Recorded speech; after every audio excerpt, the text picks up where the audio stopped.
My name is Lin Mo, a person who transmigrated to this world over 10 years ago and has been relying on my parents' 800,000 insurance payout. An inventor who set up a small workshop to research black technology. A few days ago, I finally received the system and used my last savings to create my masterpiece, the feather robe. In the deserted factory, Kao Maui girl Suli bent down to look at me fiddling with the equipment, casually picking up a piece of clothing. Gave up on robots and started making clothes now? Lightweight indeed, but who'd buy something this ugly? Now you call it ugly, later you won't even find a place to buy it. I gathered the scattered clothes together, feeling that it was finally done. Facing her disdainful expression, I took the clothes. Suli left after purchasing the Douyin video account I had asked her to buy. I then mentally called out to the system while holding the clothes, summarizing its functions and parameters. A few days later, in a shabby factory, I set up equipment and started live streaming sales. The number of viewers quickly surpassed 1,000. Most of the audience came for Suli's looks. Hello friends, welcome to the live stream. Today, we'll be showcasing Momo Workshop's latest technological product, the feathered garment. I hereby announce.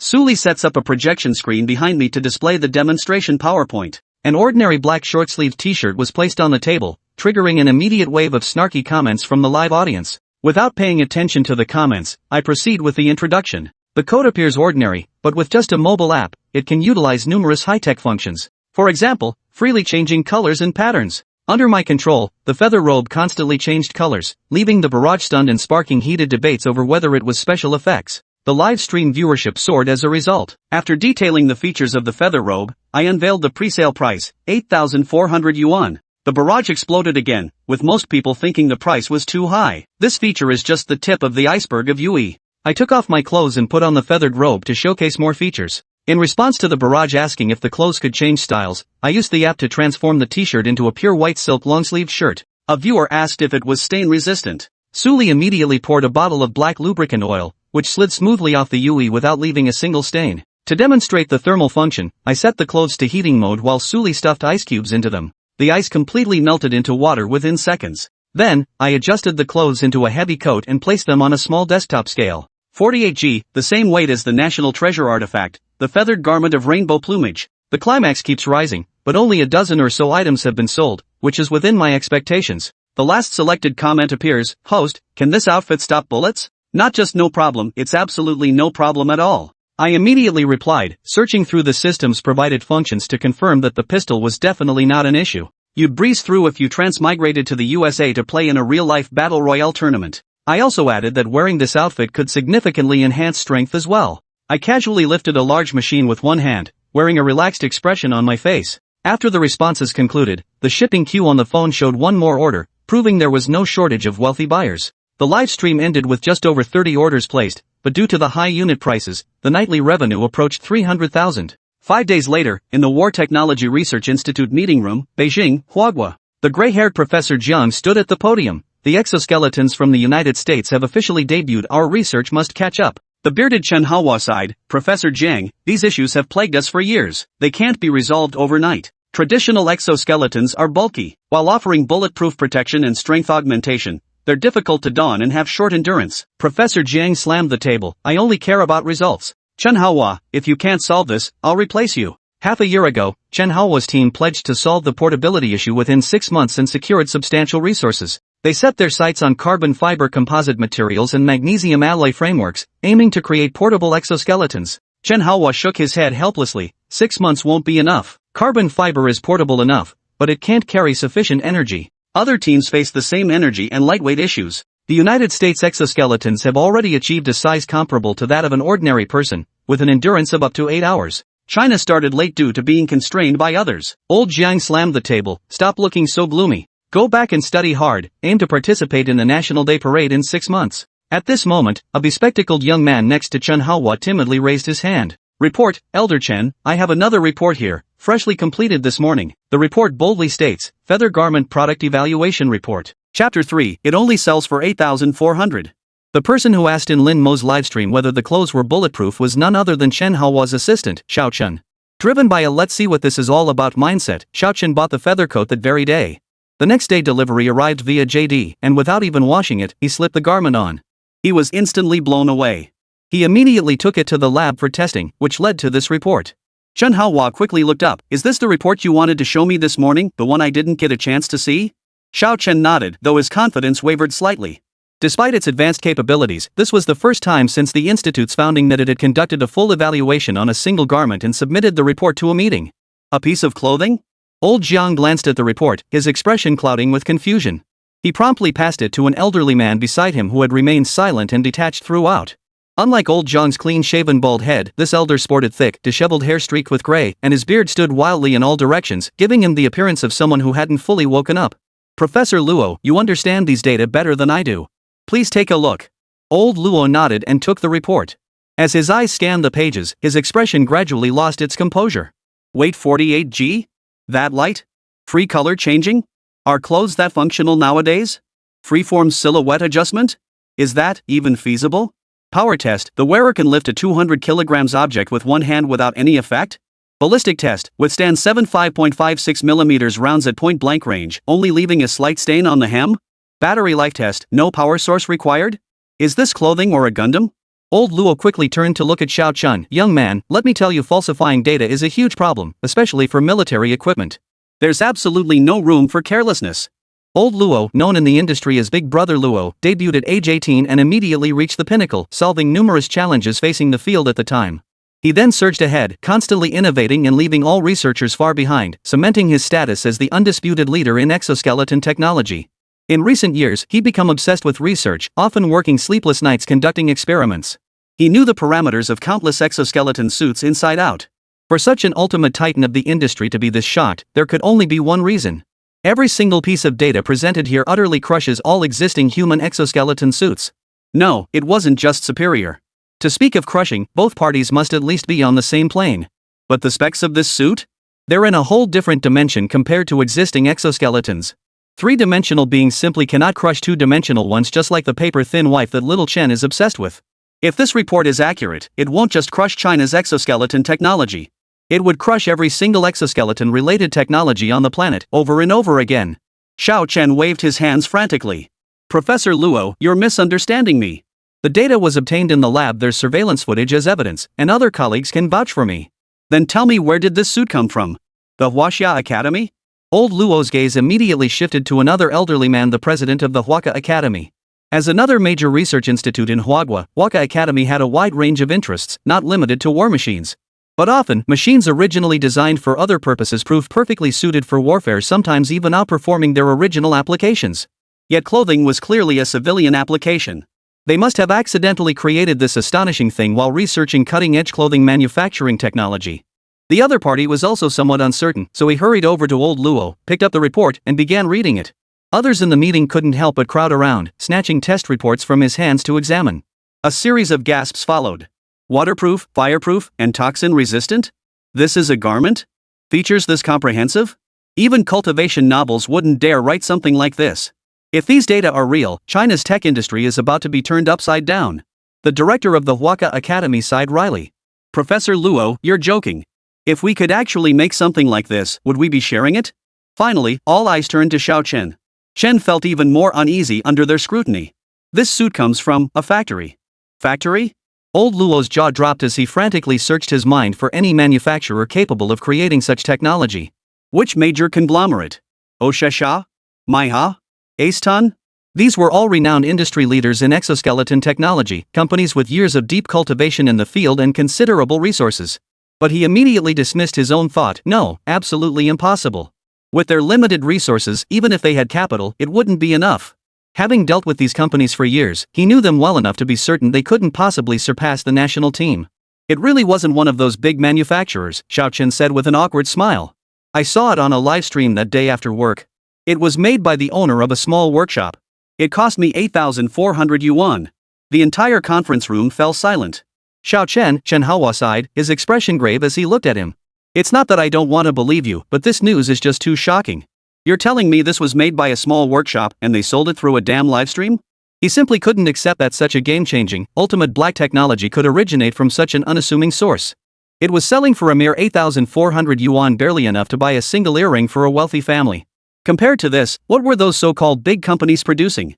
What about the things he himself had been working on day and night lately? That I'm diligent and can endure hardship?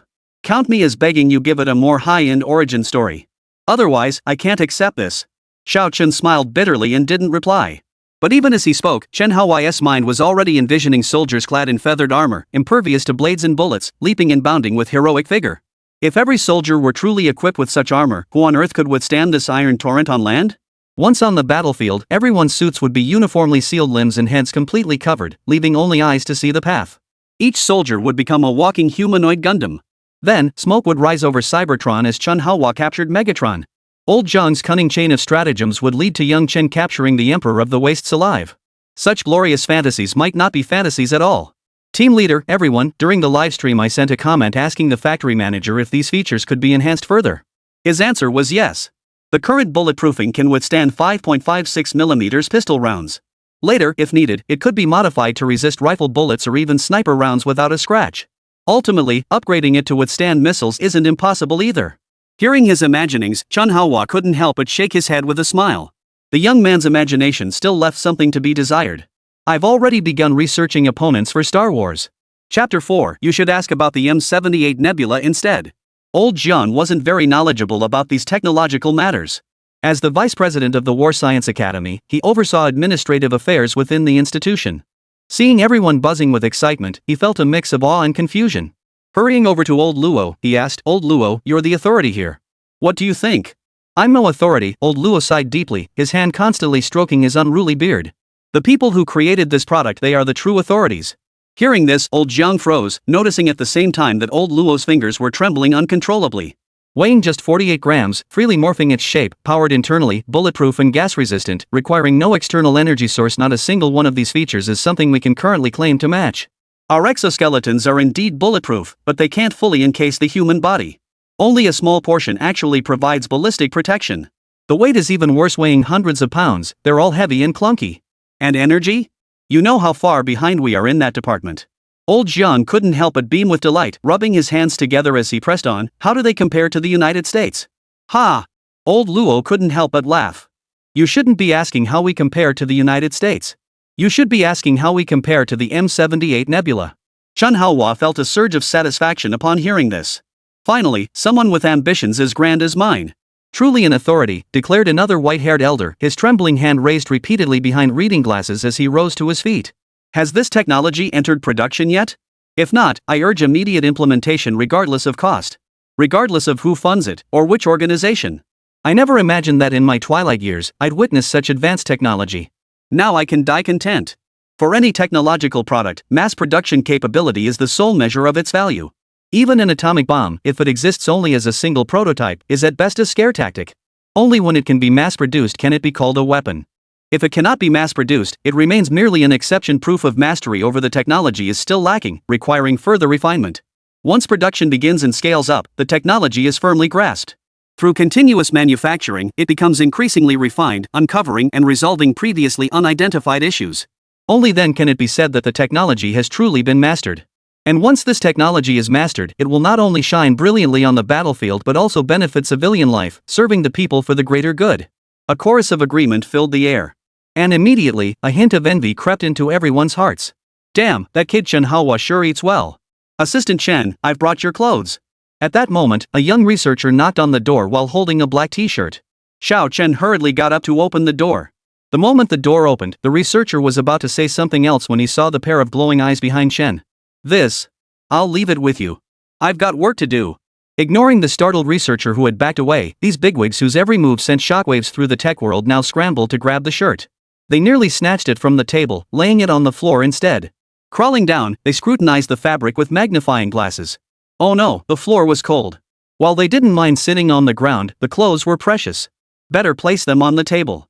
The moment they glanced at the test report, they knew this was an absolute turning point for China's technology, something destined to go down in history.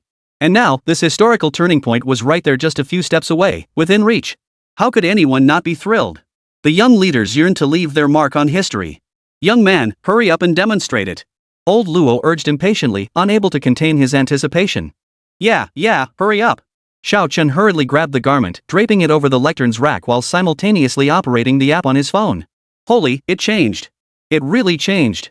These dignified bigwigs, always so refined in public, now couldn't stop swearing. Before their eyes, the black t-shirt gradually transformed into a white fur coat. Holy argon, the quality of this material. One of the bigwigs hobbled forward, reached out to touch the fur, then pulled a clump of it off with a tug. The fur was glossy and lustrous, feeling just like real fur. "Old Zhao, what are you doing?" Another gray-haired elder hurried forward, trying to stop him. But the elder known as Old Zhao stared intently at the fur in his hand, simultaneously summoning his assistant from below the stage. "Send someone to analyze it immediately. Find out what material this is." Seeing this, many bigwigs quickly formed a line, each wanting to pluck a handful of fur to take back for their own research. "Stop it! What on earth is going on?" Old Luo slammed his fist on the table, causing all the elders to flinch. "You pluck a handful, I pluck a handful, what if we ruin the coat?" He stepped forward, stroking the plucked section of the fur coat with heartfelt tenderness, as if gazing upon his beloved. "Hey, you there, Xiao Chun. Demonstrate the other functions. Everyone else, sit down properly."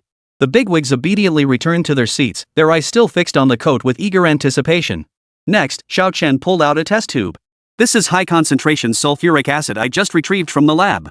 He then placed a basin beneath the coat and poured the acid directly onto it. The bigwigs felt their hearts skip a beat, nearly stopping altogether. Even after seeing the test reports, this procedure was terrifying. As expected, the sulfuric acid showed no reaction whatsoever upon contact with the clothing. Like a drop of boiling water on a hot pan, it didn't stick at all. It slid smoothly off the surface and dripped into the box below. Though the data had stated it, witnessing a garment defy even concentrated sulfuric acid left the experts utterly stunned. Could this even still be called clothing? Next, Xiao Chen demonstrated fire resistance. He brought out a blowtorch and aimed it at the garment. Instantly, gasps of disbelief rippled through the audience. He glanced back at the audience, but old Luo waved him on, signaling to continue. While the testing was necessary, witnessing this pinnacle of human technological achievement potentially being harmed still sent shivers down everyone's spine. Xiao Chen proceeded to torch the garment directly and it remained completely unscathed. After multiple demonstrations, the audience felt as if they'd been on a roller coaster. Each time a hazardous item neared the garment, they instinctively held their breath in dread, only to exhale in relief upon seeing it remain unscathed. Their admiration grew with each test. Everyone's emotions were running high, forcing them to take deep breaths repeatedly. "Stop! Stop!"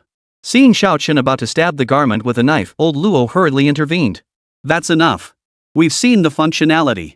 Let's head to the testing ground and try the bulletproof feature." "Right, let's go. Quickly." Chapter 5, Divine Creation. Xiao Chen carried the garment as numerous bigwigs followed him to the testing ground, drawing a crowd of onlookers. "What's all this commotion about?" "That's the dean of Huaka Academy. And there's Grandmaster Luo, the cornerstone of exoskeleton science. Grandmaster Jiang is here too. To see all these heavyweights gathered in one place, quick, snap a photo of me with them." The dignitaries, long accustomed to such murmurs, paid them no mind. Upon reaching an open area, Xiao Chun unfolded the garment and hung it on a rack. A tall, imposing man then approached, pistol in hand, aligning the sights with the chest of the suit. Though none had witnessed the garment withstand bullets before, they held unwavering confidence. The suit would definitely withstand this round of bullets. This confidence stemmed both from the test data and the inherent aura radiating from the garment itself. Old Jiang stepped to the front of the group and waved his hand. "Everyone, please step back a bit. We don't want the gunfire to startle you." Old Luo, however, seemed oblivious, stubbornly remaining rooted to the spot. He was like that, and the other elders were even more so. Come on, who among the older generation hadn't seen a gun by this stage? Seeing it was futile to persuade him, old Jiang could only give up with a wry smile. "Ready, fire." Bang! Bang! Bang! Bang! Bang! Bang! Bang! The sound of bullets leaving the chamber echoed 7 times, reverberating across the vast open space, carrying waves of echoes. Reporting, all rounds expended. The man holding the pistol saluted everyone, standing at attention to await further instructions. The bigwigs crowded around to inspect the clothing. Damaged casings are scattered on the ground, but there are no marks on the clothing. Did they miss the target, or? Not a miss. Xiao Chen jogged over with a tablet. "Everyone, look at this surveillance footage from the test just now." The surveillance footage boasted exceptionally high resolution. With the aid of zoom and slow motion functions, everyone clearly saw all 7 bullets striking the exact same spot. Yet despite such precision, not a single mark remained on the clothing, just as Xiao Chen had failed to leave any trace in the life of his paper-thin wife. Among the big shots, someone scratched his head. "Bullet crater inspection, are we even doing that?" Typically, after mechanical firing tests, a dedicated bullet impact detection procedure was conducted. This examined whether objects had craters after being shot and measured their depth to assess potential harm to human bodies. "We should still do it," old Luo declared, his eyes widening as he scrutinized the garment repeatedly. "I haven't found any crater marks either, but this garment is destined for the battlefield. We owe it to our soldiers." Soon, the garment was sent for inspection. With numerous high-ranking officials awaiting the results, the testing staff dared not be careless. The findings were released swiftly. Bullet hole detection, none. Whoa. The bigwigs were stunned. Though they had mentally prepared themselves, seeing the actual test report unfolded a different reality. Previous reports were merely rows upon rows of numbers. No matter how astonishing, they lacked impact. But this set of data? They witnessed the experiment unfold with their own eyes. It was well known that the HULC exoskeletons deployed by the Americans on the battlefield struggled against gunfire, inherent weakness of exoskeleton technology. To ensure sufficient endurance, compromises had to be made in the ballistic properties of the materials. Also, had that young man put it on and carry some items over for testing? When it comes to exoskeletons, assisting wearers in moving heavy objects and reducing physical exertion is a crucial function that cannot be overlooked. No need. I'll handle it. Old Luo stopped the man holding the pistol with a single hand. My strength is limited. Moving things like this will provide more detailed data. Old Jiang waved his hands repeatedly. But, Old Luo, isn't that a bit? Master Luo remained silent, simply stepping forward. With Xiao Chen's assistance, he donned the feathered garment. The feathered garment had now transformed into a long robe, enveloping Master Luo's limbs. Two staff members then wheeled in a large crate on a cart. Distinguished leaders, this crate contains approximately 150 kilograms of sediment. Upon hearing the weight, the experts all tried to dissuade him. Brother Luo, 150 kilograms is too much. We should start with a smaller load to ensure accurate data. Exactly, Boss Luo.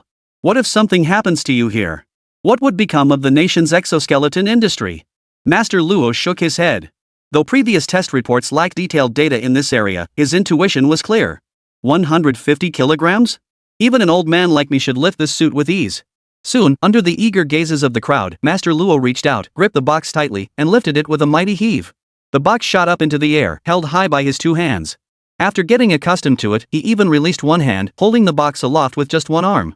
Witnessing this, everyone present gasped in astonishment. For a man over 70 to lift 150 kilograms with one hand, this is nothing short of a miracle.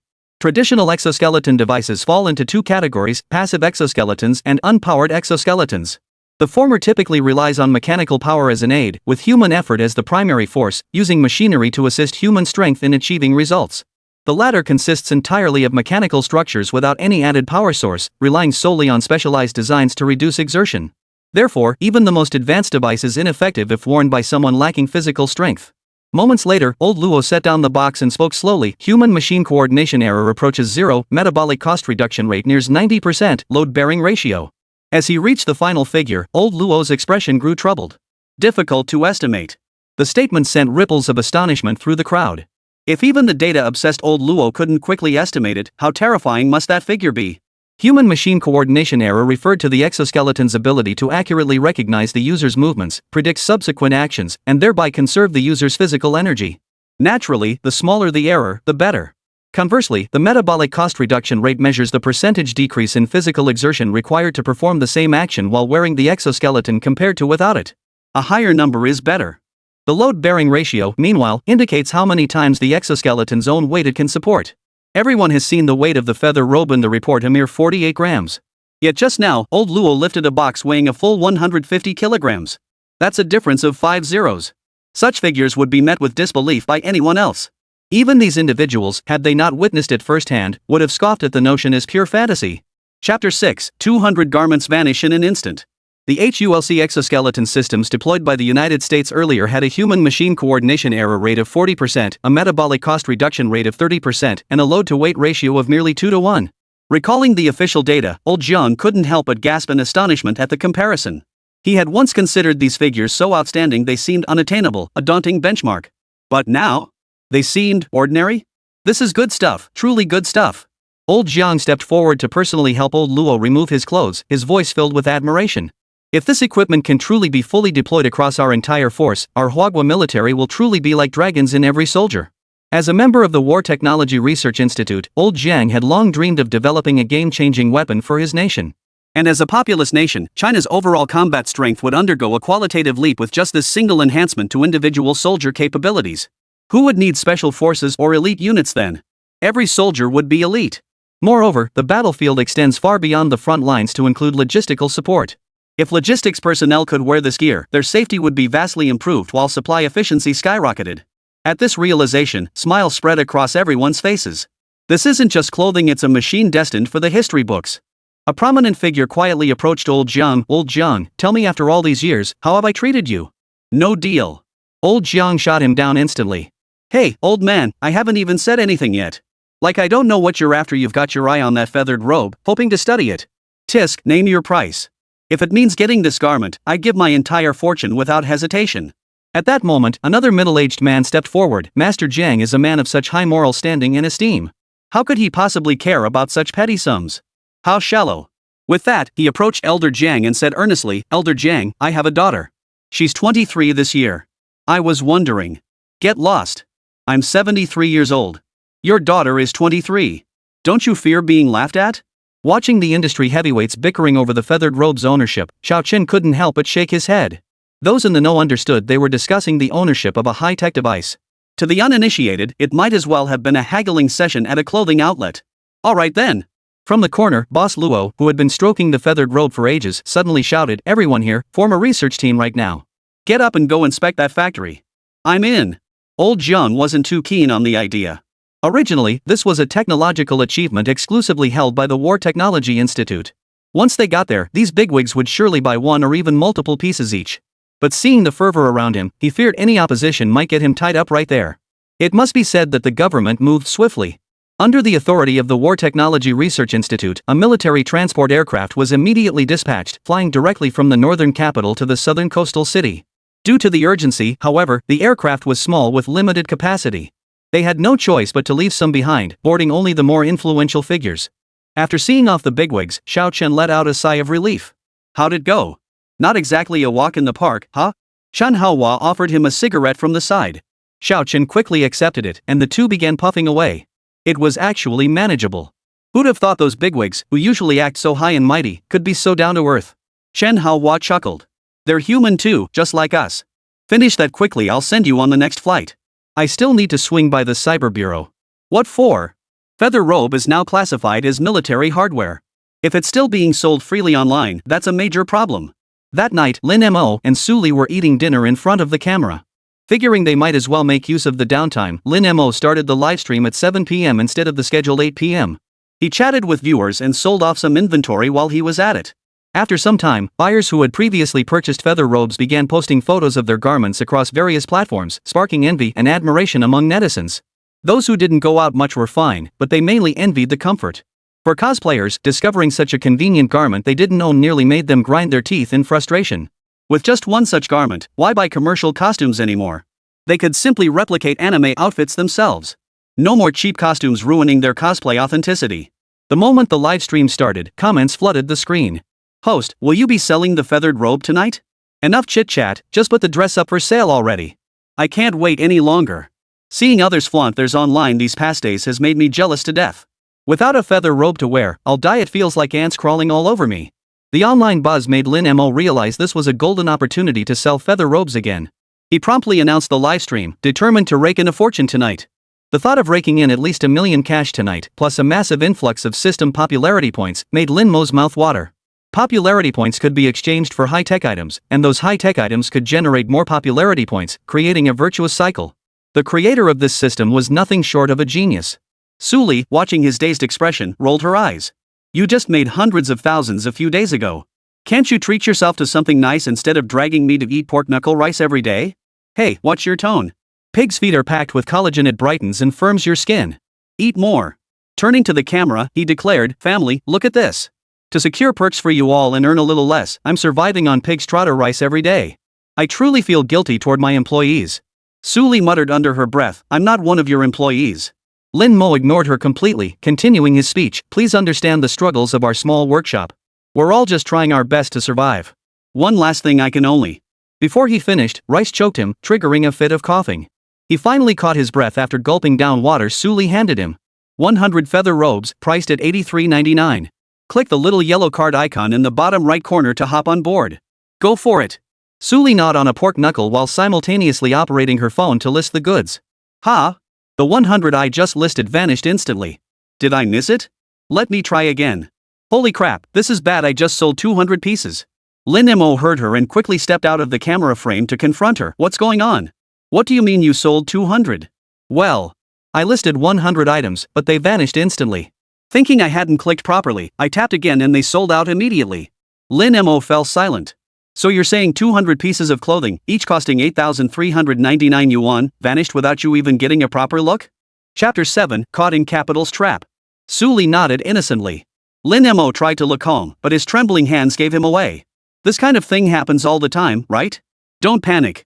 Look at that top influencer selling stuff, it sells out instantly too. So what do we do now?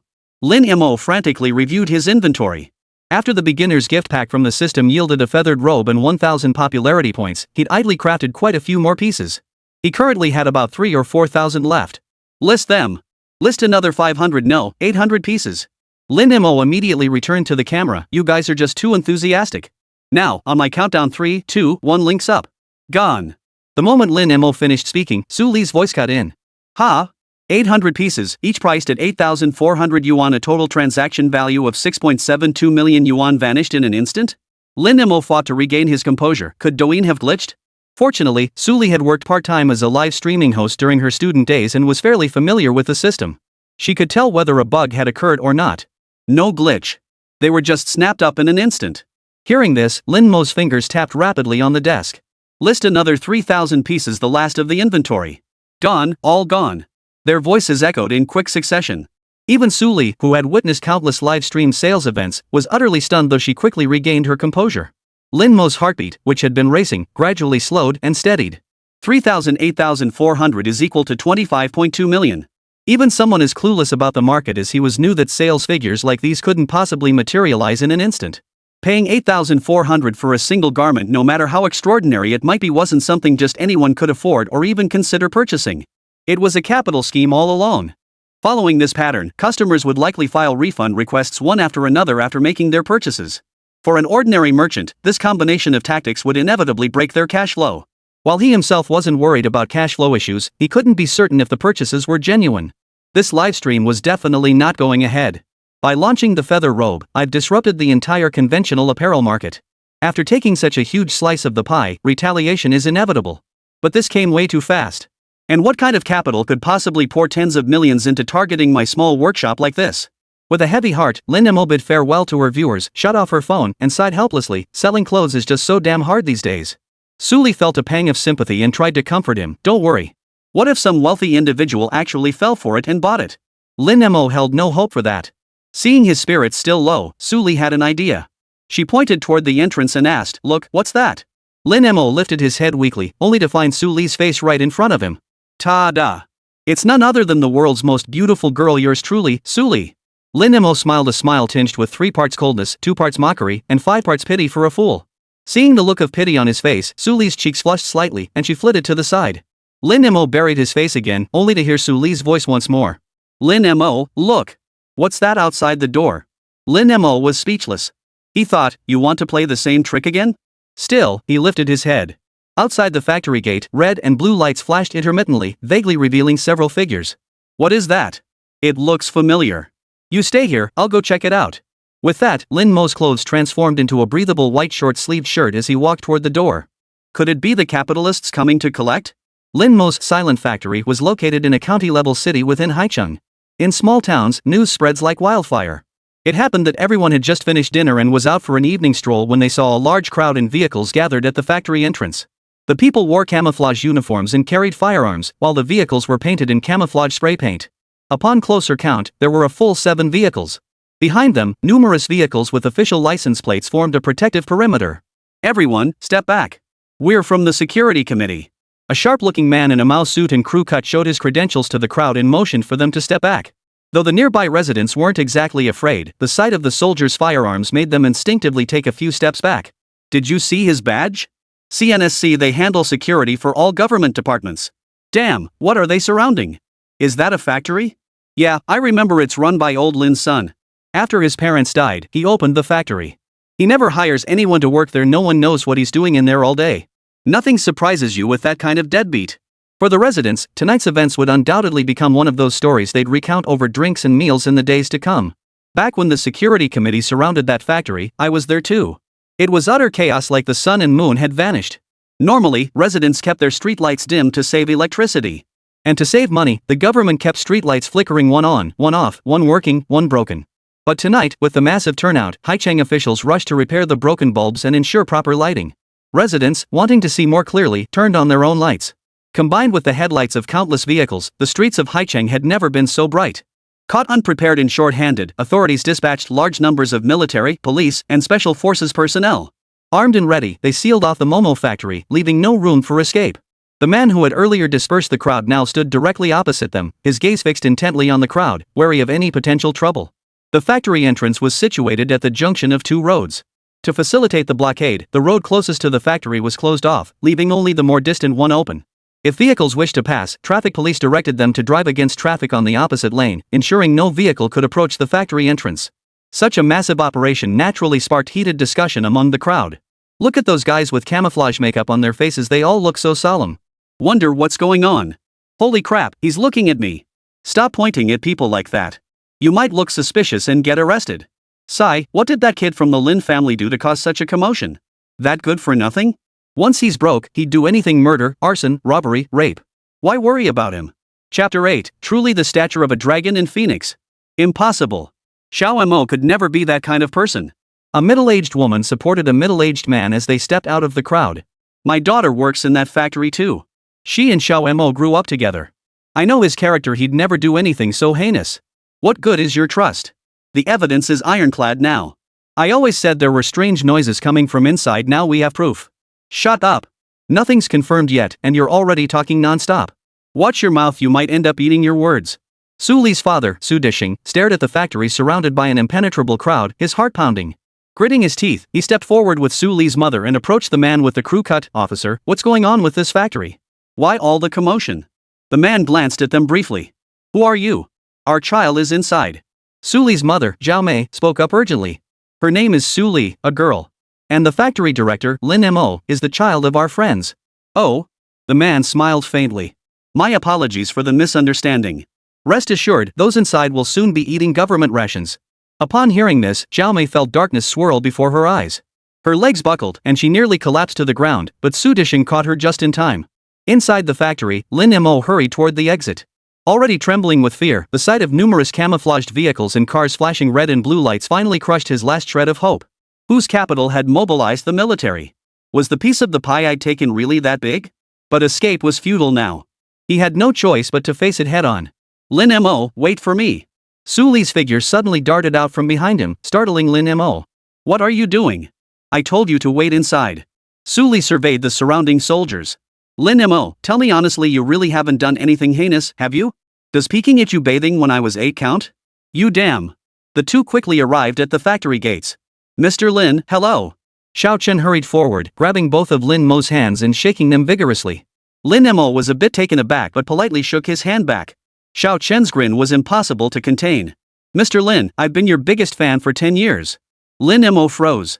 I've only been streaming for a few days, where did this decade-long fan come from? Well, you remember when someone asked during your stream if your clothes were bulletproof? I vaguely recall. Xiao Chen nodded. That was me. I'm a researcher at the China War Machine Research Institute. Only now did Lin Mo take the time to properly observe Xiao Chen.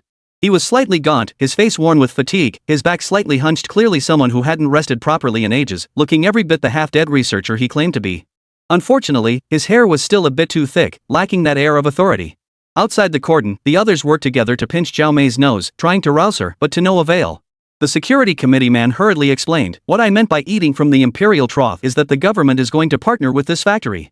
Your child is about to land a golden job. Parents in Huagua held an unexpectedly strong attachment to government positions. Hearing this, Zhao Mei's eyes snapped open. What? My child has a government position? Seeing her awake, Su Dishing finally relaxed. He turned to the man and asked, Sir, what level of official could warrant such a massive operation? I can't tell you, the man shook his head. All I can say is, at my rank as a security committee member, I don't even have the privilege to attend the meeting. Su Dishing froze upon hearing this. Zhao Mei timidly interjected, this. I don't understand. Could you explain? Su Dishing promptly smacked her, apologized to the man, then whispered in explanation, the security committee is a directly subordinate government agency. Above committee members are standing committee members, vice chairpersons, and the chairperson. Do you know who chairs the committee? Who? The highest ranking person at the top. Zhao Mei froze again, nearly fainting once more. The surrounding crowd had been sighing and straining their ears to eavesdrop. After hearing the entire conversation, their hearts surged with excitement. I always said that kid from the Lin family was something special. I saw promise in him from a young age. He's truly remarkable to have secured cooperation with the government. Holy cow, a security committee member guarding the gate? That must be some high-ranking official. I've been saying all along, don't judge someone just because they're unemployed. Geniuses in this world are all mavericks, unconstrained by norms. Don't stereotype someone just because they don't have a steady job.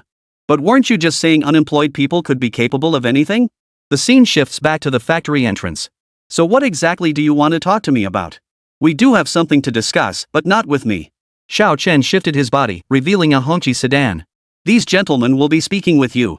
As the door swung open, it was like Chen Haonan's mobile office, a van full of men spilled out. Two elderly men emerged. The one on the left had graying hair, though somewhat balding, and stood perfectly straight. The one on the right had black hair streaked with white, a disheveled beard, and gaunt cheeks. Lin Mo recognized instantly that the elder on the right wore his family's feathered robe. Now transformed into a long robe, it draped over the elder's frame, lending him an air of scholarly refinement. Hello, the white-haired elder spoke. You are the creator of Feather Robe, Lin Mo, correct? Looking at the young man before them, the first reaction among the crowd was sheer youth. Even though they had seen his live streams before, encountering Lin Mo in person was still astonishing. Compared to the technology he had created, he seemed far too young. The gaunt-cheeked elder silently observed Lin Mo, his gaze lingering on the man's fingers. Calluses covered his hands, clearly someone accustomed to manual labor. To remain unfazed by such a grand occasion proved he possessed considerable courage. Truly a dragon and phoenix in one. Lin Mo kept sizing up the two elders and the armed military police standing behind them. Should I say it? Old Jiang? If you are, you are. If you aren't, you aren't. Then, am I? Old Jiang fell silent. Look at this feathered robe I'm wearing. Did you make it? Old Luo stepped forward, displaying the long robe draped over his shoulders. Well, it seems like it, yet it doesn't. Intuitively, it should be yours, but somehow it feels like it shouldn't.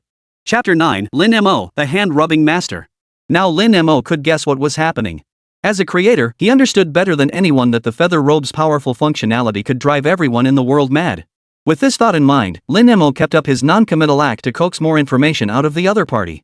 His approach was simple: respond to everything, but make sure his responses were useless. So you're saying there are others besides you who can create feather robes? Not exactly, Lin Mo shook his head. Currently, on Earth, the only one besides. Soon, he realized the flaw in his reasoning. Old Jiang burst into laughter beside him. Though Brother Luo is a man of action, he's also sharp-tongued. I suffered plenty of losses at his hands when I was young. Young man, no need to worry. We're from the War Technology Research Institute, just like Little Chen. We're here to discuss business. My apologies for the humble accommodations. I never imagined anyone would come to discuss cooperation, so I haven't set up a meeting room. Please make yourselves comfortable here for now. Inside the factory, Lin Mo dragged over several chairs and had everyone take their seats. He then turned on a handful of fans, blowing directly at them, making the sparse hair on some heads stand on end. Alright, stop fussing. Let me introduce myself first. Old Jiang pushed Lin Mo back into his seat. If he kept running around like this, there'd be no chance of discussing business tonight. My surname is Jiang. Call me Old Jiang. I'm the vice president of the War Technology Research Institute. This gentleman with the sour expression is none other than the cornerstone of China's exoskeleton industry, our academy's academician, Old Luo. From the Capital Science and Technology Research Institute. The logistics director of the Southeast Military District. Chairman of the Security Committee. After rattling off this string of names, even Old Jiang felt a touch of surrealism. Indeed, one must stay alive to witness such extraordinary scenes. Such a gathering of high-ranking officials had never occurred, not even at major state conferences. It could be said that if a single missile struck this location now, not only would China's exoskeleton technology suffer setbacks, but scientific and technological advancements across numerous fields would regress by 50 years. The political landscape would also be shaken to its core. Li Guosheng, the logistics minister of the Southeast Military District, was a man who wore long-sleeved military uniforms even in the height of summer. He looked at Lin Mo first and spoke. To be perfectly honest, I was overjoyed when I learned about this technology. Originally, Old Jiang and the others hadn't invited me, but I came uninvited. All for the feathered armor you developed, Mr. Lin. Lin Mo scratched his head innocently. What? Running low on uniforms? From a young age, his businessman father had taught him that in business negotiations, especially with bigwigs, the most crucial point was to never let anyone know what you were thinking or what you knew. In short, play dumb. Once your intentions and trump cards were revealed, the price negotiations would be ruined. Old Jiang nearly spit out the tea Su Li had just handed him. Do you even know what you're saying? Old Luo silenced the others and spoke slowly. Young man, do you know what an exoskeleton is? Exoskeletons? Lin Mo slapped his thigh. I know. The kind from movies, the ones that go cookie cookie. That's Transformers. Oh, sorry.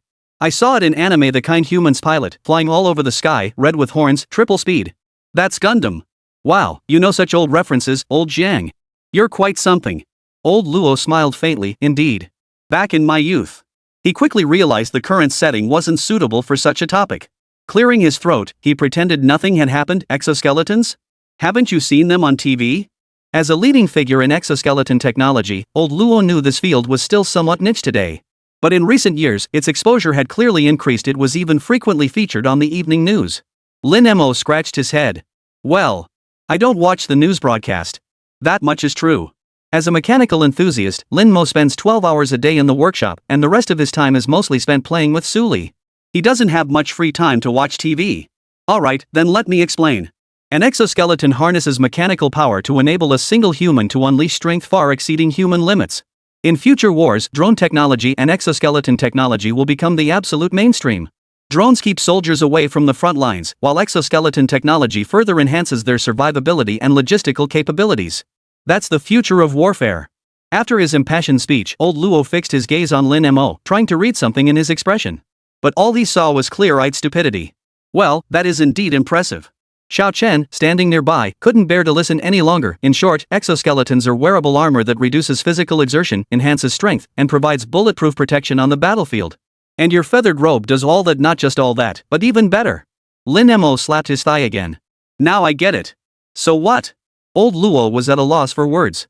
Are you genuinely oblivious to your garment's immense combat potential, or are you just playing dumb? Your feather robe holds overwhelming advantages over our exoskeletons in many aspects, especially in materials.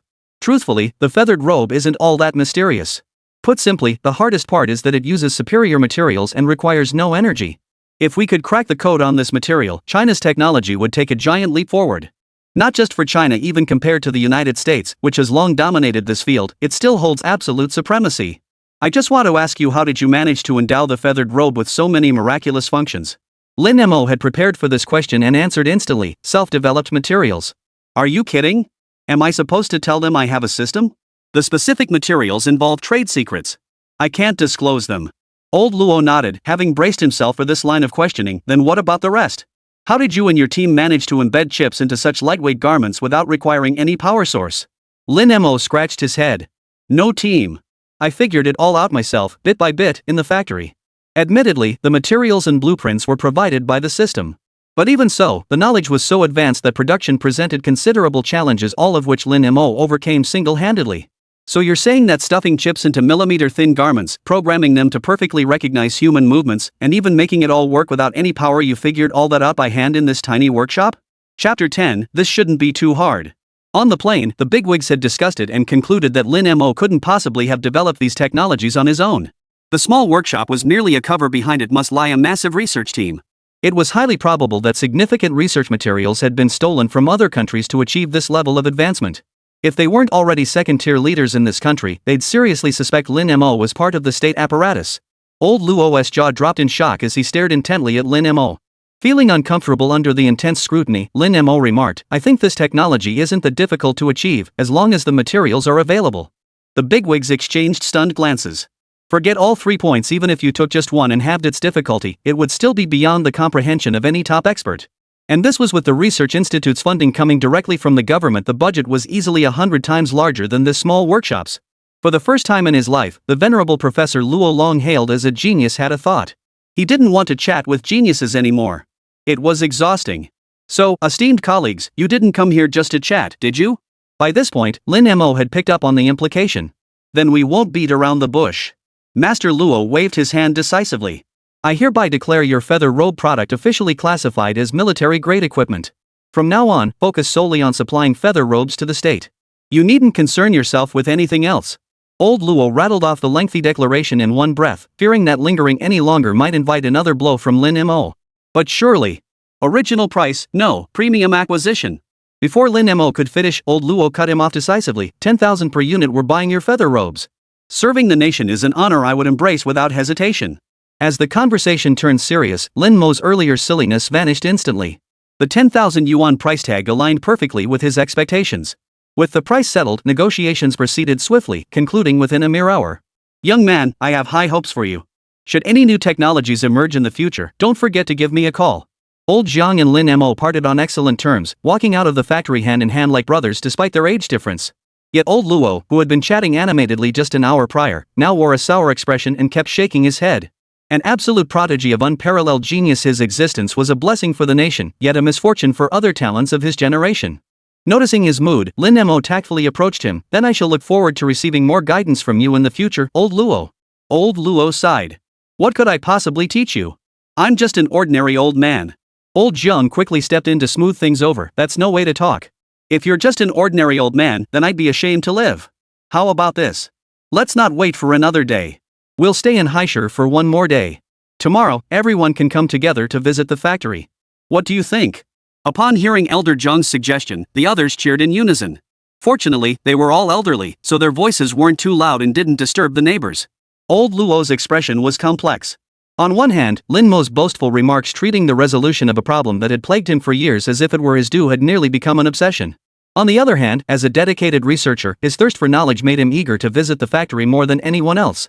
If Lin Mo, you agree? With the atmosphere having reached this point, how could Lin Mo possibly refuse? He nodded repeatedly. Just then, the group had been escorted to the car parked at the security perimeter. The surrounding crowd saw a group of security personnel tightly surrounding two elderly men, who in turn were surrounding Lin Mo, sparking a flurry of discussion. Hey, look! Lin Mo's coming out. Not only is he out, but did you notice how those people seem to be subtly revolving around Lin Mo? Sigh, if only I'd introduced my kid to Lin Mo earlier. Su Li's parents also spotted Lin Mo and Su Li, craning their necks to observe the situation. Soon, as the bigwigs departed, the military personnel withdrew as well. Suddenly, someone in the crowd called out, Lin Mo, do you remember me? I'm your mom's friend. In an instant, a grand reunion drama unfolded. Relatives and friends Lin Mo had never even heard of before came forward one after another, determined to establish some connection with him. Watching the crowd surge toward them like a tidal wave, Lin Mo quickly grabbed Su Li and dashed back into the factory, slamming the doors shut. My parents. Su Li had intended to explain the situation to her parents, but could only watch helplessly as they vanished into the sea of people. There's nothing we can do. There are too many people outside. Call them and tell them to go back. We'll sleep in the factory tonight. Su Li silently walked to a corner and called her parents, separated only by a wall. The thudding sounds coming from the iron gate sounded eerily like a zombie siege scene from a movie, making Lin Mo's mouth twitch. Would this crowd actually break down my gate? Fortunately, that didn't happen in the end. Since Lin Mo occasionally stayed at the factory, and by occasionally, he meant quite often, a small room had always been prepared for him. It contained a bathroom, a bedroom, and several sets of spare clothes, but there was only one bed. So the question arose, would two people sleep in one bed, or would two people sleep in one bed? So hard to choose. After washing up, Su Li eyed the loose t-shirt on her with disdain. Don't you have anything that fits better?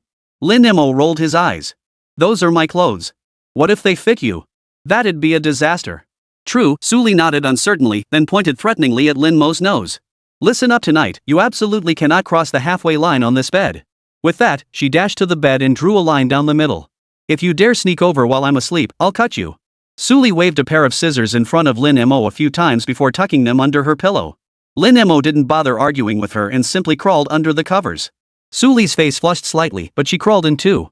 Chapter 11, Features we haven't seen yet? 10 minutes later, Su Li's voice broke the silence. Today has been surreal.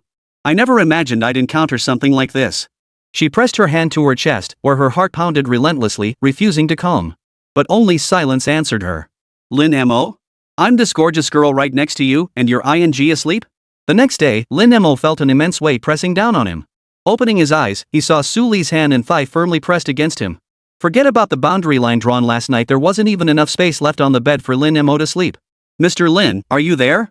Xiao Chen's voice echoed from the factory gate. We're here for the tour. Open up. Lin Mo glanced at the alarm clock and felt like cursing. Who the hell schedules a tour at 8 in the morning? A few minutes later, yawning, Lin Mo made his way to the factory gate. To keep a low profile, the bigwig should have used the back entrance, but unfortunately, the factory didn't have one. To avoid attention, everyone was wearing masks, sunglasses, and black suits in the sweltering heat. They certainly didn't look like national-level scientific experts visiting a factory, more like a gang of troublemakers looking for a fight. As soon as they entered the factory, they hastily removed their masks and took off their suit jackets. Steam practically rose from their bodies, making Lin Mo instinctively keep his distance. Soon, guided by Lin Mo, they arrived at a small room within the factory. Calling it a room was generous, it was merely a small space partitioned off with sheet metal, quite rudimentary. Inside, there wasn't much, just a sewing machine, a wooden bench, and several hangers bearing t-shirt-shaped feather garments. This is where the first feathered garment was born. It was cold back then, so I specifically partitioned off this space to keep warm. What Lin Mo didn't mention was that he hadn't known how to sew back then. It was Su Li who learned from her mother and then taught him. Among the hanging feather robes were ordinary ones, but also many tattered, defective pieces. Bathed in sunlight streaming through the window, the garments radiated a peculiar sacredness. Old Luo stepped forward. Usually stern and reserved, he now looked visibly moved, his trembling hands gently caressing the flawed feather robes. Even these imperfect garments possessed remarkable resilience, no amount of force could tear them apart. Old Jiang silently approached the sewing machine, his eyes softening. "You've endured so much, Lin Mo. We old men have been at this since the state invested in establishing these laboratories nearly 20 years now. Millions spent annually, hundreds of personnel deployed each year. We sat in air-conditioned labs, even the chairs specially procured for ergonomic comfort, yet we still got left far behind. You're just an ordinary person. Even though you inherited a few $100,000, I know how money-hungry research is. That must have run out long ago. Yet through it all, you gritted your teeth and persevered, forging technology decades ahead of its time. You deserve the highest praise." His palm brushed the sewing machine's body, wiping away a thick layer of dust. "But this sewing machine is covered in dust. Did you move it outside because it was too stuffy in here?" This remark sparked confusion among the others. Sure, it was stiflingly hot in here, but couldn't they just install an air conditioner?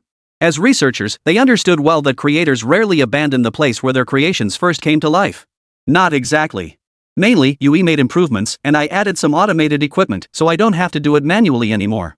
Old Jiang nodded repeatedly. Excellent improvements. What functions were upgraded back then? Lin Mo scratched his head. Well, they're all features you haven't seen yet. There's an even better version? You mean the feather robe that blew our minds yesterday? It wasn't even the latest version? The big shots felt both thrilled and bitter inside. Delighted that the feather robe possessed even more advanced capabilities. The bitterness? They hadn't even figured out the previous features yet. Judging by the dust covering everything in this room, it must have been in use for ages. Soon, old Luo snapped out of his shock. "Could you take us to see it?" Seeing the almost pleading looks on everyone's faces, Lin Mo scratched his head. "Of course. I was planning to show you anyway. Please follow me." Soon, guided by Lin Mo, the group left the small room and arrived at an open machine tool in the factory. Several feather robes lay quietly on it. They immediately gathered around, carefully examining them, yet couldn't discern any special features in the new models. Just as they were about to ask, disaster struck. A deafening crash echoed overhead as a metal plate detached from the factory ceiling, hurtling straight toward the group of bigwigs. If it had hit anyone, it wouldn't just be an earthquake in the academic world, it would be the sky falling. "Watch out." Lin Mo reacted with lightning speed. Planting his foot firmly, he leaped upward and grabbed the falling metal sheet with an iron grip. The others watched in stunned silence as Lin Mo, bathed in the sunlight streaming through the gap, leapt into the air to catch the metal plate. He then landed beside them, unscathed, carried by the momentum. Excellent. Old Jiang couldn't help but applaud. What skill! My apologies, everyone. This factory has been neglected for years, but I never imagined this would happen. Lin Mo scratched his head awkwardly. Truthfully, that section had been damaged long ago during a heavy rainstorm. To save money, Lin Mo hadn't hired anyone and had repaired it himself. Little did he know that of all times, it would fail now. Hearing this, the crowd felt no anger, only admiration. Such working conditions were something even they hadn't encountered in their youth. Not only had Lin Mo endured it, but he'd also produced groundbreaking technological innovations. He's truly a role model for our generation. Enough said, Lin Mo, old Jiang patted his shoulder. Once we return, we'll report this immediately. We'll have your factory completely renovated inside and out. Old Luo chimed in promptly, not just renovate, expand it. Keeping such talent in such deplorable conditions is a national dereliction of duty. Everyone nodded in righteous indignation. Suddenly, one of the elders gasped, Old Jiang, there's a wound on your neck. Quick, call someone in. Old Jiang is injured. Old Jiang merely waved it off. Just a scratch from falling debris. Nothing to worry about. The other elders persisted relentlessly, don't you know your own age? At least get a band-aid to prevent infection. Unable to resist the crowd's insistence, Old Jiang turned to Lin Mo for a band-aid. I don't have any band-aids here, but how about trying this? Lin Mo grabbed a feathered garment from a nearby machine, clearly freshly manufactured, still warm to the touch. Why wear a feathered garment? Old Jiang froze for a moment before realizing, so this is the new feature of the latest feathered garment? Lin Mo smiled faintly. Exactly. But you have to wear it directly against your skin, over the wound. No other clothes can cover it. Old Jiang was overjoyed. He snatched the feathered robe and dashed into a room to change into it. He'd long been envious of old Luo, who wore his feather suit constantly. That old fellow had even bragged about it last night at the guest house, saying he never took it off, not even to sleep. Moments later, old Jiang emerged wearing the feathered robe. Perhaps older folks all have a penchant for vintage-style garments. While Master Luo's feathered robe transformed into a long gown, Master Zhang's became a Tang-style outfit, though unfortunately only for the upper body, as he still wore Western trousers below. Chapter 12, Whatever you can provide, we want it all. Seeing him emerge, everyone rushed to surround him, scrutinizing the wound from moments before. Goodness gracious, the wound vanished in the blink of an eye? What kind of black tech is this? With this, who needs hospitals anymore? If this were on the battlefield, medics could retire on the spot. A vivid image suddenly flashed through the minds of the big shots. After hours of fighting, the enemy forces finally inflicted casualties on the Chinese soldiers. Just as they were gloating, they watched the wounds instantly heal so fast they wondered if they'd seen things. It felt as helpless as spending ages whittling a boss down to 100 HP, only to watch it instantly regenerate 1000 HP. Old Luo stared at Lin Mo as if he were a freak of nature. How is this even possible? Lin Mo chuckled. The second-generation feather robe has built-in nanobots. They can repair human wounds and significantly enhance performance in all aspects. Where the first generation could only withstand .556 caliber pistol rounds, the new version can now endure .762 rifle rounds with a bit of grit. The first generation could lift a maximum of 3 times its own weight. The second generation can lift 4 times. The group fell silent once more. Nanobots, a field of research they'd never dared to imagine. While the United States had reported a successful case of ultra-microsurgery using nanorobots, it remained an isolated instance. With current technology, such a thing was pure fantasy. Yet Lin Mo had not only achieved it, he'd mass-produced it. Just moments ago, they'd been feeling sorry for him working in such harsh conditions. Now it seemed the one who should be feeling sorry was themselves. How did I end up sharing an era with such a freak? Old Jiang pulled Lin Mo aside and whispered, save any feature improvements for later. Right now, the most crucial thing is, could you get me another feather robe to use as pants? Wearing only a feathered top while bare-bottomed created such a jarring contrast in texture that old Jiang felt utterly insecure. It felt like wearing a shirt without pants. Lin Mo's expression grew complicated. Then why not just wear a long robe like old Luo? Well, old Joan's expression grew equally complicated. He glanced guiltily at old Luo behind him before turning back. I'm afraid they'll say I'm just following the trend. Moments later, old Jiang emerged from the room again, looking refreshed, his trousers now the standard loose cotton linen pants of traditional Chinese attire. Seeing his new trousers, the others grumbled in unison, Mr. Jiang, that's not very fair. You're wearing 2 feather robes yourself and didn't bring us any? Old Jiang shot a glare at the complainers. Stop stirring up trouble. I was injured just now. This is all for my health. The scolded elders were speechless. But he just said he was fine. At that moment, Li Guosheng, the logistics chief of the Southeast Military District who had remained silent, quickly spoke up. Mr. Lin, I have a question. How many first and second generation feather robes do you currently have in total? And what is your monthly production capacity? Yesterday's livestream had seen the Network Bureau step in and forcibly acquire all the feather robes. Lin Mo had sold a total of just 4,000 pieces. Given the current situation, Lin Mo had been personally overseeing production, working alone. Even if he were treated like a workhorse in a production brigade and given some blue pills to boost his stamina, his monthly output would likely max out at this level. For the entire military district, 4,000 pieces wouldn't even arm a single brigade, barely enough for 2 regiments. If production is limited and expansion is needed, we will do everything in our power to assist. If necessary, I can deploy troops to assist in production. Rest assured, confidentiality will be strictly maintained. Not a single person will disclose the manufacturing process. Any violation will be dealt with under military law. Old Jiang nodded repeatedly. Exactly. And if the price isn't to your liking, we can certainly discuss it further. Such favorable terms alone would make most factories collaborating with the military green with envy. Given the massive demand, the military always drove equipment prices as low as possible, and it was unthinkable for them to deploy military resources for a factory's benefit. Now, for the feathered robe, they were offering money and manpower without hesitation, truly unprecedented. Lin Mo lowered his head and thought for a moment. Large-scale production might be difficult. Roughly how much demand is there just from your Southeast Military District? Whatever you can supply, we'll take it all. Li Guosheng fixed Lin Mo with a resolute gaze. If it's feasible, go ahead and ramp up production without worrying about whether we can absorb it all. Seeing the complex expression on Lin Mo's face, Li Guosheng sighed softly. As a small workshop, was production capacity truly so limited? After all, this was the foundation of his livelihood. He couldn't force him to hand over the technology. The reason for Lin Mo's complex expression was actually quite simple. China's military expenditure was notoriously low, especially compared to nations perpetually stirring trouble like the United States and Russia. Focusing specifically on the Southeast Theater, after deducting other expenses, the amount of working capital available remained uncertain. Of course, funding concerns were one thing, but the key point was that the feathered robe was incredibly durable. Extremely durable. Once purchased, unless used to directly withstand missiles, they essentially never needed replacing. A soldier could get by with just 2 at most. They were absolute non-consumables. And we're pushing production to the limit. The price remains as previously agreed, 10,000 per unit. I'll give you 100,000 units a year. If that's not enough, we'll talk. Silence. A deathly silence swept through the factory. You mean your factory run by just one person can produce over 100,000 feather garments a year? Li Guosheng wasn't a scientist, but he knew this number defied all logic. It was simply too unbelievable. With 365 days in a year, that meant producing 274 garments daily. With 1,440 minutes in a day, that equates to 1 garment every 5 minutes. Even a mass production sewing line in the civilian sector might not achieve that kind of efficiency. And these were ultra-high-tech products, not some parts from an electronics factory. I'm not working alone, Lin Mo smiled faintly, pressing a switch in front of everyone. The production line sprang into action, the hum of machinery filling the air. Soon, strands of thread shot out from a hole, weaving together at breakneck speed. The spectacle stunned everyone present. Old Luo hurriedly pulled out his magnifying glass to examine the lathe closely. Lin Mo, meanwhile, grabbed a portable microscope from nearby and handed it to him.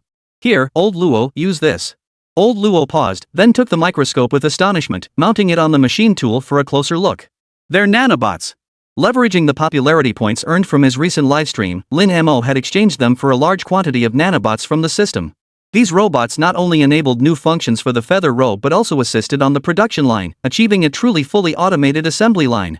Not only that, they could even extract substances from air and metal on their own, manually create more of their kind, and perform functions akin to reproduction. Chapter 13. This black tech is way too black. Unbelievable. The entire production line is being handled by nanobots. Staring at the dancing strands of filament before them, the bigwigs were left speechless. Nanorobots, which were practically impossible to find outside, were actually assembly line workers here? They didn't even need to eat or sleep, truly the chosen workers. Let me see. One executive snatched the microscope from old Luo's hands and peered closely. Good heavens! They look like tiny insects, almost like real living creatures. Let me see too. Me too. Several big shots scrambled for the microscope like children fighting over a coveted toy. Finally, Li Guosheng's stern voice cut through the chaos, calming the frenzy. You're all big shots whose every move sends shockwaves through the industry. Can you please stop embarrassing yourselves? Li Guosheng scolded the group repeatedly before turning to Lin Mo with a smile. Lin Mo, since your production capacity is more than sufficient, how about we increase the quantity? How about 200,000 pieces a year? Lin Mo shook his head. It's not that I don't want to sell to you. But if you buy too many feather robes, they'll just pile up in your warehouse.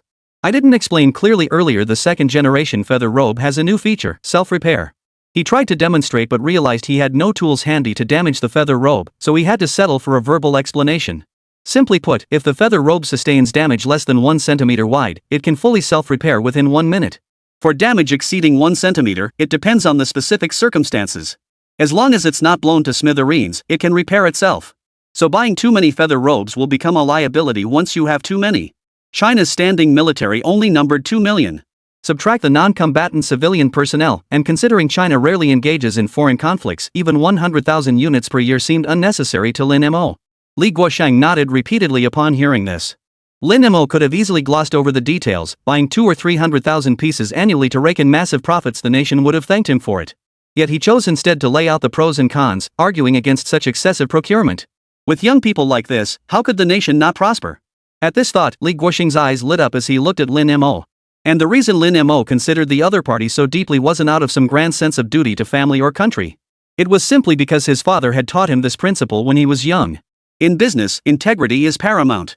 Consider every detail thoroughly and anticipate all customer needs. Li Guosheng pondered for a moment before adding, it's admirable that you think so deeply for the nation, but Mr. Lin, you absolutely must not sell the feather robes overseas. If you want to make more profit, just sell the entire batch to the state. We're not so strapped that we can't afford it. But this technology absolutely must not be allowed to flow overseas. The present era was one of great contention, with nations frequently waging war and severing diplomatic ties. The strong thrive, the weak perish. Led by the United States, ever since the collapse of the Soviet Union, nations have been aggressively accelerating their military buildup. Even without war, possessing military technology alone forces potential aggressors to think twice before acting. Rest assured on that point, I never intended to sell it abroad anyway. Lin Mo felt they were overestimating him. As a tech geek, the farthest he'd ever ventured was to the neighboring city, let alone any foreign country. But I have one question: which units do you plan to supply the feather robe to first? While the feathered suit is fully functional, it would be better for specialized units like underwater forces to make targeted modifications. Li Guosheng smiled faintly. The first deployment will definitely be for the reconnaissance units. As the eyes and ears of the military, scouts constantly operate in the most dangerous areas, resulting in persistently high mortality rates. With the feather robe, they gain a means of self-protection. They can even remain in hazardous areas longer, gathering more intelligence. Its value is immeasurable.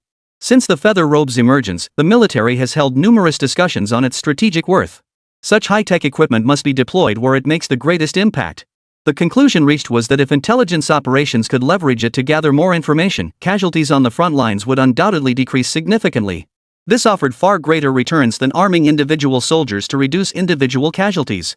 Indeed, that's true. Lin Mo nodded in agreement. The feather robe's transformation ability also allowed intelligence operatives to better disguise themselves and evade pursuit. Lin Mo stroked his chin. All right then. I still have a batch of feather robes here made for fun earlier. Follow me. For fun? Li Guosheng was a bit confused, but he still motioned for everyone to follow Lin Mo. Soon, they were led to the other side of the factory, where a sewing machine stood. The environment here was noticeably better than before. A window had been opened beside the sewing machine near the door, offering a view of greenery outside. At that moment, Suli sat on the sewing machine chair, repeatedly stabbing a doll with a needle. As she stitched, she muttered under her breath, "Damn Lin Mo. You're right beside me and you're sleeping like a log. Am I really that unappealing? Stitch you to death. Stitch you to death."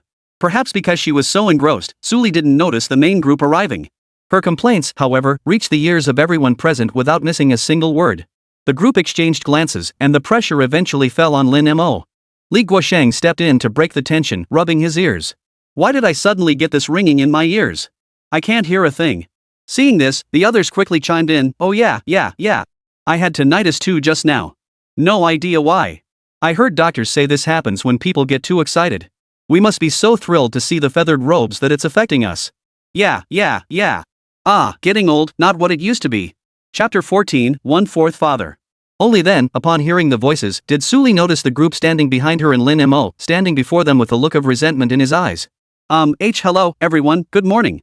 She hurriedly stood up, bowed to the group, and stuffed the doll into a drawer, trying to pretend nothing had happened. Faced with such behavior, Lin Mo could only let out a short sigh. What else could he do? He pretended not to hear her. We're here to see the feathered robes. Could you bring out the two you made earlier?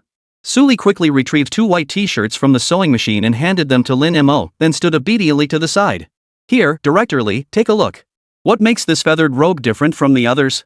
Neighboring country Sheng took the feathered robe and examined it from every angle alongside the other bigwigs, but they couldn't discern anything special either. They could only shake their heads helplessly. What exactly is different about it? Mr. Lin, stop teasing us. Lin Mo smiled faintly, slipped the feathered robe over his own shoulders, then commanded it to transform, enveloping his entire body. Gradually, he began to fade into transparency until his form vanished entirely. Holy! Old Luo blurted out in shock. Light refraction technology. After his demonstration, Lin Mo suddenly materialized beside Su Li, clapping enthusiastically. Old Luo is Old Luo sharp as ever. He spotted the technology right away. Master Luo smiled wryly.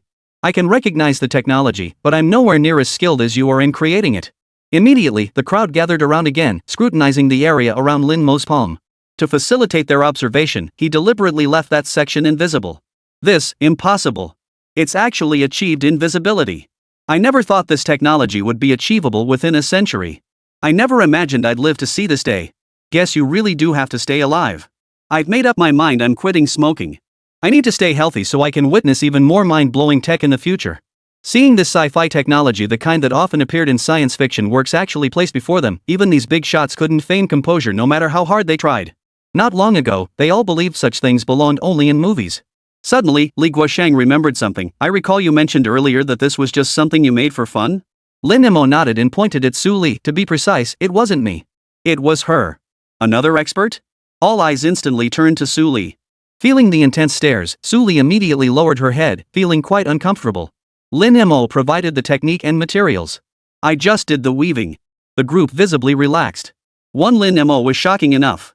If there was another one as insane as him, how could anyone survive? Lin Mo quickly chimed in. The reason I called this a hobby project is mainly because this feather robe is a stripped-down version. Think of it as made from scraps. In truth, this feathered robe was the one Lin Mo had genuinely developed. With the support of the system's materials and advanced technology, Lin Mo collected the unused scraps and was astonished to discover their functions were equally formidable. He then researched specific fabrication methods, handed them over to Su Li for testing, and indeed produced the expected results. However, being made from scraps, its capabilities inevitably fell short of the official version. While this feathered robe also possesses transformation and bulletproof capabilities, its bullet resistance is relatively weak. There's a chance it could be penetrated by a handgun. Additionally, it lacks the strength-enhancing function. Also, let me be clear, the invisibility function is limited. You can't make big movements, or it'll give you away. Li Guosheng slapped his thigh. Perfect. The intelligence department wouldn't need that feature anyway. The intelligence department wasn't just about scouting units, it also had a large number of spies. These spies operate deep behind enemy lines, where stealth capabilities offer invaluable assistance. As for that bulletproofing? Don't be ridiculous. Once a spy is discovered, unless they can withstand a full burst of rifle fire, they're executed on the spot. Mr. Lin. Li Guosheng's voice grew louder as he struggled to contain his excitement. What's the annual production capacity for these feather robes? This time, it was Lin Mo's turn to be stunned. Fearing widespread chaos, he had previously treated these cloaks as a hobby project, never intending to sell them commercially. Consequently, no assembly line production had been established. He glanced at Su Li, who stood nervously before the assembled bigwigs. With her petite frame, she could barely manage to weave a dozen or so pieces in a year. This production line hasn't been set up yet. If the military needs it, I'll get it going as soon as possible. The quantity would be the same as the feather robe's 100,000 pieces a year. As for the price, when it came to money, Lin Mo hesitated again. In principle, since it was made from scraps, it definitely had to be sold at a discount. But 100,000 pieces a year? Even if each piece was only discounted by 1 yuan, that meant losing 100,000 yuan in profits. The insurance payout from his parents' deaths in this world had only been 800,000 yuan. That loss in profit equaled a quarter of his father's worth. Noticing his hesitation, Li Guosheng quickly interjected, "Let's keep the price the same as the feather robe. After all, it has fewer useless features and more useful ones." "No!" Lin Mo raised a hand to stop him, the other clutching his chest. 9,500 per unit. That reduction meant a loss of 50 million. Over 100 fathers. In a daze, Lin Mo saw his deceased father speaking to his younger self. "Little Mo, in business, the most important thing is knowing when to give up some profit. Sometimes, we shouldn't take what we could earn, so we can earn even more in the future." In truth, Lin Mo had lost his parents at too young an age, still viewing them through rose-colored glasses. If his old man were really here, he'd be chasing him around the factory with a slipper in hand, shouting as he chased, "I told you to give up profits. That's 50 million. What the hell were you thinking? Making concessions is for small-time deals. You expect me to just hand over hundreds of millions like that?" Seeing how pained yet resolute he looked, Li Guosheng decided not to press the matter further. "What a fine young man of Huagua. Oh, right." Lin Mo suddenly seemed to remember something. "Since you're from the Southeast Theater, Minister Li, shouldn't you also be in charge of military equipment for the Strait?" Li Guosheng froze, then snapped back, "You mean, there's an underwater version of the feathered robe?" The other bigwigs had long since given up trying to process this. From the moment they first saw the feather robe, they had been in a state of constant shock. Shock upon shock reshaped their entire worldview. It seemed as though miracles were destined to emerge from every aspect of Lin Mo's being. "Oh, not exactly," Lin Mo chuckled. "It's still in the research phase. After all, in my little workshop, I have to handle everything myself. Our productivity can't compare to your top-tier national research institutes." Chapter 15, I propose a comprehensive industrial audit. By now, the crowd had grown too weary to express shock or sarcasm, only bitterness lingered in their hearts. "You're a small workshop. Your production lines are run by nanobots. If you're a small workshop, then what does that make our research institute? Sewers?" After touring the entire morning, the bigwigs finally decided it was time to leave. It wasn't because Lin Mo planned to treat them to pork knuckle rice for lunch. Mainly because if they kept watching, their worldviews would genuinely risk collapse. Their brains were practically taking on Lin Mo's shape. Gazing at the blazing midday sun outside, the big shots felt an unusual chill. One of them couldn't help but exclaim, "This is terrifying."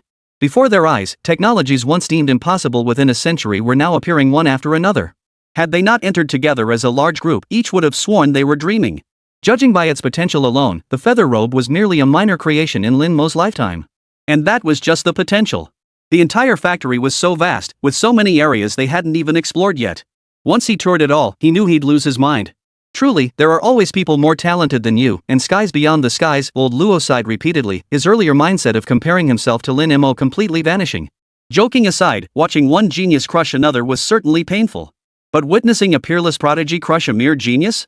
That was a whole different level of satisfaction. Old Jiang patted his shoulder. You're right. We've been too complacent in our ways. From tonight onward, all our major research institutes must thoroughly absorb civilian technology. We absolutely cannot let this happen again. This time we were lucky to discover it. But what if next time we miss it, or worse, another country beats us to it? I propose we report this immediately upon returning and launch a comprehensive industrial survey to uncover those enterprises that, for whatever reason, have remained undiscovered. The other leaders nodded in agreement. I agree. I refuse to believe there are no private enterprises surpassing us in technology. As all the executives boarded the vehicle, only Li Guosheng had just stepped out of the factory gate, continuing his conversation with Lin Mo. As a non-researcher, he felt the least impact. Mr. Lin, let's settle it this way, the first and second generations of feather armor combined will total 100,000 units annually, plus 100,000 units of stealth feather armor. As for the rest, once you develop them, you must notify me immediately. If you ever face staffing shortages, inform me immediately. Rest assured, the personnel I assign will be the most reliable in all of China. Lin Mo couldn't suppress the smile spreading across his face. 100,000 units at 10,000 yuan each. 100,000 units at 9,500 yuan each. 1.99 billion. Forget this lifetime. Even if you added up all the money he'd seen in 2 lifetimes combined, it wouldn't come close to this amount. The raw materials for the feather robes were covered by the system, and the current popularity points were more than sufficient, so this cost was negligible. The only expenses he incurred were the electricity costs during production and the metal required for the nanobots to manufacture other robots. It's practically risk-free profit. No, $1 billion windfall with zero investment. One more thing, Mr. Lin. This feather robe product you absolutely must never sell it to anyone else again. Li Guosheng's expression grew serious. Even if they seem insignificant to you, this is military equipment. This entire factory, including you, is now classified as the nation's highest military secret. It will be guarded by the military. Lin Mo nodded repeatedly. He understood perfectly well. Once you enter the Buddhist path, you must wear the. Otherwise, why would they take you on the journey to the West? After finally seeing off this group of high-ranking officials, Lin Mo returned to the factory and collapsed into his chair. Su Li sat beside him, chin resting on her hand.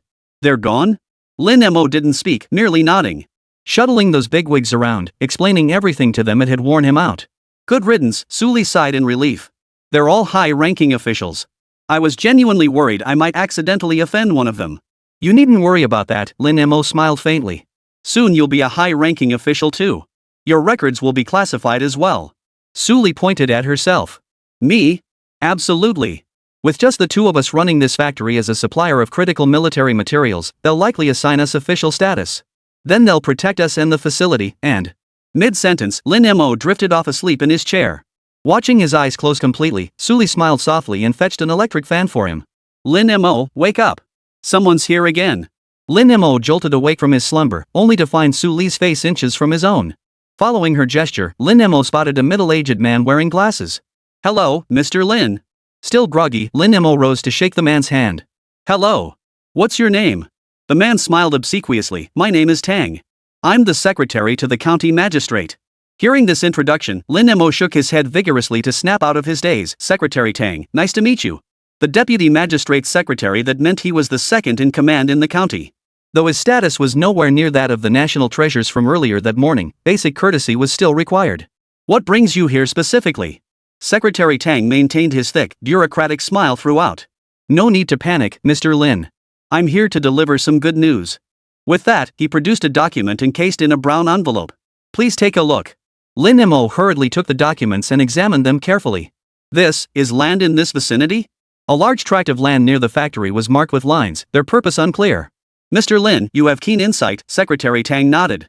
The county has received notification to transfer all the land marked with lines above to your factory.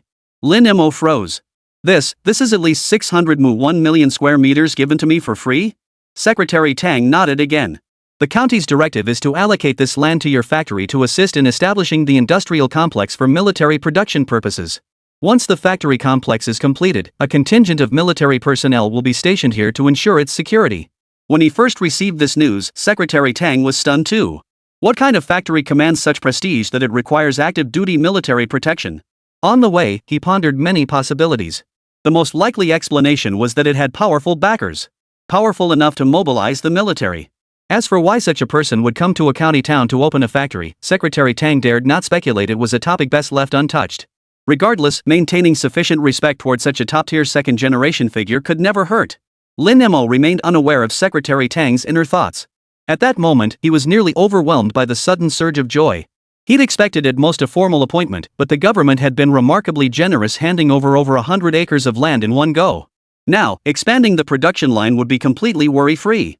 Chapter 16, not just production, it's already here. Several days later, at the headquarters of the Huagua Army, Commander Li Qiao couldn't help but curse, "Damn those Americans. They're ripping us off with just an exoskeleton. And what's this about sharing technology? Fine, but only if we share a Chinese military base with them? Absolutely preposterous." Political Commissar Qin Sheha beside him couldn't help but sigh. Amidst the chaos of the times, nations were physically intertwined, with various factions vying for dominance. This vibrant scene of vigorous growth and fierce competition constantly foreshadowed the coming war. Consequently, major nations were vigorously advancing their military technology. Beyond nuclear weapons, those ultimate, untouchable weapons of mass destruction, the primary focus was on unmanned machines and combat exoskeletons. Both technologies significantly reduced human casualties. As a pioneer in this field since the Cold War era, the United States far surpassed all other nations in this technological domain. Recently, their military exoskeletons made their combat debut, stunning the entire world. Subsequently, the United States announced to all nations that those in need could join their afternoon tea project to acquire exoskeleton technology through commercial trade. China naturally applied, only to be met with a flat refusal. The US cited environmental concerns over numerous projects as grounds for denying China access to the program and its shared technology. Subsequently, a formal document was submitted to China's Ministry of Foreign Affairs. If China wanted exoskeleton technology, it must open a military base in the Bohai Sea to the United States. "This is outrageous," Li Qiao puffed heavily on his cigarette. "They don't treat us like human beings at all." Chen Xie shook his head. "The United States made this proposal knowing full well we wouldn't accept it. It's purely meant to annoy us. Western nations won't dare defy the United States to engage with us. They're unreliable. If we truly want to develop exoskeleton technology, we have to rely on ourselves." Li Qiao gave a bitter smile. "As if I didn't know that. If we could produce something decent ourselves, why would we be stewing in frustration like this? The War Science Academy will take at least another 6 months to deliver anything. By then, it'll be too late." Though his words were tinged with bitterness, there was no trace of resentment. After all, starting so late meant trying to catch up in a decade or two to what others had developed over decades, a truly arduous journey. Chen Xie glanced at a document beside him. The afternoon tea proposal was formally submitted to the UN yesterday. Its confidentiality clauses are exceptionally stringent. Even overseas Chinese nationals are barred from accessing it. The United States is determined to choke us off this time. There are also technologically advanced nations that maintain good relations with China. Li Qiao tapped his fingers on the table. "What about the Bear Nation?" Chen Xie shook his head again. "The Bear Nation is mired in war right now. They've got their hands full. Besides, their technology is just what the old Soviet Union left behind. They can't even figure it out themselves, let alone sell it." Suddenly, a knock sounded at the door. "Comrades, I have urgent news to report." A guard opened the door, and Li Guosheng entered. He saluted the two men before casually plopping down on a chair. Li Qiao said nothing, merely tossing him a cigarette.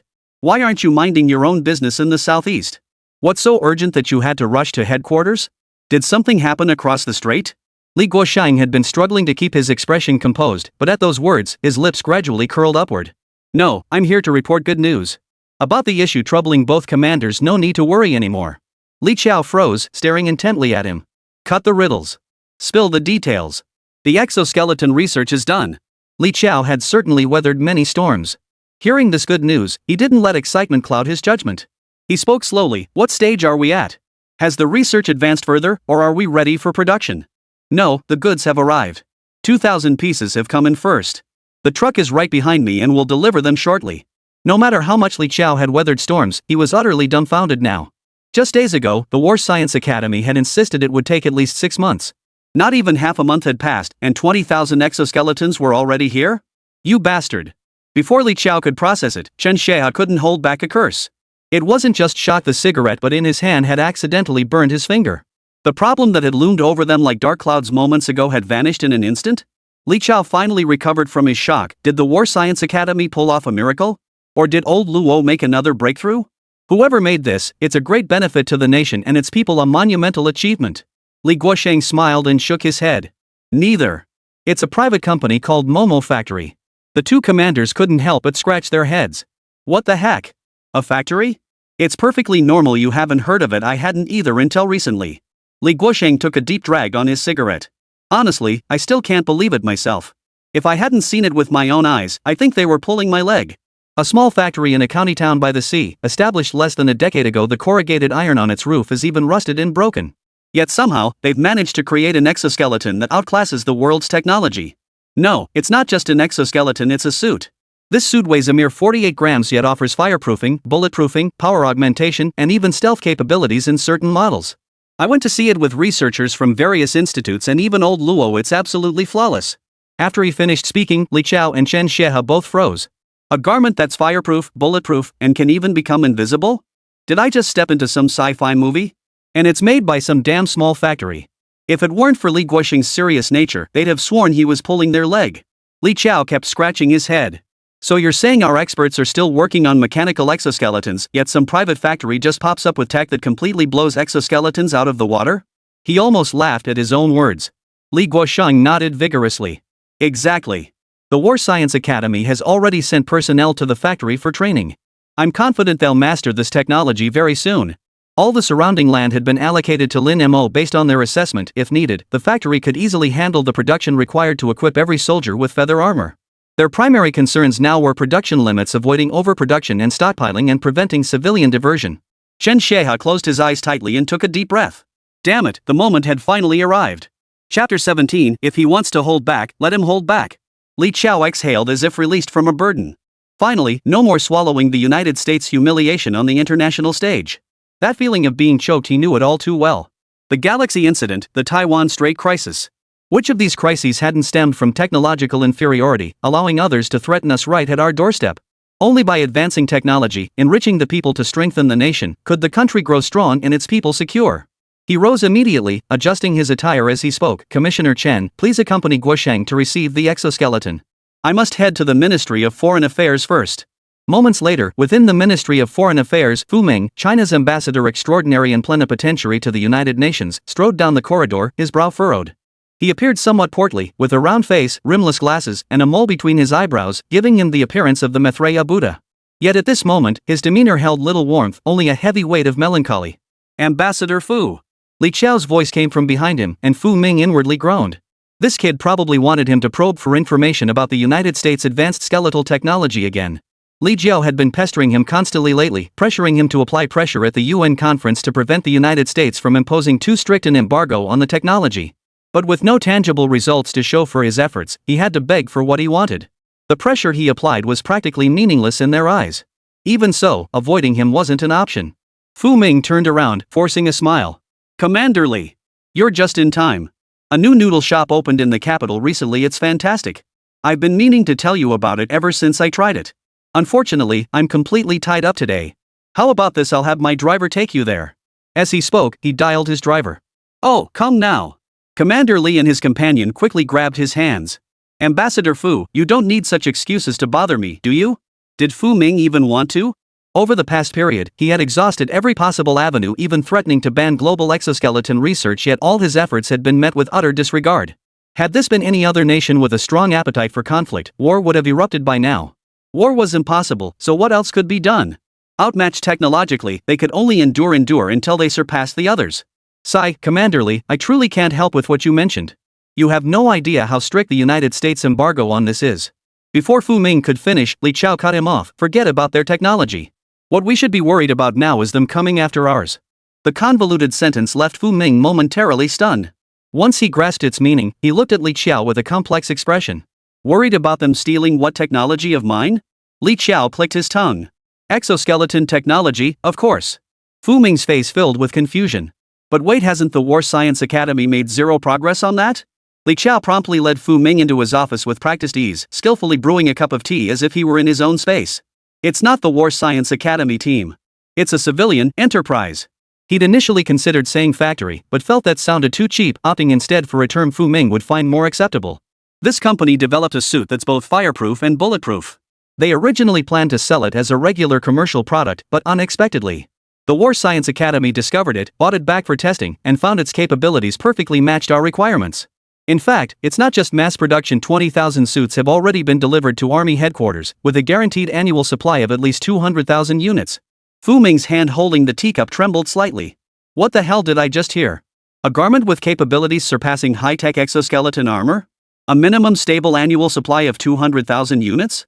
Did I just get transported into a sci-fi world? Wait, why did I say also? After trembling for over a minute, he finally swallowed the now lukewarm tea inside. May heaven bless China. We've repeatedly approached the United States regarding exoskeleton technology over the past period. They've finally relented and no longer insist on opening our military bases. In exchange, they actually demanded that our country drastically reduce tariffs on their goods, just so their products could flood our market more easily. It's nothing short of banditry. The United States never truly intended to open its military bases. Everything was merely a prelude to their real objective. This time, their true objective was crystal clear: to force China to lower tariffs and siphon massive amounts of money from the country. At that moment, the Buddha-like man finally breathed a sigh of relief. Finally, he no longer had to agonize over whether to trade market access for technology. Li Chao hurriedly poured him another cup of tea. Exoskeleton technology, at its most basic level, was merely a missed opportunity for technological advancement.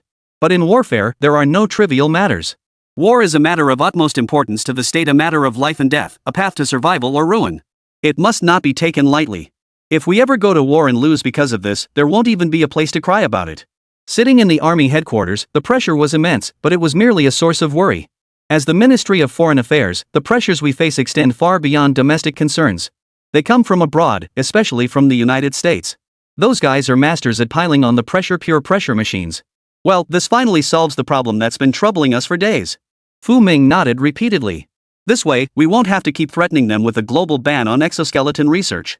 Though it wasn't very effective anyway. Even if they agreed verbally, they'd still conduct research behind the scenes. Li Chao fell deep in thought upon hearing this. Hey, Ambassador Fu, what if we actually pushed for a global ban on exoskeleton research? Fu Ming looked puzzled. What do you mean? I mean, once such a proposal is implemented, even if the United States can't halt its exoskeleton research entirely, it would still be severely impacted. That would be a huge advantage for us. Fu Ming shook his head. The US knows full well they've been guarding against us developing something that could turn the tables. Besides, even though we've made breakthroughs in our own exoskeleton, we'll definitely need to keep researching it. Li Chao smiled faintly. But ours isn't an exoskeleton. Ours is just a suit of clothing. He then pulled out the photos he'd obtained from Li Guoshang. After comparing every detail for a long while, Fu Ming slapped his thigh. Right. Ours is clothing, not an exoskeleton. Then, he flashed the same sly grin. But the problem now is that the United States holds a veto power. They'll never let this proposal pass. Li Chao shook his head. We must oppose it first. The louder the opposition, the better. We need to openly oppose this proposal directly at the UN meeting. Chapter 18, The Turtle in the Wishing Pool. Fu Ming pondered for a long time before finally grasping the meaning. You mean we should pretend our exoskeleton research has achieved breakthroughs? Li Chao slapped his thigh. Exactly. As long as they think we've made breakthroughs, the United States will definitely panic. They'd never abide by such regulations themselves, but once passed, they'd use it to pressure China. That way, they'll definitely agree. They'll even push for it. Fu Ming nodded repeatedly, even clapping his hands. You guys played dirty with tactics. This move masterfully exploited the United States' inherent tendency to oppose China on every issue. In that case, I'll handle the details. Commander Li, just sit tight and await the good news. With that, Fu Ming strode out of the office without looking back. First, he needed to finalize this plan.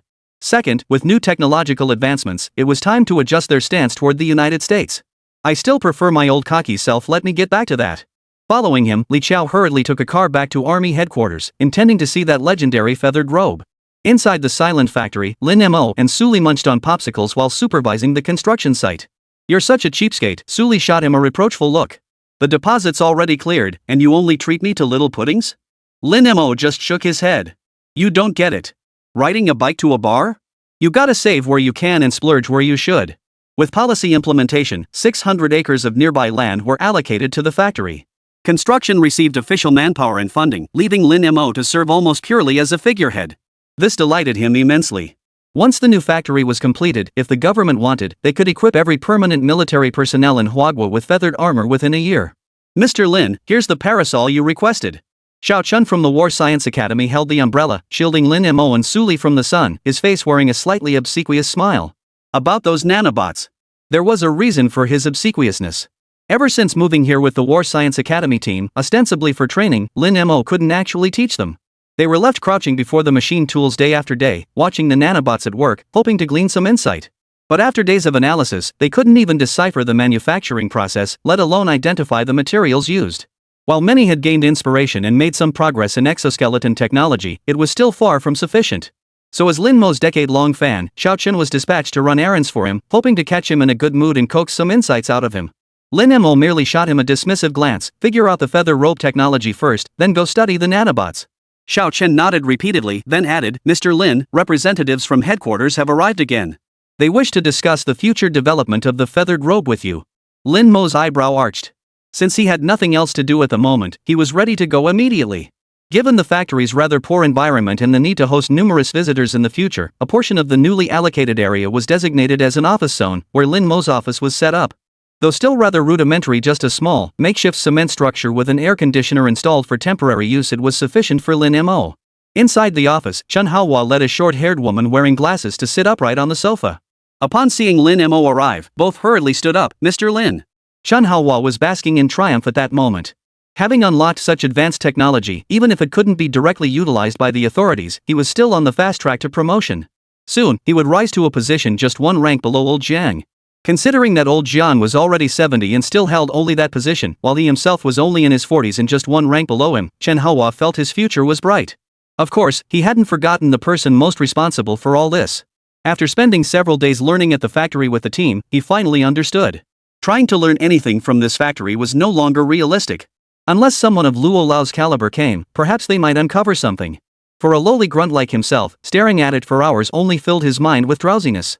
And everything about this factory, both its alluring mystery and its bewildering complexity, traced back to one man. Lin Mo. Of course, finding Lin Mo wasn't the primary purpose today. To be precise, it wasn't him seeking Lin Mo. The woman beside him, with her short hair and crisp white shirt tucked into her pants, looked sharp and efficient. Though her expression remained impassive, that sullen look had a peculiar charm all its own. Adjusting her glasses, she stepped forward and shook Lin Mo's hand. Hello, Mr. Lin. I'm Shin Qing from the Logistics Department of the Army Headquarters, responsible for the strategic development direction of the Feathered Robe project going forward. Lin Mo stepped forward to shake her hand, inwardly impressed. No wonder she was military, she stood perfectly straight. Suli stood behind them, her expression slightly displeased, but she had nothing to say. She silently took a seat in the corner of the office. As Lin Mo took his seat, Shin Qing placed a notebook on the table and opened it for him. Mr. Lin, this is the conceptual design my colleagues and I worked through the night to create. Please review it. If it meets your requirements, we'll use this as the foundation for further refinement. Lin Mo nodded and opened the PowerPoint presentation. Feathered Armor Logistics Version. The core concept for this feathered robe design focused on enhancing load-bearing capacity and leg strength. While humans can carry less cargo than vehicles, with sufficient strength, they could haul containers on foot. For complex terrains like mountains and seas, this proves far more practical than vehicles. Feathered Robe Air Force Version. This version focuses on enhancing the feather robe's resistance to air currents, allowing wearers to remain as steady as a rock in high-pressure environments. It also improves aerial balance, enabling better utilization of airflow for gliding through the sky. Wouldn't it be great if airborne troops could deploy without parachutes? Seeing that parenthetical remark, Lin Mo's lips twitched. Dropping thousands of meters without parachutes? Regardless of whether the feather robe could manage it, the psychological impact on soldiers after such a jump would be immense, potentially leaving lasting psychological scars. Feather Robe Navy Edition. This concept was just as fantastical as the Air Force version. It focused on enhancing resistance to water pressure, enabling naval forces to move within deep waters to climb aboard enemy vessels. It would also enable prolonged breath holding in rivers, lakes, and other bodies of water, making them difficult for enemy forces to track. If this were achievable, the feather robe would achieve an entirely new level of capability. His physical form spans the 7 seas. Lin Mo fell silent once more, silently running through one scenario after another, most of them straight out of a Grimm's fairy tale. Do you think I'm some kind of wishing well turtle? Chapter 19, The Zodiac Project. Hearing Lin Mo's complaint, Shin Qing could only scratch his head. There was no helping it, the technology of the feather robe was too advanced. They couldn't think of any practical directions for improvement, so each of them let their imaginations run wild. It was like writing essays about future technology back in elementary school. Lin Mo's fingers tapped slowly on the tabletop, and the heartbeats of everyone present seemed to echo the rhythm. After a long moment, he finally sighed. Well, what can I say? I didn't plan to reveal this confidential project so soon, but since you've all come knocking, I'll show you. With that, he clicked open a folder casually placed on his desktop. Shin Qing silently rolled her eyes. A secret project stored right on the desktop? Seriously? The folder opened to reveal a PowerPoint file. The presentation was extremely rudimentary, consisting only of text against solid color backgrounds. The first page displayed 4 bold characters in black text on white paper: Zodiac Warriors. The plan was simple: design 12 distinct feathered robes based on the Chinese zodiac animals. The horse represented high speed, the ox represented immense strength, the snake represented stealth, and the tiger represented high attack and defense. Based on this, 12 special forces units would be established. While showing the presentation to the others, Lin Mo explained, even if we equip all warriors with feathered armor, we'll still need to divide tasks. It's better to assign roles directly during the armor's production phase. Assign the sheep, horse, dog, ox, rabbit, and pig teams to logistics. The rat, tiger, dragon, snake, monkey, and rooster teams will engage in frontline combat. Among these, the rooster unit will serve as scouts, the snake unit as assassins, and the monkey unit as guerrilla fighters. Each will fulfill distinct roles, with their feather robes enhanced to reinforce their respective functions. Imagine the devastating impact such a massive special forces unit would unleash on the battlefield when deployed. Xin Qing had long since become engrossed in the explanation, his mind already painting the scene. A single special forces unit might not be formidable, capable only of executing specific missions. But what if every unit were enhanced into a special forces unit?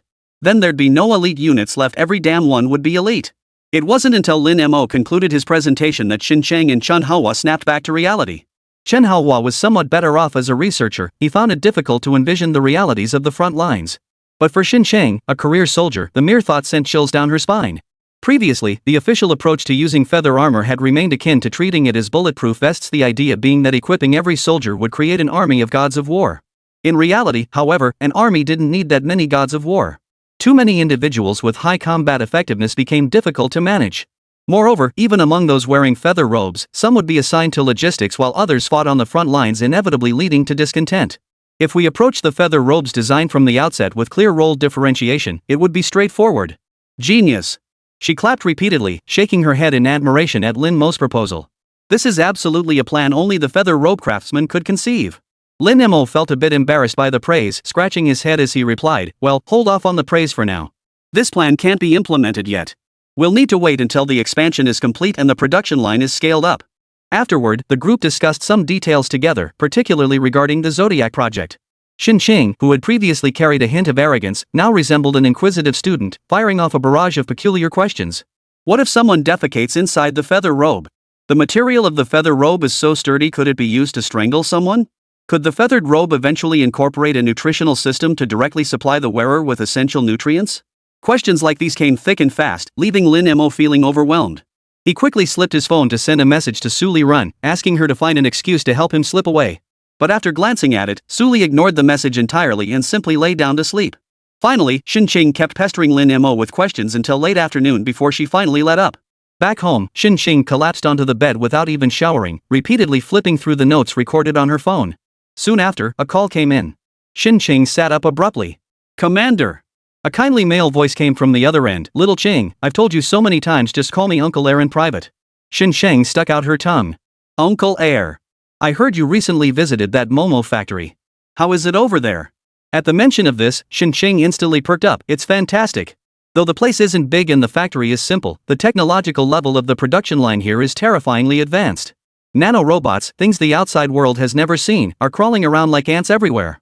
Hearing her describe it with such vivid enthusiasm, the voice on the other end sounded somewhat relieved. I'm glad you like it. Just remember, it's not like the military zone. You need to be careful. Be careful? Xin Cheng froze. Are you saying someone might want to harm the factory? The voice on the other end also paused. What are you thinking? I just meant don't get kidnapped. I heard the factory owner is a real hunk. Xin Cheng immediately relaxed. Oh, you meant that? Speaking of Lin Mo, she couldn't help but recall him. He was indeed quite handsome, especially when explaining the Zodiac project. The sunlight on his face created a radiant glow that was almost addictive. Noticing her silence, the voice on the other end grew tense. What's wrong, Xiaoqing? Have you really fallen for him? No. Xin Cheng exclaimed in alarm, then quickly realized her outburst. No, I just think the plan he mentioned today is brilliant. Then, she obediently recounted every detail of the Zodiac plan Lin Mo had presented that day. After a long pause, the man on the other end finally managed 2 words, genius. First pilot it within the Special Forces system, then roll it out across the entire military. If successfully implemented, the entire military would have clearly defined roles, leading to an extraordinary boost in administrative efficiency. This was something they hadn't even dared to imagine before, when technology couldn't support such an endeavor. Only Lin Mo, the creator of the feathered robe, stood at the forefront of both technology and ideology. This system is absolutely viable. Xiaoqing, send someone over. You oversee the construction for now and ensure the factory expansion is completed as soon as possible. Xin Chang nodded repeatedly. Yes, sir. Oh, one more thing. Before hanging up, the man's voice came through again. Things have been pretty hectic at the Ministry of Foreign Affairs lately, so I won't have much free time either. For now, you just stay put at the factory and learn as much as you can. Recalling everything she had witnessed at the factory, Xin Chang felt immense joy mixed with a hint of bitterness. She genuinely wanted to learn. But he truly couldn't learn it. Chapter 20, If the beautiful country won't let you research it, should you still research it? Several days later, United Nations Conference Hall. Despite the sweltering heat, the atmosphere was as frigid as winter. Ambassador Fu Ming of the Chinese Ministry of Foreign Affairs, a man who usually smiled like the laughing Buddha, now wore a face frozen in frost. He slammed his fist on the table, a sound not loud, yet it felt like a heavy hammer striking the heart of every delegate present. Our nation firmly opposes any form of restrictive proposals targeting the technological development of specific nations. His words, amplified through the simultaneous interpretation system, echoed clearly throughout the hall. Using security as a pretext to suppress others is nothing less than blatant technological hegemony. Fu Ming was opposing a proposal from Bear Nation to restrict the development of exoskeleton technology. This very proposal had been personally handed to the Bear Nation's ambassador by the Hua Nation's ambassador just days prior. The objective was to collude with the Bear Nation to undermine the beautiful nation. Had China proposed this measure itself, the United States would have suspected foul play and vetoed it. But if another country proposed it to suppress China, the United States would have to step in to save face. Conveniently, from America's perspective at this moment, its own exoskeleton technology was highly advanced. Even if research were restricted, it would still maintain a significant lead over the rest of the world. Moreover, even if the UN imposed restrictions, the US would likely ignore them. Simultaneously, China's leadership deliberately leaked ambiguous intelligence, leading the United States to believe China had achieved major breakthroughs in exoskeleton technology and was urgently seeking to deploy it for military applications. This explains why China would oppose any restrictions so vehemently. The American representatives took the bait. They believed they had seized China's Achilles heel. Since you fear restrictions so much, we'll impose them on you. Fu Ming's gaze fixed directly on the direction of the American delegation. There, several fair-haired, blue-eyed officials were whispering among themselves, their faces bearing a barely perceptible smugness. One of the representatives immediately stood up and delivered a passionate speech. Research conducted by numerous environmental organizations within our country has revealed significant environmental pollution issues associated with exoskeleton technology. It must be halted immediately. We are all inhabitants of Blue Star. Protecting Blue Star means protecting ourselves. The representative from the UK also stood, I concur. Protecting the global environment is our duty as inhabitants of Blue Star. Xiao Fei's representative nodded vigorously. You cannot abandon the entire Blue Star's environmental cause just because your nation has recently made breakthroughs in related technologies. That is selfish. The Russian representative kept his head down, playing with his phone. Each nation harbored its own hidden agenda. The United States, needless to say, would seize any opportunity to cause trouble for China. As America's conjugate father-son duo, Daiying had secured numerous valuable resources from America through their father-son relationship, including exoskeleton technology. France, while maintaining a certain distance from the United States, was a seasoned capitalist nation with deep pockets. Russia's approach is simpler. For them, scientific research has never been about advancing into the future, it's been about digging up the past. To this day, no one can truly quantify the immense legacy left behind by the Great Bear. Subsequently, nations led by the United Kingdom and France cast their votes in favor. I object. The speaker was the representative of Yugoslavia, a small Western nation. Since the days of the Federal Republic of Yugoslavia, Yugoslavia had forged a deep friendship with China. Unfortunately, with the collapse of the Soviet Union and the dissolution of the Yugoslav Federation, Yugoslavia had no choice but to align itself with Western nations. However, a major incident several years ago saw China come to Yugoslavia's aid in its hour of need, significantly warming the friendship between the two nations. That said, as a member of the Western Bloc, Yugoslavia dared not speak further after casting its dissenting vote. After all, they were too far from heaven and too close to the United States. The pressure fell on Fu Ming. Under the gaze of the assembly, his expression betrayed deep reluctance. He gritted his teeth, as if bearing an immense injustice. In the end, however, he cast an abstention vote, choosing not to exercise his veto power. Victory smiles instantly spread across the faces of the American delegation. Though we don't know what China fears that it didn't exercise its veto power, this battle is ours. We had used the shackles of rules to firmly bind the claws of the Chinese dragon. The vote concluded, and the proposal passed without surprise. Listening to the sparse applause in the hall, Fu Ming gritted his teeth and stormed out. After his departure, another blonde-haired young man approached the American representative. Mr. Ambassador, the ambassador of Annam requests an audience. The American representative nodded slightly and followed the man out of the conference hall. Fu Ming had barely stepped outside the venue and settled into his car when another ambassador, who had been waiting inside for some time, approached. Don? Fu Ming silently pulled out a proposal. Clearly written on it, restrict the development of exoskeleton technology. As everyone knew, feather robe was clothing, not an exoskeleton. The two exchanged a knowing glance and smiled in unspoken understanding. The scene shifts back to the silent factory. Lin Mo had fully embraced the role of a hands-off manager. Every day, he and Suli strolled around the construction site, ostensibly supervising the quality of the work, but in reality, simply savoring a rare moment of leisure. The sun was perfect, the breeze gentle. Suli and he sat on the lawn, each holding a blade of grass between their lips. Hey, once the factory's finished, do you think we'll be able to just lie around counting money every day? Lin Mo closed his eyes, listening to the system's rapid notifications of rising popularity points, a faint smile playing at the corners of his mouth. Counting money is so vulgar. We should aim for something more meaningful. With a thought, he opened the system store. Feather Robe Generation 1 Production Line Optimization Plan, required popularity points 1 million. Feather Robe Generation 2 Production Line Optimization Plan, required popularity points 5 million. Exchange. Lin Mo pressed the confirmation button without hesitation. Almost instantly, a pale blue glow illuminated the production lines deep within the factory, composed of nanorobots.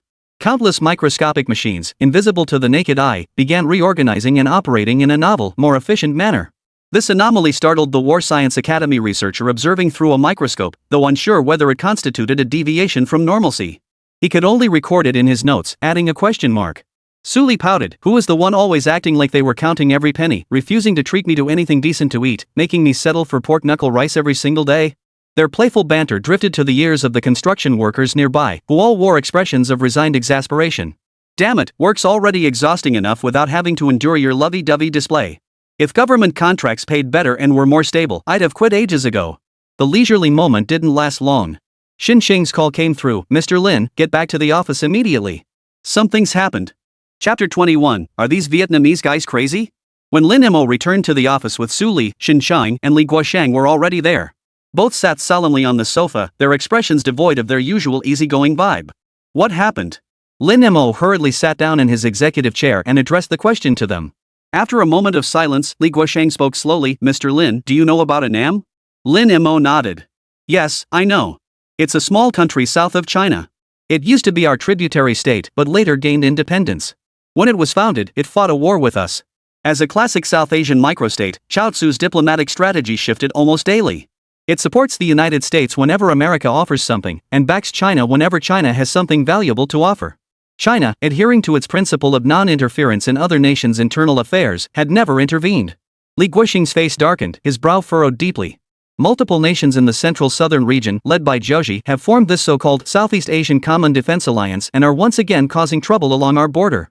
If that were all, it might be tolerable. But they have expelled our overseas citizens en masse and even killed some of them. For China, occasional disturbances and provocations are tolerable. But when it escalates to murder, that's not something that can be settled with a mere 30 lashes. What's more, among those killed were some who had gone to impoverished areas there to provide aid and reconstruction. This is an utter disgrace. The committee is already in session. We should have results later tonight. Mr. Lin, how many feather robes can you deliver now? Lin Mo counted on his fingers, 30,000. Holy! Li Guoxing nearly bit his tongue in shock. His shock was understandable after all, the production line upgrade was something Lin Mo had just redeemed, and he only learned the exact efficiency figures by inquiring with the system. Even though the expansion wasn't complete yet, the system's efficiency was just that unreasonable. Li Guosheng composed himself and nodded. If needed, the government will issue a directive. When that happens, Boss Lin, you just follow the official procedures. I need to return to my Southeast Military District first. With such a major incident, things across the strait probably won't be peaceful either. Xiaoqing, ensure the factory's security is absolutely guaranteed. Xinsheng snapped a military salute. Yes, sir. At that moment, within the grandest building of the United States, classified orders flew like snowflakes toward the Indochina Peninsula. CIA. An organization notorious on the international stage. Its primary mission is to openly and covertly gather and analyze intelligence on foreign governments, corporations, terrorist organizations, individuals, politics, culture, technology, and other areas, coordinate the activities of other domestic intelligence agencies and report this intelligence to various departments of the US government. Of course, that's just the official line. In reality, its presence is felt in terrorist organizations worldwide. Some of its most heinous acts aren't even driven by the will of the United States.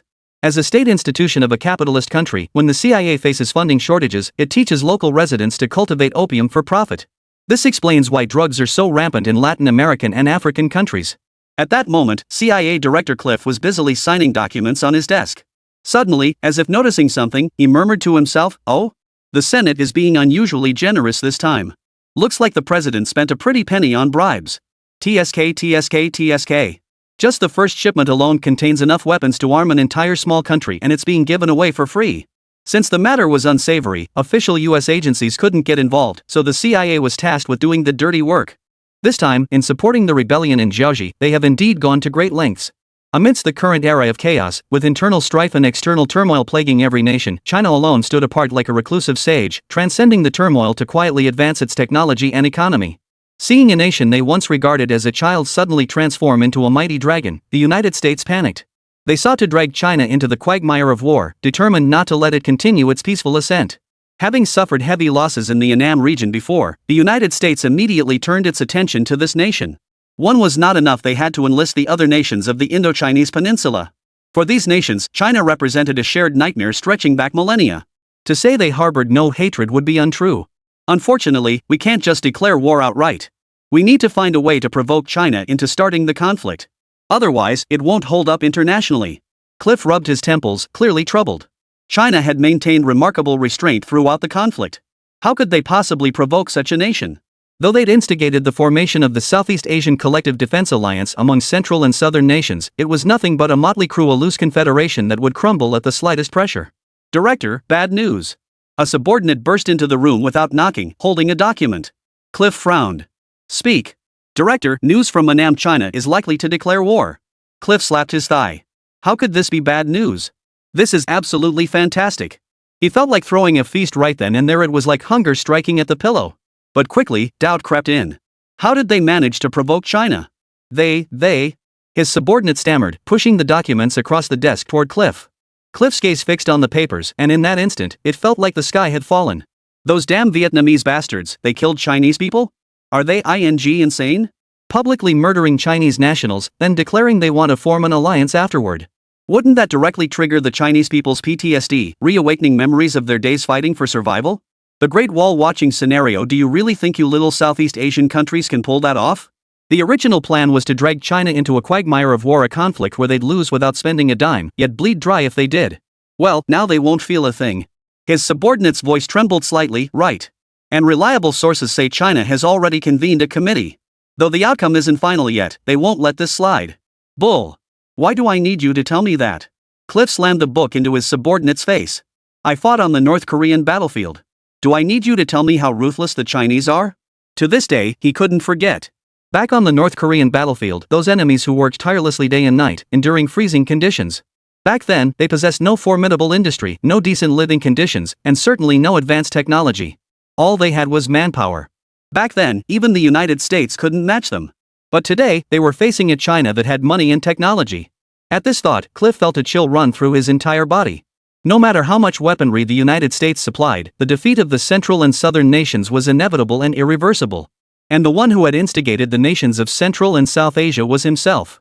Once the truth came out. Chapter 22: The Concept of Invisible VR Glasses. The next day. In the newly built temporary office, the air conditioner hummed as it blew cold air. Outside the window, the constant roar of construction work competed in volume with the cicadas chirping in the trees. Suli, ice pop in her mouth, idly scrolled through her phone, occasionally letting out a gasp of surprise. Lin Mo, come see this. She thrust her phone in front of Lin Mo. The internet's going crazy over it. Lin Mo glanced at the screen, which was flooded with discussions about feathered robe. Lee swiped through the comments, reading them aloud one by one. Momo Factory pulled all feather robes overnight. Is this a distortion of humanity or a collapse of morality? I got inside info. The streamer got set up by investors and forced to shut down. No, trust me, the streamer's tech was too advanced. They've been abducted by aliens for dissection research. Listening to these wild speculations, Lin Mo shook his head helplessly. Netizens' imaginations are still as vivid as ever. Suli put away her phone and asked with concern, should we step forward and explain? Explain what? Lin Mo leaned back in his executive chair, looking relaxed. The feather robe is military equipment, classified industry stuff. Can't go into details. Forcing an explanation would just make things messy, eh? But you've got me thinking now that feather robe's been handed over to the military, all that fame we built up from streaming is wasted. We're idle anyway. Let's develop some new civilian tech to benefit society and earn a little extra cash on the side. What's your latest scheme? Su Li's eyes lit up. Ever since Lin Mo developed the feather robe, their happiness index had skyrocketed. Lin Mo gave a mysterious smile. I've been thinking about creating a pair of internet-connected VR contact lenses. What do you think? The system's functionality was based on Lin Mo's proposals, with the system determining the approach and subsequently generating the blueprints. Ultimately, what they would create depended entirely on Lin Mo's resolve. No sooner had he finished speaking than the office door swung open. Xinsheng stood in the doorway, dressed in a crisp training uniform, her gaze sharp. Internet-connected contact lenses? She had clearly overheard Lin Mo's words. Both Lin Mo and Su Li were taken aback. Miss Shin, what brings you here? Xinsheng walked in, ignoring Lin Mo's polite greeting and Su Li's gaze. She leaned in close to Lin Mo, her eyes fixed intently on him. I was just passing by. Those VR contact lenses you mentioned earlier, can they connect to satellite signals? If anyone else had proposed developing VR contact lenses, Xinsheng would have scoffed at the idea. But coming from Lin Mo, it suggested he likely already possessed foundational technical support. The question instantly shifted the office atmosphere. As Xinsheng leaned forward, revealing a large expanse of skin at her collar, Lin Mo instinctively turned his head away only to meet Su Li's furious glare. He cleared his throat hurriedly, straightening Xinsheng's posture as if discussing a trivial matter. Connecting to satellites is just the most basic function. I also plan to add a more interesting feature. He seemed to perk up, leaning forward slightly. It'll use ultrasonic waves to scan the environment within 100 meters, generating a real-time 3D sandbox model projected directly onto the wearer's retina. Lin Mo grew increasingly animated as he spoke, gesturing enthusiastically. Just imagine playing VR games using real-world environments as maps. How awesome would that be? Xinsheng's breath caught abruptly. Her expression bore no trace of amusement, only profound shock and ecstatic awe. VR games? She fixed her gaze on Lin Mo, speaking slowly and deliberately. If this feature were applied on the battlefield and the range expanded just a bit more, we could locate every enemy troop with ease, like having cheat codes in a game. Lin Mo felt a tingling sensation under her intense gaze and remained silent. Why was it so damn hard to be a civilian tech developer these days? Ah well. If it could be used on the battlefield against those enemies bastards, it would be worth it. Battlefield vision. Xinsheng murmured to herself. Those 4 words seemed to hold infinite magic, making her blood boil. Her fingers trembled slightly with excitement as she swiftly pulled out her phone. Without pausing to explain further to Lin Mo and Su Li, she spun around and dashed out of the office, her voice urgent as she shouted into the phone. The call connected almost instantly. Commander Li, I have urgent news to report. A commanding, steady voice answered from the other end, none other than Army Commander Li Qiao. Xiaoqing, what's so urgent? Xinsheng forced down her inner elation, striving to keep her voice steady. Reporting to the commander. Lin Mo, he's come up with something new again. Upon hearing Lin Mo's name, Li Qiao's tone instantly turned serious. Get to the point. A pair of smart contact lenses. Xinsheng took a deep breath. They can connect to satellites and use ultrasonic waves to scan the surrounding environment, generating real-time 3D maps that project directly onto the retina.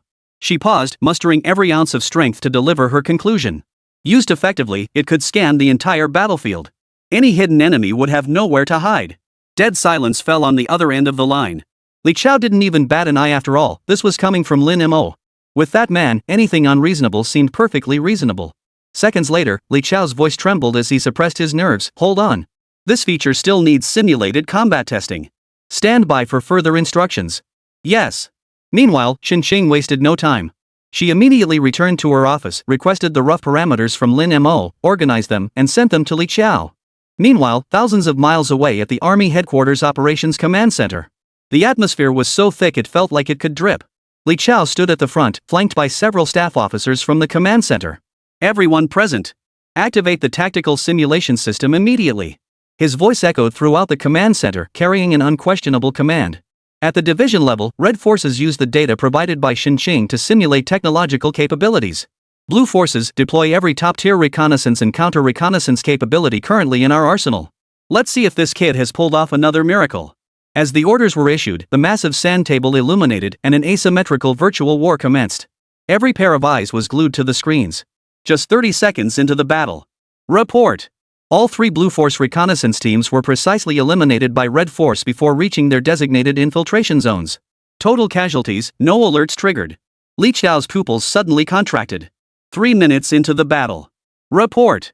Red Force's main unit has precisely bypassed all Blue Force minefields and ambush zones. Their route planning, flawless as if strolling through their own backyard. The staff officer's voice trembled with disbelief. Chapter 23, Another Dimensional Strike. 5 minutes into the battle. Report. Blue Command Headquarters coordinates exposed. Red long-range artillery, conducting saturation bombardment. Simulation verdict. Blue command system is crippled. The war is over.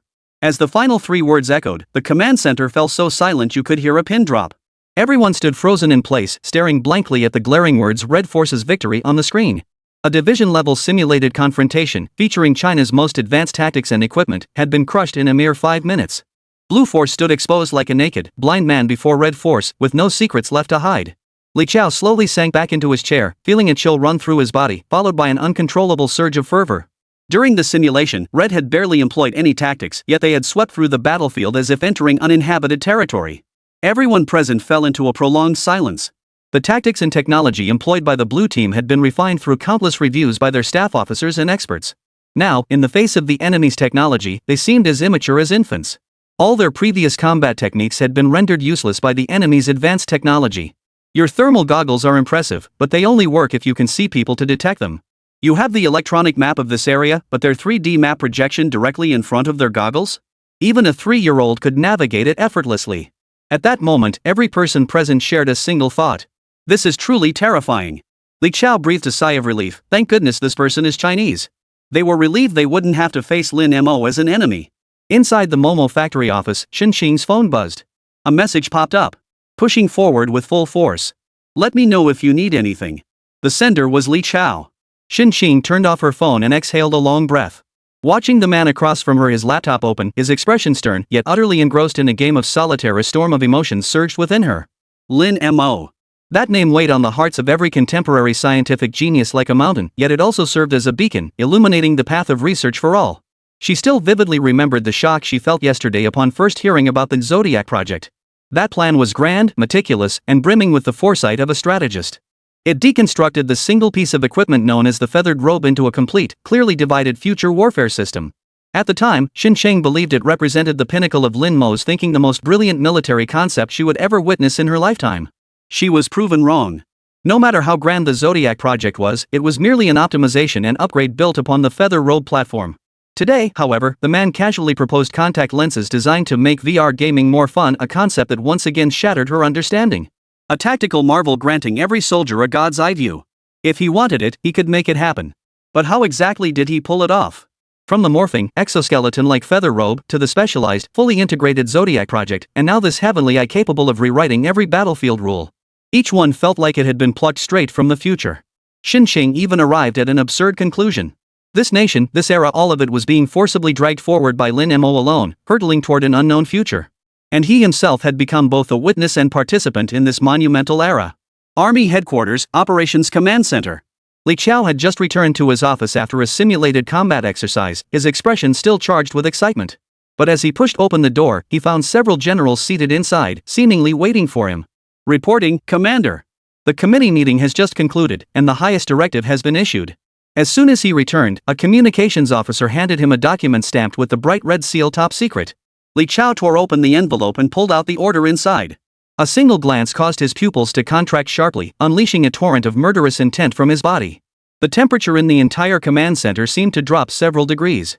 To Army Headquarters, in response to the recent series of grave provocations and heinous acts of violence against our overseas citizens by the authorities in Jiaoxi, Operation Southern Frontier Sword is to be initiated immediately.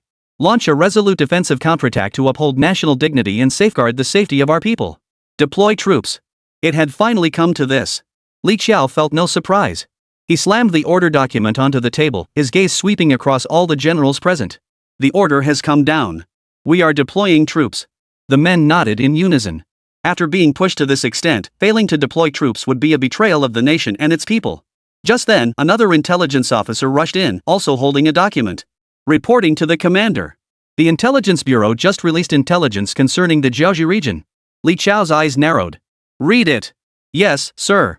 According to frontline soldiers, the Southeast Asian Mutual Defense Alliance established by the Kingdom of Kampa is primarily equipped with American weapons.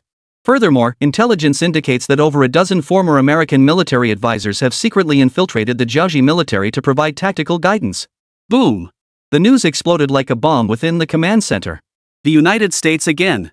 They were the ones pulling the strings behind the scenes. They deliberately dismissed their own military advisors only to send them to Jiaoxi, all to avoid taking the blame. Li Chao clenched his fist so tightly his teeth chattered. Good. What a beautiful country. He laughed bitterly in rage, his voice dripping with icy murderous intent. Do they really think that by deploying some obsolete junk weapons and sending a few third-rate advisors, they can drag our nation into a quagmire of war? Do they truly believe we're still that impoverished, weak nation from decades ago, forced to fill trenches with human lives? Several generals rose to their feet in succession. Commander, give the order. Give me 50,000 men, and I'll level Annam within a month. Let me handle it. Give me 40,000 men, and I'll do it in 20 days. Cut the crap, old-timer.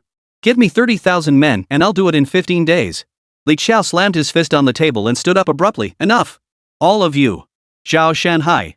A middle-aged commander with a stern face, piercing eyes, and a crew cut stood at attention and saluted. It was none other than Zhao Shanhai, commander of the Southwest Military District. Commander! Li Qiao fixed him with an intense stare, cutting straight to the point without a word of preamble. I order you to immediately select 500 of the most elite soldiers from the Southwest Military District to form the Sword Advance Unit. You will personally lead this unit as the spearhead of Operation Southern Frontier Sword. Drive it deep into the heart of Annam. Chapter 24, My Great and Beautiful Nation, Unrivaled Under Heaven. The moment Li Qiao's order rang out, the office fell deathly silent. 500 men. A mere 500 men.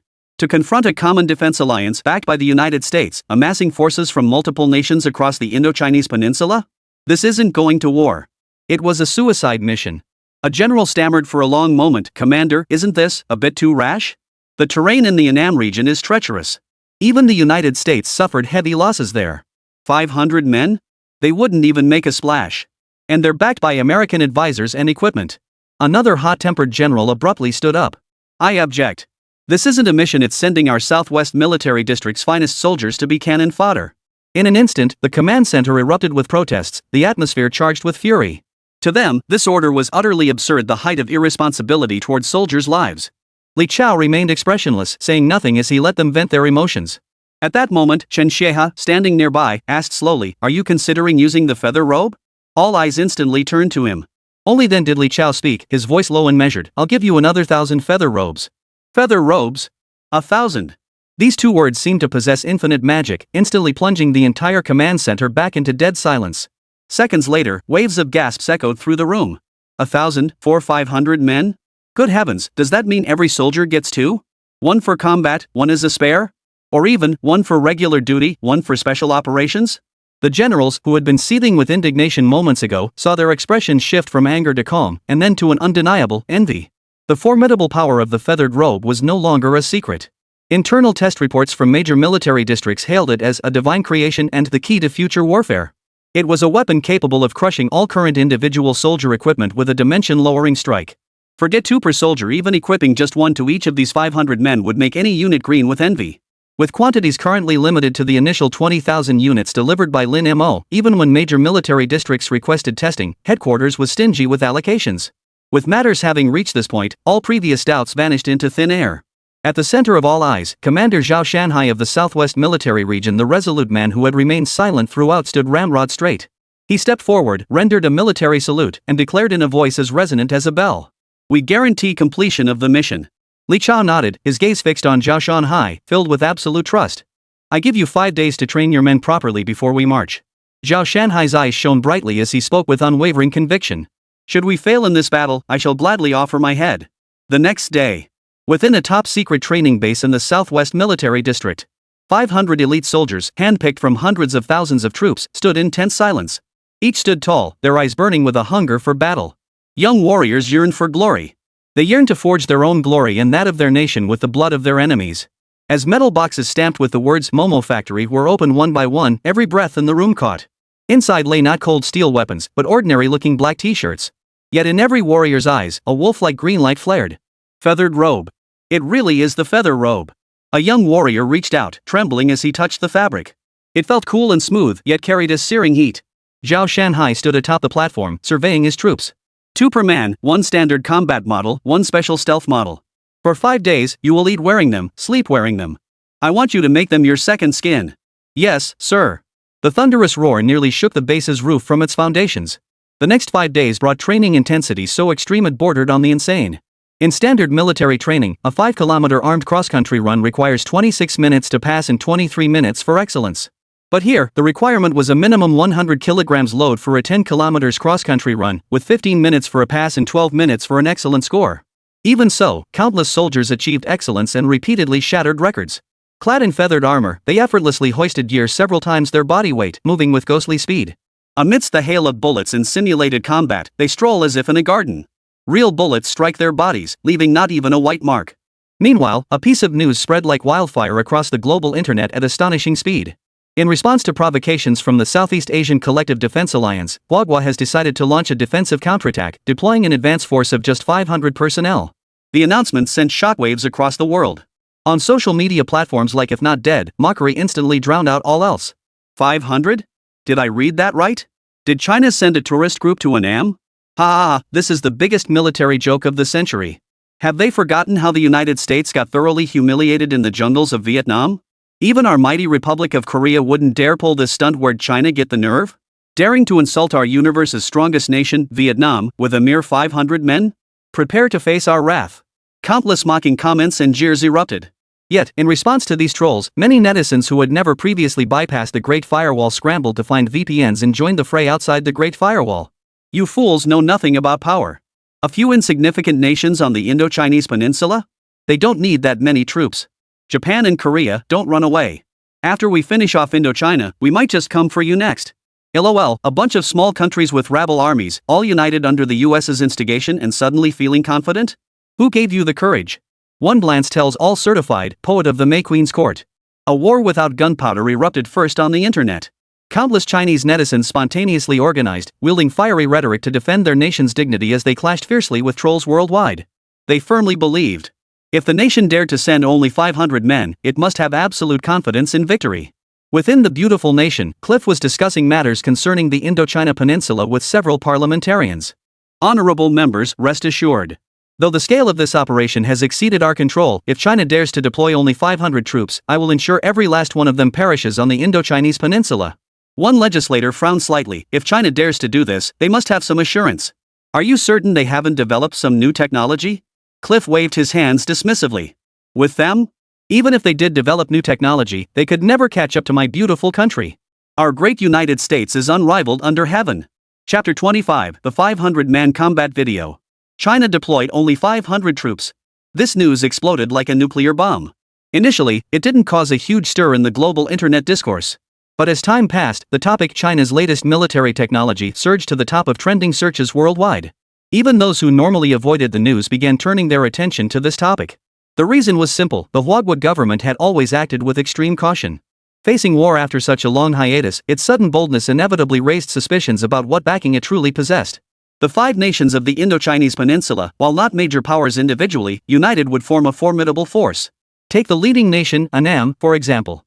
The Annam War alone cost the United States astronomical sums without yielding any meaningful returns. Moreover, they were fighting on their home turf, with rugged mountains and dense forests. Having mastered guerrilla warfare learned from China, they were adept at outmaneuvering larger forces. Moreover, 500 men? That's not even a fraction of their numbers.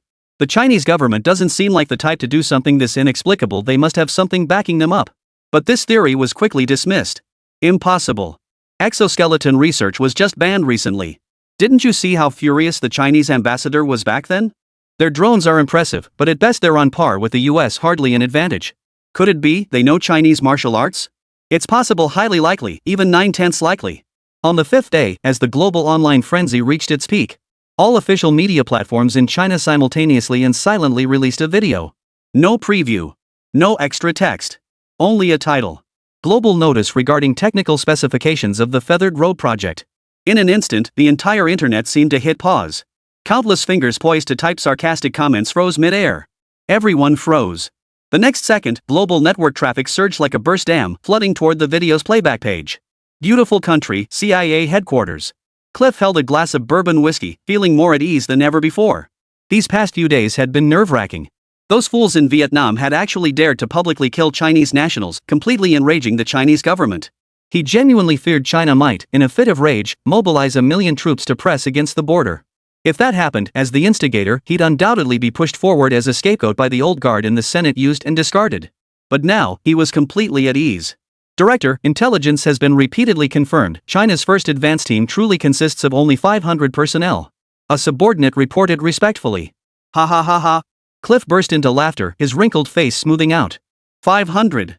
They really only sent 500. He sipped his whiskey, the fiery liquid sliding down his throat, delivering a wave of burning pleasure. Stupid. This is the most foolish military decision I've ever seen. That nation, which had left him with psychological scars on the North Pole battlefield, seemed to have forgotten the brutality of war after years of pampered existence. His subordinate hesitated before speaking up cautiously, "Director, we can't afford to be complacent. China has always acted with caution. If they dared to do this, they must have some hidden cards we don't know about. I suggest." "Recommend?" Cliff cut him off coldly, his eyes brimming with contempt. "Do I need your suggestions? What trump card could possibly allow 500 men to stand against an alliance of tens of thousands? Did they hand out nuclear bombs to every single one of them? Now, prepare the press release. I want the entire world to see the consequences of provoking our allies in the United States." The subordinate dared not say another word and bowed his head before retreating. Cliff gazed out the window, already envisioning the sight of the Huagua army annihilated in the jungles of Annam, its national strength severely weakened, its economy in decline, forced to bow its head and beg for mercy from the United States. And he would ride this tailwind to soar to new heights, becoming America's representative in Indochina, reenacting the legend of Emperor Mac. "My great United States unrivaled under heaven." He smugly hummed a cowboy tune from his homeland. Countless mouse cursors clicked the play button simultaneously. Cliff's secretary promptly presented the video link. He sneered contemptuously, clicked the video, and prepared to watch the humiliating defeat of the Huagua military. The video began. No stirring music. No narration. Only pitch blackness. The screen brightened. It was a first-person perspective, the camera shaking violently. All that could be heard was heavy breathing and the chirping of insects in the jungle. This is footage recorded by a soldier's helmet-mounted camera. Time, 3:17 a.m.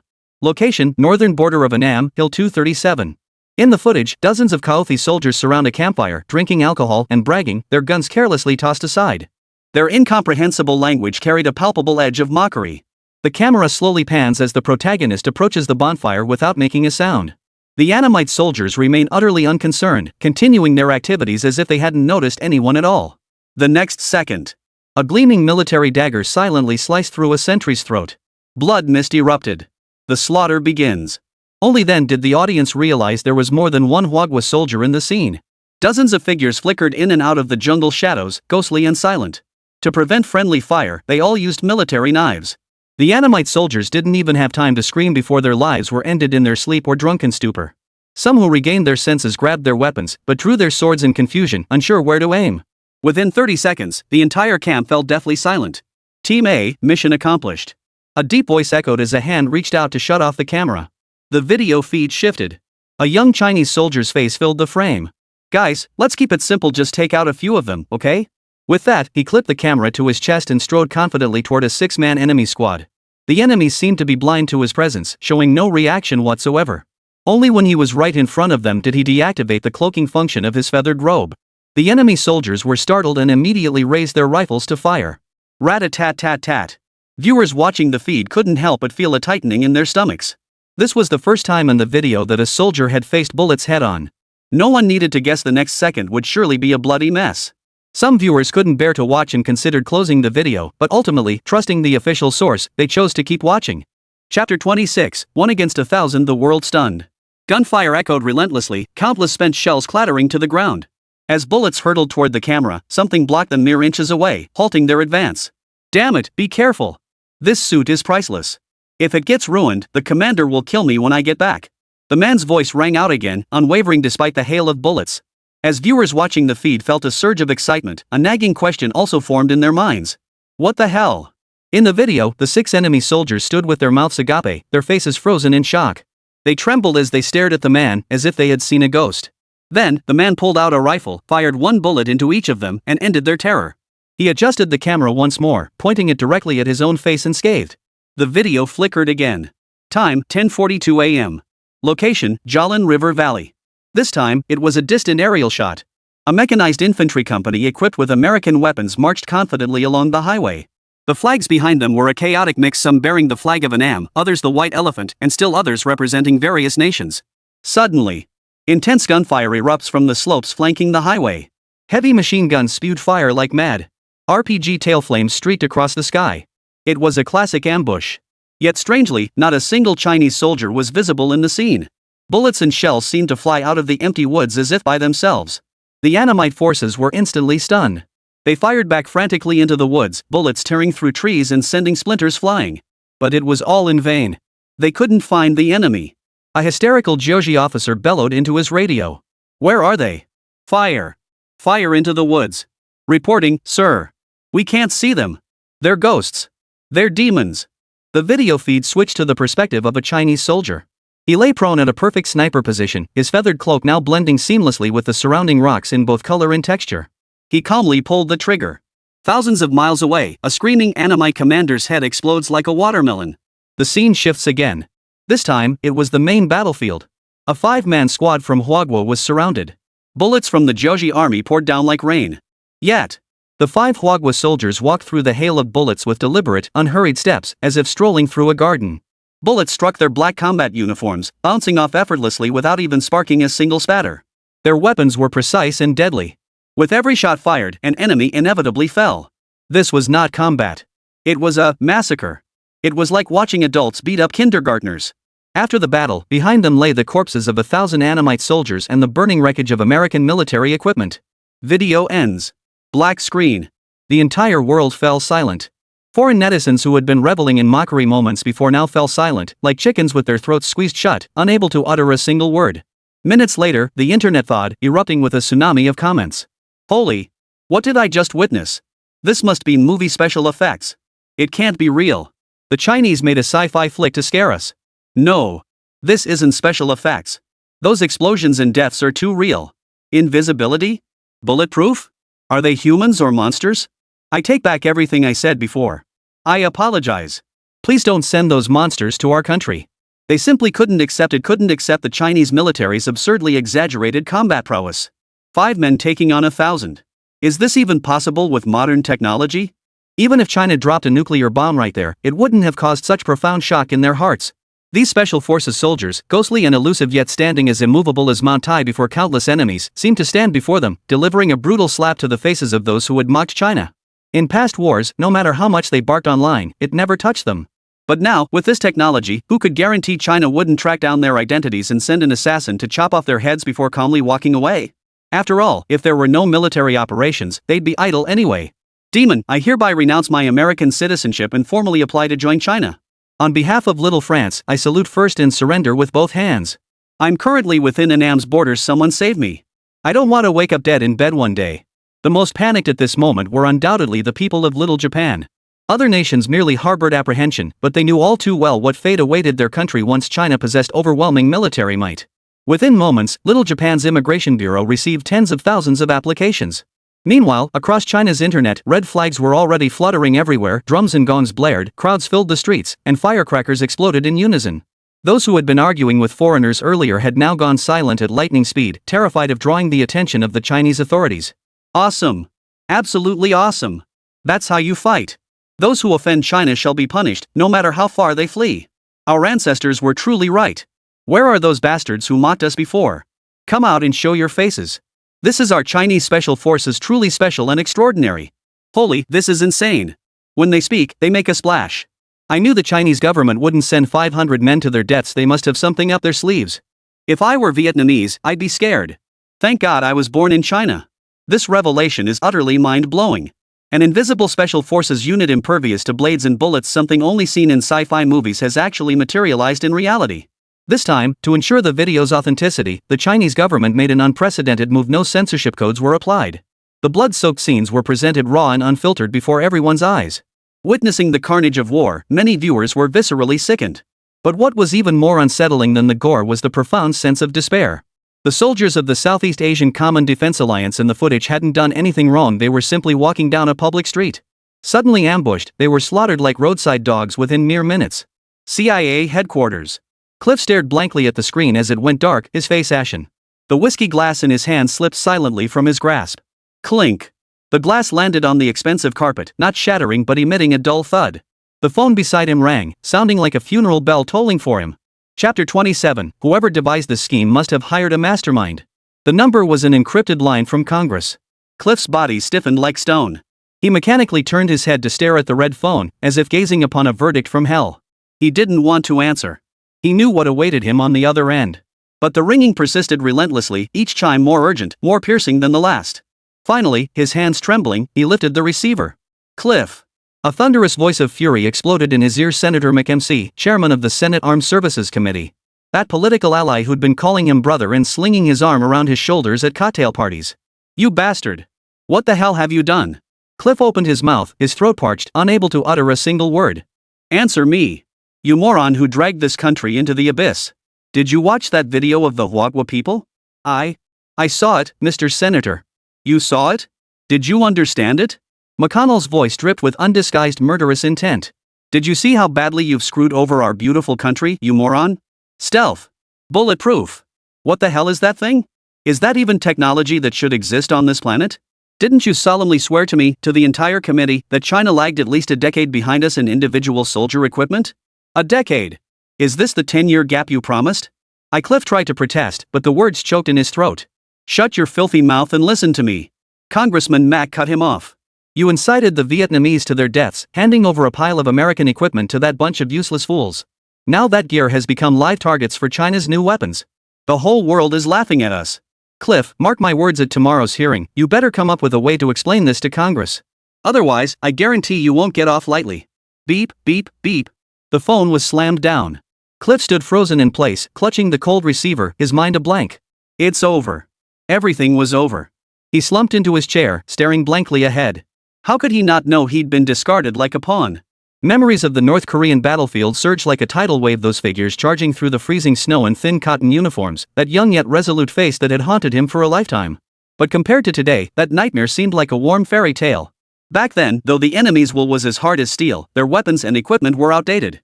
They could still be crushed by superior firepower. But now?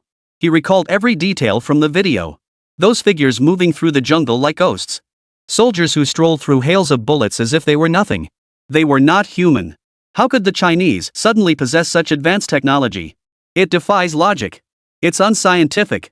He leapt from his chair and paced frantically around the office like a caged beast.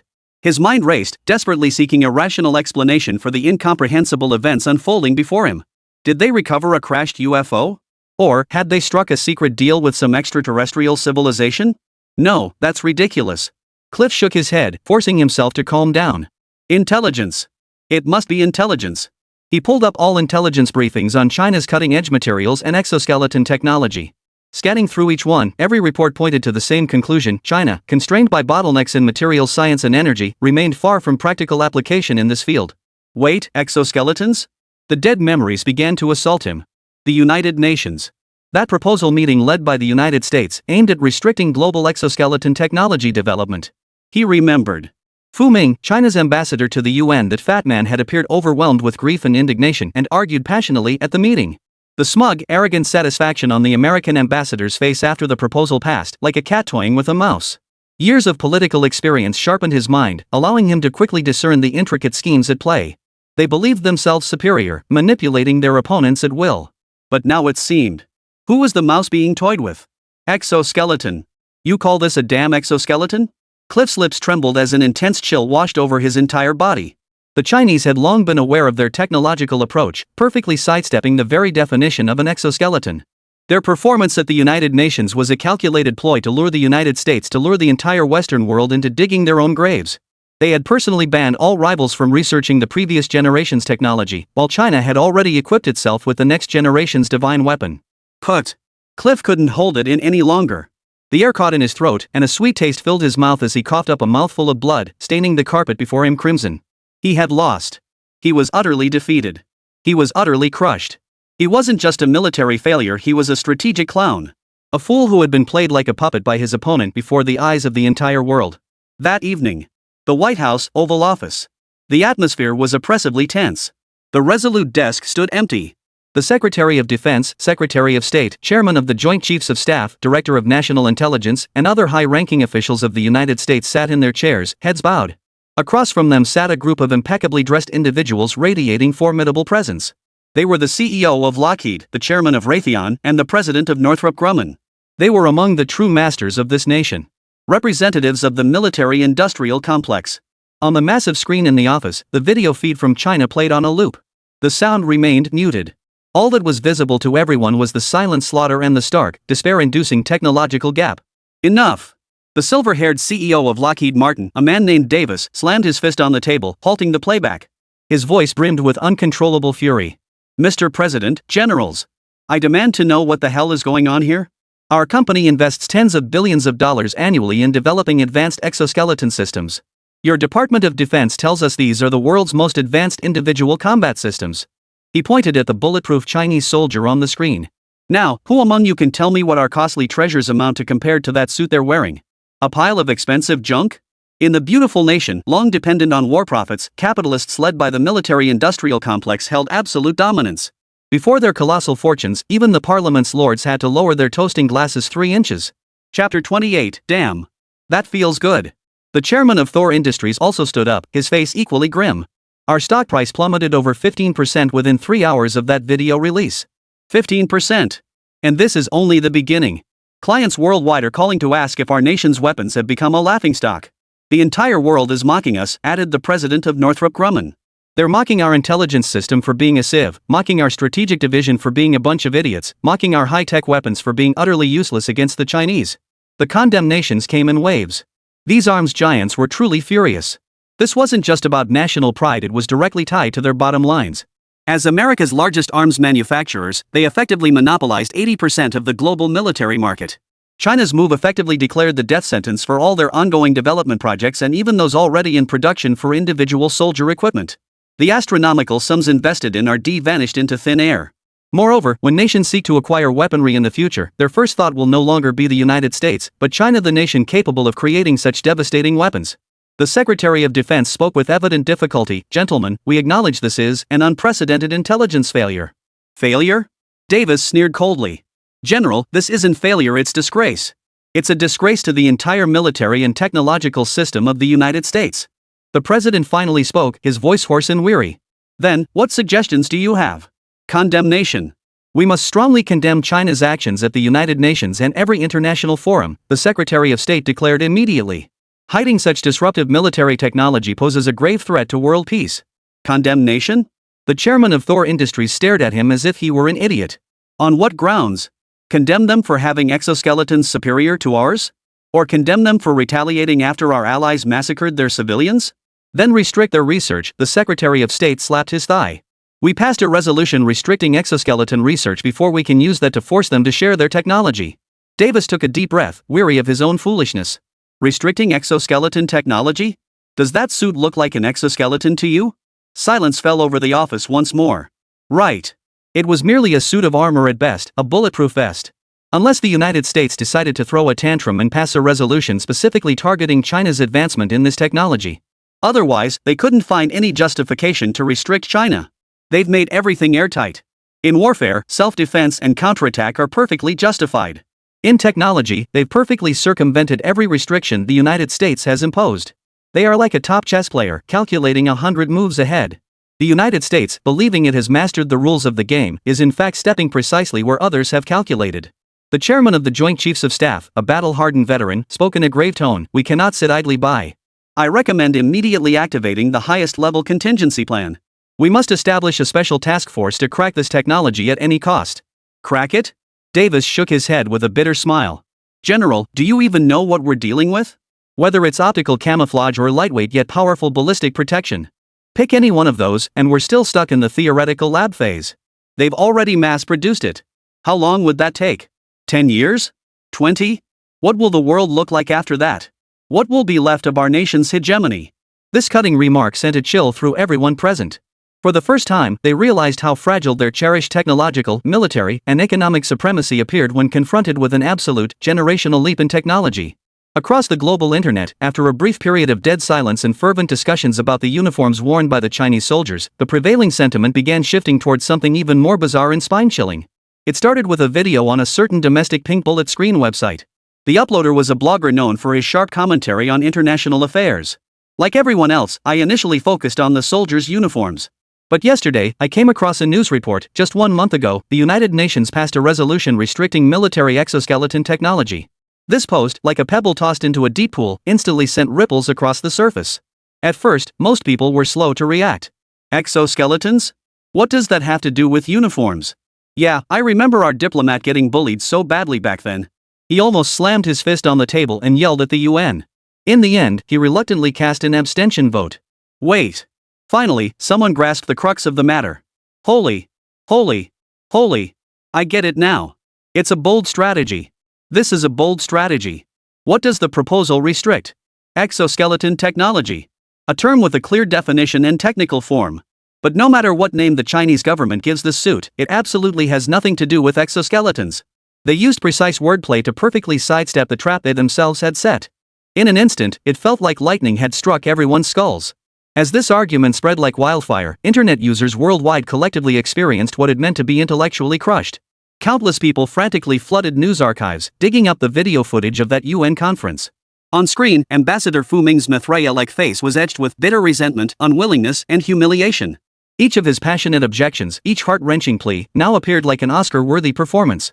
Meanwhile, the smug smiles of the American delegation as if they had seen through their opponent's hand now appeared utterly ridiculous and deeply ironic. Genius. Absolute genius. Whoever conceived this play must have hired a true master. They staged a play before the whole world. A play that lured the United States in, then slammed the cage door shut. I used to feel sorry for Ambassador Fu, but now, damn, this feels so satisfying. The United States still foolishly believes they've won. They've locked the entire world within their rules, unaware that the Chinese have long since carved out an alternate track and are now laughing at them from the finish line. Chapter 29, The Victim's Perspective. On the American social media platform X, the hashtags #century-spanning scheme and #Ambassador Fu Ming's acting skills skyrocketed to the top of global trending charts. Countless memes and jokes were created. The most widely circulated image featured Ambassador Fu Ming delivering his speech at the UN, captioned, "I'm not targeting anyone in particular. But let me tell you, every single one of you here is trash when it comes to playing tactical games." Another meme featured a photo of the US delegation wearing smirks after the resolution passed, with red clown noses photoshopped onto their faces. Meanwhile, netizens in China were caught up in a frenzy of celebration. They finally understood the source of their nation's confidence in deploying only 500 troops. It wasn't just technological confidence, it was absolute strategic confidence. Ha ha ha ha. Ambassador Fu Ming, my hero. For this move, I'll call you the Grand Master of Deception. First layer, deliberately feigning weakness, making you believe our exoskeleton technology is on the verge of breakthrough and we fear being banned. Layer 2, lure you into taking the lead, dragging all your allies into the water to pass the restrictive bill together. Layer 3, I tell you straight up what I'm building isn't an exoskeleton, it's clothing. Your bill can't touch me. Layer 4, you're trapped by your own rules, unable to catch up because openly researching exoskeletons violates the very international convention you pushed for. Fifth layer, when you're most triumphant, inciting your lackeys to provoke me, I'll unveil our technological breakthroughs. One slap will send you and your minions flying, exposing your folly to the world. This layered analysis, praised and shared by countless people, became the definitive response to the incident. Every word radiated a suffocating terror that crushed opponents. This is no underhanded scheme. It's a grand strategy. It's laying traps in broad daylight, warning you of the pitfall, then smiling as you stride in with pride and confidence, only to fall in. This intellectual humiliation is far harder to swallow than any military defeat. I finally grasp what it means. War is the art of deception. The Huagua people have mastered ancient military strategy to perfection. Terrifying. This nation is terrifying. They can lie dormant, endure, but once they strike, it's thunderous and deadly, one blow, one kill. Now when I look at our country's politicians, they seem like a bunch of immature children. Global public opinion converged in unison at that moment. No one debated whether 500 men were enough to fight. Nor did anyone dwell on the performance specifications of the feathered robe. All attention converged on this earth-shaking diplomatic gambit. It served as a mirror, reflecting both the unfathomable strategic wisdom of China and the arrogant folly of the United States.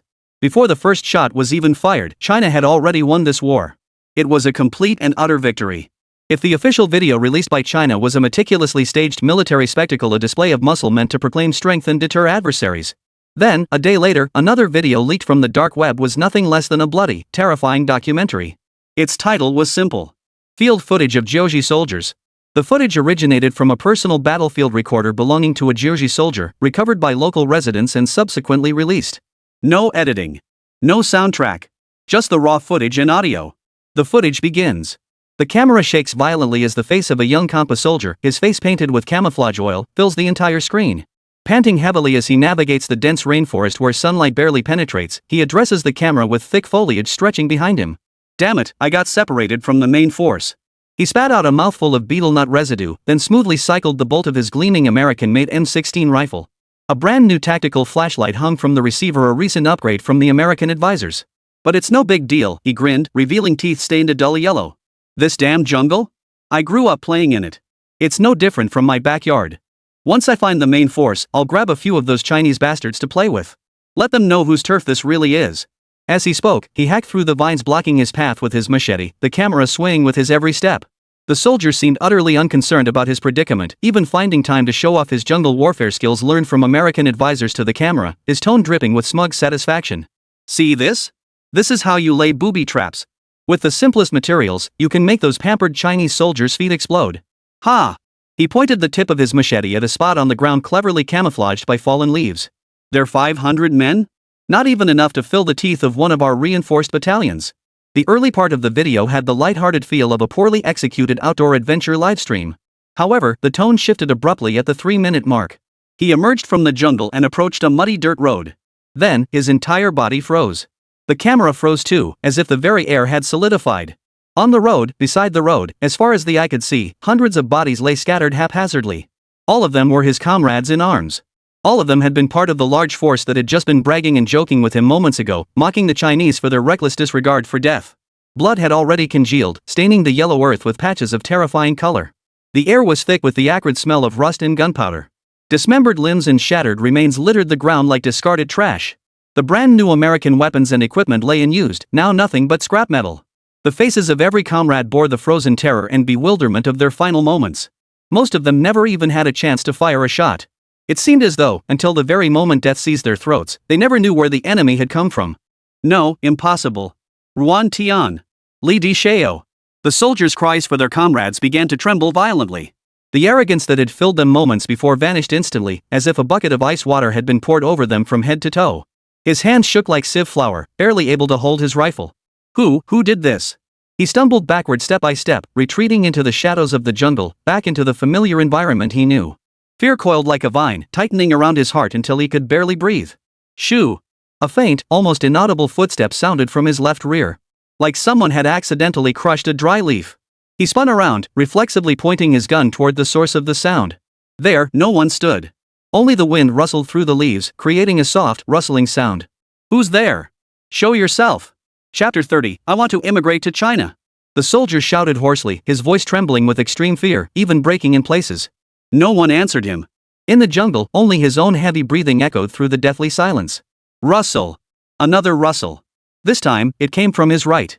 He whipped his head around again as if electrocuted, wildly sweeping the muzzle in that direction and pulling the trigger, but it was useless. Before him lay nothing but the empty jungle, where light and shadow flickered in dappled patterns. His breathing grew frantic. Beads of sweat the size of beans rolled down his forehead, mixing with the camouflage paint on his face and stinging his eyes as they flowed into them, blurring his vision. He could feel it clearly. Something was right beside him. An invisible presence, toying with him. The mental strain snapped completely at that moment. He broke. He began firing wildly in all directions, letting out a beastly howl. Come out. All of you, come out. Bullets poured out wildly, striking tree trunks and earthen slopes, sending clouds of dust and wood chips flying. He emptied the entire magazine. The gunfire ceased. The jungle fell back into its suffocating silence. Only his heavy breathing remained, along with the scorching heat radiating from the barrel. He leaned against a large tree, his body slowly sliding down from exhaustion until he collapsed onto the ground. Despair engulfed him completely. Put! A faint sound echoed near his neck. The image jerked violently. A warm spray of blood erupted like a fountain, instantly splattering the entire lens and staining the world crimson. The world began to spin wildly. The camera tumbled from his chest, crashing onto the ground. Seconds later, something rolled toward the camera, covered in dirt and blood, coming to rest directly in front of it. It was the young soldier's head. His eyes were wide and staring, his mouth slightly open, his face frozen in the final, indescribable terror and bewilderment of his dying moment. And just behind his head, the air rippled like water, a faint disturbance.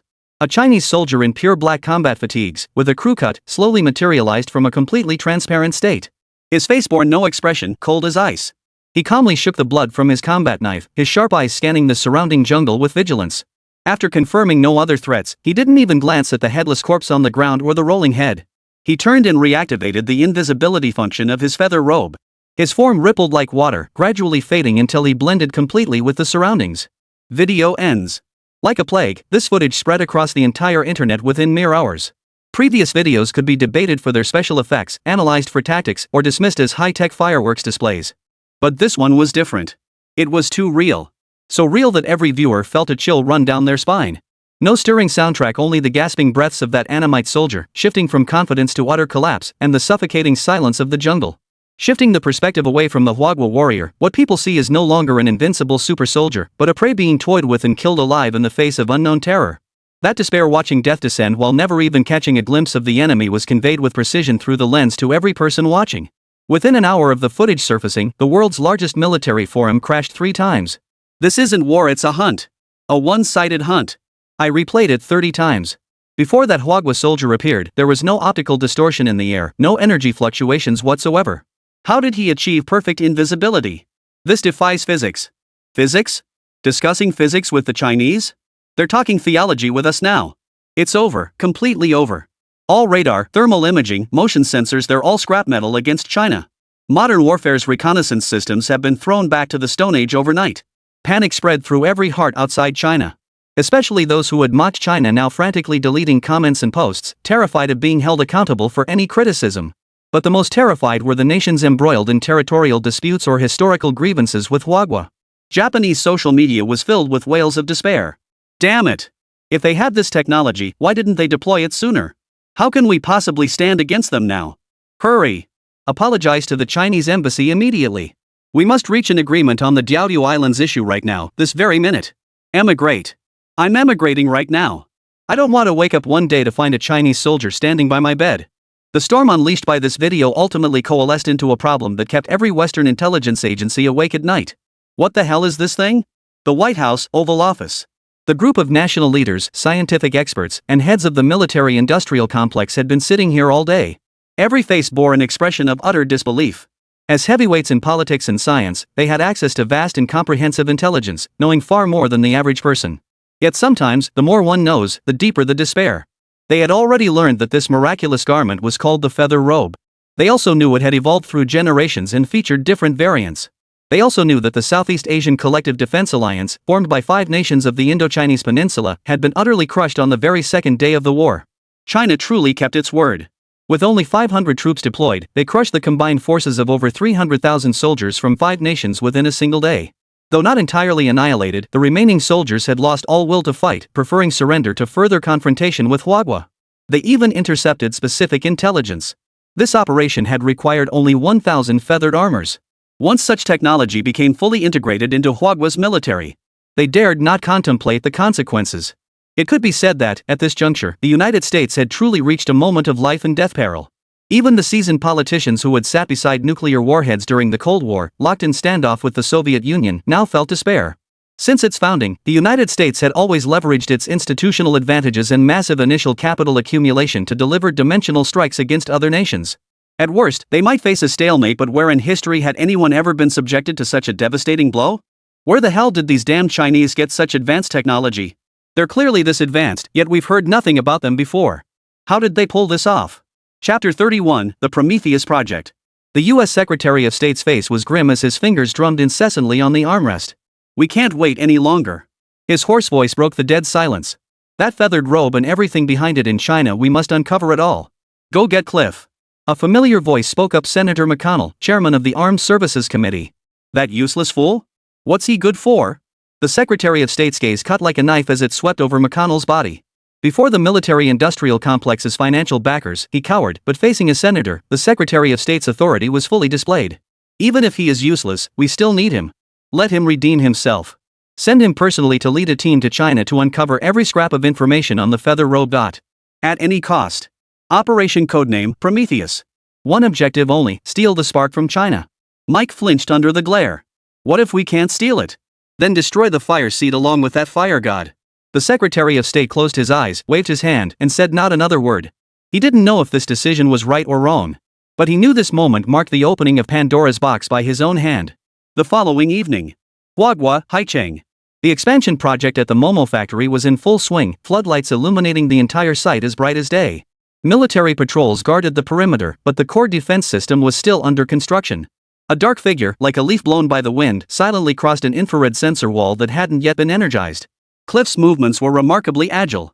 His rise to director wasn't solely due to his uncle, the congressman. He himself was one of the CIA's most elite operatives. His gear represented the pinnacle of conventional American technology. thermal imaging evasion coating, ultra-thick sound dampening boots, multispectral detection device. He moved like a ghost through the darkness, blending seamlessly into the shadows and noise of the construction site. He sidestepped several patrolling soldiers with the ease of a leisurely stroll. According to intelligence, the miracle-making factory lay right before him. A cold smile touched Cliff's lips. A dilapidated factory building. This was the source of China's most advanced technology? Absolutely laughable. His true objective was to uncover the real secret base hidden beneath this factory. He wasn't alone. Numerous CIA agents had also infiltrated this factory one after another. Following the building's structure, he deftly evaded surveillance and slipped into the side of the main factory building. This seemed to be an old production workshop, eerily quiet. Massive machines lay scattered about like sleeping steel behemoths. This was the place. Cliff crouched down, pulling a miniature snake-like probe from his backpack, ready to inspect the interior through the door crack. Meanwhile, in the factory's makeshift office, Lin Mo yawned and stretched. This is so boring. He stared at the data stream from the automated production line, feeling like an idle overseer. Feather robe production had become fully automated. With Xin Cheng and the state-assigned engineering team overseeing the factory expansion, he'd become a hands-off manager. Idle hands are the devil's workshop. Might as well test out the new toy. Lin Mo pulled a pair of seemingly ordinary contact lenses from his drawer. This was the first prototype he'd created after conceptualizing it and exchanging system credits for the blueprints. They were also the VR goggles he'd longed for throughout his 2 lifetimes. Having never worn contact lenses before, his movements were a bit clumsy. Buzz. The instant he slipped them on, the world before his eyes transformed. All walls, machinery, and pipes transformed into translucent wireframe models. Pale blue data streams flashed rapidly across his retinas, labeling each object's material, temperature, and even internal structure. This is interesting. Lin Mo stood up and began wandering through the factory like a child who'd just received a new toy. For a moment, he felt like a spy from the movies. To fit the persona, he casually activated the cloaking function of his feathered robe. Parts of his body instantly blended into the air, vanishing from sight. But he couldn't be bothered to extend the cloak to his head. Just wandering around. No one should see me, right? Lin Mo mused to himself as he eagerly scanned the factory's surroundings with his enhanced vision. Just then, in the upper right corner of his vision, a red humanoid outline representing a heat source suddenly flickered around a corner ahead. That location was the old workshop. Ha! Lin Mo froze. At this hour, Su Li is still wandering around outside? A mischievous grin spread across his lips. Perfect. Time to give her a scare. He softened his footsteps, gliding silently toward the corner. Yes, gliding. His invisible body, with only his head moving through the air, looked utterly eerie. The corner was drawing nearer. He had his most classic scare tactic ready. He suddenly popped his head out. Wah! But what he saw wasn't Su Li's shocked and angry face. Instead, he saw a stranger clad in black combat gear, wearing tactical goggles, his face etched with alertness. The man was crouched on the ground, fiddling with a sophisticated device. It was Cliff. Lin Mo's wow caught in his throat as he froze. Cliff, almost simultaneously, sensed something. He snapped his head up. Then he saw it. He witnessed the most terrifying, bizarre, and utterly inexplicable scene of his entire life, indeed, of his entire career as an agent. A head. The head of a Chinese man. Suspended in midair, floating freely 18 inches above the ground. No neck. No body. On that head's face lingered a hint of a mischievous grin, frozen in place before it could be withdrawn. Cliff's brain completely shut down within 0.01 seconds. Fear. A fear that sprang from the depths of his soul, uncontrollable, capable of shattering all reason, swept over him like a flood breaking through a dam. His pride in his mental fortitude, his nerves of steel tempered through countless life and death trials, crumbled at that moment, fragile as a sheet of paper. Ghosts. He tried to scream, but only a raspy, wheezing sound escaped his throat. He tried to raise his gun, but his arms felt as heavy as lead, utterly unresponsive. His vision darkened. That floating head became the last image in his consciousness. Thud. This CIA ace agent, the pinnacle of American technological prowess, fell backward stiff as a board without so much as a fart. His eyes rolled back, foam forming at his mouth as he fainted completely. Lin Mo's smile froze on his face. He blinked, momentarily dazed. Oh no. It's not Su Li. Chapter 32, Cat and Mouse. He looked down at his empty body, then at the unconscious stranger on the ground. A floating head seemed a bit too jarring for the average person. Lin Mo deactivated his invisibility, walked over to the man, and crouched down beside him. He'd initially assumed it was a passing worker, but the outfit didn't fit the description at all. Even with his limited knowledge of military hardware, Lin Mo could tell this man's gear was top-notch, radiating an air of exceptional quality. Even if he was a thief, he certainly wasn't your average thief. Lin Mo's brow furrowed. Who exactly was this guy? And how did he get in? Pulling off the hood revealed blonde hair and pale skin. His origins were immediately apparent.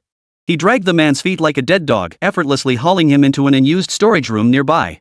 Lin Mo grabbed a bundle of cables and bound the man like a dumpling, stuffing a filthy rag into his mouth. Click!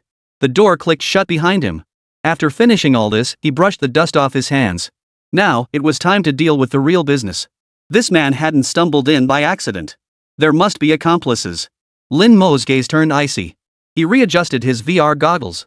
Just like in the novels, wearing the goggles revealed a virtual tech-inspired display floating in the air. Initiate full power scan mode. His finger pressed lightly. Buzz.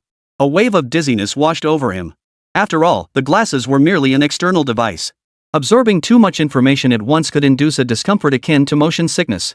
But Lin Mo paid it no mind. The next second, the world before his eyes transformed completely. The entire factory's architectural structure dissolved into a three-dimensional wireframe model composed of pale blue light in his eyes. Walls, pipes, machinery, everything became transparent. Countless data streams cascaded across his retinas like waterfalls. Within this blue realm, human silhouettes with distinct colored halos emerged with crystal clarity. Red signified vital signs. The halos enveloping these figures represented their emotional fluctuations. Green signified calm, yellow caution, orange tension, and the blinding deep red signaled fear or rage. Lin Mo's gaze swept across the entire factory grounds. Not just one. A group. Over a dozen human figures, each glowing with varying shades of red, scattered like rats throughout every corner of the factory. Most emitted an orange glow, signifying tension. Interesting. A faint smile curved the corners of Lin Mo's mouth. The feathered robe activated once more. His form blended into the night, drifting silently toward the nearest target. It was a figure standing on the second-floor platform of Building A's production workshop. Like a ghost, Lin Mo made no sound as he lightly tapped his toes and leapt onto the platform several meters above. He saw a man, also clad in black, carefully attaching a beetle-sized black device inside a ventilation vent on the wall. Target emotional analysis, highly tense, alert, focused. Target equipment analysis, special operations suit, miniaturized listening device, high-frequency signal jammer. Rows of data flashed rapidly across the lenses of his glasses. Lin Mo instantly understood. He didn't act immediately. Before doing so, he needed to figure out what these rats were up to. Like a ghost, he continued to roam the factory, surveying his territory. The second target was in the warehouse area. The man was attempting to crack the electronic lock on the warehouse door, his emotional aura orange tinged with a hint of restlessness. The third target, near the back door, seemed to be scouting an escape route. The fourth, the fifth. Every target scanned by Lin Mo was, without exception, a highly strung, well-equipped professional. They operated with clear division of labor, orderly coordination, and disciplined training. Lin Mo recorded their positions and movements in the map within his eyes. An invisible net had been woven. Just as he prepared to search for the next target, two peculiar points of light suddenly appeared in his field of vision. The 2 points clung tightly together, hiding in the corner of a fire escape passage reserved for a construction site. Even stranger were the emotions emanating from them. Target emotional analysis, excitement, tension leaning toward stimulation, mild fear, heightened hormonal activity. Lin Mo froze for a moment. What the heck is this hormone surge? He reached out to touch it curiously. In the dim emergency lighting, he made out the two figures. A boy and a girl, likely students from the nearby school. The boy was cornering the girl against the wall, his face inches from hers, his hands fumbling around. Her face flushed crimson, a mix of nervousness and anticipation, half resisting, half yielding. Lin Mo was instantly speechless. Damn it! What the hell is wrong with military security? How the hell did a couple looking for thrills just waltz right in? This is a top-secret national production facility. A surge of anger welled up inside him, and he resolved to give this pair of clueless lovebirds a lesson they'd never forget. Lin Mo glided silently behind the boy. The boy, overcome with passion, was about to kiss her. Suddenly, a cold voice whispered against his ear. I'm so wronged. The boy's body froze abruptly, every hair on his body standing on end. He could distinctly feel a chill breath on his neck. But when he turned around, there was no one behind him.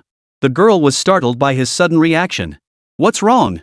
The boy's face was as pale as paper, his lips trembling so violently he couldn't utter a word. Just then, the iron door of the nearby fire escape creaked open a crack on its own, without any external force. A chilling breeze blew out from the crack. Ah! Ghosts! The girl finally broke down, her piercing scream cutting through the night sky.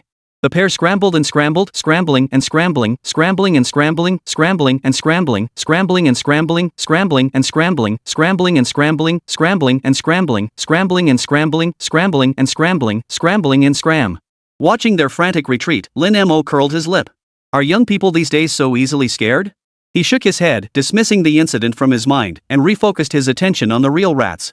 He continued his hunt. Soon, all the intruders were marked on the 3D map displayed in his VR goggles. Exactly 16, no more, no less. Counting the one he'd scared into unconsciousness, 17 in total. They were well equipped and operated professionally, infiltrating every critical area of the factory, clearly targeting the feather robe. Lin Mo stood atop the factory's tallest tower crane, surveying the entire facility. Before tying up Cliff, he had taken the man's mini walkie-talkie. Fortunately, Lin Mo's English was passable enough to understand their communications. Alpha Squad, report status. Team B is in position, deploying vibration sensors. Team C. Lin Mo's eyes turned completely cold. Blonde hair, blue eyes, communicating in English. The identities of these people were now crystal clear. The United States. Most likely the legendary CIA. Your hands aren't exactly clean, are they? Lin Mo smiled. Since you're already here, you might as well stay. Chapter 33, a disgrace comparable to Pearl Harbor. The sky was just beginning to lighten. The first rays of dawn pierced the mist, bathing the unfinished construction site in light. Xinxing, dressed in tailored attire, rubbed her sleepy eyes as she arrived at the factory. She was accustomed to arriving early, never wanting to miss any major developments. When she reached the factory gates, she froze in shock. 17 black-clad figures lay scattered across the ground like discarded trash, their faces bruised and swollen, limbs tightly bound with cables, mouths stuffed with rags. Each lay unconscious, their faces frozen in agony and terror, as if still enduring a nightmare even in their unconscious state. Lin Mo leaned against the doorframe, yawning indifferently. These people. Xincheng's pupils suddenly contracted. She hurried forward, instantly recognizing the tactical gear on these men and their distinctly Western features, unlike those of Chinese nationals. Her heart sank. Invaders! And they were a well-equipped, highly trained professional team. They arrived last night. Lin Mo scratched his head. No offense, but isn't the military security a bit too lax? Forget about these 17 professionals last night. I also casually shooed away a couple sneaking in for thrills. Need me to offer some technical support? Heaven forbid. Lin Mo didn't mean it sarcastically. Yet the words still stung like a series of slaps, landing hard on Xinxing's face. Her cheeks burned fiercely, the flush spreading from her ears all the way down to her neck. This was utter humiliation. A colossal failure and disgrace for the entire factory security system. I'm sorry, Mr. Lin. This is our failure. Xinxing snapped to attention, bowing deeply to Lin Mo, her voice thick with remorse. She knew that without Lin Mo's presence, these 17 rats could have caused immeasurable destruction and loss within the factory. They might have even stolen the core secrets of Feather Robe silently and slipped away unscathed. The consequences then would have been unimaginable. Lin Mo waved his hand dismissively, yawned, and turned back toward the factory. Xinxing stared at the pile of unconscious bodies on the ground. The guilt and embarrassment on her face quickly faded, replaced by the cold, sharp resolve characteristic of a soldier. She immediately pulled out her encrypted phone and dialed a number. Guard company, send personnel to the factory gates immediately. There are 17 packages requiring disposal here. After hanging up, her gaze swept over the defensive structures under construction around her. Impossible. Even with the defense system still under construction, the outer perimeter security network was no mere formality. For these operatives to infiltrate the core area so easily and precisely, even allowing an ordinary couple to slip through. This was no mere coincidence or oversight. There was only one possibility. There's a mole. Within the organization, a rat had shown these overseas jackals the way in and even opened the cage door for them. The thought sent a chill down Xincheng's spine. She immediately switched to another encrypted communication channel, her slender fingers flying across the screen as she sent a message. Reporting to Commander, all 17 operatives were apprehended at the factory last night. Lin Mo intervened, resulting in 0 casualties on our side. However, there are significant security breaches. I suspect a mole within the organization, likely of considerable rank. Request immediate initiation of a counter-infiltration investigation. After sending the message, Xinxing looked up at the rising sun. The sunlight was warm, even stifling. Yet her heart felt like a frozen wasteland. An invisible storm was about to erupt within. Meanwhile, on the other side of the globe, the atmosphere in the U.S. Secretary of State's office was oppressively tense. Still no contact? The Secretary of State, a seasoned political veteran renowned for her elegance and composure, now spoke with a voice as raspy as if sandpaper had been rubbed against it. His assistant stood by his side, pale-faced and trembling as he replied, "Sir, the Prometheus Task Force has been out of contact for over 8 hours. All communication channels are completely severed. Lost contact." In the world of espionage, that word was tantamount to total annihilation. The Secretary of State staggered, nearly collapsing. He braced himself against the massive desk, his gaze fixed intently on the world map spread across it. His eyes seemed to pierce through the paper, fixated on that nation in the east that had robbed him of sleep and appetite. 17 people? He ground the words out between clenched teeth. 17 of the CIA's most elite agents. Our most advanced individual infiltration gear. That fool Cliff, with his solemn assurances, he guaranteed me this was a foolproof operation. Foolproof? He could no longer contain his rage. He violently grabbed the ashtray from the table and slammed it onto the floor. Crash! The ashtray shattered into pieces. Cliff! You useless piece of trash who can't accomplish anything but screw everything up. I should never have trusted him. I should never have proposed this damn Prometheus plan. What exactly did he do? Did he take our most elite agents on a sightseeing trip to China? Or did he just surrender the whole operation outright? The Secretary of State roared like an enraged lion, pacing his office wildly, spittle flying everywhere. He hurled abuse at Cleve, cursing him from his ancestors 18 generations back to his future descendants. He also cursed the CIA, the Thai organization that drained astronomical sums from the national budget yet failed spectacularly when it mattered most. His assistant stood frozen in place, not daring to breathe a word. He had never seen the Secretary of State, renowned for his composure and skill, lose his temper like this. The rage finally subsided. Only the heavy breathing of the Secretary of State filled the office. He slumped back into his chair, drained of all energy, looking instantly 10 years older. It was over. Everything was over. 17 elite agents, along with all their high-tech equipment, had vanished without a trace in China. This was not only one of the CIA's most devastating losses since its founding. It was a colossal scandal capable of shaking the very foundations of the entire American intelligence apparatus and national credibility. Once the news leaked, the entire world would laugh at the United States. What would its allies think? What would adversaries do? Even more terrifying is how China might exploit this incident. Would they parade those 17 agents, along with their equipment, before the entire world? That would be a national disgrace more profound than Pearl Harbor. The Secretary of State felt dizzy. He knew this matter had exceeded his capacity to handle. He rubbed his temples helplessly, his face etched with despair and exhaustion. Finally, as if making some kind of resolution, he waved his assistant away. Leave. The aide, as if granted a reprieve, fled the office as though escaping. The vast room was left empty except for the Secretary of State. His gaze drifted slowly to the red telephone on the desk, a symbol of supreme authority. That line connected directly to the highest office in the White House. This mess was more than a Secretary of State could handle. Chapter 34 Netizen, please, sell me one. The scene shifts back to China. The conflict in the Indochina Peninsula spread through every household via the internet in a manner beyond anyone's imagination. The official video release was like a depth charge dropped into calm waters, its ripples still undying. The leaked footage from the dark web, a harrowing, despair-filled account from an Annamite soldier, sent the storm spiraling completely out of control. China's military enthusiasts, keyboard warriors, and bystanders all went wild. Like scientists peering through high-powered microscopes, they dissected every frame of the footage. From the angles of Huagua soldiers' gunfire to their precise footwork, and that black combat suit that emerged unscathed from a hail of bullets. Initially, the focus was on the elusive stealth capabilities and unimaginable defensive prowess. But as everyone knows, the internet never lacks for vigilant historians with photographic memories. Finally, a video surfaced on a certain pink video app. The video was simple, 2 clips side by side for comparison. On the left, a Chinese soldier in black combat gear strolls through a hail of bullets on the battlefield. On the right, a makeshift factory livestream showed a young host enthusiastically hawking a black t-shirt. Folks, check out this shirt. It's waterproof and fireproof, keeps you warm in winter and cool in summer. One shirt beats 6. Host, is this shirt bulletproof? Not only is it fine, it's absolutely perfect. Wear it to play real-life battle royale in the US, no sweat. Above the video, a headline reads, "Case solved. The combat uniform sweeping across the Indochina Peninsula sells for just $8,400? A single stone sent ripples across the pond. The long-forgotten silent workshop livestream account, gathering dust like weeds in a corner, was dug up from the annals of history by resourceful netizens. View counts, shares, and comments began exploding exponentially. Holy. It really could be it. I'm going back to watch the replay. Aside from invisibility, the functions are exactly the same. It might not look identical, but that suit can transform. Holy crap, I remember this stream. Back then I mocked the host for being money-hungry, charging $8,400 for a crappy t-shirt with some effects. Now I just want to slap myself twice. What the hell did I miss? I missed a military combat uniform. Stop it, upstairs. I was in the live stream room. I watched the stock go from 100 to 0. I hesitated just a second. Between me and military gear, there was only one click. Damn slow network. Streamer. Boss Lin Mo. I was wrong. I was so wrong. Please lead us in one last push. We're bowing to you, bro. Bang bang bang. Many others disagreed. The odds are way too slim. The streamer never mentioned the most crucial feature, invisibility. Exactly.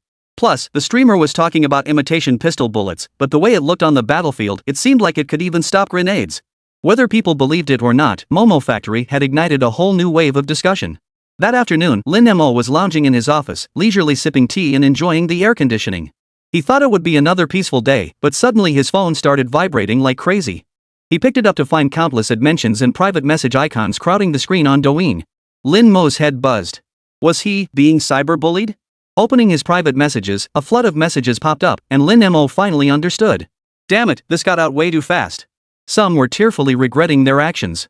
Some transferred 100,000 yuan outright, begging Lin Mo for a private link. Some even sent photos of their daughters, offering to marry him off in exchange for a single feathered robe. Lin Mo was utterly speechless. It wasn't the public's fervor that left him speechless. It was the sheer frustration that he couldn't actually profit from all this money. What's wrong? Suli leaned in, saw the content on his phone, and gasped in shock. They all know? Lin Mo nodded helplessly, tossing his phone aside, unwilling to look at it anymore. But with things having come to this, it was beyond his control. Soon, the office door swung open.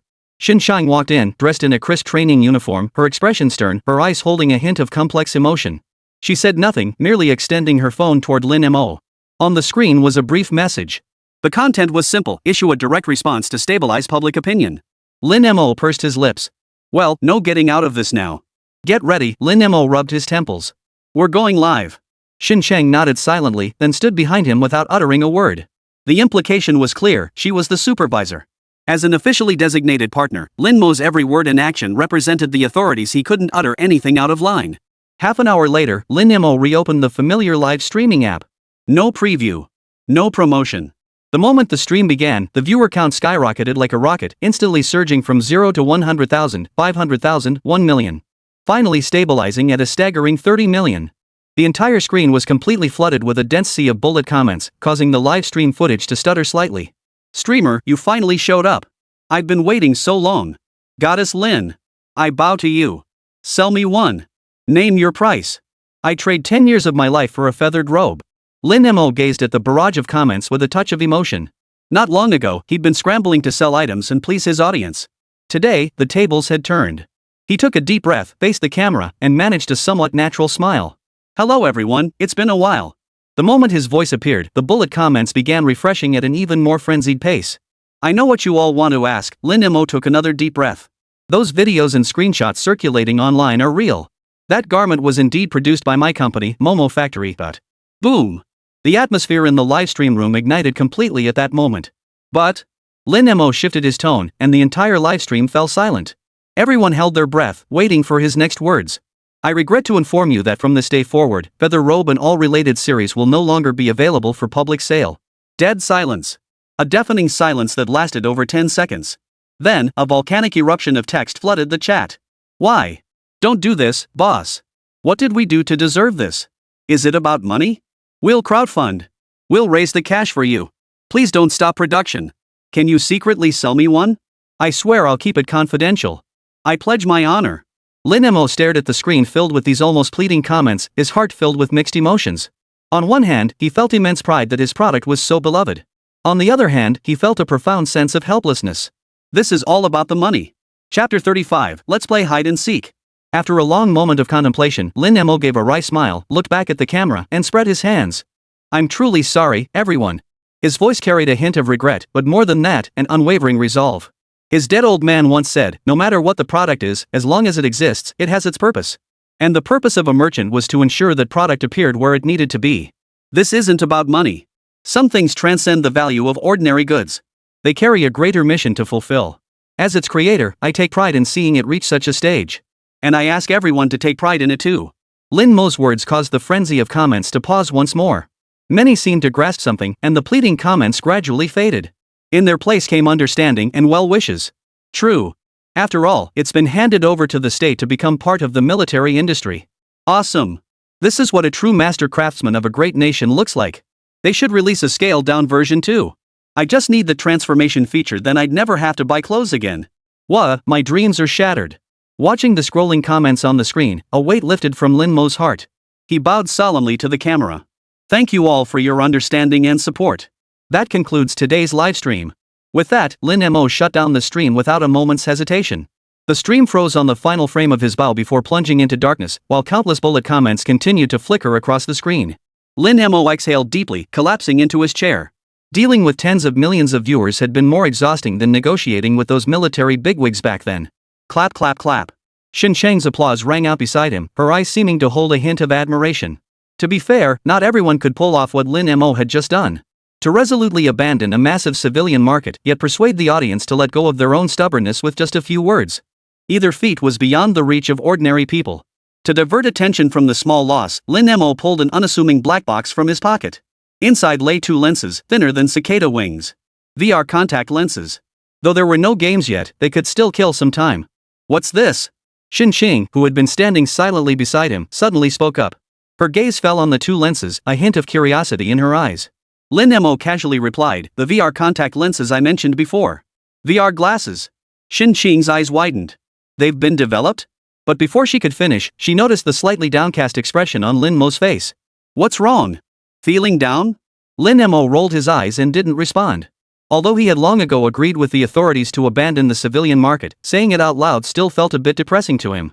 Xin Sheng fell silent for a moment, seemingly deep in thought. Suddenly, her eyes lit up as if she'd found a brilliant idea. You said you researched this to play games. Why not play now? A faint curve touched her lips, carrying that distinctive military spirit of competitiveness and confidence. Right here on this construction site. Let's play hide and seek. Hide and seek?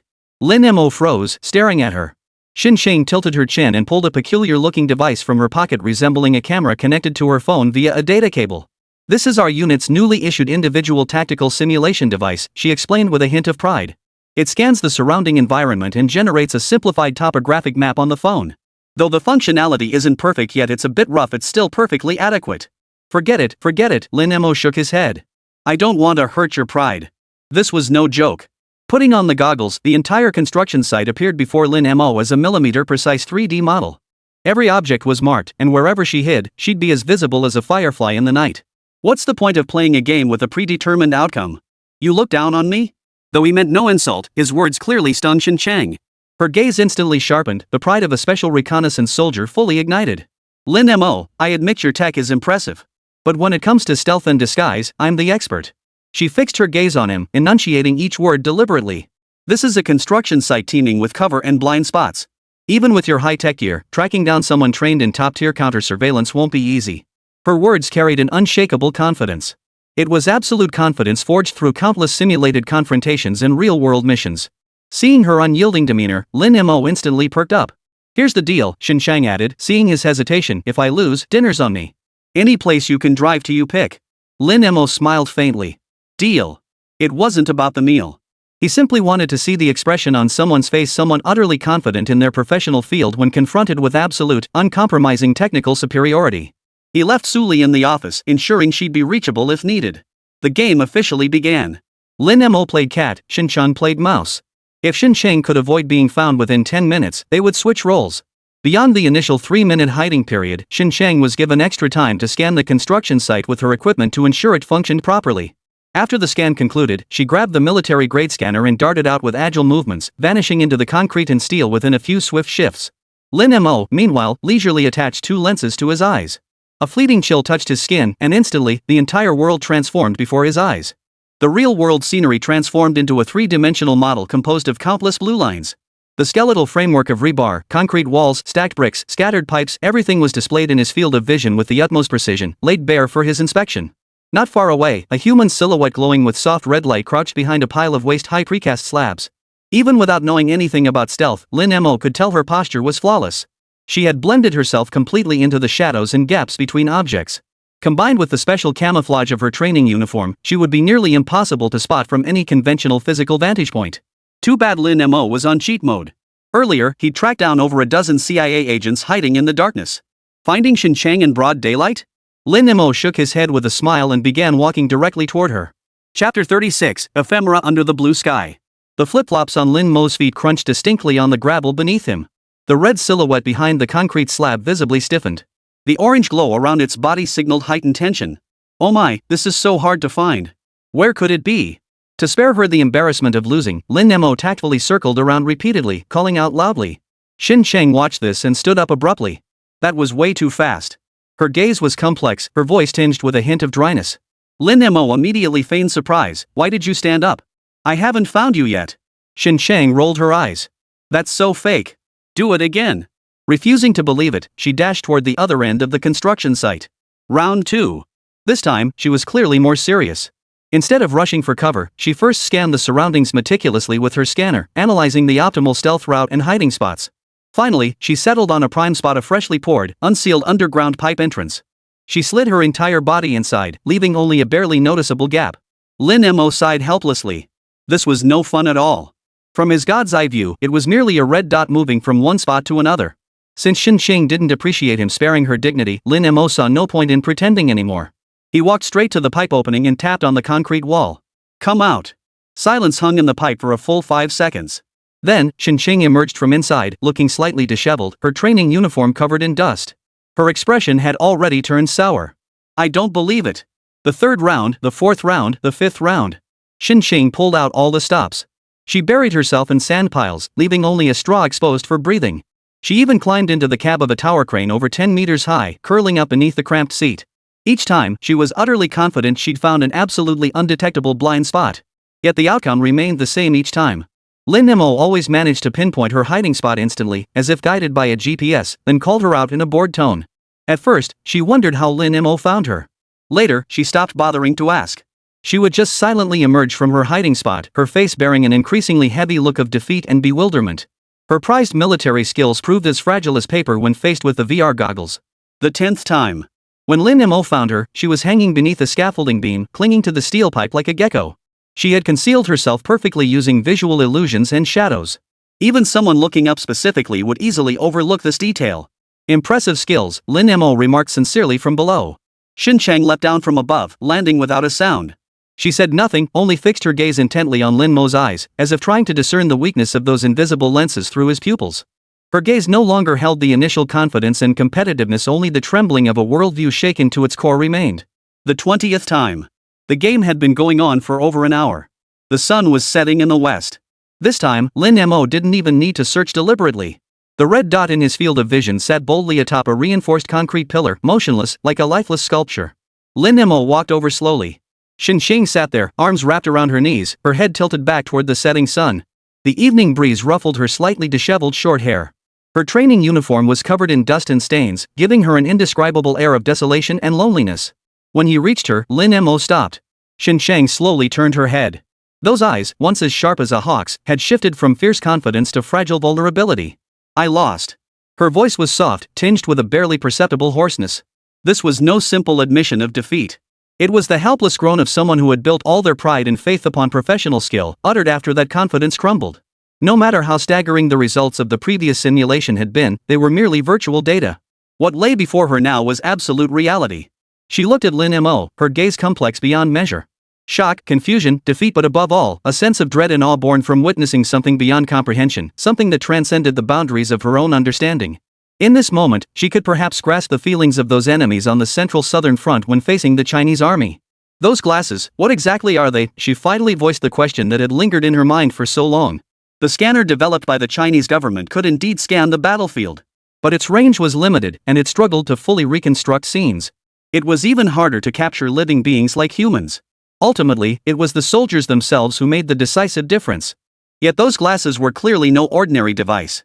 Lin Mo said nothing, merely removing the lens from his eye and handing it over. Try it? Shin Shang hesitated for a moment before finally accepting it. Like Lin Mo, she had never worn contact lenses before. With clumsy hands, she carefully placed the two thin, wing-like lenses onto her eyeballs. The next second, her body jerked violently, and she froze in place. Lin Mo clearly saw her pupils dilate instantly, her breath catching in her throat. He knew exactly what she was seeing. She saw a completely new, utterly deconstructed world. Reaching out to touch the concrete pillar beneath her, she felt only a chill. A prompt popped up in his glasses. Concrete reinforced steel mixture. Shin Shang had no words left to describe these glasses. After a long moment, she finally caught her breath and murmured a dreamlike exclamation. So that's how it is. Now she fully understood why Lin Mo had always seemed so disinterested. With something like this around, hide and seek really was no fun. She removed the glasses, carefully placed them back in their case, and handed them back to Lin Mo with trembling hands. When she looked at Lin Mo again, her gaze had completely changed.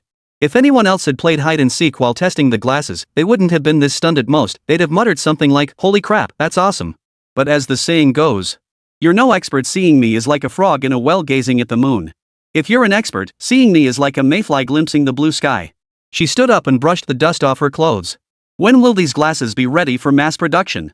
Lin Mo smiled, not responding directly, but instead turned and called out behind him, "Suli, come out.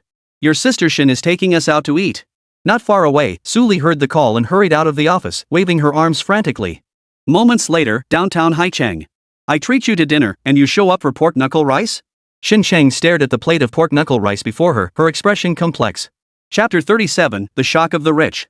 Tsk tisk, Lin Mo shook his head repeatedly. "What do you know? Pig's Trotter's rice is one of Haicheng's most famous dishes, nutritious and packed with collagen.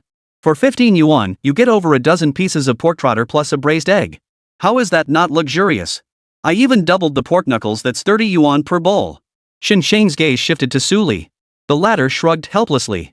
Having followed Lin Mo for so long, she knew him well. This guy isn't cheap. He just genuinely loves pork knuckle rice. Shin Cheng sighed in resignation, picking at her pork knuckle as she asked, "So you tracked down all those agents with your glasses?" Lin Mo nodded. Shin Cheng had assumed those agents had brazenly searched the factory relying on their mole, only to run into Lin Mo. But after witnessing the VR glasses' incredible capabilities, she instantly understood. What agents? Suli's expression was clear and innocent. Since the incident had unfolded and been resolved so quickly, she knew nothing about the agents. Lin Mo didn't want her to get too involved in these matters, so he kept quiet. Seeing both of them silent with their heads down, Suli didn't press further and steered the conversation back to the glasses. "Are those glasses really that powerful?" Lin Mo pulled the VR contact lenses from his pocket and began recounting the earlier incident. After hearing the description of that game of hide and seek, Suli's eyes lit up like searchlights. She reached out, ready to grab the glasses case on the table. But Lin Mo was prepared and snatched them back before she could reach them. Lin Mo. Lin Mo. Seeing force wouldn't work, she grabbed his arm and shook it frantically. "Just give me one. Please." Shin Cheng also stole a glance at him. "No," Lin Mo refused flatly. "This counts as military equipment. I can't just give it away." But Suli wouldn't let it go, grabbing Lin Mo's hand mid-bite. Seeing he might go hungry, he sighed and pulled the glasses from his pocket. Fine, here you go." "Yay." Suli snatched the glasses, not bothering to try them on immediately. Instead, she suddenly began eating much faster. As Shin Cheng's hopeful gaze grew more intense, even Lin Mo's thick skin couldn't bear to ignore it any longer. It was like taking a spoiled child and a well-behaved child shopping. If the former demanded something, parents might refuse to indulge her mischief. But if the latter wanted something, she knew it would burden her parents, so she said nothing, just gazed at the item she desired. Parents would find it hard to refuse such a child's request. "Don't look at me like that. We don't have many pairs of glasses left. I can give you a maximum of 2,000. Hearing this, Shin Cheng's expression grew tense. She pinched her thigh repeatedly to steady herself. "That's enough. Thank you." Lin Mo waved his hands dismissively. "Ah, no need for thanks. Same as always, 10,000 each." 2 days later. Ministry of National Defense, Logistics Equipment Department, Equipment Exhibition Area. The atmosphere here was somewhat peculiar. Logistics Minister Lu Qi, a middle-aged man with dark skin and a sturdy build, was escorting several Middle Eastern clients dressed in white robes and wearing their signature headscarves on a tour. As the saying goes, a piece of cloth on your head makes you the richest man in the world. These individuals were royal relatives from a wealthy oil-rich nation in the Middle East, commonly known as oil tycoons, and major clients for China's military products. Having witnessed the power of China's new weapons during the recent conflict in Indochina, they had come specifically to procure more advanced equipment. "Your Highness, please look," Lu Qi pointed to the latest model of the Type 99A main battle tank on the training ground. "This is the king of our land forces. Its firepower, mobility, and protection are all superior. The price is fair, no tricks." The bearded prince at the head of the delegation nodded, his expression unreadable. They had seen too many top-tier weapons to be easily impressed. While the Type 99A was impressive, it wasn't enough to truly astonish them. Their true purpose here was the feathered robe. Just as Lu Qi was about to introduce the next piece of equipment, a figure carrying a large box appeared at the doorway. "Minister Lu." Shin Cheng's voice rang out, clear and pleasant. Lu Qi turned and froze. "Xiao Cheng? What are you doing here?" Shin Cheng set the box down and hurried to his ear. "The Momo factory has come up with something new again." "New stuff?" Lu Qi opened the box, utterly confused. Inside were stacks of eyeglass cases. They were scattered haphazardly, like PDD's 9 yuan and 9 mao free shipping deals. His mind raced. As the logistics minister, he had naturally heard about the exercise that had shocked the entire army headquarters, and the concept behind the VR glasses. Are these the glasses mentioned in that drill? Shin Chang nodded repeatedly. Observing the Middle Eastern tycoons beside him wearing expressions of utter indifference, it was clear they'd grown jaded by conventional weaponry. A bold idea began to take root in Lu Qi's mind. Why not demonstrate them right here?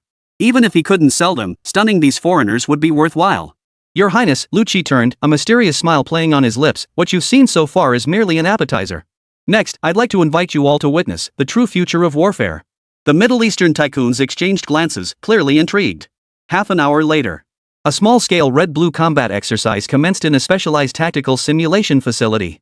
The blue team comprised the most elite guard company from the logistics department, equipped with a full suite of top-tier domestic individual combat gear, everything from battlefield scanners to infrared goggles, lacking only the feathered armor. The red team comprised soldiers from the same guard company, but their only special equipment was the newly issued VR contact lenses. The exercise commencement signal had barely been given. On the observation room's giant screen, dozens of blue dots representing Team Blue cautiously advanced toward the designated search area, maintaining standard tactical formations. Meanwhile, the dots representing the Red Force executed a series of astonishing maneuvers. Like players with cheat codes, they precisely bypassed every blue team outpost and hidden sentry, infiltrating through the weakest link in blue team's defenses along a ghostly route. What's going on? A Middle Eastern military advisor frowned. Red's route, it's too bizarre. It's as if they know all of blue's deployments in advance. Impossible, another advisor countered immediately. We've been to the exercise grounds before. There are no surveillance devices. This is a pure blind combat confrontation. Yet the battlefield's relentless reality was shattering his certainty. Report. Blue team fire points 1, 3, and 5 were ambushed from the rear flank by red team before they could open fire. All personnel confirmed killed. Report. Blue force command group position exposed under multi-angle saturation fire from red force. Command system deemed crippled. The battle lasted less than 10 minutes from start to finish. Blue force was annihilated. They never even caught sight of a single red force soldier. The entire observation room fell silent. Chapter 38, These glasses. For sale? Lu Qi stared at the glaring words "Red Team Victory" on the screen, a surge of indescribable shock and pride welling up inside him. He turned to the Middle Eastern guests beside him. These aristocrats, accustomed to the world's most advanced weaponry, now stood with their mouths agape. Their seasoned military advisors, who had seen it all, were as pale as ghosts, desperately searching their minds for a plausible explanation. The only plausible explanation was that China had staged an elaborate deception. But that was even more ridiculous. China was a vast nation with grand ambitions. They conducted business with integrity. Why would they stage a charade just to deceive them for a mere knife? The bearded prince at the head of the group whipped his head around, fixing Lu Qi with a deathly stare, his eyes blazing with fury. He knew full well that the key to those soldiers' victory lay in those mysterious glasses. The prince immediately pointed at the large screen and said, "Minister Lu, that guy with the glasses, what's his name?" Lu Qi smiled faintly but said nothing. It wasn't that he didn't want to say, he simply didn't know what the thing was called. Seeing his silence, the prince pressed on, "Is it for sale?" Though he'd braced himself, the question still caught Lu Qi off guard. Sell? Are you kidding me? This was something produced by that factory, a national treasure capable of reshaping the future of warfare. Showing it to you as purely for future business prospects. What the hell are you thinking? He immediately launched into his prepared speech. "Your Highness, I'm terribly sorry, but this equipment. We'll trade oil for it." The bearded prince cut him off, his tone leaving no room for argument. "We can sign a 30-year oil supply agreement, providing exclusive supplies to China at 20% below market price." Lu Qi froze. Oil at 20% below market price, guaranteed for 30 years? This was no longer a simple arms deal. It could profoundly impact the nation's entire energy security strategy. But he also felt uneasy. Could a few princes really handle such a massive deal? As if sensing his unease, a military advisor hurried over and whispered, "Minister Lu, rest assured. This prince has long been designated as the heir apparent. His word is absolute." Hiss. Lu Qi swallowed hard, about to say he couldn't make that decision. Another prince, who appeared younger, joined the conversation with even greater fervor. "We can also establish a special fund in your country. $100 billion. Dedicated solely to supporting your research and development. If that's not enough, we can add more. $100 billion. Lu Qi's mind raced with conflicting thoughts. He stared at these tycoons haggling over prices like they were bargaining for cabbages at the market, then thought of the Defense Logistics Department's perpetually tight annual budget. China was indeed vast and resource-rich, but scientific research burned through money faster than anything.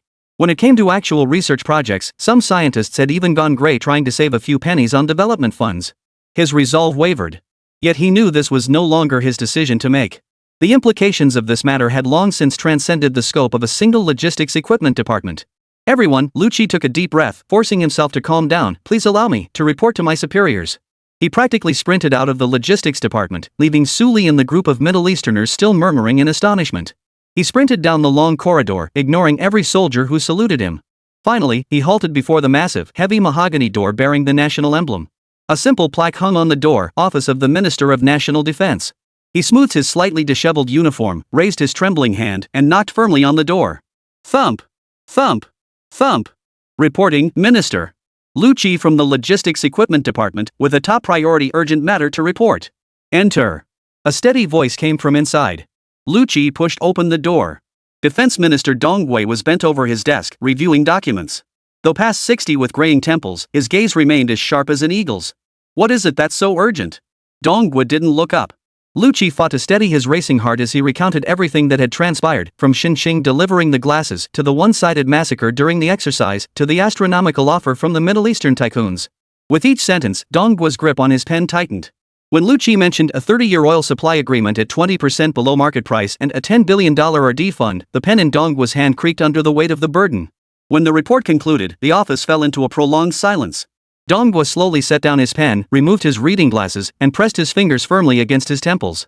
Unlike Lucci, he showed neither excitement nor shock.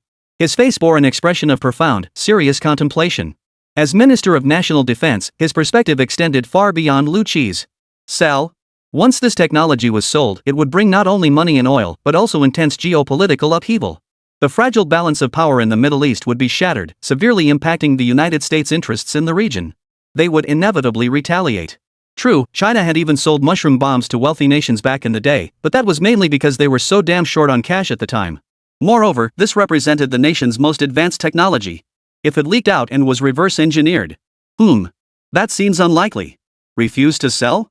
Rejecting such generous terms would not only squander a monumental opportunity to resolve the nation's energy crisis but could also strain relations with vital Middle Eastern partners.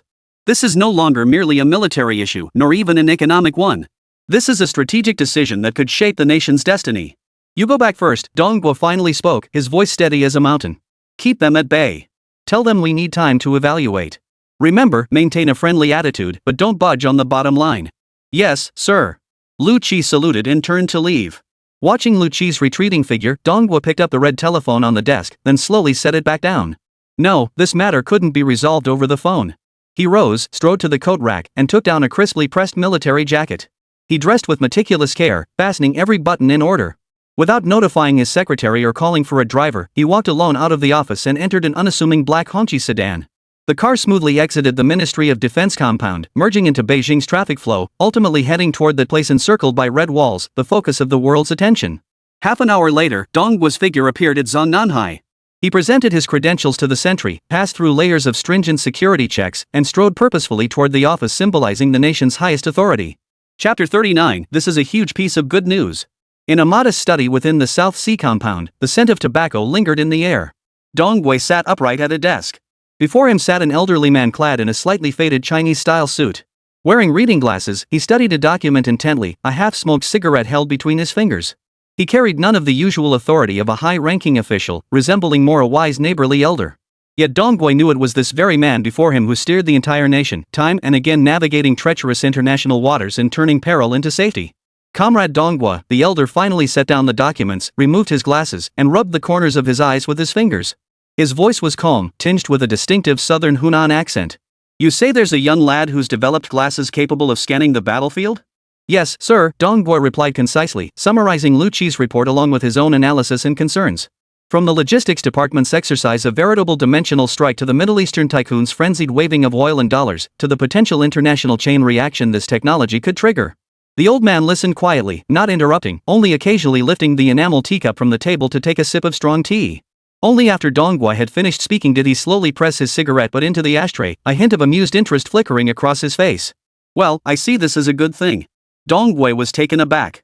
He had anticipated the other man's caution, even outright rejection. What he hadn't anticipated was such a casual good thing. Whatever the enemy fears, that's what we pursue.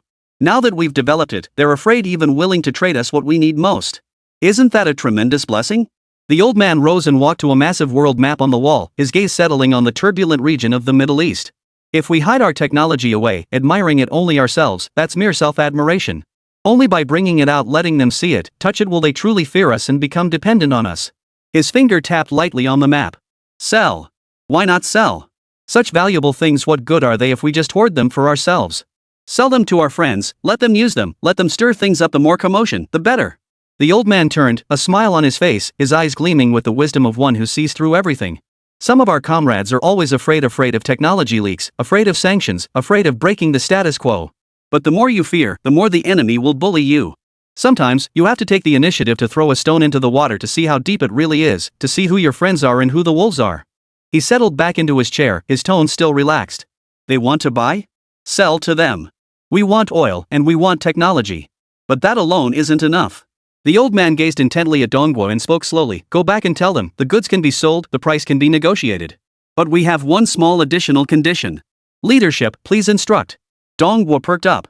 In a few days, isn't there another global conference where they'll criticize our offensive in Southeast Asia? The old man smiled, his tone carrying an air of finality. I hope that on this matter, we'll hear our Middle Eastern friends standing with us. Dongguo's heart skipped a beat. The Southern Peninsula incident, the United States would surely seize upon it as an excuse. If we can secure the collective support of the entire Middle East at that time, whatever we do will carry political significance that far exceeds the value of money and oil. Understood, sir. Dongguo's expression brightened. He stood up and saluted with a crisp military gesture. I'll get right on it. Go ahead, the leader waved him off, slipping his reading glasses back on and picking up another document. Oh, and tell that youngster Lin Mo to go all out too. We need more of these Sun Wukong types to poke a hole in Heaven's palace, so those lofty celestial soldiers and generals can taste what it's like to be cast down to earth. The negotiation process went even more smoothly than Lu Qi had anticipated. When he returned to the conference room of the Ministry of Defense Logistics with instructions from Dongguo and the highest leadership, the Middle Eastern delegation, led by the bearded prince, was pacing the room impatiently. Without unnecessary pleasantries, Lu Qi laid out China's final conditions after brief introductions. Oil in the special fund, we can accept those in principle. Lu Qi's voice was steady and authoritative. With backing from above, he was a different man from the stunned individual of earlier. But we have one additional condition. He paused, his gaze sweeping over every person present, and articulated the words clearly. At the upcoming UN General Assembly session in a few days, we hope to receive your unequivocal support. The air in the conference room instantly froze. The urgency vanished from the bearded prince's face, replaced by deep contemplation. The advisors beside him began whispering and murmuring among themselves. They were no foolish buyers, they understood the weight behind this proposal.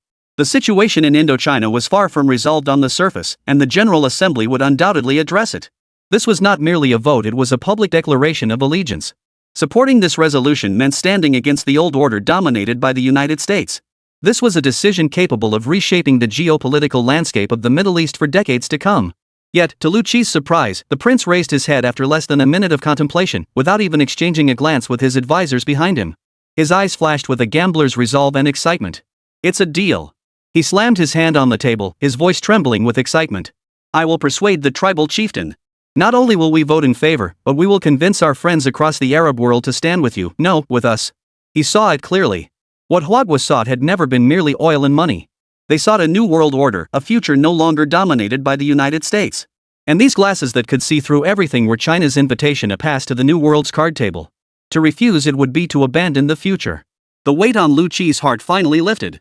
He stood and extended his hand. Happy cooperation. Happy cooperation. Prince Wang gripped his hand tightly, as if clasping an entirely new era. The agreement was signed with astonishing speed. Within just 2 days, all legal documents and fund transfers were fully in place.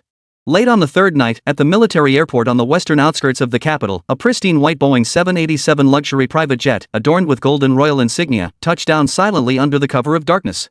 The boarding stairs descended. Several solemn-faced royal guards in black suits swiftly exited the aircraft and formed a line on the tarmac. Lu Qi personally led the team, solemnly handing over 20 specially designed briefcases gleaming with metallic sheen to the bearded prince.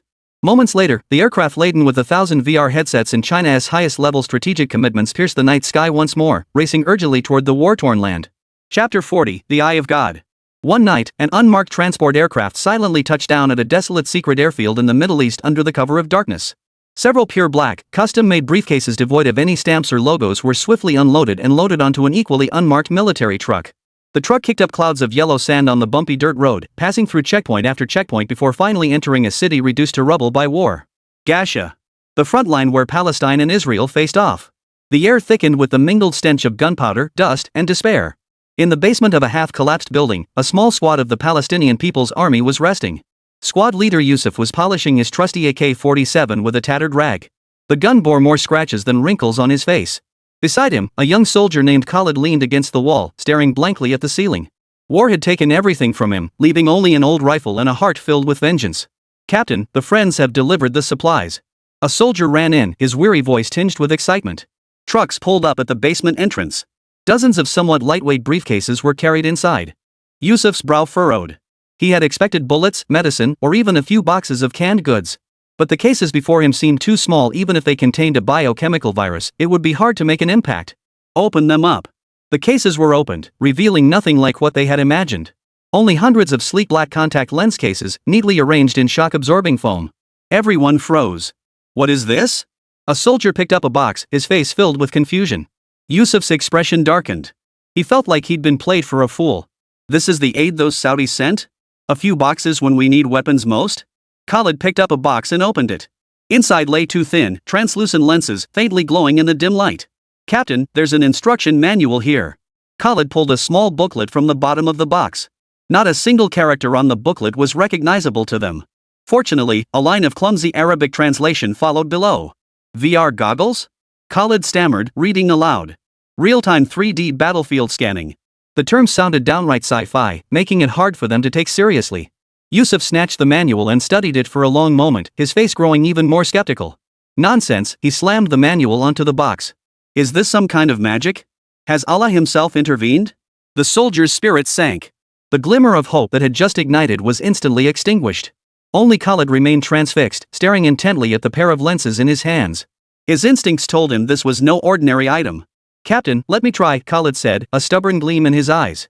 Yusuf looked at him, sighed, and waved his hand. "Go ahead. We've got nothing left to lose anyway." Khalid took a deep breath.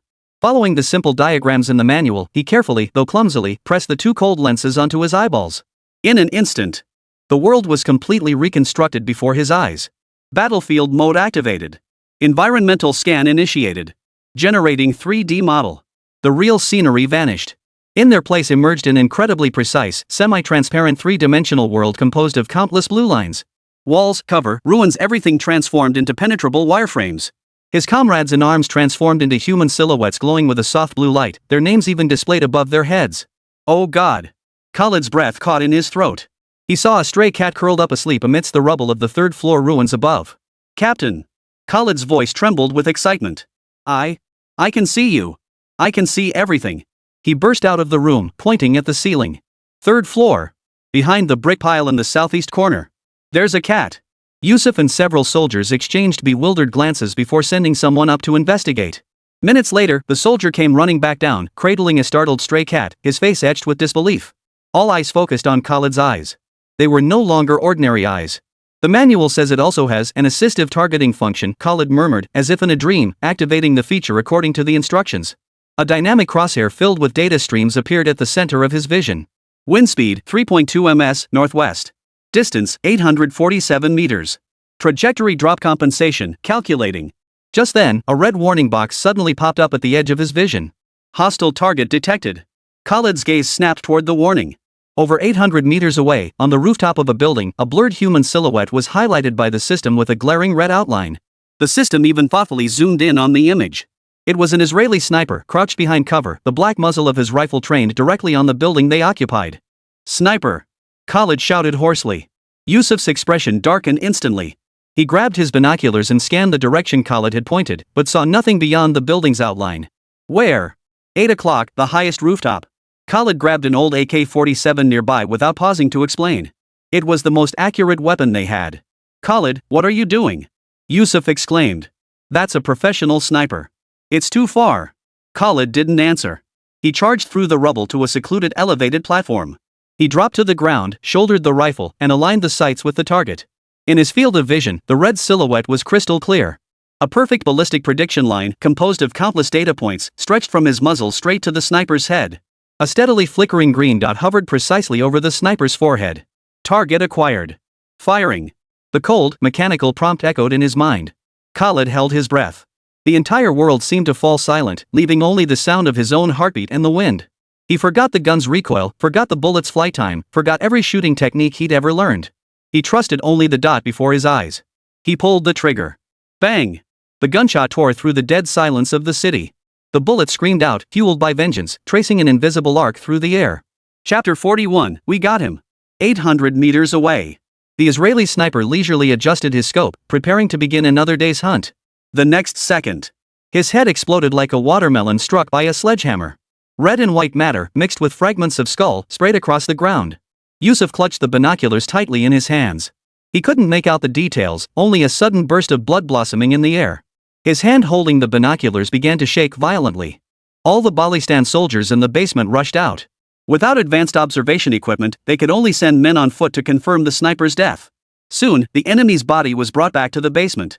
First came dead silence. Then came a thunderous roar of celebration. We did it! We took him down! Allah be praised! They gazed upon Khalid as he descended from the platform, as if he were a god. More precisely, they stared at his eyes. 800 meters blowing a sniper's head off with a single AK-47 shot. What does that even mean? Even if you made Allah himself take the shot, he might not hit that accurately. Khalid slowly removed the scope and handed it to Yusuf. As his vision shifted back to the dull, blurred reality, he felt a wave of intense discomfort. It felt as though the clear, precise world where everything was under control had been the true reality. Yusuf trembled as he took the two thin lenses, gazing at them as if they were a copy of the Quran. His voice cracked with overwhelming emotion. These aren't just glasses. This is the divine eyes bestowed upon us by Allah. They were not glasses. They were the keys to victory, the trumpet of vengeance. Yusuf's gaze cooled from its fervor, regaining the sharpness of a commander. He snapped his gaze toward Khalid. Distribute all the glasses to our finest marksmen. His voice was not loud, yet it carried an authority that brooked no argument. Remember, he lowered his voice, his gaze sweeping over every person present. From this moment on, everything concerning these glasses is top secret. Anyone who dares leak a single word will face court-martial. This is a secret granted to us by Allah, our miracle. It must never fall into enemy hands. Yes, sir. All roared in unison, their voices strained with barely contained excitement. Soon, 500 of the People's Army's most elite warriors were assembled. They received the small eyeglass case, their eyes filled with the same confusion and doubt Khalid had initially felt. But when they slipped on the lenses, and the three-dimensional world of data and lines unfolded before their eyes, all doubt dissolved into gasps and uncontrollable tremors. Holy! This! I can see what's behind the wall. By Allah, I can see their sniper positions, crystal clear. Suppressed gasps echoed in rapid succession. These battle-hardened warriors experienced for the first time what it meant to possess a god's eye view. Yusuf looked at his soldiers, a cold smile spreading across his face. Now, my warriors. Go. Hunt down every enemy you see. Let them die in terror, never knowing who took their lives. That night, 500 figures, like ghostly specters, slipped silently into the night and ruins of Gash. A one-sided hunt had officially begun. Meanwhile, at the Israeli Defense Forces frontline command post on the outskirts of the Gaza Strip, bright lights illuminated the space, starkly contrasting with the darkness within the ruins. Commander Major General Golan, holding a cup of coffee, leisurely studied the massive electronic sand table before him. To him, this war felt more like an armed parade. With absolute superiority in equipment and complete air dominance, he had never taken the outdated Palestinian People's Army seriously. Report. Eagle Eye confirmed killed in action. A communications officer's report shattered the calm within the command center. Golan's brow furrowed. Hawkeye? What happened? He was the most elite sniper under Golan's command, a decorated veteran with exceptional mental fortitude who had never missed a shot. Killed by a single headshot. Analysis of the final transmitted footage indicates the bullet's origin is unknown, but it was determined to be 7.62 mm caliber. Golan was stunned. 7.62 mm? That's an assault rifle round. My best sniper, he didn't even see his attacker before getting taken out with a rifle? Looks like we're dealing with a skilled opponent, Golan snorted coldly. Or perhaps just an incredibly lucky fool. In an instinctive attempt to evade responsibility, he dismissed the loss as an accident. He refused to believe that a starving resistance group could train a sniper more skilled than his own elite. Order the drone squad to lock onto that area. Dig that rat out and crush him. Yes. However, before his orders could be relayed, the phones in the command center began ringing incessantly. Report. Sniper Point 7 is down. Report. Alpha Patrol encountered an unknown attack in Sector C, losing 3 men instantly. All killed with a single shot. Report. The observation post deployed at the hospital building has been wiped out. The enemy launched their attack from an angle we never anticipated. Casualty reports poured in like snowflakes. The leisurely expression vanished from Golan's face. He sprang to his feet and rushed to the electronic sand table. On the sand table, the blue dots representing friendly units were extinguishing one after another at an alarming rate, turning gray. 5, 10, 30. What the hell is going on? Where's the enemy's main force?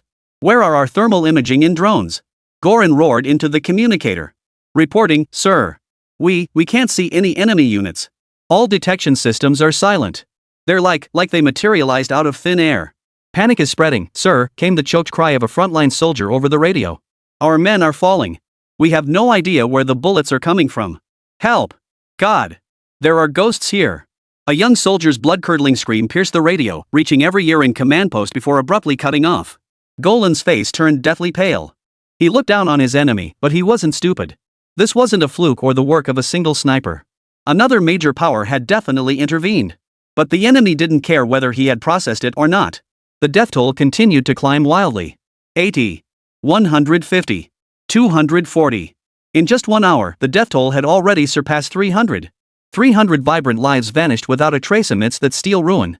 Chapter 42, Mysterious Eastern Script. To be fair, this was no longer a battle. It was a massacre. Just as they had once done to the people of this land. Watching comrades fall inexplicably one after another, while he couldn't even locate the enemy.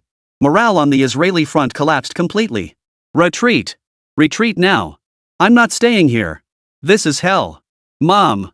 Without orders from headquarters, the remaining Israeli soldiers began instinctively fleeing toward the outskirts of Gaza. They abandoned their gear, their positions, everything all to escape that ghost-haunted place. Their morale, their pride, all the confidence built on their superior equipment, everything shattered completely within that single hour. Golan stared blankly at the electronic sand table, his body numb with cold. His pride, the American-equipped force, had been beaten like a stray dog by enemies whose uniforms were nothing but rags. This was undoubtedly the most humiliating day of his military career. Why, he muttered, his eyes bloodshot and wild with fury. Which superpower has intervened? But even with heavy casualties, the war raged on. A single second of hesitation would cost more lives on the front lines. Golan grabbed the communicator, his voice hoarse with suppressed rage and fear. All units! Cease all hostilities immediately. Now! All troops take cover immediately. Find any shelter you can. Without my orders, no one fires a shot, no one moves. I repeat. Everyone, even if you have to turn into stone, get cover. His command crackled through the airwaves, reaching every corner of the Gaza Strip. Soldiers who had narrowly escaped the battlefield, like startled birds, immediately dove into any cover they could find, trembling. Disgrace. A well-equipped unit armed with American weapons had been ordered to hide like rats in their own positions. Yet no one dared to object. For every survivor had witnessed that one-sided slaughter with their own eyes. The enemy's constant awareness of their movements, the ever-present threat of encountering them around any corner, had utterly shattered their will to fight. The night passed without incident. The entire Gaza front fell into an eerie silence. The next morning, in the command center, Golan had not slept a wink, his eyes bloodshot. His desk was piled high with last night's casualty reports and intelligence summaries. Each report echoed the same horror. All fallen soldiers were killed with a single shot, the bullet trajectories unnaturally precise and bizarre. No witnesses observed the enemy firing. Drones and radar detected only partial enemy traces at best, unable to pinpoint their exact movements. Golan's knuckles turned white as he clenched his fists. Just then, an intelligence officer hurried in, carrying an evidence bag. Sir, this was found beside the body of a fallen soldier. He seemed to be trying to hide it before he died. Golan took the evidence bag. Inside was a thin booklet, blown to shreds by the blast. Only one page remained, bearing 3 large characters, manual. It was written in mysterious Eastern script. As a highly educated intellectual, Goran recognized them immediately, Chinese characters. Boom! A thunderclap seemed to explode in Golan's mind. He jerked his head up, a terrifying thought striking him like lightning. The Indo-Chinese Peninsula. Not long ago, on that very land, China had demonstrated its unfathomable military technology to the world in a manner equally deserving of the term dimension-lowering strike. The stealthy, bulletproof feathered robe. He had watched that combat footage which had left the entire world speechless at least 10 times. The ghostly figures of Chinese soldiers reaping lives in the footage instantly overlapped with the demonic presence that had hunted down his men in the Gaza ruins last night. So that's how it was. Everything made sense now. It wasn't that the Palestinians had grown stronger. It was the Chinese who had arrived. It was the Chinese army, stepping into the fray themselves. This realization sent a chill through him, from head to toe. This was far more terrifying than the prophet himself descending into battle. He imagined, lurking in the shadows of that ruin, thousands of Chinese special forces soldiers clad in feathered armor, like a pack of wolves, waiting for dawn to tear his isolated force to shreds. Yesterday's operation had been clearing peripheral targets, preparing to assault his command center. They intended to wipe them all out. The Chinese are here. Retreat. Golan leapt from his chair, growling low. Order all units. Immediately. Now. Withdraw completely from Gasha. Retreat to the open terrain outside the city. His aide, a level-headed young officer, immediately stepped forward to dissuade him. Sir. We cannot abandon Gasha. It is the largest city in the state of Bala and our most crucial strategic stronghold. Besides, China would never deploy troops here. It violates their diplomatic principles. Golan shoved him aside. What do you know? You didn't see with your own eyes how those lights on the sand table went out.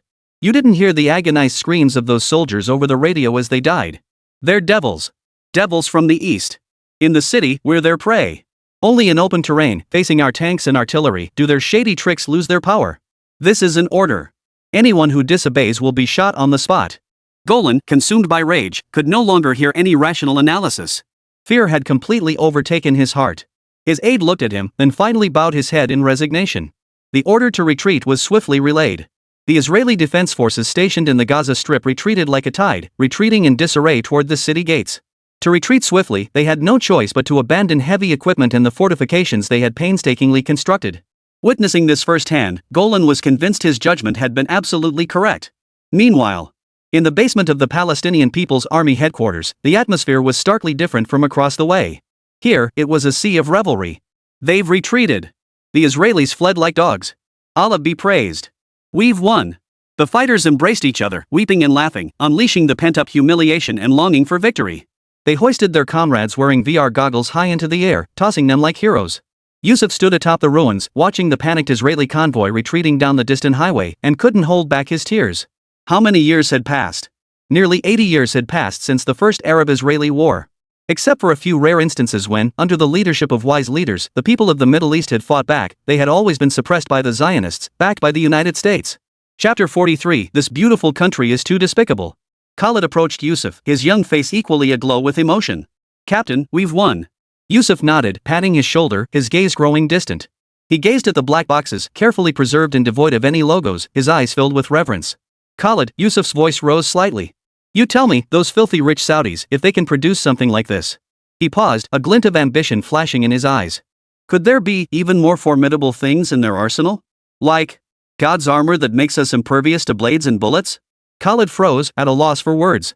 The scene shifts back to China. The smoke of battle had yet to clear over the Indo-Chinese peninsula when, far away in the Middle East, the flames of war reignited. The conflict between Palestine and Israel once again dominated global headlines. Within China's online world, discussions about this war were as heated as those surrounding the recent exhilarating defensive counterattack. The reason was simple. This battle was too bizarre. Long Kong Forum, Military Section. A thread with a featured title pinned to the top garnered tens of thousands of replies within mere hours.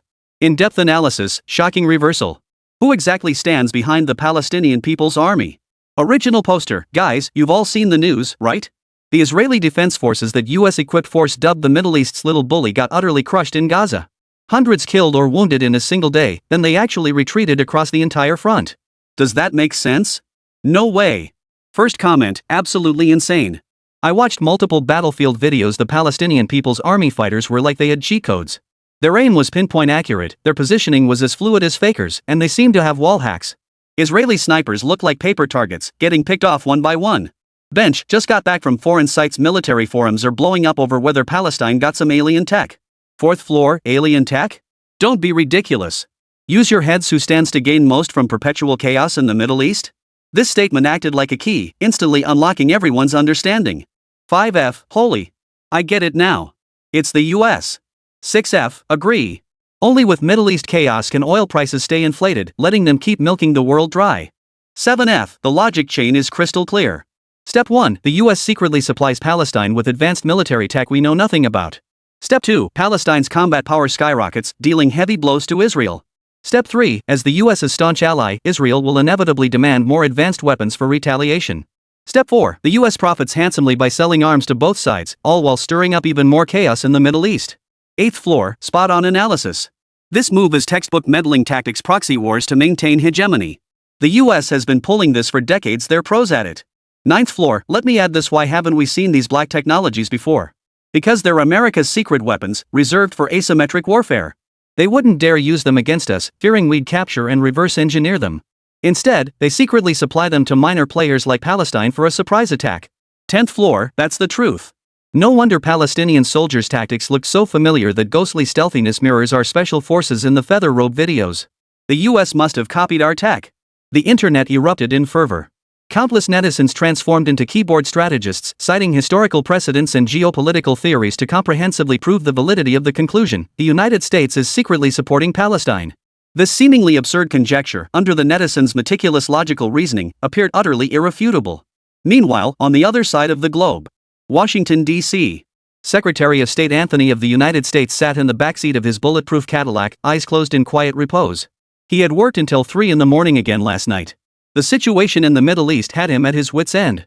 Calls from the Israeli ambassador came one after another, the tone shifting from requests for assistance to angry interrogations, and finally to near-pleading demands that the United States take more effective measures. They even made absurd claims that Chinese forces had intervened, demanding the United States deploy troops to confront the Palestinians. Anthony felt helpless. The intelligence analysis departments of the CIA and the Pentagon still hadn't figured out how the Palestinians had managed to pull it off. "Sir, another protest march." The driver's steady voice pulled Anthony back from his chaotic thoughts. He opened his eyes and looked out the window. Sure enough, a large crowd had gathered again on the street in front of the State Department building. They held up all kinds of placards, shouting slogans at the top of their lungs. Anthony sighed, long accustomed to this sight. Some were environmentalists, others animal rights activists, and still others anti-war protesters. Today's crowd appeared to be those pro-Palestinian leftist student organizations again. It was the same old routine, condemning the United States for supporting Israel's aggression and demanding the government halt military aid to Israel. He rubbed his temples wearily, ready to ignore them. But as the motorcade slowly passed through the crowd, a massive banner suddenly burst into his vision. His pupils instantly dilated. In bright red paint, the banner bore a line of startlingly bold characters. Anthony. Stop armed support for Palestinian terrorists. Anthony's mind went blank. For a moment, he wondered if he was still half asleep, experiencing a hallucination. He blinked hard and looked again. More signs came into view. US tax dollars shouldn't be used to buy weapons for Hamas. We support peace. We oppose American intervention in the Gaza war. Why is our government aiding the slaughter of civilians by Palestinians? Anthony's mouth opened involuntarily, wide enough to fit an egg. He heard the protesters chanting in perfect unison. No war for oil. No aid to Palestine. Anthony felt the whole world spinning. Who am I? Where am I? What the hell are these people babbling about? We, arming Palestine? Sure, the US loves stirring up trouble everywhere, but this time it really wasn't us. Where the hell did this black pot come flying from? Those people outside, have they lost their minds? The assistant looked utterly horrified, stammering out a reply, I don't know, sir. This makes no sense at all. Chapter 44, Team Channel, activated. Over in Balistan, the request for advanced weaponry assistance was sent at the speed of light to Saudi Arabia. As an oil-rich nation, Saudi Arabia never lacked money. What it lacked was a future. They must plan for the day after oil runs dry. Aiding Palestine was an investment in this resilient nation, ensuring it would become an unbreakable ally in the years to come. Besides, even if Palestine couldn't afford weapons now, they could always sign IOUs. Soon, Palestine's request, routed through Saudi Arabia, landed on the desk of China's Ministry of National Defense Logistics Department at breakneck speed. The atmosphere in the Logistics Department office was solemn. Led by Defense Minister Donghua, the attendees included Defense Logistics Minister Liu Qi and others. They want the feathered robe, a bespectacled, scholarly-looking minister spoke first. Their appetite is quite large. Not just big, it's downright extortionate. Logistics Minister Liu Qi snorted coldly. The spectacles already give them the capability to disrupt regional warfare. If we give them the feathered robe too, what do you think they'll do? Unify the Middle East? That's not in our interests. The strategic advisor to the Ministry of Defense, who had remained silent until now, spoke slowly, hitting the nail on the head. It sounds harsh, but a chaotic yet balanced Middle East better serves our current strategic needs. We need them to drain the United States' resources and challenge the hegemony of the West, but we absolutely do not want to see a unified Middle East dominated by a single power emerge. Whoever takes control will become our new headache in the future. A brief silence fell over the conference room. The attendees were all top strategists. They understood clearly that handing over equipment of the feathered robe caliber to any side would shatter the fragile equilibrium across that land. But, the advisor frowned again, we can't outright refuse either. We still need their voice at the UN for the follow-up issues in Indochina. Give it, and it's wrong. Don't give it, and it's bad. It was a dilemma. Everyone present felt the weight of the predicament. We must empower them to continue their struggle against Israel and cause trouble for the United States, yet prevent them from growing strong enough to alter the entire regional power dynamic. Striking that balance is incredibly difficult. Ultimately, all eyes turned to Defense Minister Donghua. There may be one person who can resolve this matter. Donghua spoke slowly, uttering the name that was no longer a secret among the highest echelons. Lin Mo. Momo Factory, Temporary Office. Xin Chang placed an encrypted file on Lin Mo's desk. Lin Mo was leisurely browsing Tiaba on his computer, not even looking up. What is it now? The Baylor Kingdom wants the feather robe, Xin Chang stated bluntly. Lin Mo paused mid-mind clearing. Bail? You guys are in contact with them now? Lin Mo was unaware that the glasses had been shipped to the Middle East. Xin Chang gave an awkward laugh. Saudi Arabia offered far too much. As an important official partner, Lin Mo was fully entitled to know this political secret. So the online claims that Palestine is backed by the United States are false? The real backers are us? Lin Mo's expression grew complex. After seeing Xin Chang nod, he silently deleted his post on the forum. Oh my, the United States is so bad. Xin Chang continued, the higher-ups have made it clear, we can't give them the feather robe, but we can't give them nothing either. We need a new technology that can enhance their combat effectiveness without causing it to overflow and completely disrupt the balance. She looked at Lin Mo, a hint of expectation in her eyes. Something capable of countering Israel, yet not overly powerful. The request sounded incredibly contradictory and demanding. Yet, after hearing it, Lin Mo merely stroked his chin, lost in thought. Not too powerful. He murmured to himself. Actually, I made some modifications to the VR goggles I sent last time. I added a battlefield mode, enhanced the scanning capabilities, and included an assistive aiming feature. But since they want something stronger, I'll just make the goggles more powerful. A look of excitement flashed across Lin Mo's face, the kind only a techie gets when struck by a brilliant idea. He didn't dwell on developing entirely new, more destructive hardware. With the system's power, he could pull something out of thin air and solve the Middle East problem in an instant. I can add 2 more minor features to the goggles system. He held up 2 fingers. First, tactical data link sharing. Xin Chang's eyes instantly sharpened. What do you mean? Simple. Lin Mo gestured on the tabletop. Any soldier wearing the glasses can mark any target or location within their field of view using a simple, subtle brainwave command. For example, mark enemy sniper, mark enemy tank, mark assembly point. This marker appears as a highlighted 3D icon, synchronized in real time to all teammates wearing the same goggles on the battlefield. Xin Chang's breath caught abruptly. She instantly grasped what this meant. It meant that the moment one person spotted the enemy, the entire unit would know. Every soldier would become an information node within the entire combat system. They would no longer be isolated individuals fighting alone, but a swarm sharing a single vision. Ignoring her shock, Lin Mo continued, second, encrypt the tactical channel. The goggles connect directly to military communication satellites, creating an independent chat channel that cannot be intercepted or decrypted by any conventional means. Teammates can input text directly through thought. This text will appear as semi-transparent bullet screens at the periphery of each other's vision. No need to speak, no need for radios, achieving absolutely secure, absolutely silent, absolutely efficient battlefield communication. Lin Mo shrugged, his tone as casual as if discussing adding a mod to a game. So, these 2 features should be more than enough for them, right? I didn't grant them bulletproof armor or weapons capable of obliterating the world. I've just made it easier for them to see each other clearly and communicate more conveniently. Xin Chang stood frozen in place, utterly speechless. This idea is pure gold. For soldiers on the battlefield, it was a massive enhancement. Adding this feature meant that even if individual soldiers grew stronger, without armor like feather robes, bulletproofing and invisibility, they couldn't fight 10,000 alone. It perfectly achieved the effect of enhancement without complete transformation. Chapter 45, Allah's blessings also need updating. Washington, Foggy Valley. The air in Secretary of State Anthony's office was thick enough to cut with a knife. The report on the total annihilation of Operation Prometheus weighed on him like an iceberg, crushing his breath. 17 elite operatives had vanished into thin air.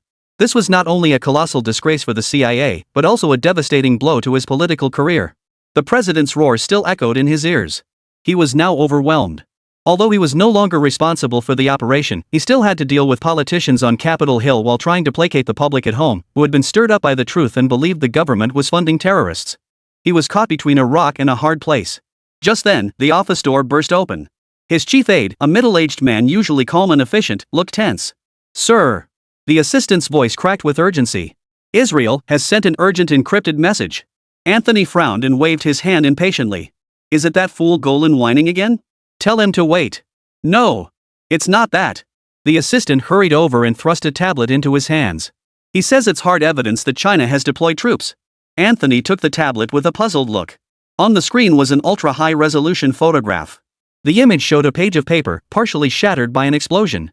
As an intellectual, he had studied Chinese characters.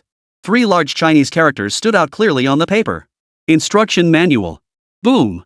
Anthony's mind exploded like a nuclear bomb. In an instant, all seemingly unrelated fragments were forcibly pieced together by an invisible force. Golan's hysterical roar after defeat. It's the Huagua.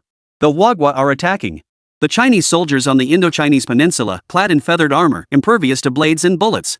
At the UN conference, Fu Ming's Oscar-worthy performance of grief and indignation as he opposed restrictions on exoskeleton research. And back home, the conspiracy theories circulating online, pointing the finger of blame with pinpoint accuracy at the United States, their logic flawless and irrefutable. So that's how it was. The United States funding Pakistan was never some ignorant populist's wild speculation. From start to finish, there was only one hand pulling the strings behind the scenes. China. Anthony's body began to shake violently, not from fear, but from a rage born of being deceived and humiliated. He felt like a clown, performing a pathetic act for the Chinese to watch, being played like a puppet all while remaining utterly oblivious. Put. A metallic sweetness surged up his throat. Unable to hold it back, he spat a mouthful of blood onto the polished desk, staining several documents crimson. Sir. His assistant, terrified out of his wits, rushed forward to steady him. Anthony, however, seemed oblivious.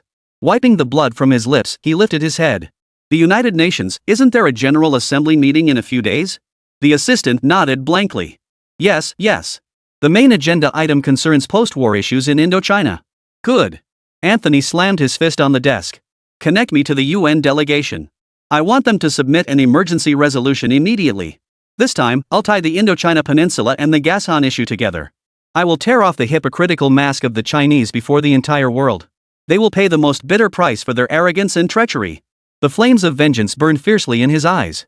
Meanwhile, thousands of kilometers away in Gashan. Here, there were no conspiracies, only the hope of survival after the storm. The withdrawal of the Israeli forces granted this city, ravaged by years of war, a moment to catch its breath. Soldiers of the Palestinian People's Army laid down their guns, picked up shovels and hammers, and began helping civilians rebuild their homes. Khalid stood before a half-destroyed residential building, VR goggles strapped to his head. In his field of vision, the entire structure appeared as a clear three-dimensional wireframe. Warning: multiple severe cracks in load-bearing walls. Structural stability below 10%. Imminent collapse risk. He immediately turned and shouted at the civilians moving stones through the rubble, "Get out now! This place is about to collapse." At that very moment, the three-dimensional world before his eyes vanished without warning. His vision reverted to the dusty, blurred reality. Khalid froze. Then, a line of Chinese characters composed of square blocks and utterly incomprehensible to him abruptly materialized at the center of his vision. "System upgrading, please wait." Ah! Khalid let out a terrified shriek, frantically blinking his eyes in an attempt to shake off the bizarre characters. But the characters seemed branded onto his retinas, refusing to budge. My glasses are broken." His cry rippled through the room like a pebble tossed into a tranquil lake, instantly sending waves of panic across the surface. Mine too. I can't see. Oh God. Are we cursed? The divine power bestowed upon us has been taken away. Panic spread like a plague. Hundreds of soldiers using VR goggles for various tasks simultaneously experienced the same failure. They rushed in panic toward the command center in the city center.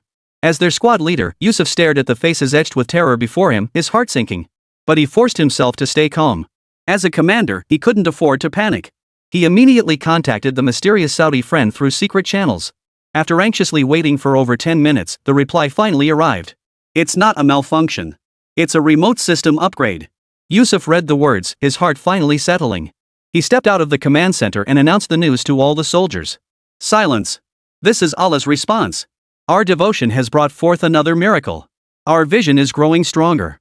Yes, as staunch believers, they did not perceive this as aid from another nation. They saw it solely as Allah's protection upon themselves and upon the nation of Baylor. Fortunately, none of them could read Chinese characters, otherwise, doubts would surely arise. Does Allah write Chinese characters? Muhammad, is that also Chinese?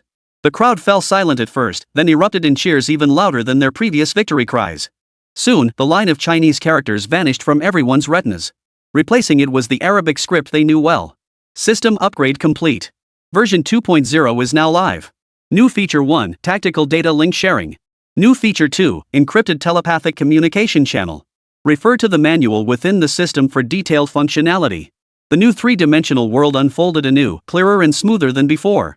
The warriors studied the new features with childlike curiosity and excitement in their eyes. A cold smile spread across Yusuf's face. Chapter 46, Farming Monsters. Khalid. Present. Assemble 100 of our finest warriors. Follow me out of the city. Yusuf's gaze swept across the open terrain beyond the city walls. Our enemies are still scattered outside like a swarm of headless flies. It's time they felt the fury of the Balhar people.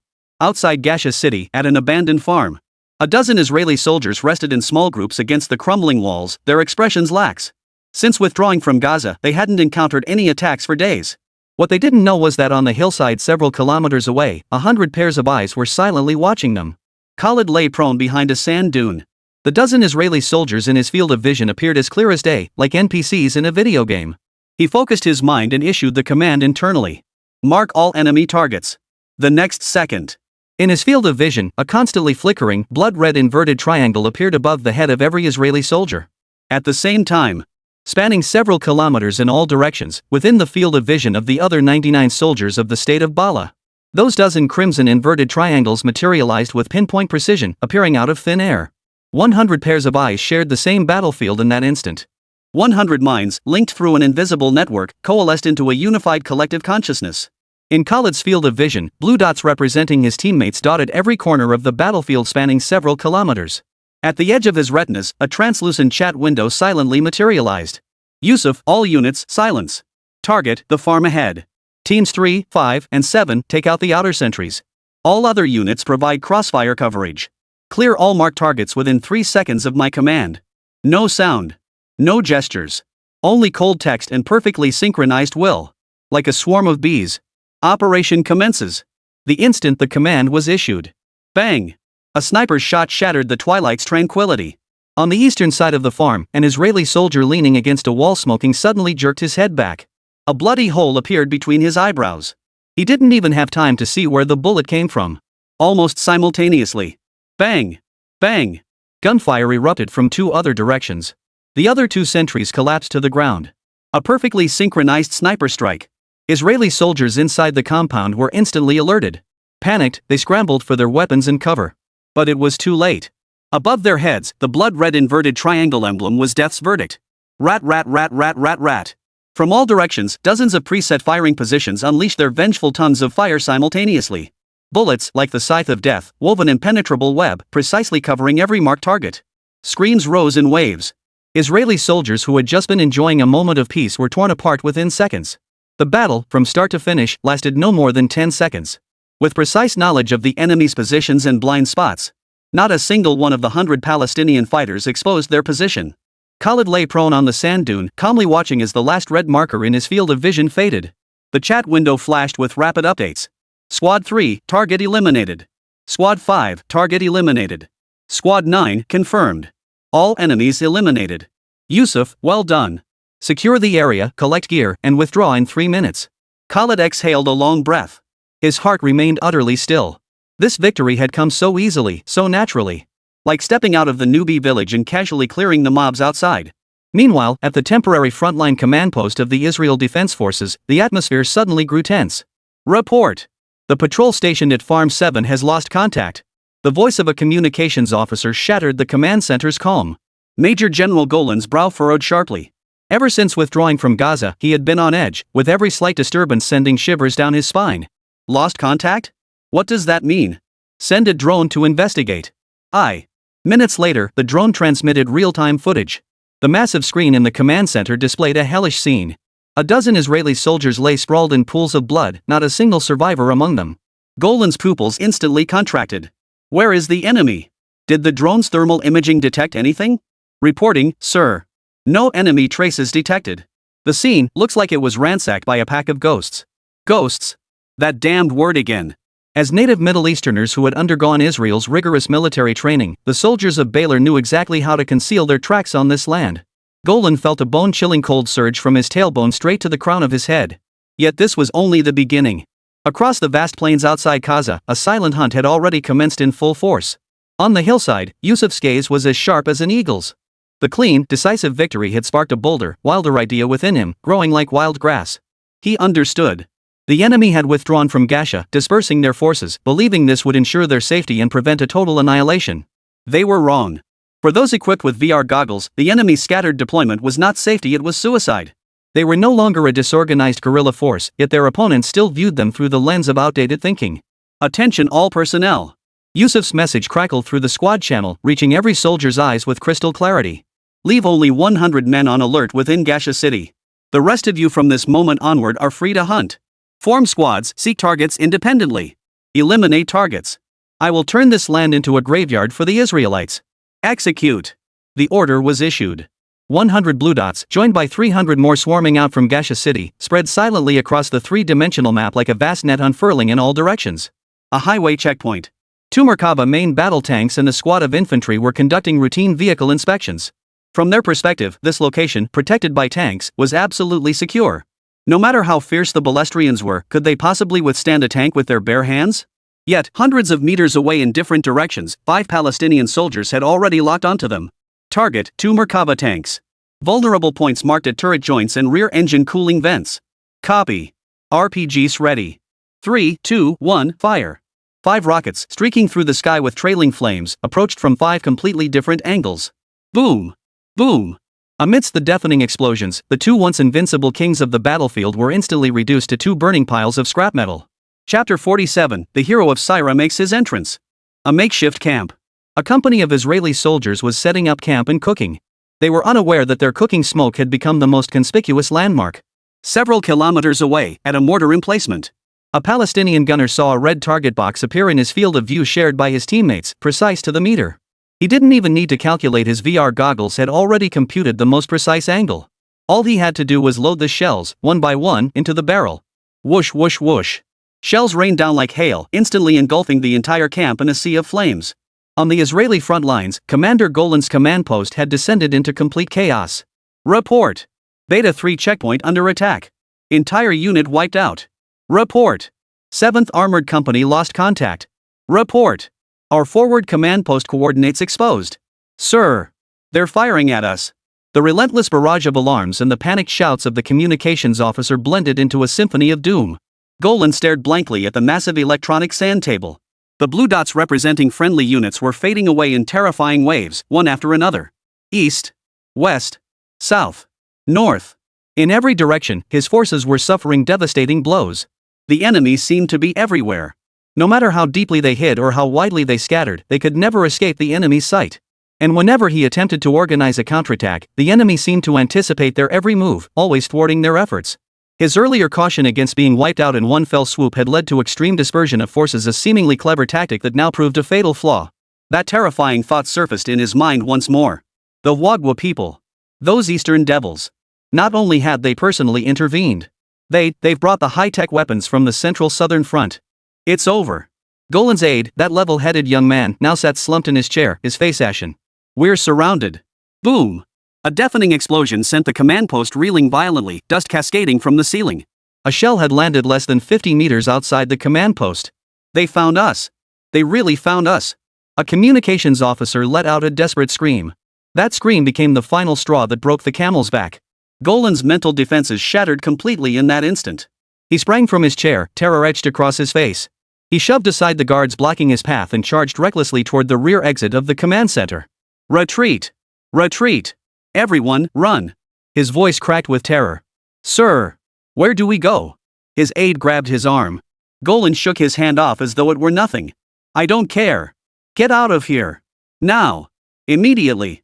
He scrambled out of the command post, scrambling over obstacles as he went, and leapt into a jeep that had been waiting with its engine running, not even pausing to wait for his driver.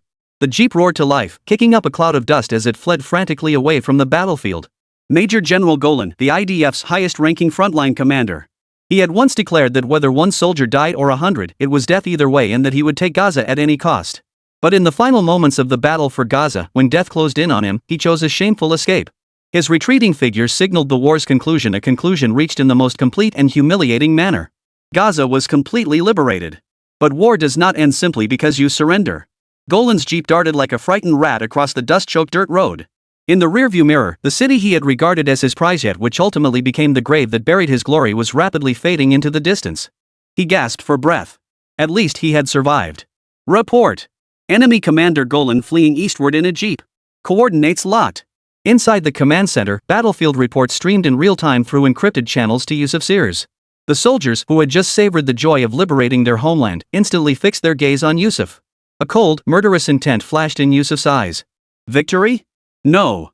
As long as the enemy commander remained alive, this war was far from over. He sought not mere defeat, but total annihilation. Pursue. Every operational vehicle pursue them all. Today, I will have Golan's head displayed on the gates of Gasha. Several battered pickup trucks roared to life, kicking up clouds of dust as they raced toward Golan's escape route. Khalid sat in one of the trucks, watching a blinding red dot race across the three-dimensional map in his field of vision. That was Golan's jeep. The VR goggles had locked onto its position long ago. Yet, a new problem soon arose. Yusuf, all units, report your speed. 80 kilometers per hour is our absolute limit. Our pickup's falling apart. 70 kilometers H max. Khalid, Captain, we can't keep up. The gap is widening. Anxious messages kept flashing across the channel. Their vehicles were too underpowered to keep pace with the specially modified Israeli military jeeps. As the red dot on the map grew ever more distant, a helpless rage ignited within everyone. Were they really going to stand by and watch him escape? This butcher who once ordered the massacre of hundreds of civilians in the Gaza Strip. A sudden change occurred. In the northern part of the three-dimensional map within their field of vision, a dense cluster of green dots lit up without warning. Their numbers were staggering thousands upon thousands. Equipped with the same rudimentary gear as them, mostly pickup trucks carrying armed soldiers. Soon, under the scanning of his goggles, Yusuf spotted a familiar flag. It was the flag of his fellow Middle Eastern countryman, Syria. Reinforcements. An unprecedented light flared in Yusuf's eyes, washing away all previous frustration and resentment. Attention all personnel. His thoughts crystallized into calm, decisive words, appearing in the minds of all Balistan warriors and the 1,000-strong Saratian reinforcements who had just entered the battlefield. Reinforcements have arrived. Second convoy, take command of them. Do not let Golan escape. At that moment, inside the command vehicle of Syria's 1st Armored Brigade, Commander Assad, a battle-hardened iron-blooded soldier, stared in astonishment at a convoy that had suddenly materialized before him. Before he could raise the alarm, a familiar Middle Eastern accent rang out. Syrian brothers, proceed immediately at full speed to coordinates XXX. Seal off the canyon exit ahead within 15 minutes. Israeli commander Golan is fleeing. Our vehicles are too beat up to catch him. Chapter 48, The people of Gaza are true steam. After a momentary freeze, Assad immediately issued his orders. All units. Execute orders immediately. The name Golan was no stranger to him. He had also commanded the forces during the earlier war against Syria. Soon, the Syrakusan pickup trucks roared to life, racing toward the coordinates provided by the Balearic forces. Inside the jeep, Goran finally let out a sigh of relief. The pursuers behind him had been left far behind. Once he crossed the gorge ahead, he would be back in the safety zone. Faster! Faster, he screamed, gripping the steering wheel tightly, a savage grin spreading across his face. Once he reached safety, he could regroup and return to slaughter these Balers, avenging his humiliation. But just as the jeep was about to emerge from the gorge, rumble! The earth trembled, the shockwave rolling in from ahead. Golan's grin froze on his face. He saw Toyota pickup trucks waiting for him at the canyon's exit. Countless soldiers stood atop him, their gun barrels already trained on the vehicle. On the lead pickup, the flag of Syria flapped fiercely in the wind. No! Impossible! How could they be here? Golan let out a hysterical scream. He yanked the steering wheel violently, tires screeching against the ground. But when he glanced back at the road they had just traveled, despair washed over him. Several more pickup trucks were rushing toward them. Though only silhouettes were visible now, they would be upon him in mere minutes. The jeep's engine slowly fell silent. Golan sat in the vehicle, his face ashen, eyes vacant, as if his very soul had been drained. He had lost. Soon, news of the end of the Gaza conflict once again spread across the globe at the speed of light. New York, CNN. Breaking news. Gaza war ends dramatically. Israeli Defense Forces withdraw completely. Palestine declares full control of Gaza Strip. London, BBC.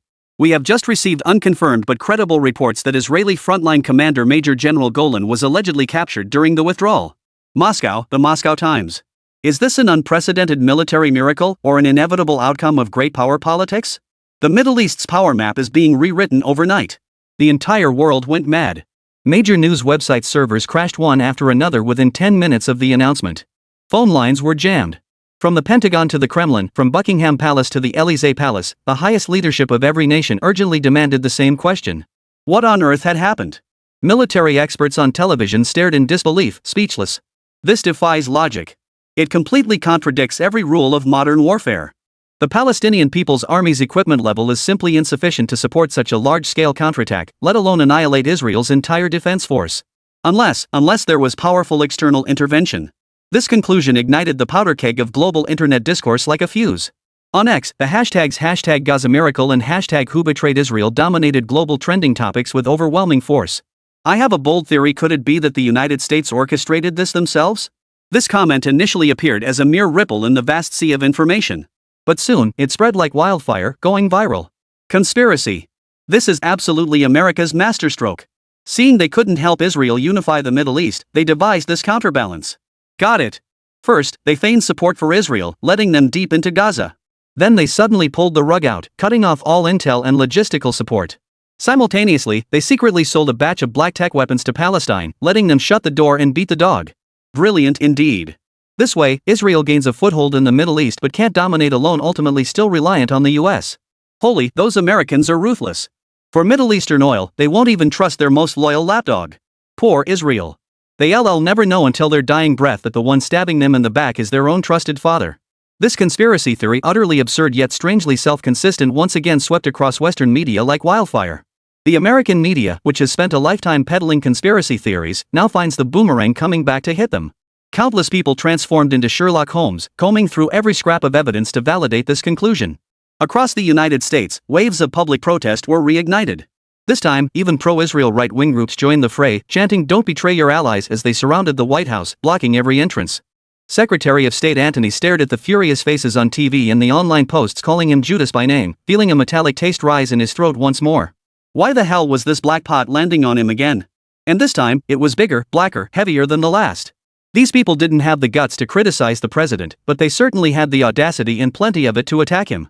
The president was wise, it was just that he had been blinded by me. This thought only made Anthony feel more exhausted. Forget it. Once he submits the Chinese explanatory document with the evidence at the UN General Assembly in a few days, everything will speak for itself. While the entire world was immersed in verbal attacks against the beautiful country and endless speculation about the war's outcome, a British war correspondent named Tom Harrison used his genuine Middle East battle-damaged camera to reveal another perspective from the heart of the storm. As one of the few Western journalists daring to enter Gaza immediately after the war ended, Tom's videos contained no grand narratives or dramatic soundtracks, only the most authentic documentation. His first footage was shot on the streets of Gaza. The lens revealed no chaos as imagined. Instead, it captured orderly reconstruction efforts. Palestinian soldiers laid down their weapons and picked up tools, working alongside citizens to clear debris from the streets and repair damaged homes. Children's voices echoed once more among the ruins. Supplied by humanitarian organizations, women were organized to set up large pots by the roadside, distributing steaming hot meals to everyone. Every face bore the weariness of survivors, yet it was overshadowed by hope for the future.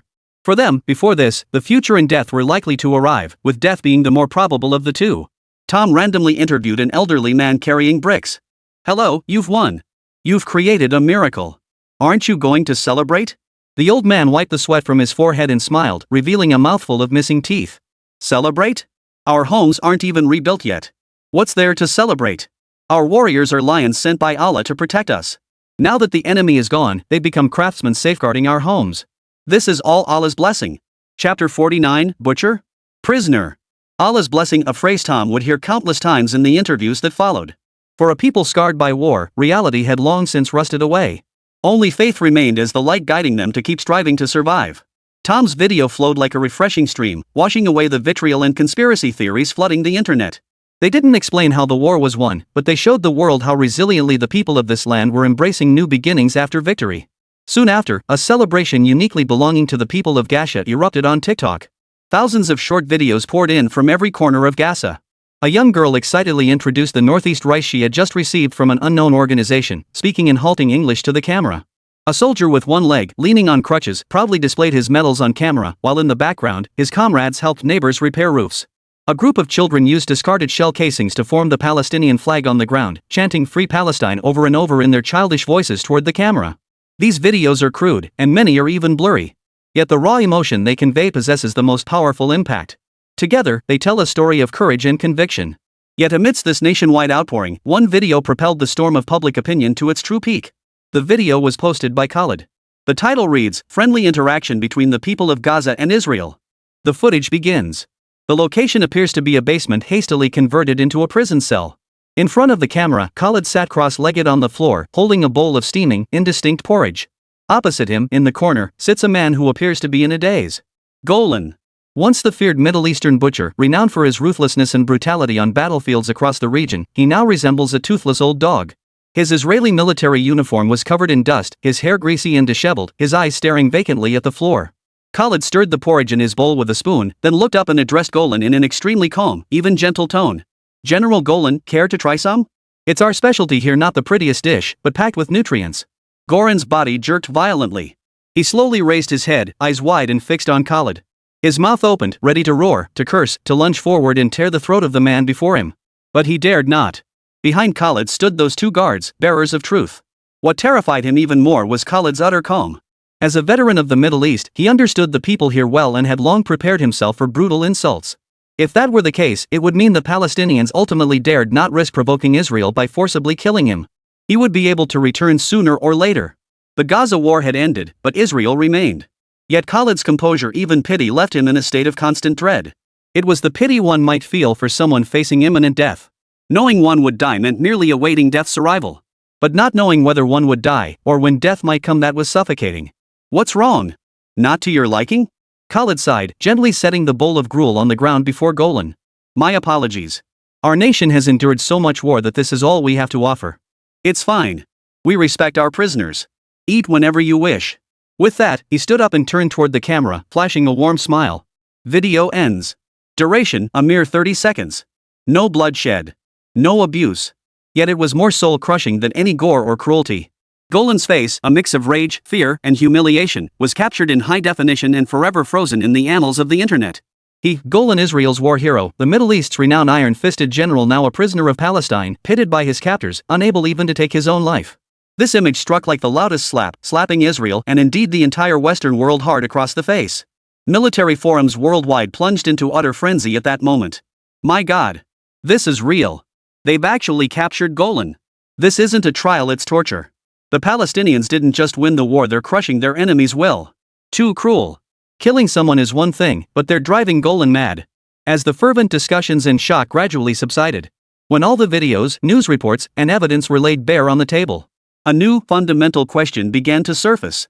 Deep within the Pentagon's underground bunker, a team of elite military analysts huddled around a massive electronic santable, having gone 2 full days without sleep. Something's wrong. Everything's wrong. A white-haired veteran expert traced lines across the sand table with a red laser pointer. Every flanking maneuver, every ambush by the People's Army of Baylor is timed to the second.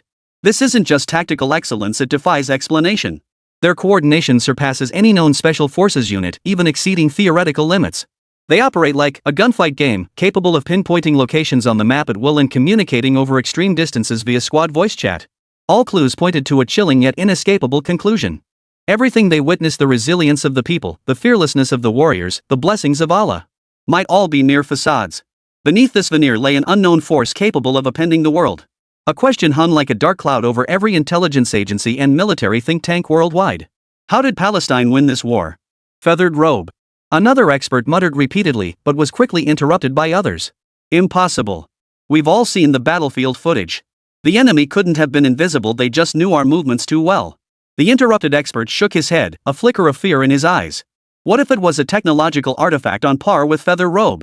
The room fell deathly silent at those words. Truthfully, they had all entertained such thoughts before. But such a notion was utterly far-fetched. Bull. The feather robe is an absolute miracle. Even China itself couldn't replicate it. Are you suggesting their current technology can mass-produce creations on par with the feather robe? Chapter 50, When Real War is Lost, Launch Diplomacy. The scene shifts back to the White House, the Oval Office. The atmosphere was oppressively heavy. Sunlight streamed through the bulletproof glass windows, casting patterns on the luxurious Persian carpet, yet it brought not a hint of warmth. The U.S. Secretary of Defense, Secretary of State, and other high-ranking officials gathered around the resolute desk. Several heavyweights from the military-industrial complex had just departed, their angry curses still seeming to linger. From the crowd, an elderly man with graying hair and gold-rimmed glasses stepped forward. He was the chief scientist of the Defense Advanced Research Projects Agency, a renowned American doctor of science. In his hand, he held a thin report that felt as heavy as 1,000 pounds. Mr. President. He took a deep breath before speaking with evident difficulty. The conclusion is utterly devastating. We assembled the nation's foremost physicists, materials scientists, and engineers to conduct over 10,000 hours of frame-by-frame analysis of all available footage concerning the feather robe. Our conclusion is... He paused, seemingly searching for a less brutal word. The technological level embodied in that single soldier equipment called feather robe from Huawei is at least 50 years ahead of ours. 50 years. The number struck each person in the office like a heavy hammer. In terms of material science, it's a substance we can't even begin to comprehend. It possesses the flexibility of fabric yet boasts strength far surpassing Kevlar and alloys. Most crucially, its form and color can be freely altered. Regarding energy, we lack physical samples for study, but it feels like a perpetual motion machine completely defying every physical law we currently know. Most terrifyingly, as more footage of the feathered robe surfaces, we're discovering it can even repair itself. Gentlemen, this far exceeds our understanding of industrial technology. The doctor's voice grew quieter and quieter, finally dissolving into a long sigh. That garment is like Cthulhu itself. We cannot replicate it, cannot comprehend it, and cannot even fathom it. A deathly silence fell over the office. Once upon a time, they were the nation wielding future technology capable of delivering devastating blows to the world. Now, after waking from a dream, they were left wielding clubs to fight the Trisolarans. What about intelligence? The Secretary of State, seated nearby, turned his gaze toward the new CIA director. The CIA director's face was as white as paper. Operation Prometheus, a complete failure. 17 of our most elite operatives. Not a single survivor. No trace. All our intelligence networks within China have been exposed and completely crippled as a result. Another piece of devastating news. All eyes shifted once more to Foreign Minister Cromie. He was a middle-aged man with a slicked-back golden pompadour. His face was pale, his lips devoid of color. On the diplomatic front, the Gaza war has ended. Under UN mediation, the nations of Bala and Israel have returned to the negotiating table. Even if hostilities eventually resume, the likelihood of war in the Middle East in the near term is low. He paused, his voice thick with bitterness. Once the Middle East was free of war, Israel would gain greater independence. The United States would lose its arms sales market, let alone the ability to covertly exploit Middle Eastern oil under the guise of the Israeli military. Israel's defeat and the capture of the Golan Heights have made us in Israel the laughingstock of the world. Saudi Arabia and several Gulf nations have begun reassessing their alliances with us. They are moving closer to China with unprecedented overtures. He was about to say more when Secretary of State Anthony waved him off, his voice hoarse. We found a Chinese manual on the Middle Eastern battlefield earlier. There's no doubt that Palestine's victory in the Gaza war came from China. We've been played like puppets in their hands. First, they flexed their muscles in Indochina with the feathered robe. Then, through peculiar means, they completely halted our strategic development in the Middle East. A battle-hardened four-star general slammed his fist down on the table. Damn it! We must strike back. We still have 11 aircraft carriers. We still have thousands of nuclear warheads. I refuse to believe they'd dare wage all-out war against us. The general's roar echoed through the stifling office. But no one echoed his words. War? How? Soldiers couldn't even catch a glimpse of the enemy, and sending elite agents to infiltrate their factories was like walking into a trap. Carriers and nuclear bombs would only lead to mutual destruction, utter madness. The office fell once more into a suffocating silence. An unprecedented sense of helplessness settled over everyone. They had once been the leaders of the most powerful nation on this planet. But for the first time, they realized how utterly pale and laughable all their power seemed in the face of absolute technological superiority. We still have one chance. Secretary of State Anthony's voice broke the dead silence. All eyes focused on him. The United Nations, Anthony said, enunciating each word deliberately. That is our final battlefield. If we cannot gain an advantage on the real battlefield, we must overwhelm them diplomatically. The UN General Assembly is about to convene. We originally intended only to condemn China and demand its withdrawal, but that approach is now untenable. His gaze swept across the room as his voice rose sharply. I propose we submit a new resolution. Given China's recent acts of aggression in Indochina and its disgraceful role in the Gaza conflict, its possession of the feather robe and related technologies now poses a grave threat to global peace. We demand China immediately surrender all technical documentation of feather robe to United Nations custody for global collaborative research, thereby eliminating its potential military threat. The proposal exploded like a bomb within the office. The foreign minister was the first to rise, his face etched with utter disbelief. Anthony, have the Chinese called you an idiot? They hold a veto power. Such a resolution stands no chance of passing. Pass? Anthony sneered coldly. I never expected it to pass. What I want isn't the outcome, it's the process. I want the entire world to see our stance. I want to place China in opposition to all of humanity. They love standing on the moral high ground? Then I'll make them taste what it's like to be morally blackmailed by the entire world. If they veto it, we'll use that as justification to unite all our allies and impose the harshest economic sanctions and technological embargoes on them. Chapter 51, Civilian VR Goggles.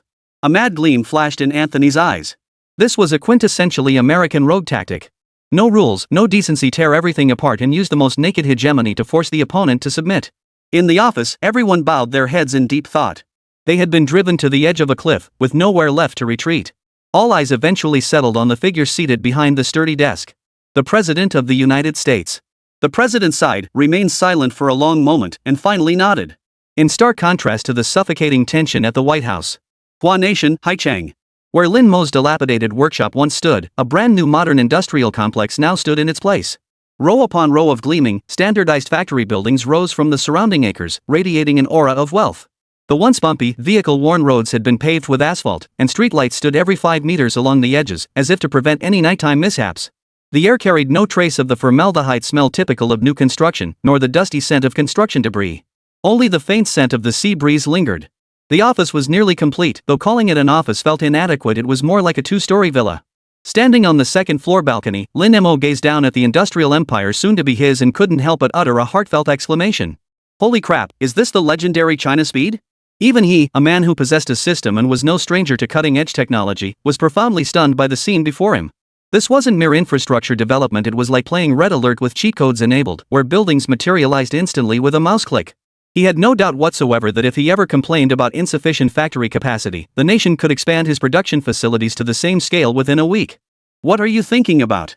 Xin Xing's voice came from behind him. She held 2 cups of coffee, handing one to Lin Mo. After spending time with him, she had grown accustomed to this man occasionally standing here, surveying his domain like a feudal lord inspecting his fields. I was thinking. Lin Mo took the coffee, sipped it, and gazed at the brand new factories. With such a large factory complex and such advanced equipment, isn't it a bit wasteful to only produce military goods? Xin Qing's eyebrow arched slightly. She knew that Lin Mo's mind was probably conjuring up another one of his wildly imaginative ideas. What do you mean? Lin Mo turned, leaning against the balcony railing with a faint smile. What I mean is, the feather robe is a national treasure, exclusively for military use. That's only right. But VR goggles? Such a minor gadget? To classify them entirely as military only? That's a shame. Xin Chang's expression turned serious. Lin Mo, you must understand, whether it's the feather robe or the military-grade glasses, their core technologies are classified as top-level state military secrets. Any form of civilian adaptation carries enormous risks of information leakage. Risk? Lin Mo chuckled. Rest assured, as the creator of these goggles, no one understands them better than I do. Look at this new factory, it's so spacious. We can easily split the production line into 2 separate sections. One half will continue producing the fully functional, highest authority military version for your forces. The other half can be used to produce civilian VR goggles. Noticing Xin Xing's furrowed brow, Lin Mo added, the civilian version will undergo complete physical castration. We'll remove every feature remotely related to military use: long-range scanning, assisted targeting, tactical data links, encrypted communications, everything gets cut. It will be a pure, immersive gaming console connected only to civilian networks. Just imagine. Lin Mo's eyes lit up with a hint of seduction, a groundbreaking civilian tech product that not only generates massive economic value to fund R&D but also becomes a cultural weapon. Just as the Western world once conquered the outside through powerful cultural invasion, imagine when the youth of the entire world are immersed in virtual realms created by China. When Chinese cultural products become indispensable parts of their lives, how immense would our influence be? Xin Qing fell silent. She had to admit Lin Mo made a compelling case. Hard power and soft power both must be pursued, both must be strong. Moreover, Lin Mo saw her wavering and decided to add fuel to the fire. Having the strongest hardware alone isn't enough. We also need top-tier software content to complement it. Content? Yes. A game that can ignite the world, one that makes everyone go crazy. Lin Mo pulled out his phone and turned the screen toward Xin Cheng. A promotional video for a game played on the screen. It opened with bold inkwash brushstrokes and a grand symphonic score. A monkey with a hairy face and thunder god's mouth wielded a gleaming golden staff, its fighting spirit surging as it battled against a swarm of celestial gods and immortals. Every frame was exquisitely crafted like wallpaper, brimming with rich Eastern mythological flair. Black myth, Wukong. This is... Even Xin Xing, who rarely played games, couldn't hide a hint of awe in his eyes. A newly released domestic game, Lin Mo said with genuine admiration. I've been following it for a long time. This company, Game Science, has vision and integrity. They've truly crafted a AAA masterpiece that belongs to us Chinese. He looked at Xin Xing, enunciating each word deliberately as he stated his ultimate goal. I want to collaborate with them. To integrate our VR technology and port Black Myth over. Imagine this. Lin Mo's voice carried a hint of fervor. When players put on our goggles, they're no longer sitting in front of a screen. They become the game's protagonist, personally wielding the 13,500 gene golden staff. From a first-person perspective, they shatter the heavens, unleashing unbridled defiance. That immersive awe, that feeling of holding an Eastern mythological epic in your own hands, it would drive any player in the world utterly mad. This.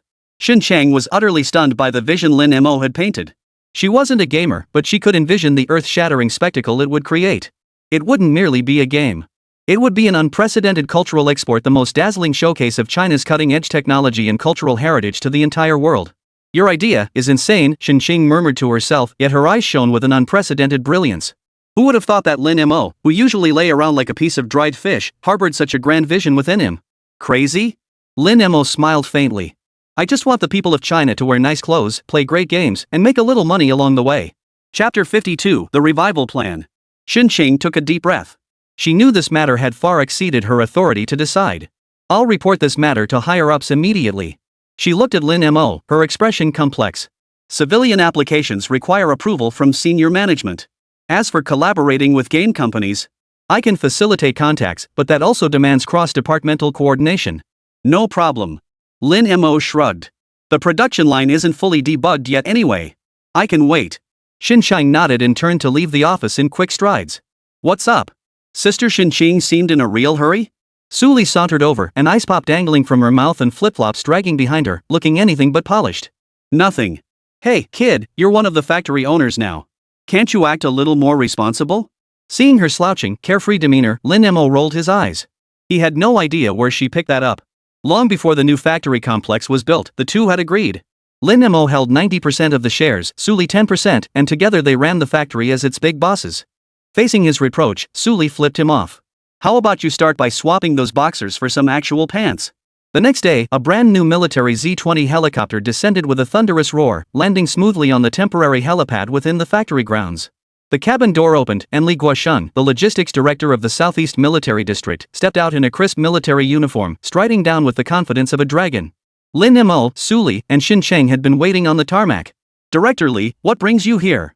Lin Mo smiled as he approached, offering a cigarette. Li Guosheng waved it away, not taking it. He surveyed the towering structures around him, his eyes filled with astonishment and approval. You're something else, he declared, slapping Lin Mo's shoulder so hard it made him wince. It hasn't been that long since we last met, and you're practically a big shot now. The group chatted and laughed as they made their way into the office. I came today for two matters. Li Guosheng sipped his tea, his gaze fixed on Lin Mo's face as his expression turned serious. First, I'm here to congratulate you. The new factory complex is finished. That's a huge celebration. By the way, if you come up with anything else worthwhile in the future, don't forget about us here at the Southeast Military District. His words were half joking, half serious. In the eyes of the military high command, Lin Mo was no longer just a simple arms supplier. He had become a walking treasure trove of future technology, ready to pull it out at any moment. Of course, Lin Mo smiled. The second matter, Li Guosheng's tone grew solemn, taking on an unquestionable commanding edge, is to give you a heads up. The international situation has been unsettled lately. At the UN, the United States is stirring up trouble, preparing to target us. Our intelligence has intercepted some rather unfriendly signals. Certain parties harbor ill intentions toward you and this facility. Though all the previous agents were neutralized under the Grand Memory Restoration Technique, the United States will undoubtedly send more agents. He stared intently into Lin Mo's eyes, enunciating each word deliberately. Therefore, starting today, you personally, along with the factory's core personnel, are designated as top-level protection targets. Without military district approval, you are not permitted to leave Haicheng. Understood? Xinqing snapped to attention and saluted, yes. I guarantee mission completion. Lin Mo shrugged indifferently, I wasn't planning on going out anyway. Seeing his laid-back demeanor, Li Guosheng felt both amused and exasperated, yet he also breathed a sigh of relief. What he feared most was a young man like Lin Mo, having achieved success at a young age, running around recklessly. When fortune smiles, one gallops swiftly in a single day, one sees all the flowers of Chang'an. That would put an enormous strain on security. Alright, I've said what I needed to say. I should be going now. Just like that? Lin Mo showed no intention of rising to see him off, merely slumped on the sofa, staring at Li Guosheng. Seeing this, Li Guosheng shook his head with a bitter smile. If you insist on talking about Hua, there's one more thing. His gaze grew deep, as if a storm were brewing within. Recently, we've been brewing a major plan. A plan that will truly lead Huawei to rejuvenation. Li Guosheng's voice was quiet, yet it struck Lin Mo and Xinqing like a heavy hammer. I can't go into specifics, but I can tell you this, the equipment we'll need then might amount to an astronomical figure. Feathered robes, goggles, and whatever other treasures you possess that we don't know about, however many there are, we'll take them all. So you and your little robot had better prepare in advance. We stand ready to receive orders at any time. With that, Li Guosheng turned and left without delay. A long silence fell over the office. Xinqing's face still bore traces of unshaken shock. She could hear the weight in Li Guosheng's words. This was no simple military exercise or border skirmish. It would be a major operation capable of altering the nation's destiny and reshaping the global landscape. The grand plan. She murmured to herself, what could it be? Sister Xinxing, you don't know either? Suli scratched her head, her eyes clear yet foolish. Xinxing shook her head repeatedly. Something this big? I doubt I'd even be privy to it. But it seems our big boss here knows something. Lin Mo remained uncharacteristically composed throughout, as if everything unfolded exactly as he'd anticipated. He offered no reply, merely walking slowly to the wall of the office. There, hanging on the wall, was a smart touchscreen world map that nearly covered the entire surface. He had specifically commissioned the engineering team to install it. He extended a finger and tapped the map lightly. The map instantly zoomed in, precisely locking onto Southeast Asia. The chaotic and complex peninsula, composed of mountains, jungles, and rivers, came into sharp focus before his eyes. The Indo-Chinese Peninsula. His gaze settled on the region where fierce conflict had erupted not long ago, his eyes growing deep and inscrutable. What could the plan be? So hard to guess. New York, United Nations headquarters. A war without visible smoke was quietly brewing. With less than 72 hours until the opening of the new UN General Assembly session, the atmosphere within the building was already as oppressive as the sea before a storm. Diplomats from various nations hurried through the halls, their usual polite exchanges replaced by hushed whispers. Each person seemed like a spy guarding secrets, their glances filled with testing, weighing, and scheming. Diplomats from nations led by the United States relentlessly sought intelligence on China from their counterparts, particularly those from the Middle East, yet their efforts yielded nothing. Under normal circumstances, the American ambassador could easily secure their cooperation with a few perks. But lately, they've been shunning them like the plague. Something was off, dead certain it was off. Chapter 53, the conference begins. Soon, the conference concluded. Within just 1 hour after its conclusion, the full video recording of the meeting was uploaded online, once again setting the global internet ablaze. If the combat footage of the feathered robe previously released by China had brought shock and fear to the world, then this time, the spectacle put on by the United States at the United Nations brought the world pure, unadulterated joy. At least the first half was like that. The backdrop of the video was New York City, the United Nations headquarters building. Delegates from various nations were seated, their usual diplomatic politeness replaced by hushed whispers and probing glances exchanged across the room. Comments drifted across the screen. With this atmosphere, something big is definitely happening today. The US side looks murderous, yet our ambassador Fu remains so calm. Many may not know the details, but the atmosphere alone makes it clear, today's meeting is anything but an ordinary discussion. At the Chinese delegation's table, Ambassador Fu Ming sat upright, his signature Maitreya-like smile subdued today, replaced by a solemn expression that hinted at impending storm clouds gathering. Across from him, the American delegation radiated an air of assured victory. Secretary of State Cromie personally led their delegation. A seasoned politician known for his hawkish stance, his gaze was as sharp as a blade, a faint, almost imperceptible sneer playing at the corners of his mouth. He often used this manner to exert pressure on ambassadors from other nations. The period of pre-war intimidation has ended. The current president of the United Nations, the ambassador from the Principality of Andorra, a refined, elderly gentleman, stepped up to the podium. He cleared his throat, picked up his speech, and was about to declare the meeting open. "Mr. President, please wait." A loud, aggressive voice rudely interrupted him. "Holy crap, how rude is that? Just cutting him off like that? Andorran ambassador, what, do I have no dignity?" Classic hegemonic arrogance rears its ugly head. Here we go, he's getting desperate. Cromie didn't even bother raising his hand as protocol dictated. He stood up abruptly from his seat and strode to the center of the podium. A flicker of surprise and displeasure crossed the Andorran ambassador's face, but faced with the might of the United States, he could only step aside reluctantly. Cromie surveyed the room, his gaze finally locking onto Fu Ming. Unmasked fury blazed in his eyes. "Distinguished delegates." His voice, amplified through the microphone, filled the conference hall, resonating with moral superiority and the authority of a judge. "Today, we gather here to judge a nation that gravely threatens world peace and tramples upon human conscience." He pointed sharply in Fu Ming's direction. "That nation is Huagua. They have intervened in the Middle East war through the most despicable and shameless means, supplying lethal weapons to terrorist organizations in the state of Bara, causing our ally the state of Israel to suffer immense losses. Countless innocent Israeli soldiers have perished tragically under their conspiracy."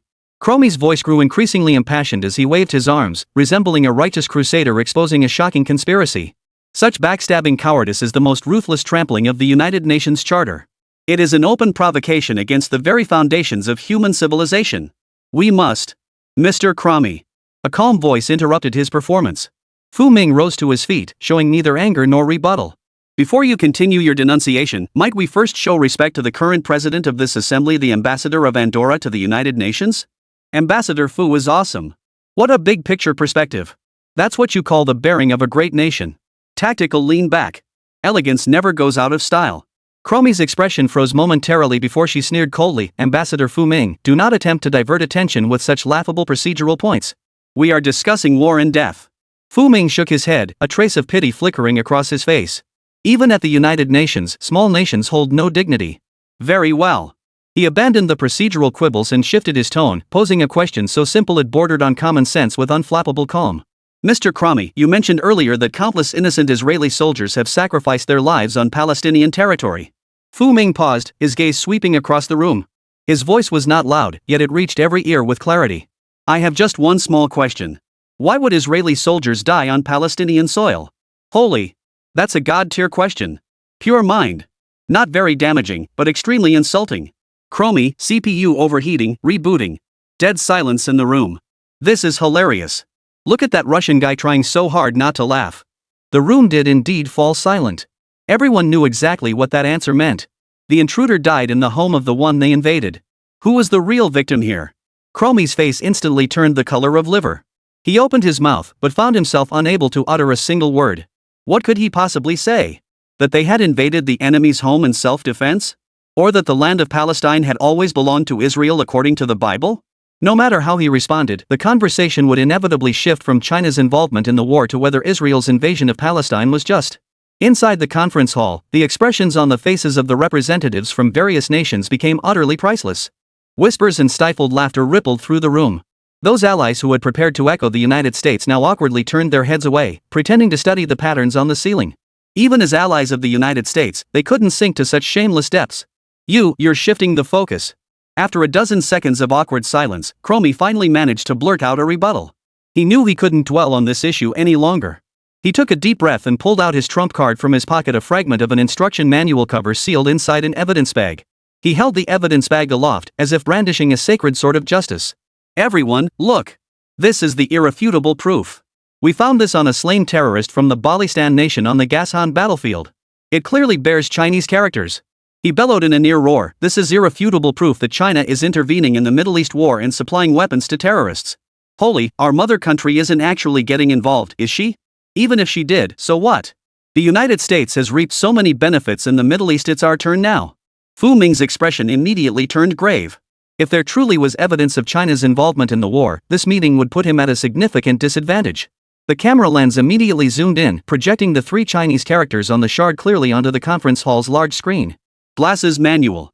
As he stared at those 5 characters, Fu Ming's expression shifted from the initial solemnity upon hearing about the evidence to utter speechlessness. He didn't even bother to stand up, merely leaning back in his chair and staring at Chromie with a look reserved for someone utterly clueless. Mr. Chromie, his voice brimmed with genuine bewilderment, do you speak Chinese? Chromie lifted his head proudly. Naturally. I hold a level 6 Chinese proficiency certificate. Good. Fu Ming nodded. Then tell me what the characters on it say. Eyeglass instructions. Chromie blurted out without hesitation. If you think you can stall for time and come up with a plan, you're sorely mistaken. Fu Ming merely sighed. Since you know, then please tell me, how does a pair of glasses instruction manual? How does it prove that our nation intervened in the Middle East war? Silence. Dead silence once more. Chapter 54, You dare to fool me with this? Ambassador Fu Ming's seemingly casual yet razor-sharp retort pierced through the balloon of arrogance and rage Chromie had inflated, like an invisible needle bursting it with precision. After a brief pause, the live stream's chat exploded like a tidal wave. I just sprayed my drink all over my monitor. Ha ha ha ha ha ha ha ha ha ha burp. Got it, this is the manual for the latest laser eye weapon. Chromie, I crown you the greatest comedian of the 21st century. Meanwhile, at the conference venue, Chromie's complexion shifted from crimson to deathly pale within mere seconds. Only now did his brain snap awake, racing frantically. Right. A pair of glasses manual, how could that possibly be evidence? What could this thing possibly prove? That there are nearsighted soldiers in the Baylor army? Or that they also shopped on Pinduoduo? The thought sent a cold sweat soaking his back. He remembered. When this evidence, brought back from the Gaza battlefield through sheer survival, was presented at the White House, the first reaction of all the high-ranking officials was sheer elation. They saw those familiar Chinese characters, as if witnessing a knife handed over by the Chinese themselves. Blinded by a string of defeats and technological superiority, none of them paused to question the logical integrity of the evidence itself. They were so desperate to win, so desperate to drag China into the fray, that they overlooked this most basic, glaring flaw. Now, Fu Ming had gently exposed that flaw before the entire world. It's over. Only these two words remained in Cromie's mind. He could almost see himself being torn to shreds by furious executives and the old men in Congress. Crashed. Blue screen. CPU overload, restart recommended. Error code, 404 not found. Look at him, he's panicking, his lips are trembling. Major social death scene, I can feel the awkwardness through the screen. The bullet comments perfectly captured Cromie's predicament. He couldn't admit this was a joke. Admit it, and he'd be a joke. The entire diplomatic system of the United States would be a joke. He had to keep up the tough act. Ahem. Cromie forcibly cleared his throat, attempting to mask his unease by raising his voice. His eyes darted nervously, avoiding Fu Ming's gaze. Ambassador Fu. Please refrain from playing word games here. He raised the evidence bag high once more, as if it were some sacred artifact. This isn't some ordinary eyeglass instruction manual. It was found on a terrorist killed in combat. It bears your country's Chinese characters. Isn't that proof enough? Here we go, he's starting. The classic, I have no evidence, but I think you're guilty. This logic, even my grandmother's dog would shake its head at it.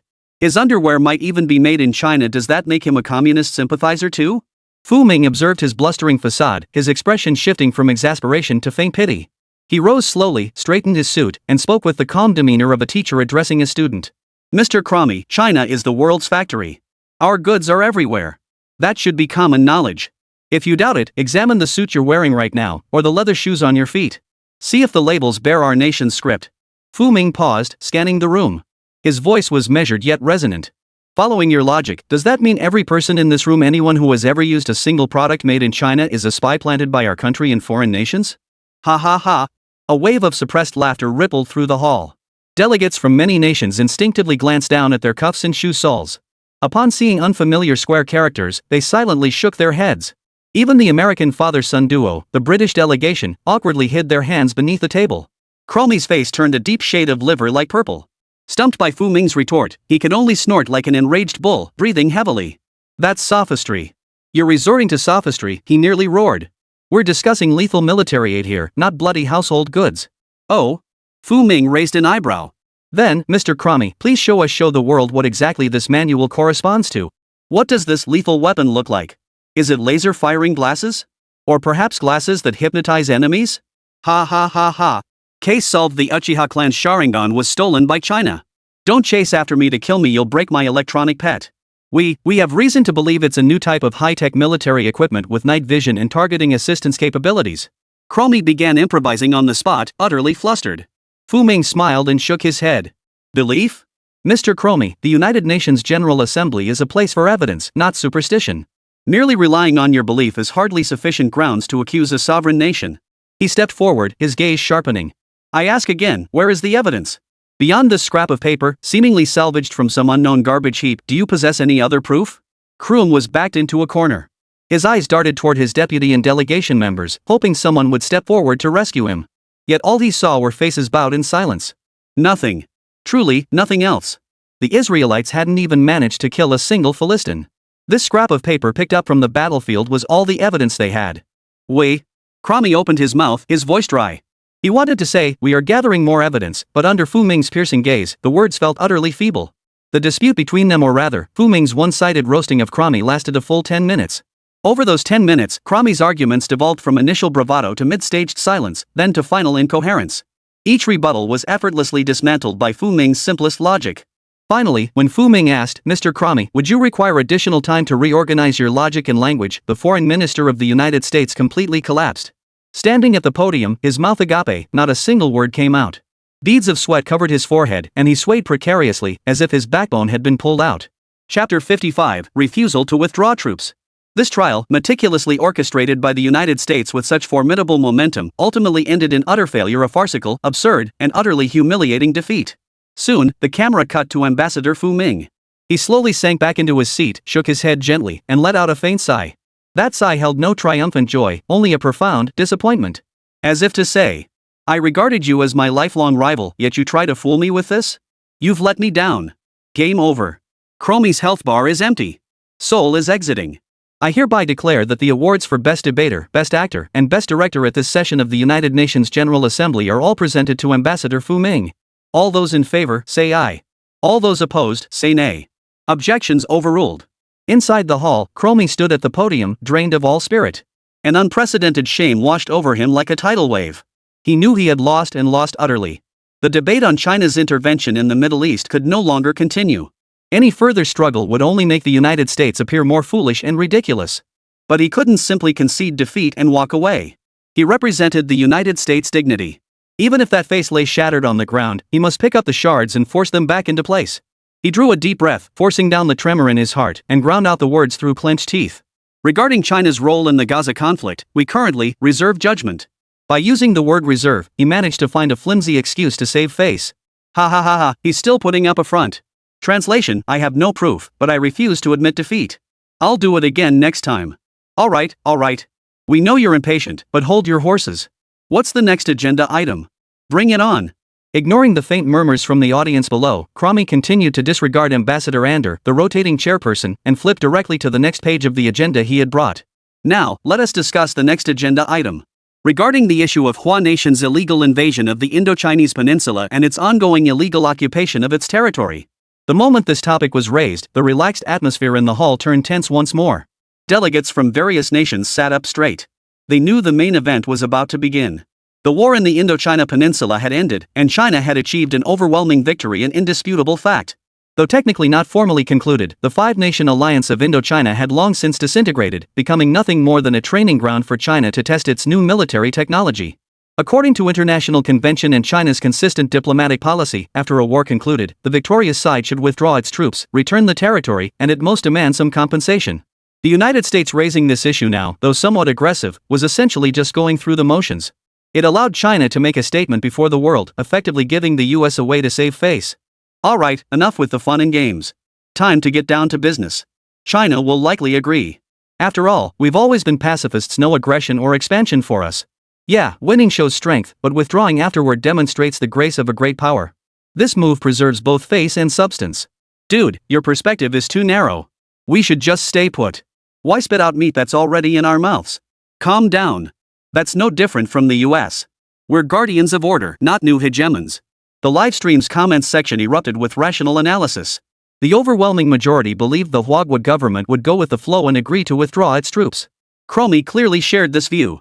He looked at Fu Ming, his tone tinged with condescension. Ambassador Fu Ming, on behalf of the United States and all peace-loving nations, I formally demand that China immediately withdraw all military forces from the Indochina Peninsula and return sovereignty to the local people. The United Nations may choose not to pursue your past acts of aggression, but this is our absolute bottom line. He deliberately emphasized the word line, as if adopting a tougher stance could somehow salvage the dignity he had just lost. With that, he leisurely settled back into his seat, waiting for Fu Ming to yield. The ambassador of Andorra, serving as the rotating chair, also rose to his feet, preparing to preside over the vote and deliberate on the specific arrangements for the withdrawal of troops. Every pair of eyes in the entire hall focused on Fu Ming. Under the collective gaze, Fu Ming slowly rose to his feet. The pity and speechlessness that had previously graced his face were gone. Instead, an unprecedented expression of coldness and resolve had taken its place. He surveyed the room. His voice was not loud, yet it thundered like a clap of lightning in everyone's ears. On behalf of Huagua, I formally respond. He paused, each word seeming to be squeezed from steel. Our side rejects this proposal. Not a single soldier of the People's Liberation Army of China will withdraw from the Indochinese Peninsula. Dead silence. A silence more complete and suffocating than any before. The entire United Nations conference hall seemed to be sucked into a vacuum in that instant. Time, sound, air all froze solid. Every delegate, whether from a major power or a minor nation, whether pro-American or pro-Chinese, stood frozen in place as if under a spell. Their expressions all froze at the same intensity, utter, incomprehensible shock. In the live chat, the rapidly scrolling comments abruptly halted the instant those words appeared. The screen remained blank for an eerie 5 seconds. Then, holy? What the hell did I just hear? No. Not withdrawing troops? What the hell are they doing? Did I hallucinate? Someone slap me and tell me this isn't real. Wait, not withdrawing? Doesn't that mean they're going to take it over? Holy crap. This is insane. In the conference hall, Cromie's expression was the most vivid. He'd barely sat down, his butt not even warm yet, when his mind was already racing about how he'd face the American high command after this. When Fu Ming's words reached his ears, his smile froze. He didn't even register it at first. His mind was still stuck on the previous script. He instinctively turned to the rotating chairman, about to say, Mr. Chairman, since the representative from China has tacitly agreed, we can now begin discussing the final deadline for troop withdrawal. But the words caught in his throat. Because he saw Fu Ming's face. That face bore not a trace of jest. Only an unshakable resolve as solid as mountains. A bone-chilling coldness shot up from Chromie's tailbone to the crown of his head in an instant. He finally understood what Fu Ming's refusal had truly meant. Huagua was done playing. Chapter 56, Declaration of War? They no longer intended to abide by the rules of the civilized game established by the Western world over the past decades. Victory meant occupation. This is no longer a simple diplomatic standoff. It was a declaration. You. Chromie's lips trembled as he pointed at Fu Ming, unable to form a complete sentence. You are openly defying the United Nations Charter. You are declaring war on the entire world. He roared hoarsely, attempting to mask his inner fear with the harshest accusations. Fu Ming regarded him coldly, as if observing a mere clown. Declaring war? He laughed, his voice dripping with contempt and mockery. Mr. Chromie, let me set the record straight. It is not us who violate the UN Charter, but the 5 nations of the Indo-Chinese Peninsula who betrayed peace by forming a so-called defensive alliance with the intent to attack China, and the certain nation backing them and instigating this. A certain nation. Though he didn't name names, everyone present knew exactly who he was referring to. Holy crap, he just went off. He didn't name names, but he might as well have read out the ID number of the United States.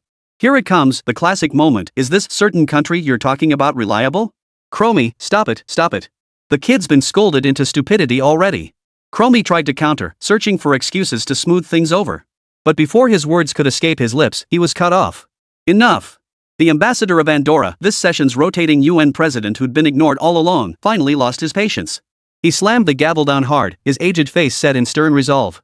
As an ambassador from a small nation, he might lack the backing of a powerful state, but at this moment, he represented the order and dignity of the United Nations.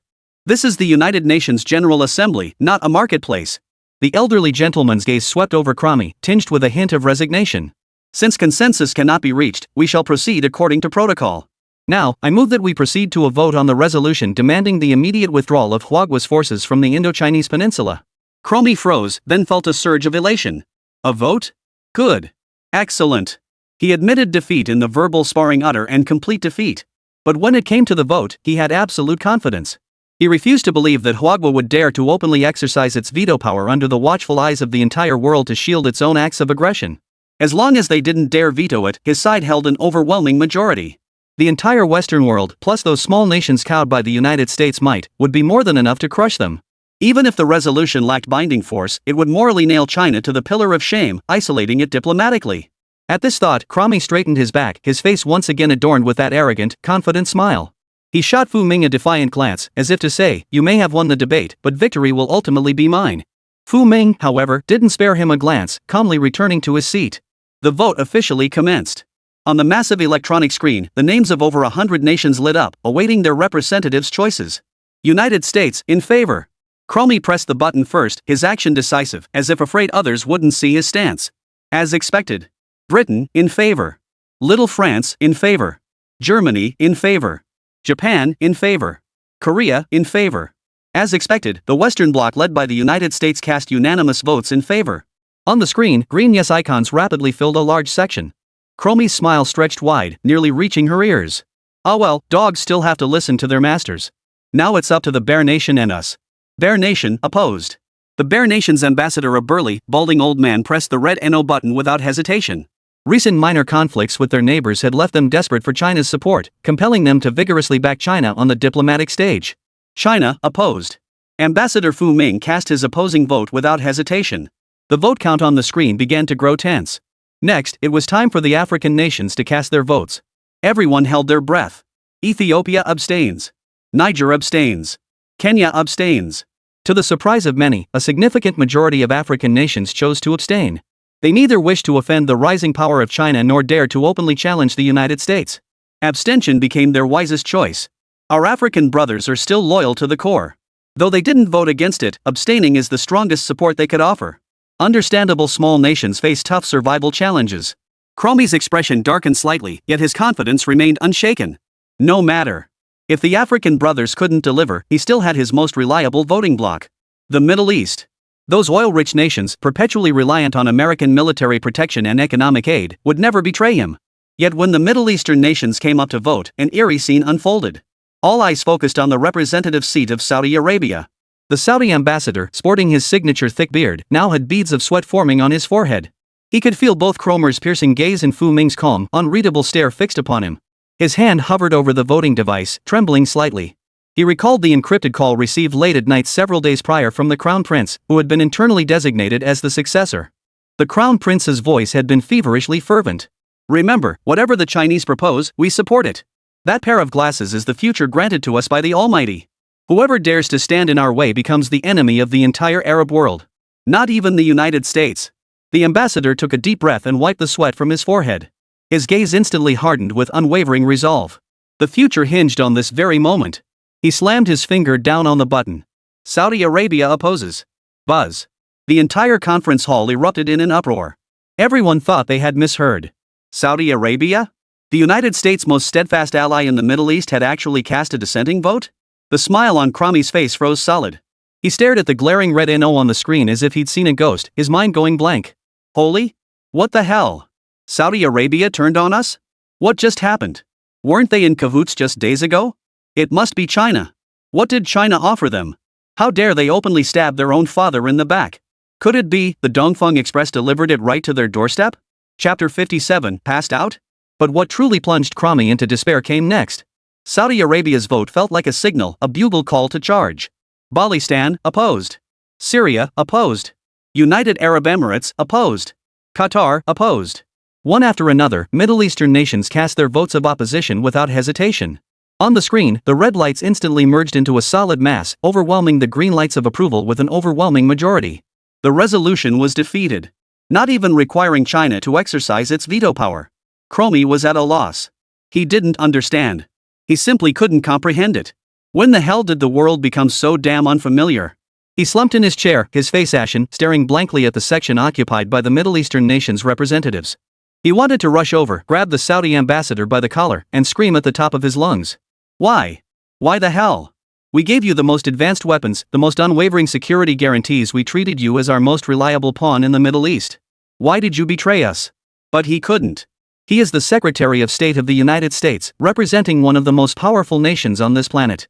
He couldn't throw a tantrum like a child whose candy had been snatched away in front of the entire world. That last shred of dignity befitting a great power pinned him firmly to his seat. His mind raced frantically, searching for a last-ditch lifeline. The veto power. Yes. I still have veto power. I could invoke the authority of a permanent Security Council member to forcibly veto the outcome of this vote. But China also possesses a veto. If I use my veto to overturn this vote, then China could likewise exercise its veto to override my own veto. It's like a Russian nesting doll. A Mobius strip.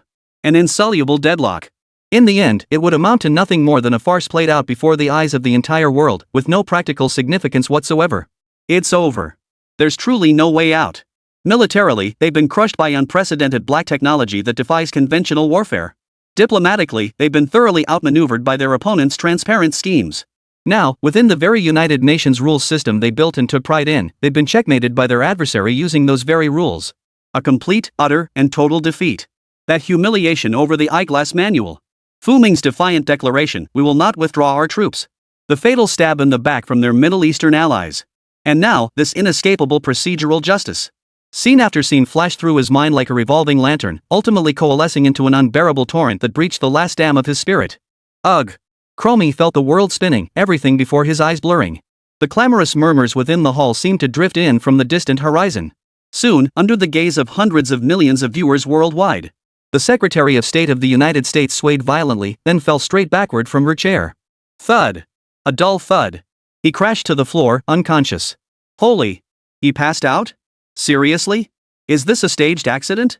Or did he faint from anger? That's murder by psychological assault. Ambassador Fu's combo punch literally fried his CPU. The Oscars owe Cromie a little gold statue. Chaos erupted instantly in the venue. Members of the beautiful country delegation rushed over in a panic. Medical personnel rushed in from outside the venue, pushing a stretcher. Reporters' flashes went off like mad, trying to capture this historic moment. The entire United Nations General Assembly had completely devolved into a farce. Amidst this chaos, however, the Chinese delegation's seats remained eerily calm. Ambassador Fu Ming slowly rose to his feet. He cast only a cold glance at his opponent, who was being carried away on a stretcher. Whether genuinely fainted or feigning unconsciousness remained unclear, his gaze devoid of any trace of sympathy. He adjusted the microphone before him to a suitable position. Mr. President. Fu Ming's voice was not loud, yet it pierced every ear like a sharp blade. Whether the representative of the United States is genuinely unwell or staging a ploy to elicit sympathy, Neither can alter any facts nor shake our resolve. He rose to his feet, facing all the delegates and the cameras of the world, his words ringing out with the resonance of a great bell. I hereby reiterate one final time. China will not withdraw a single soldier from the Indochinese peninsula. This is not a matter open to negotiation. With that, he said no more. Calmly adjusting his collar, he turned and led the Huagua delegation out of the hall. Under countless complex gazes, they walked away without looking back. Chaos reigned in the hall for several minutes after his departure. Finally, the pale-faced ambassador of Andorra weakly tapped the gavel, declaring the United Nations General Assembly hastily adjourned amidst the chaos. The meeting ended. But the storm it unleashed across the globe had only just begun. That evening, headlines worldwide were dominated by the events at the UN General Assembly. The Times, diplomatic collapse, US representative collapses at UN. Le Monde, betrayal in the Middle East? Or the dawn of a new era? The Washington Post, what we lost was more than a vote. Social media worldwide descended into a sea of jubilation. Hashtags like #Kroonfaints and #SaudiFlip dominated trending lists worldwide. Countless parody images and memes spread like wildfire. The most widely circulated meme featured a photo of Chromie lying on the ground, juxtaposed with Ambassador Fu Ming's calm and indifferent expression. Above it, in bold letters, "You wouldn't even give me a second glance." What was supposed to be the United States public trial of China ultimately turned into a globally broadcast execution of American hegemony in a way no one could have predicted. Under the world's gaze, their arrogance was ruthlessly exposed. Their allies publicly defected. Their representatives fainted on the spot. Their threats became a laughingstock. In this war, the United States not only lost militarily but suffered a complete and utter diplomatic defeat, losing all face. And the entire world, amidst this farce that could be called the spectacle of the century, heard a voice ringing clear. It was the dragon's roar, an ancient and mighty civilization, reawakening after a century of slumber to stand once more at the pinnacle of the world. Chapter 58, The Zodiac Core, Deep-Sea Dragon King. Several days later, at the Silent Factory. Outside the window, the newly expanded factory grounds bathed in morning light, brimming with vitality. Inside the office, a massive LCD screen looped yesterday's historic UN General Assembly footage. Lin Mo lounged in his plush executive chair, legs crossed, savoring a steaming bowl of pork knuckle rice. The rice bowl with pork knuckle was bought by Su Li, and the screen was newly installed. He admitted he was somewhat stunned. He knew the government would take a hard line once they got their hands on his technology. But he hadn't expected them to be this bold. They had just announced, in front of the entire world, that they would not withdraw troops from the Indochina Peninsula. This wasn't merely flexing muscles, it was practically annexing the territory into China's borders. Swallowing the entire Indochinese peninsula except for Malaysia in one gulp. Such audacity, such ambition, far exceeded anyone's imagination. Of course, Lin Mo understood where this audacious confidence truly stemmed from. The source lay within himself. It lay within this seemingly ordinary factory. Without the crushing technological advantage of feather robe, without the information gap created by VR glasses, even with all its resolve, Huagua would never dare to make such a bold move. With this realization, Lin Mo shoveled his food faster, the lingering frustration over not being able to sell feather robes to netizens vanishing completely. Money could always be made. But the chance to reshape the world order with your own hands, to propel a nation toward rejuvenation, that doesn't come around every day. "Mr. Lin, you've got quite an appetite today." A booming, familiar voice echoed from the doorway. Lin Mo looked up to see Li Guosheng striding in, his face lit up with an uncontrollable smile. "Minister Li, what brings you back so soon?" Lin Mo set down his rice bowl, surprised. "Didn't you just leave a few days ago? Is the Southeast Military District that idle?" Li Guosheng laughed heartily, plopping down on the sofa without hesitation and pouring himself a cup of tea. "Idle? I wish I could split myself into 8 pieces." He took a large sip of tea and exhaled deeply. "I came specifically to thank you." He pointed at Ambassador Fu Ming, who was passionately delivering his speech on the screen. "I watched yesterday's meeting at least 10 times. What a thrill! Absolutely thrilling. We've been bottling up this frustration for decades. Finally, we can speak to those white pigs with our heads held high." Li Guosheng's eyes glistened slightly, the emotion and pride of an old-school soldier. "And all of this is thanks to you, Comrade Lin Mo." He stood up, looking at Lin Mo with solemn respect. "On behalf of the Southeast Military District and all the soldiers fighting on the frontiers, I offer you our highest tribute." With that, he saluted Lin Mo with a perfect military salute. Caught off guard by this sudden display of respect, Lin Mo felt flustered and scrambled to his feet to return the salute, though his posture was awkward and unnatural. "Please, Minister Li, don't flatter me to death," Lin Mo said with a wry smile. "I didn't do anything special, just sold a few pieces of clothing. The real vision and courage lie with you and the nation." "Ha, you youngster, now you're being modest," Li Guosheng laughed heartily as he sank back into the sofa. "But you're right, we've achieved something together." After a few more rounds of mutual praise, the atmosphere lightened. Yet the smile on Li Guosheng's face gradually faded, his expression turning utterly serious. Lin Mo, I came here not only to express my gratitude, but also because there's something more important I need your help with. Lin Mo understood immediately. No one visits the Three Treasures Hall without a reason. Li Guoxing's fingers tapped lightly on the tabletop as his voice grew low. Losing the diplomatic battle and saving face is one thing, but the stakes in the Indochina Peninsula are enormous. The United States won't let this go easily. According to our intelligence analysis, the South China Sea is where they are most likely to make their move. The South China Sea. This vast and resource-rich sea was China's southern gateway and the core of the first island chain through which the United States sought to strangle China's vital interests. Their military deployment in the South China Sea, especially their naval power, remains the strongest in the world, Li Guoxiang said solemnly. Their aircraft carrier strike groups, their nuclear submarines, these will always pose a problem for us. In a direct confrontation, we hold no absolute advantage. Therefore, he lifted his head, his gaze intense as he looked at Lin Mo. Lin Mo fell silent. Underwater warfare. He recalled the Zodiac project he had previously mentioned to Xinqing.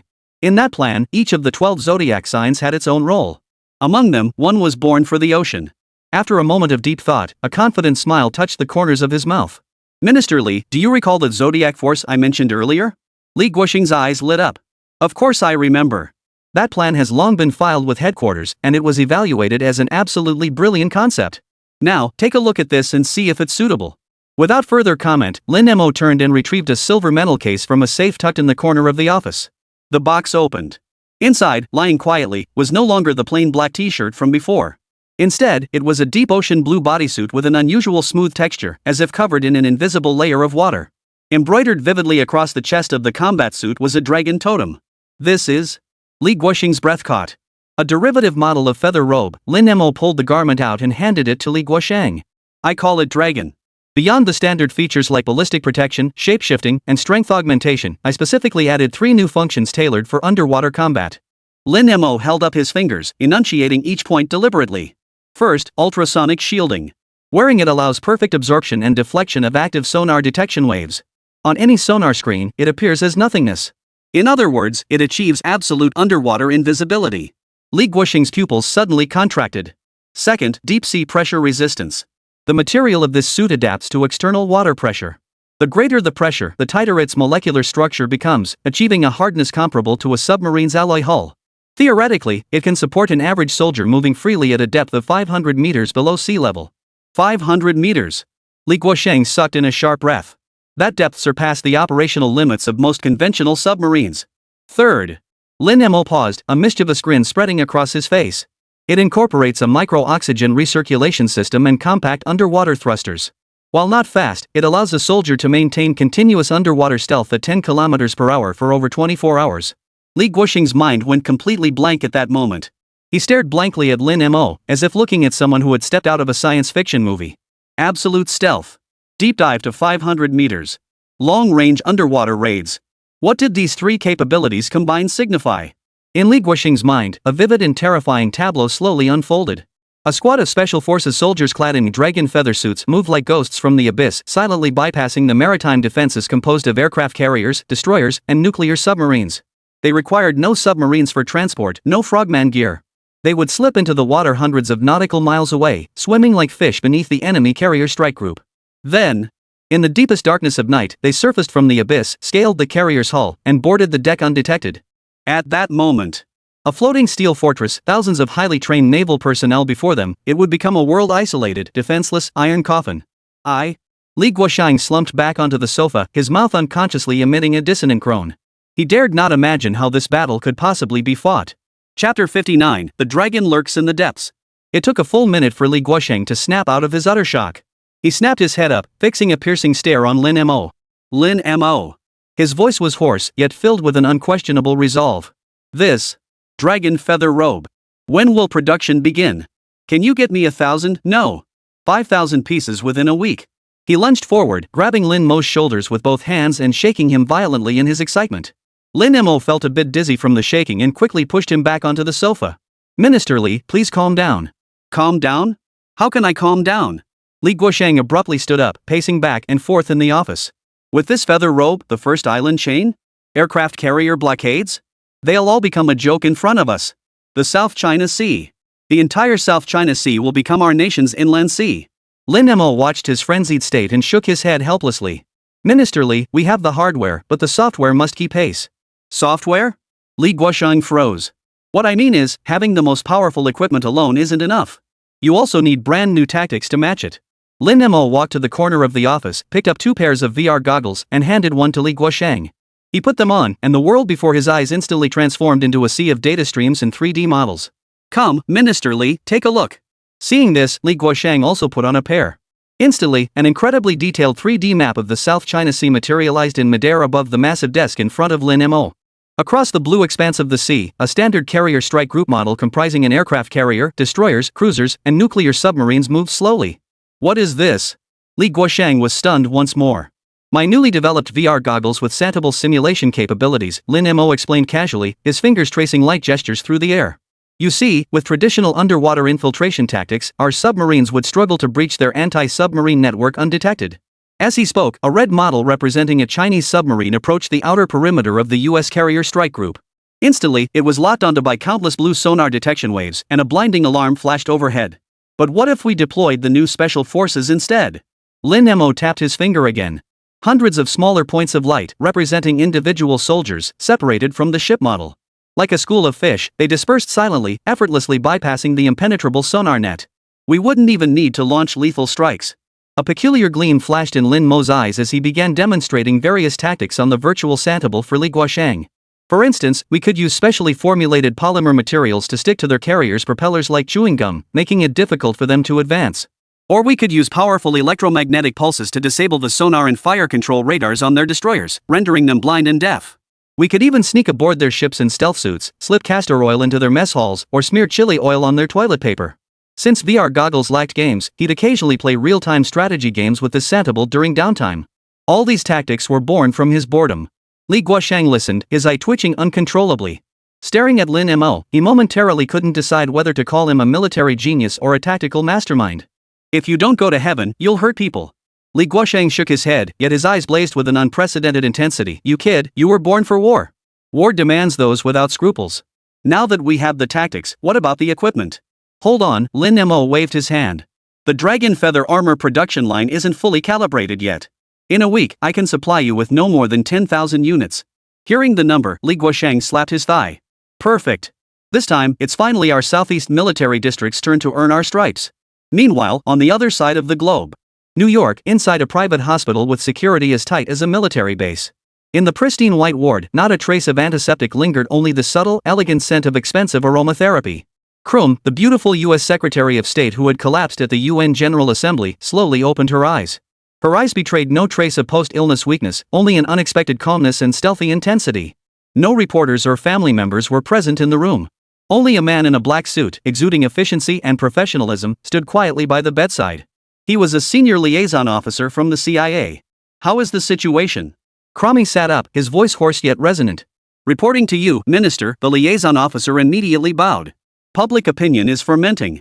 While many are blaming our country's diplomatic failure, quite a few are also concerned about your fainting spell. A cold curve touched the corner of Cromie's mouth.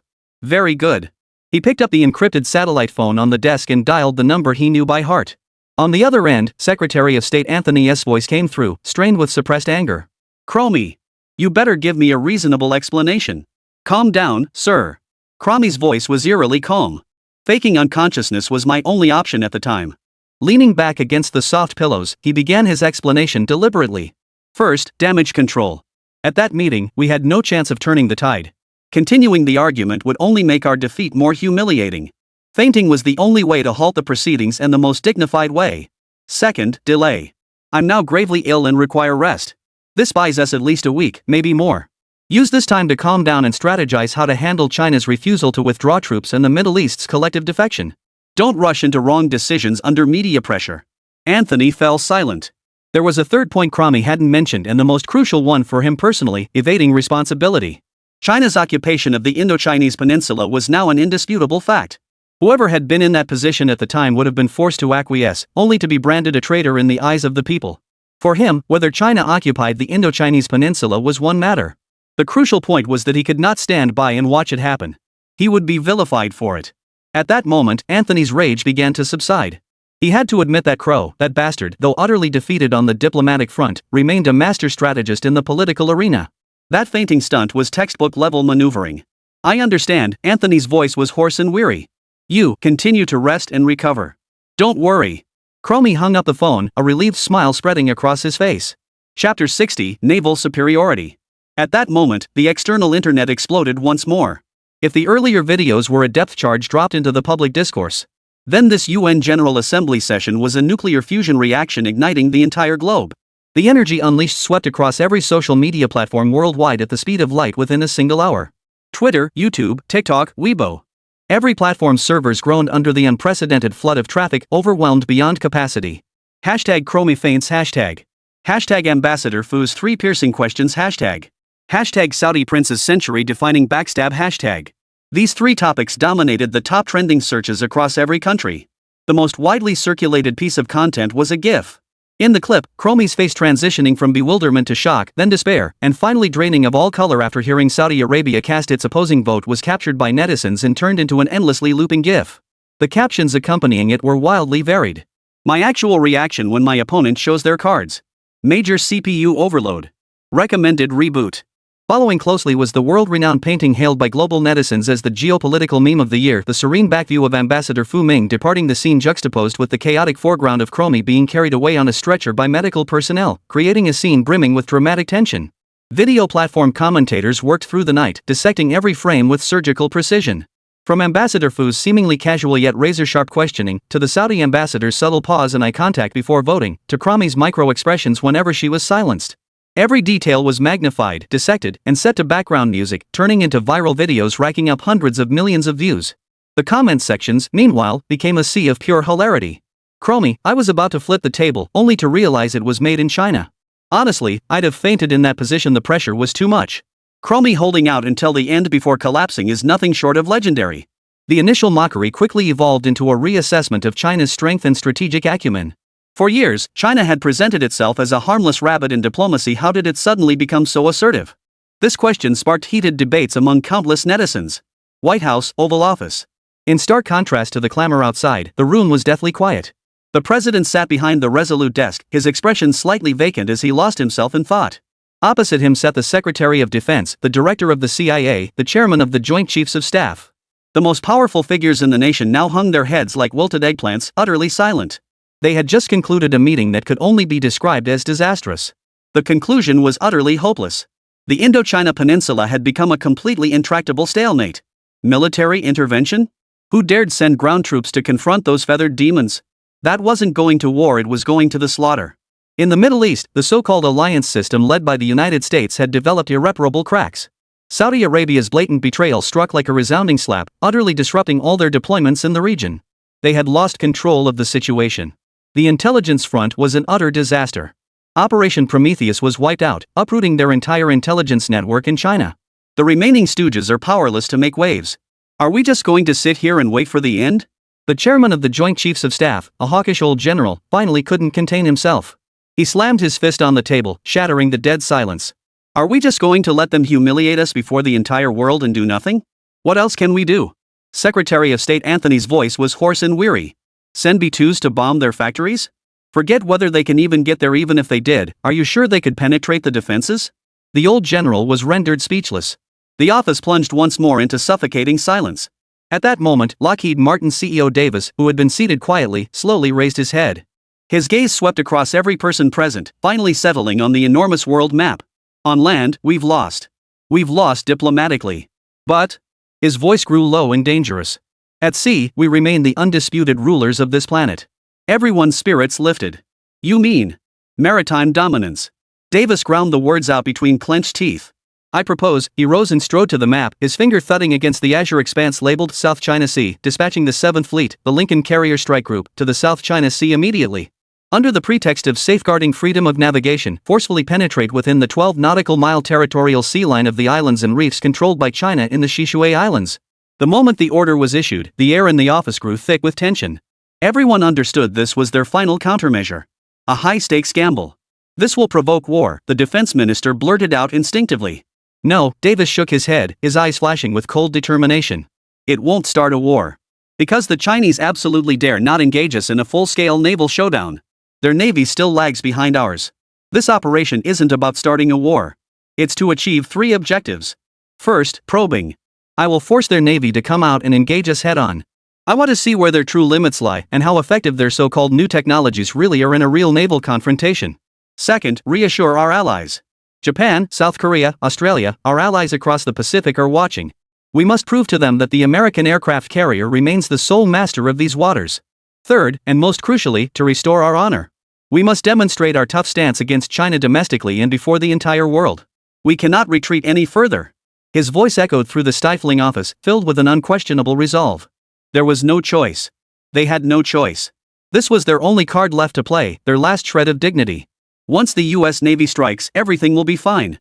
All eyes immediately turned to the president. The aged face of the president showed no emotion, merely nodding indifferently. Soon, the order traveled through the highest-level encrypted channels, swiftly reaching the 7th Fleet headquarters in Yokosuka Harbor.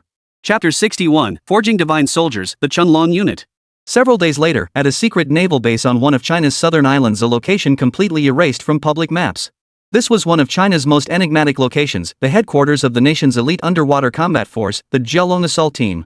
Today, however, the atmosphere was different. A mix of tension and anticipation hung heavy in the air. 500 men, their skin bronzed by sea winds and scorching sun, eyes sharp and focused, stood rigidly in formation across the vast helipad. Their uniforms were crisp and immaculate. They are the true elite of the elite. They are the elite of the elite, selected through rigorous screening from special forces across all major military regions nationwide. Each possesses terrifying capabilities, parachuting from 10,000 meters, diving to depths of 100 meters, and surviving alone in tropical rainforests for a week. They are the sharpest spearheads of this nation.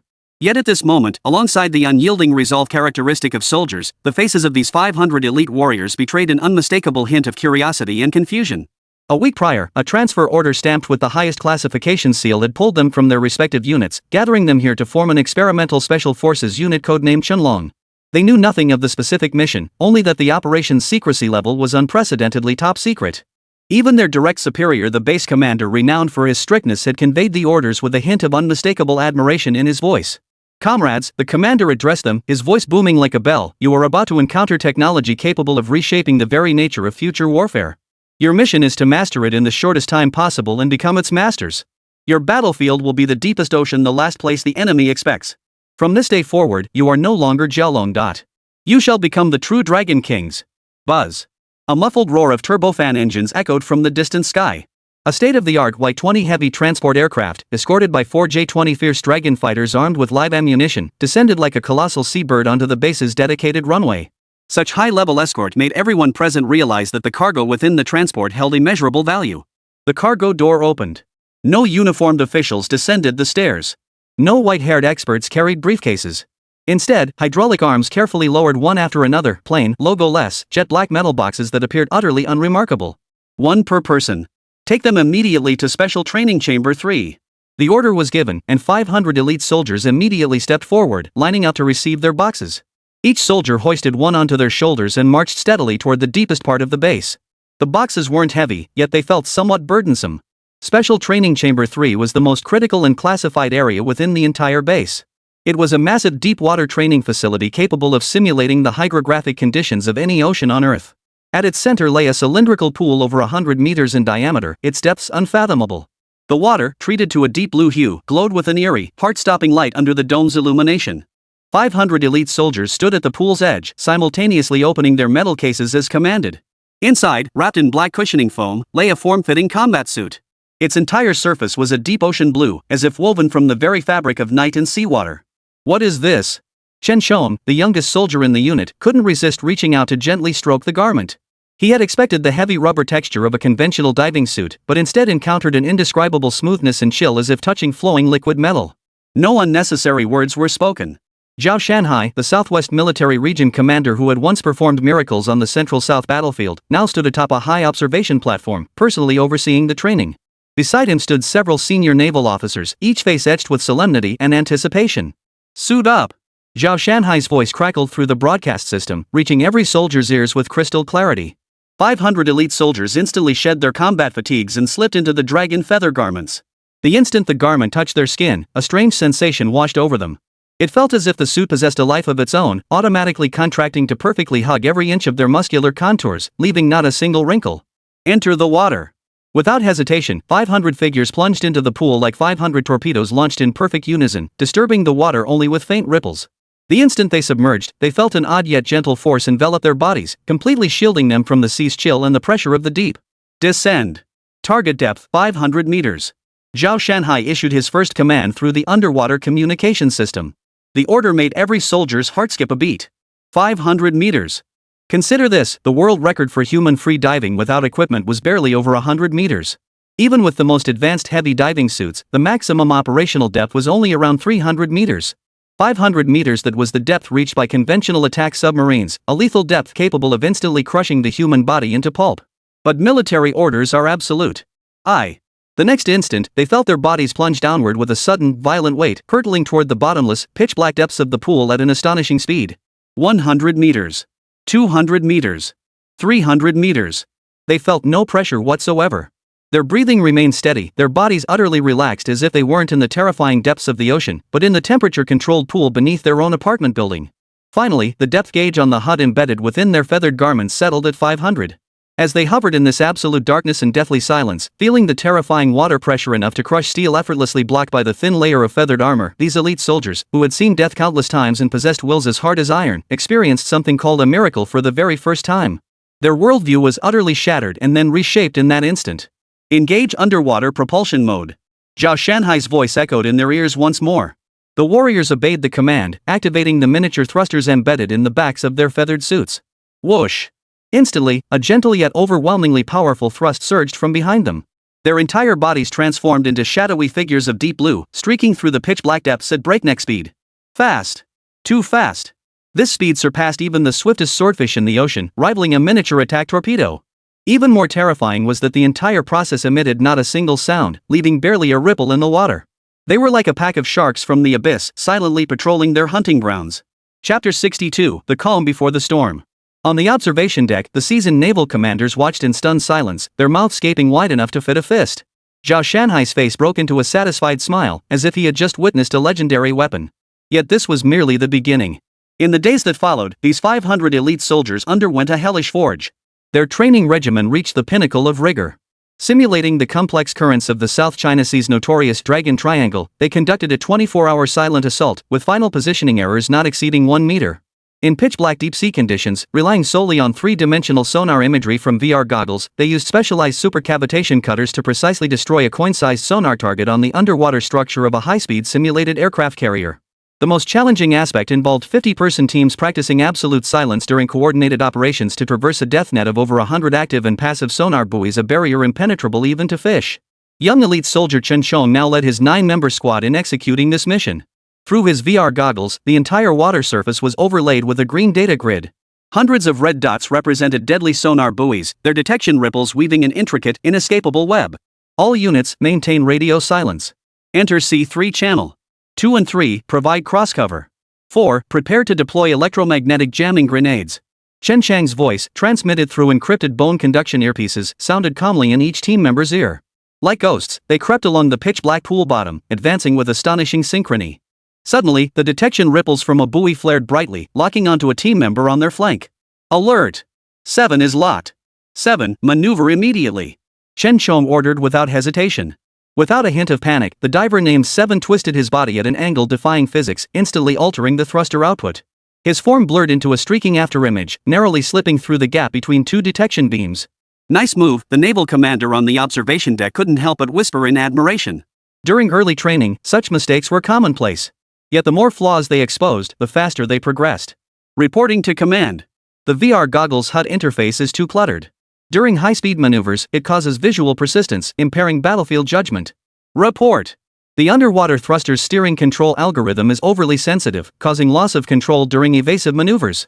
Report. Our scanning function experiences over 0.5 seconds of data delay when encountering strong active sonar interference from the enemy.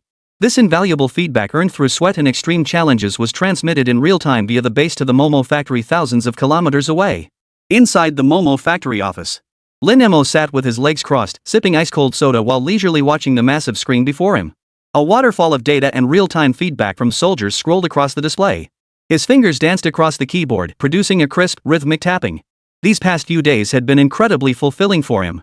To him, this wasn't a serious military project at all, it was an ultra-hyper-realistic, immersive real-time strategy game he'd developed himself.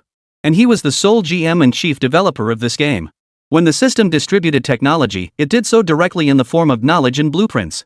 Thanks to this feature, Lin Mo could modify functions directly without needing to go through the system again. Truly a blessing. Let me check today's player feedback. HUD too cluttered? Minor issue. Got it. Simplified HUD interface patch compiling and uploading now. Takes effect in 30 seconds. Split it into cruise mode and battle mode for you guys. One tap switching. Clean and tidy. Steering too sensitive? That's your core strength lacking. Just practice more. Scanning data lagging? Are these guys encountering that much interference? Lin Mo stroked his chin, his expression turning slightly serious. Alright, enhance their sonar system with predictive anti-interference filtering algorithms. Minor issue. He was like a gaming god, fixing bugs in real time based on player feedback, optimizing the experience, and even constantly buffing them up. Under this hellish training regimen and the god-tier GM's real-time optimizations, the Chunlong unit's combat prowess skyrocketed at a visibly rapid pace. Through repeated trials, man and machine evolved from initial awkwardness to proficiency, ultimately achieving the perfect state of unity as natural as an extension of their own limbs. 500 fearsome dragons, forged in the dark depths of the ocean, grew ever sharper, gleaming with a bone-chilling cold light. Meanwhile, over the vast South China Sea, a colossal storm was quietly gathering. The U.S. Navy's 7th Fleet, the Lincoln Carrier Strike Group, resembled a fleet of mobile steel fortresses at sea. With an air of arrogant majesty, it advanced in full force toward the waters of the Shishui Islands, areas under China's effective control. On the vast carrier deck, F-35C Lightning II fighters were neatly arrayed, their composite airframes reflecting a blinding glare under the subtropical sun. Escorting Ticonderoga-class cruisers and Arleigh Burke-class destroyers, like loyal sentinels, flanked the central formation. Their Aegis systems' radars rotated ceaselessly, monitoring every movement across sea and sky. Beneath the waves, a Los Angeles-class attack submarine silently accompanied the fleet like a giant shark lurking in the shadows, forming the final underwater line of defense. The fleet commander was an admiral named MacArthur. He bore the same name as that famous five-star general, and his character was equally imbued with the arrogance and confidence of an old-school naval officer. At this moment, he stood on the spacious bridge of the USS Lincoln, holding a steaming cup of Blue Mountain coffee. Through the massive bulletproof glass, he surveyed the azure expanse of ocean that, in his view, belonged to the entire world. General, our reconnaissance aircraft report, we've entered the 12 nautical mile warning zone declared by China. A young aide approached him, whispering the alert with a barely perceptible edge of tension. Warning zone? General MacArthur scoffed contemptuously, as if hearing the century's most laughable joke. On these seas, wherever my beautiful nation's carriers sail, there is freedom of navigation. Their warnings are nothing but worthless scraps of paper. Chapter 63, Target, the Lincoln. He sipped his coffee elegantly, his tone dripping with the disdain of a superior toward an inferior. Weren't the Chinese acting so arrogant at the UN just days ago? I'll be damned if they still have the guts to talk big when our carrier is parked right outside their doorstep. They won't dare to act, a combat staff officer chimed in, a relaxed smile on his face. Their navy, both in scale and combat experience, is generations behind ours. In a direct confrontation, they stand no chance. The most likely scenario is sending a few small vessels to protest with loudspeakers. Of course, General MacArthur nodded, his expression amused like a cat toying with a mouse. This operation is merely an armed parade. Let our Asian allies see who truly rules the Pacific. And let those cowardly politicians back home, cowed by the Chinese, shut their incessant chatter. A relaxed and optimistic atmosphere filled the entire bridge. They were convinced that when confronted by the world's most powerful fleet, the Chinese Navy would have no choice but to issue a few toothless verbal protests just as they had done for decades, then watch helplessly as they sailed freely, arriving in full display of force and departing in equal pomp. Deep within the fleet, the sonar control room of the destroyer USS Higgins was even more relaxed. Sonar operator Jack sat with headphones on, feet propped on the console, idly flipping through an e-book. On the screen, green scanning waves swept rhythmically across the comm display, interrupted only by the occasional flash of signals representing dolphins or schools of fish. "Hey, Jack, anything on the radar? Spotted any Chinese submarines?" came his buddy's teasing voice over the channel. "Like hell I have," Jack yawned in reply. "This place is cleaner than my toilet bowl. Forget submarines, I can't even spot a shark. Those Chinese bastards probably cowering back in their harbor, too scared to show their faces." "Ah, you're probably right." Just then, a public channel crackled with static, followed by a warning in clear Mandarin. "Warning! Warning! Your vessel is approaching Chinese territorial waters. To avoid miscalculation, immediately turn and depart." Repeat. Everyone on the bridge heard the warning, but no one took it seriously. MacArthur even chuckled aloud. "Hear that, gentlemen? They're barking now. When cornered, dogs always bark." He picked up the communicator and responded in a haughty tone. "This is the USS Lincoln Carrier Strike Group of the United States Navy. We are conducting lawful freedom of navigation operations in international waters. Please exercise restraint and refrain from any dangerous actions. However, his response was met with an even more forceful announcement. The Chinese Navy will commence live-fire military exercises in the South China Sea starting at 9 a.m. Beijing time. Any vessel entering this area without authorization will bear full responsibility for the consequences. Exercises? MacArthur paused, then burst into laughter. Exercises? What a cliché excuse. Do they think this will scare us off? Order the entire fleet to maintain its original course and speed. We're going straight through.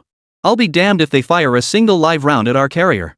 This order, brimming with defiance and gamble, instantly heated the atmosphere on the bridge. Meanwhile, hundreds of nautical miles away, in the deep, dark ocean depths, a sleek, black and Type 093b attack submarine, its menacing silhouette resembling a silent reef, hung motionless just below the thermocline. Inside the submarine's command compartment, the tension was palpable. The captain's eyes blazed as he fixed his gaze on the sonar screen, where a massive echo represented the USS Abraham Lincoln Carrier Strike Group. Report, the enemy fleet has ignored our warnings and forcibly entered our exercise zone. Report, 20 nautical miles from our territorial sea baseline. The captain took a deep breath, picked up the communicator, and spoke with a voice as steady as iron. Headquarters, this is Dragon's Lair. The prey is in the net. Requesting execution of Operation Dragon's Awakening. After a moment of silence, a cold, resolute voice came through the encrypted channel. Approved. Repeat, mission objective disable, do not sink. Good luck. Roger that. The captain set down the communicator, his gaze sweeping over the row of fully armed warriors beside him, their faces etched with resolve and fervor. Dragon Force, follow my command. Advance. As the vanguard, 50 Special Forces soldiers clad in deep blue dragon feather uniforms turned without hesitation toward the Special Operations Deployment Bay in the submarine's midsection. Among them was the young elite soldier, Chen Chong. He checked his gear.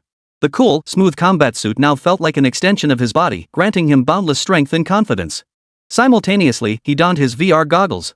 Instantly, the dimly lit compartment vanished, replaced by a new world composed of countless data streams and three-dimensional lines.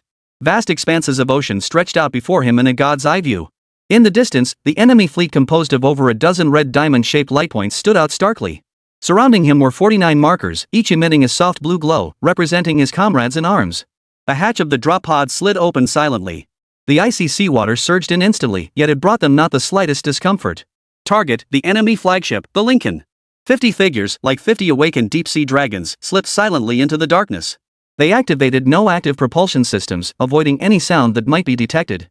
Relying on the feather suit's formidable capabilities, they adjusted their buoyancy, blending into the surging ocean currents like true marine creatures. With a pace that appeared slow yet was highly efficient, they silently closed in on their prey 200 nautical miles away. It was a long and solitary stealth mission. In absolute darkness and silence, time lost all meaning. All Chen Chong saw in his field of vision were constantly updating data and the blue dots representing his teammates, each one a symbol of trust. Their VR goggles, relayed through the submarine, connected to satellites far above and the command center behind them, forming a communication network. Every minute change in the enemy fleet, a shift in heading, a fluctuation in speed, an adjustment in formation, even a momentary variation in the sonar power of a single destroyer was precisely captured and projected in real time as three-dimensional data onto their retinas. 1 hour. 2 hours. As they silently slipped through the outermost anti-submarine patrol perimeter of the USS Lincoln Carrier Strike Group, Jack, the sonar operator aboard the Higgins destroyer, grinned foolishly at a thrilling plot twist in his novel, paying no heed to the faint signal flashing across the screen as signal the system had dismissed as a school of fish. Chapter 64, The Gum Tactics. As they swam beneath the Los Angeles-class attack submarine like a school of harmless sardines, the sonar officer inside the vessel was dozing off from hours of fruitless scanning. They were drawing ever closer to their target. 100 nautical miles. 50 nautical miles. 10 nautical miles. Chen Chong could already see the massive outline of the aircraft carrier ahead through his VR goggles. The massive hull loomed in the 3D model like a mountain range, radiating an overwhelming sense of pressure. They slowed their pace, spreading out in the most perfect formation, approaching the base of that mountain from different angles, moving slowly and deliberately. Finally, when Chen Chang's body lightly touched the cold, smooth hull, his heart remained utterly still. This was a scene he had encountered countless times in simulated training. He looked up. The massive propeller churned the dark currents not far from him. Beside him, 49 other blue dots had silently taken their positions, clinging to the carrier's underside like lizards. He extended his hand and tapped lightly on the virtual tactical map.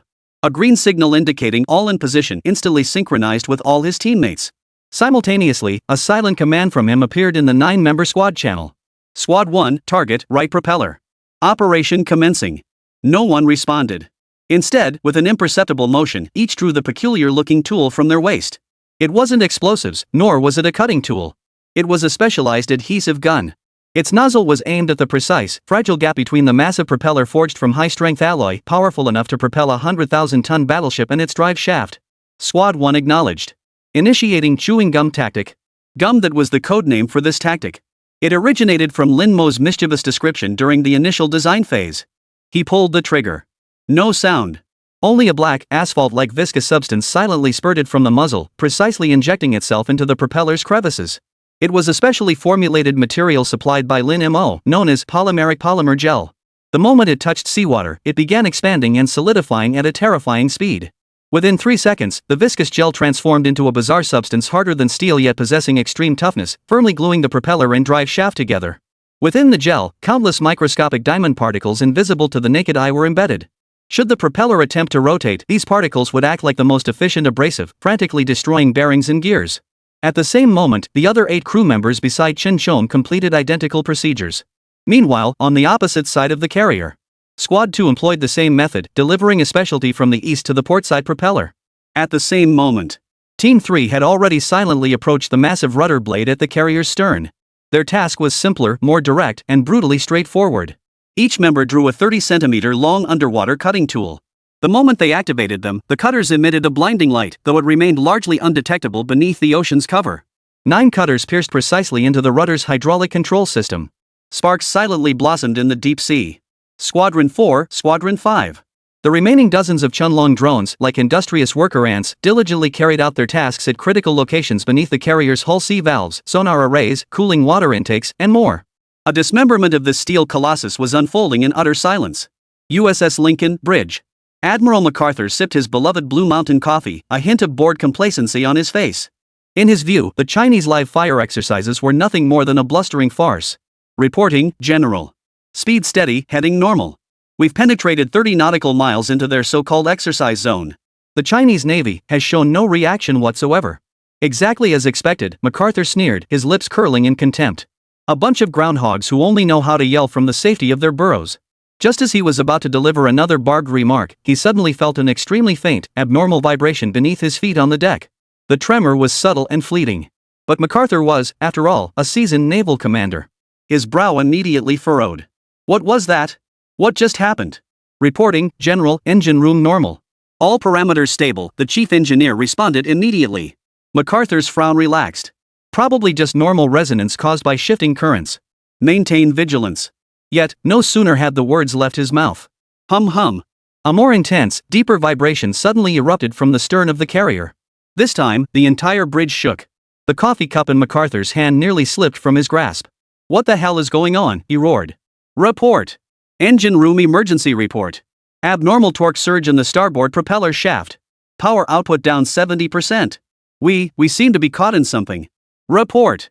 Left propeller experiencing identical failure. Engine overload alert. Report. Rudder systems failed.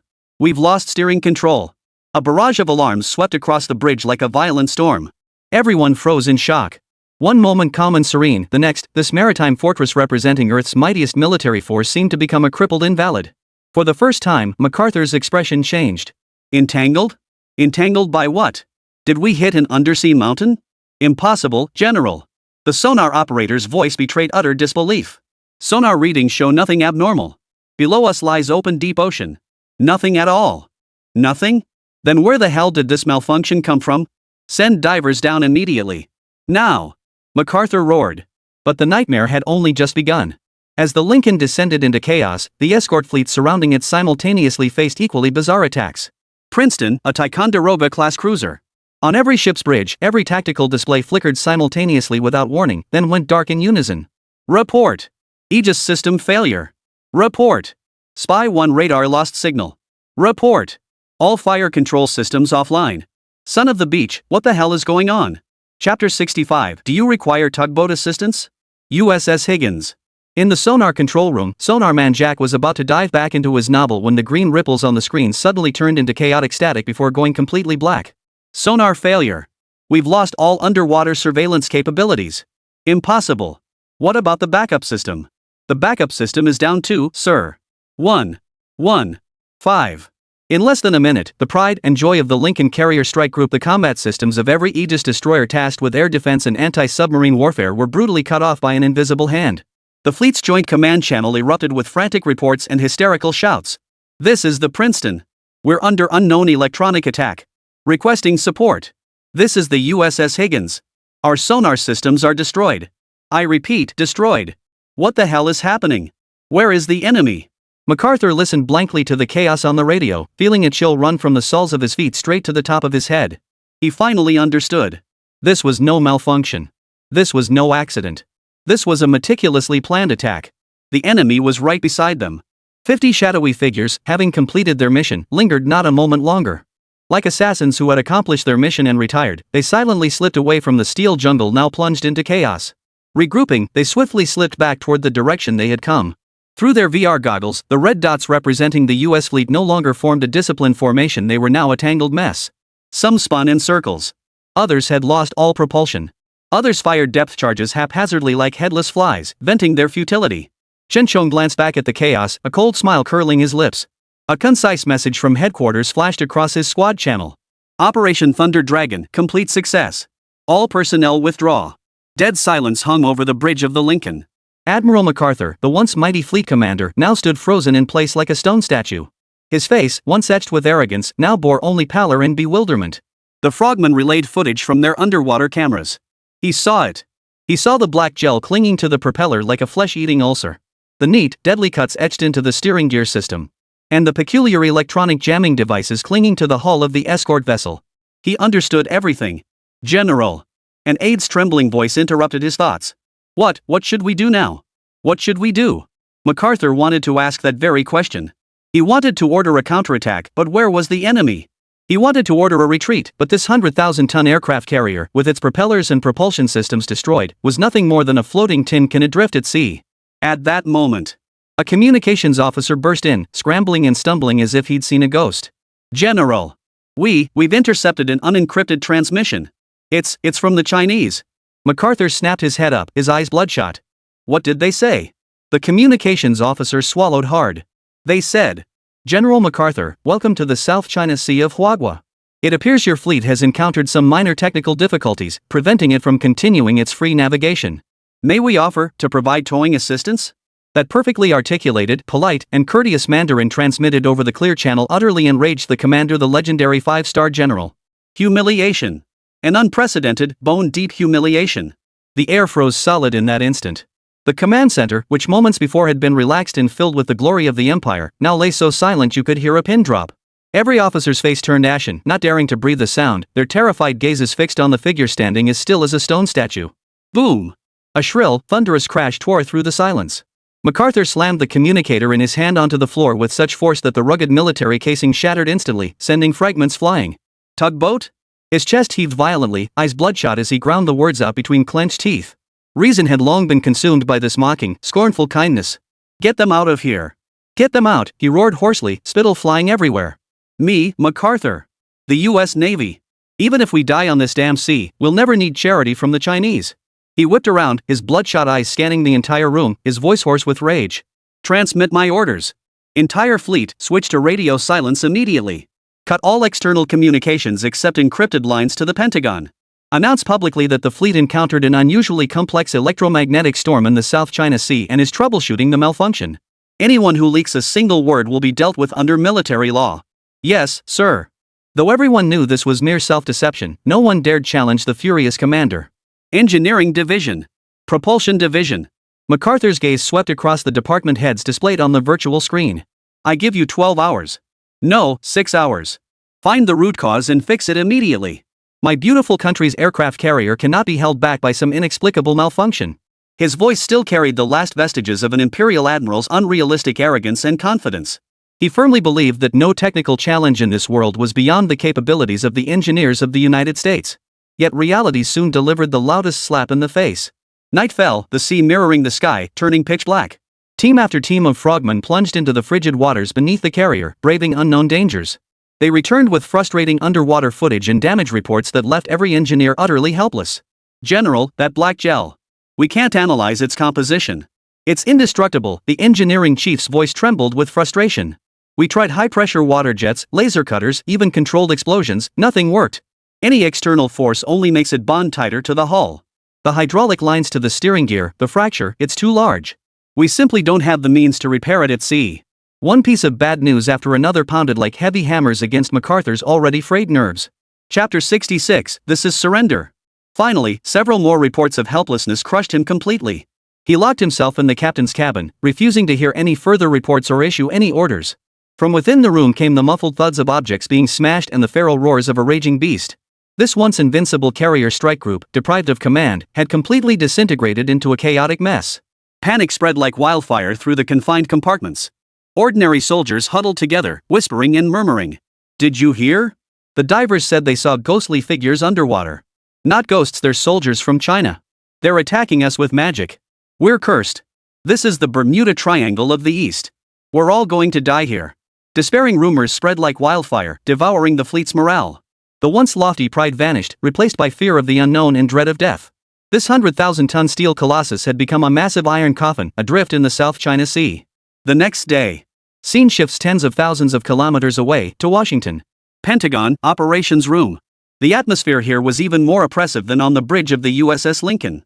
The Secretary of Defense, the Chairman of the Joint Chiefs of Staff, and over a dozen generals with stars on their shoulders stared intently at the massive electronic sand table.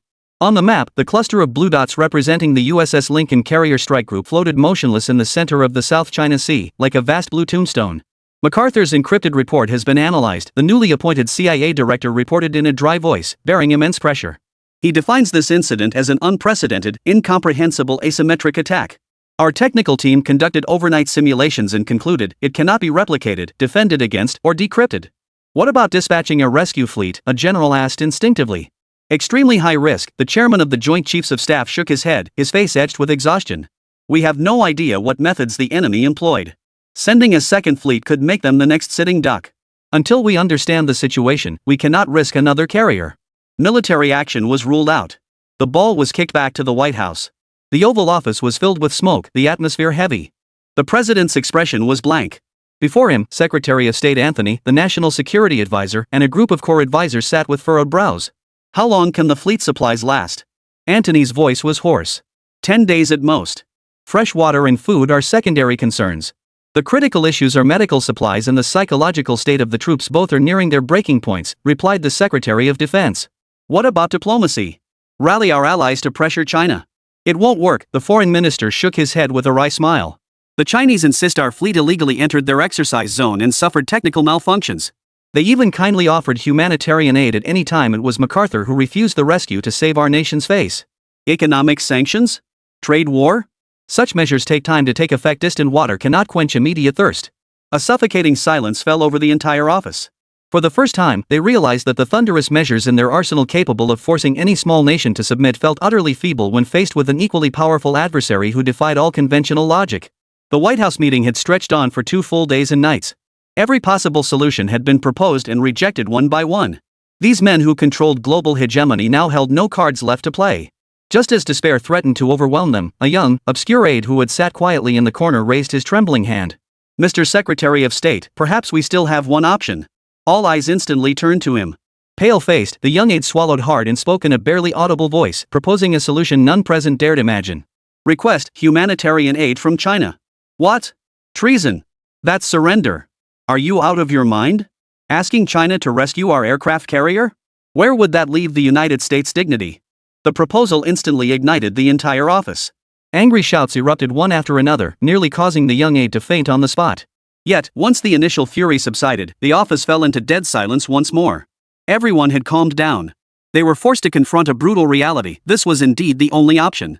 Leaving the fleet adrift in the South China Sea risked a catastrophe worse than sinking a typhoon or a mutiny could spell utter ruin. Requesting rescue from China, though humiliating, at least ensured the safe return of both men and ships. This is a trap. This was a trap the Chinese designed from the very beginning. Secretary of State Anthony muttered to himself, his eyes bloodshot and filled with helplessness. Yes, everyone saw it. From crippling the fleet to offering towing services, they had been driven into a corner. Every step had been calculated by the Chinese. They intended to use this very method to force the United States to bow its head, a head that had remained haughtily raised for decades. Finally, after an hour of heated arguments and agonizing deliberation, all eyes turned to the aged president. Seeing this, the president slowly closed his eyes. When he opened them again, only endless exhaustion remained in his eyes. Anthony, his voice raspy, go. Tell the Chinese we need help. May God bless the beautiful country. This authorization, brimming with humiliation and resignation, signaled the conclusion of the standoff in the South China Sea, a resolution that unfolded in the most unexpected manner. Soon, a top-level encrypted document titled Request for Humanitarian Assistance was delivered through secret diplomatic channels to the Chinese embassy in the United States. China, Beijing. Late at night, a brightly lit conference room held an atmosphere starkly different from the White House across the ocean. Here, there was no smoke-filled room, no restless agitation, only a calm composure born of strategic mastery. The foreign minister studied the freshly translated text from the encrypted channel, his expression unruffled. Only in the depths of his eyes flickered a faint, knowing smile. He gently pushed the document toward the center of the table, his voice steady and authoritative. Our friends in the United States have encountered trouble and have sought our assistance. The military and cabinet leaders present exchanged knowing smiles, each seeing the expected expression in the other's eyes. Our nation has always been a land of courtesy and a responsible major power. We have no reason to refuse such a humanitarian request, the foreign minister concluded with a smile. Reply to them, he ordered. We gladly accept and will immediately dispatch our most professional rescue team, guided by international friendship and humanitarian spirit. Chapter 67, The Benevolence of the Divine Dragon. Day 5. South China Sea. The sea surface was calm and still, not a ripple in sight. Yet on the bridge of the USS Lincoln, the atmosphere was more oppressive than any storm. Admiral MacArthur stood stiffly at the porthole, dressed in his crisply pressed white naval uniform, his corncob pipe clenched between his teeth. He hadn't slept for 4 full days. His sallow face was streaked with bloodshot veins, his eyes staring blankly into the endless expanse of azure beyond. The officers beside him stood silently, their expressions numb. The pride and glory that once belonged to the Imperial Navy had been utterly eroded by these days of hopeless waiting. Suddenly, the lookout's voice broke the dead silence, trembling with uncontrollable urgency. Reporting, Admiral. Directly ahead, a Wagwa vessel has been spotted. It had come. MacArthur's heart sank. He grabbed his binoculars and scanned the horizon. In his field of vision, a massive, 10,000-ton vessel, pure white and emblazoned with the markings of the Chinese Coast Guard, plowed steadily through the waves, approaching at a measured pace. At the bow, a vivid flag fluttered fiercely in the sea breeze. Not a warship. It was a Coast Guard vessel. This deliberate arrangement itself was a silent humiliation. They weren't here to fight. They were here to enforce the law. Or perhaps, to rescue. Humiliation. But MacArthur had no choice. The Chinese Coast Guard vessel smoothly docked alongside the USS Lincoln, and a gangway was extended. A middle-aged man dressed in a navy blue Zhongshan suit, with an elegant demeanor and a warm smile on his face, stepped onto the deck of the aircraft carrier that once symbolized maritime supremacy, accompanied by several aides. He walked with the ease of a man strolling through his own garden. MacArthur suppressed the churning in his stomach and, adhering to the most standard diplomatic protocol, led several senior officers to greet him. Ambassador, welcome aboard the Lincoln, he said, extending his hand, his voice as stiff as if forced through gears. General MacArthur, it's a pleasure to meet you. The visitor was none other than Wang Jian, China's deputy permanent representative to the United Nations. He grasped MacArthur's hand, his face still bearing that harmless smile. 2 hands clasped together. One was cold and rigid, knuckles slightly white from excessive tension. The other was warm and firm, calm and composed. The meeting was held in the captain's quarters. Wang Jian sat down courteously and began by conveying the warm regards of China's highest leadership to all officers and crew aboard the carrier. We understand your fleet encountered some rare technical difficulties during your voyage, Wang Jian said with genuine sympathy. We are deeply concerned.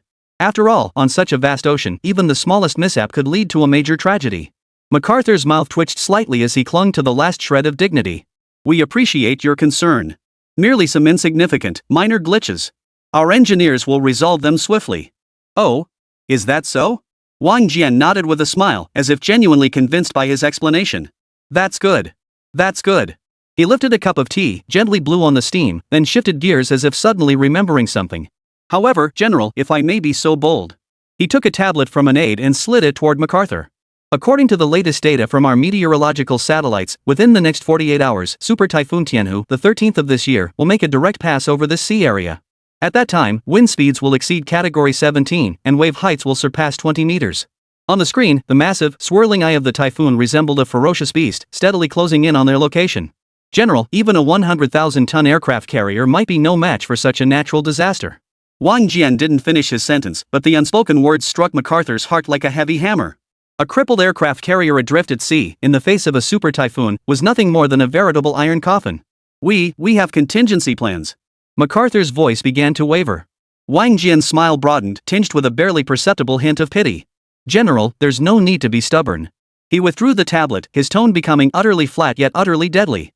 I hear your ship's propeller has been entangled by some unknown substance? MacArthur sighed helplessly. It was you guys who applied it, and now you're playing dumb, huh? What a coincidence, Wang Jian said, ignoring the murderous glare directed at him. Our marine engineering experts in China have recently been researching a special solvent that shows great promise in dissolving this type of gel. Perhaps we could offer your side a little technical guidance?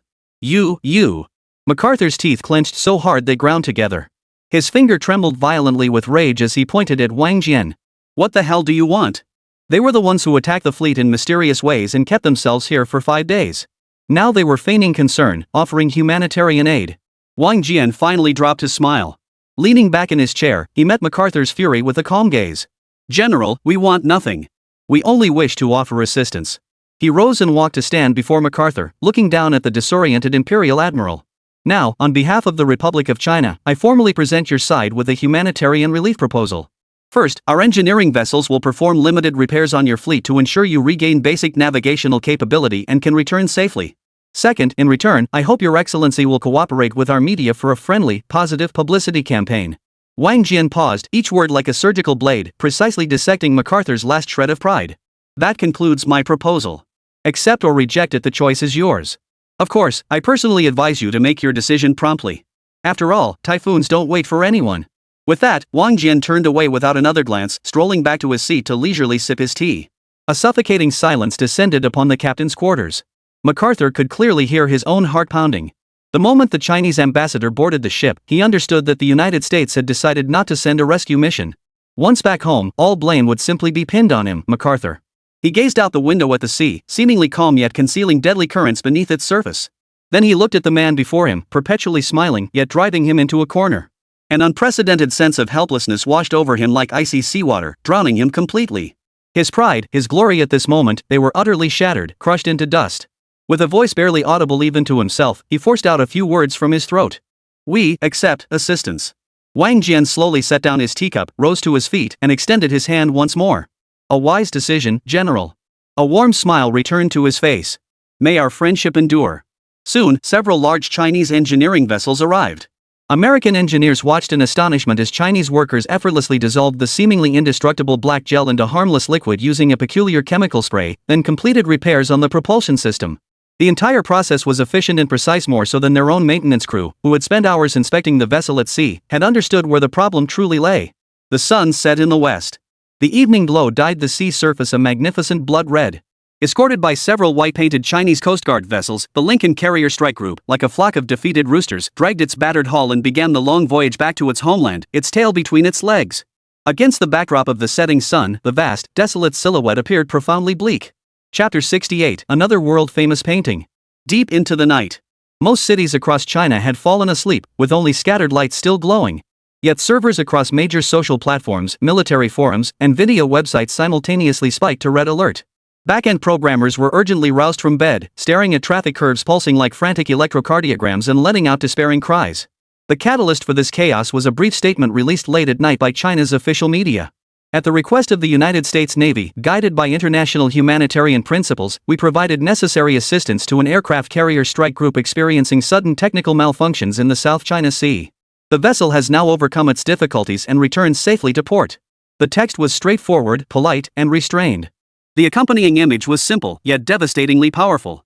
Across the boundless azure expanse of the sea, a massive, pristine white vessel bearing the bright red characters China Coast Guard sailed side by side with a mountainous aircraft carrier. The Coast Guard vessel sails proudly, cutting through the waves with vibrant energy. Beside it, the USS Abraham Lincoln appears lifeless, its deck utterly empty, not a single aircraft in sight. For the first 10 minutes after the photo was posted, the comments section remained relatively normal. Working late? You're killing yourselves. Humanitarian aid? Are we really that friendly? However, when sharp-eyed netizens and military enthusiasts who sniffed out the story zoomed in on the photo again and again, then combined it with recent news of the fleet's aggressive incursion into the South China Sea, the entire internet went wild. Holy! Isn't that the carrier that came showing off right outside our door a few days ago? How'd it get crippled? Technical malfunction? Yeah, right. This thing got knocked out by us. Another collective celebration among netizens had begun. Someone went completely nuts and photoshopped the USS Abraham Lincoln docked in port with a sign beside it reading, "Carrier repair, polishing, and waxing services available. Price negotiable." This storm quickly breached the Great Firewall, sweeping across the globe with unstoppable momentum. X, YouTube, Facebook. Countless foreign netizens, upon seeing the photo and various fishermen's eye view videos, reacted with disbelief. Fake. This is definitely photoshopped by the Chinese. How could our mighty Lincoln possibly need Chinese assistance? CGI. This is the most fake CGI I've ever seen. But as more and more evidence surfaced, the tone in the comments sections began to shift 180 degrees. Oh my god. Is this real? Our aircraft carrier really ran aground in the South China Sea? And the Chinese fixed it? I can't accept this. It must be a nightmare. Someone tell me this isn't real. The earlier mockery and arrogance now gave way to overwhelming shock and confusion, especially among the United States allies in the Asia-Pacific region. Military forums in Japan and South Korea descended into a sea of wailing in panic. Damn it! We pay astronomical sums in protection fees every year, and this is what we get in return for the world's strongest navy? We're done for. If even the US carriers can't protect themselves, who will defend us if China attacks? Damn it! Shouldn't we reconsider our defense budget? Instead of relying on the Americans, we should build more warships ourselves. An unprecedented sense of insecurity spread like wildfire among the citizens of these nations. Back in the US, the surging public outrage demanded someone to take the fall. Thus, a press conference was convened. Hundreds of journalists from around the world packed the room to capacity. The defense secretary, his face heavy with dark circles, stepped up to the podium. Clearing his throat, he faced the sea of cameras and microphones, reading from a prepared statement. Regarding the recent incident in the South China Sea, preliminary investigations indicate that the USS Lincoln Carrier Strike Group encountered unprecedented complex electromagnetic interference, causing widespread malfunctions in the ship's electronic systems. He struggled to read the script, but the journalists below could no longer contain themselves. Minister, could the so-called electromagnetic interference have originated from the Chinese military? Does this incident mean the technological superiority of the US Navy no longer exists? The Secretary of Defense ignored these pointed questions. Taking a deep breath, he continued. In light of the incident, where 7th Fleet Commander Admiral MacArthur made extremely reckless and unprofessional decisions in the face of an emergency, gravely endangering the lives of fleet personnel and national assets. Following a joint decision by the President and the Department of Defense, effective immediately, Admiral MacArthur is relieved of all duties and recalled to the mainland to face investigation by a military tribunal. The moment the words left his mouth, the entire press conference hall erupted in chaos. Reporters surged forward in a frenzy, firing off countless questions. Is this a scapegoat? Is this the end of General MacArthur's military career? The defense minister answered no further questions, escorted by security personnel as he hastily fled the press conference. Yes, all fingers pointed to that unlucky soul still on his way back, General MacArthur. He became the perfect scapegoat for this catastrophic defeat of the century. Everyone knew full well that the real issue had never been the recklessness of any single commander, but rather the hopeless technological gap. But no one dared to break the ice. Under immense public pressure, an official statement from the United States was issued by the White House.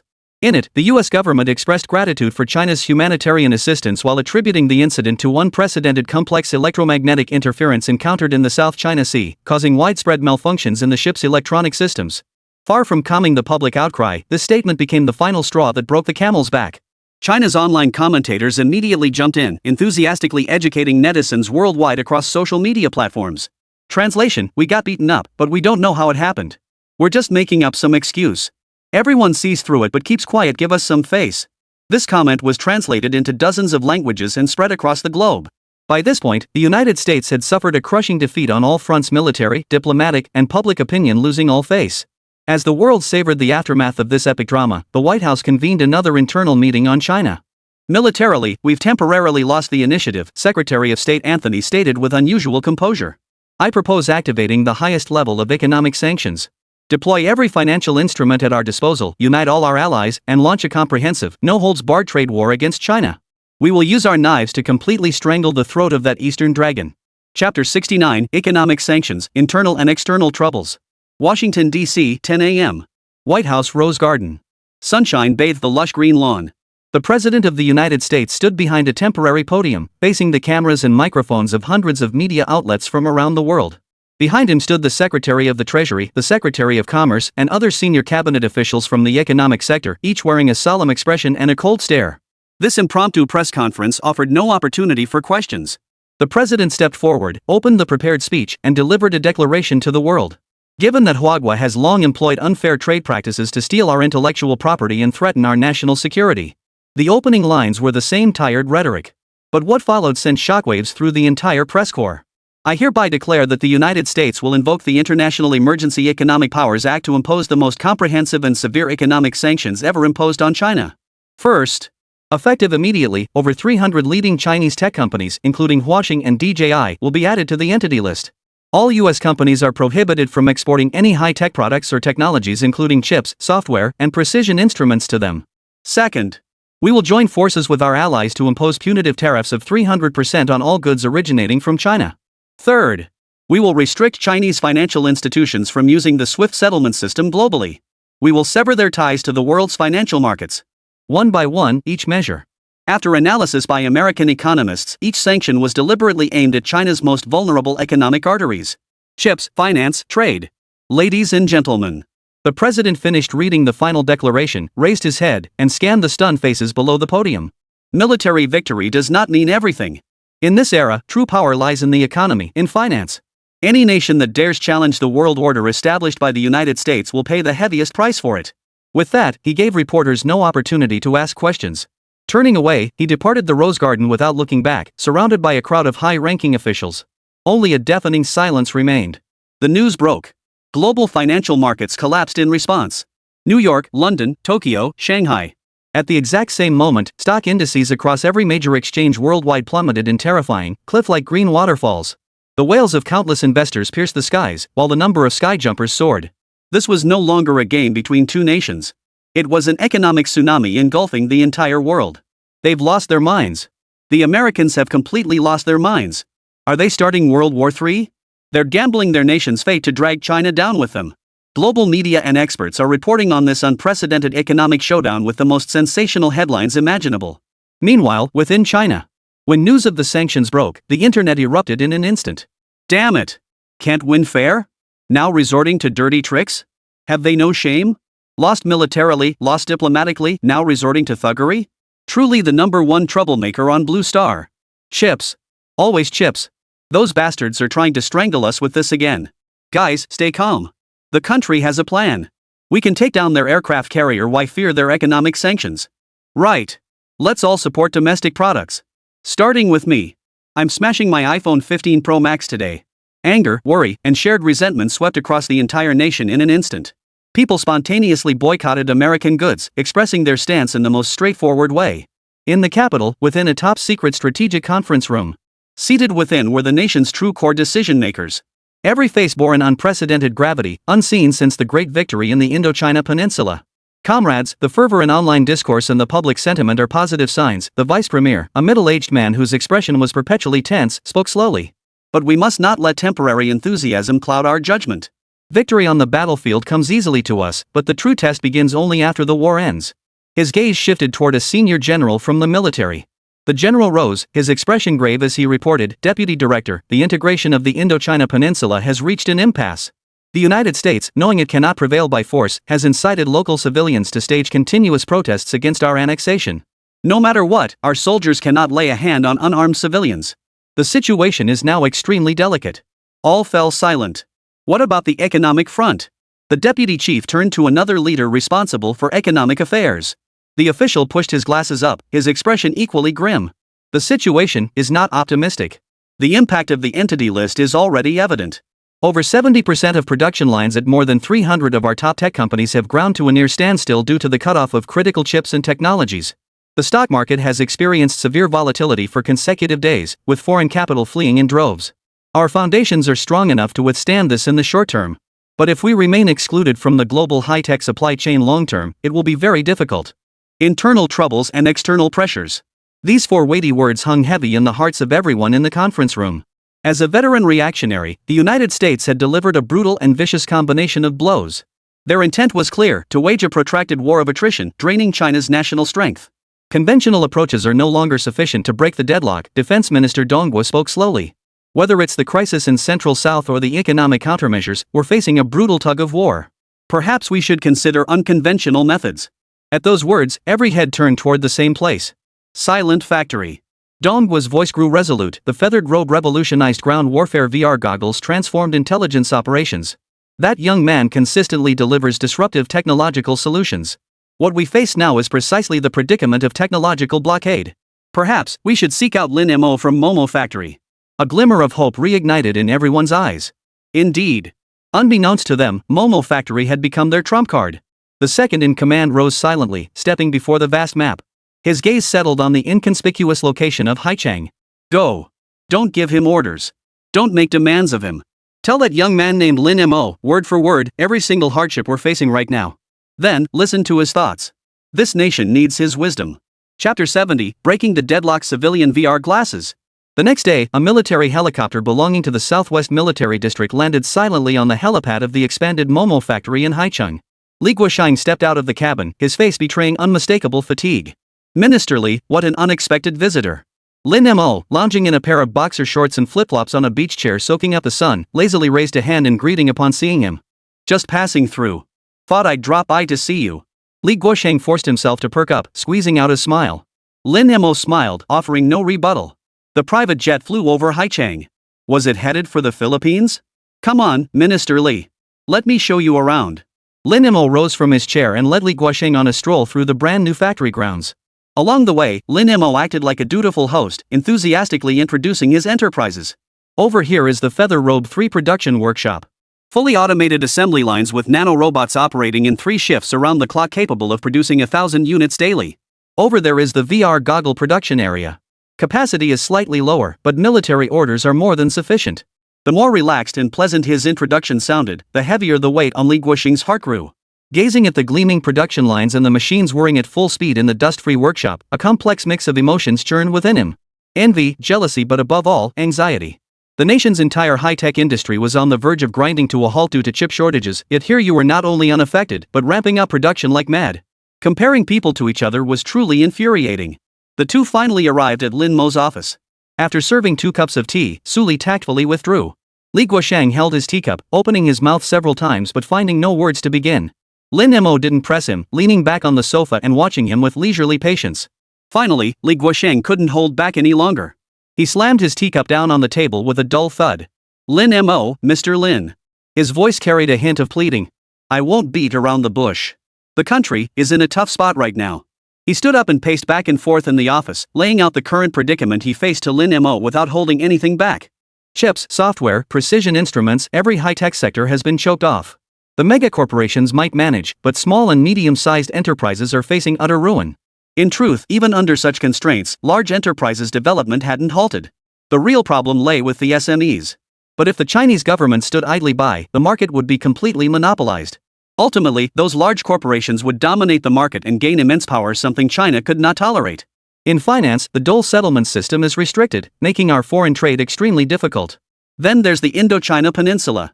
The United States is pulling strings behind the scenes, stirring up civil strife. Our troops are now caught in a no-win situation, unable to advance or retreat. Li Guosheng turned, his eyes bloodshot as he looked at Lin Mo, this youth younger than his own son. I know this request is unreasonable. But now, apart from you, we truly have no one else to turn to. A tremor had crept into his voice. It was the most helpless cry of despair from a battle-hardened Republic general, uttered at a time of national crisis. Lin Mo listened quietly, his expression unchanged. Only after Li Guosheng finished speaking did he slowly set down the teacup in his hand.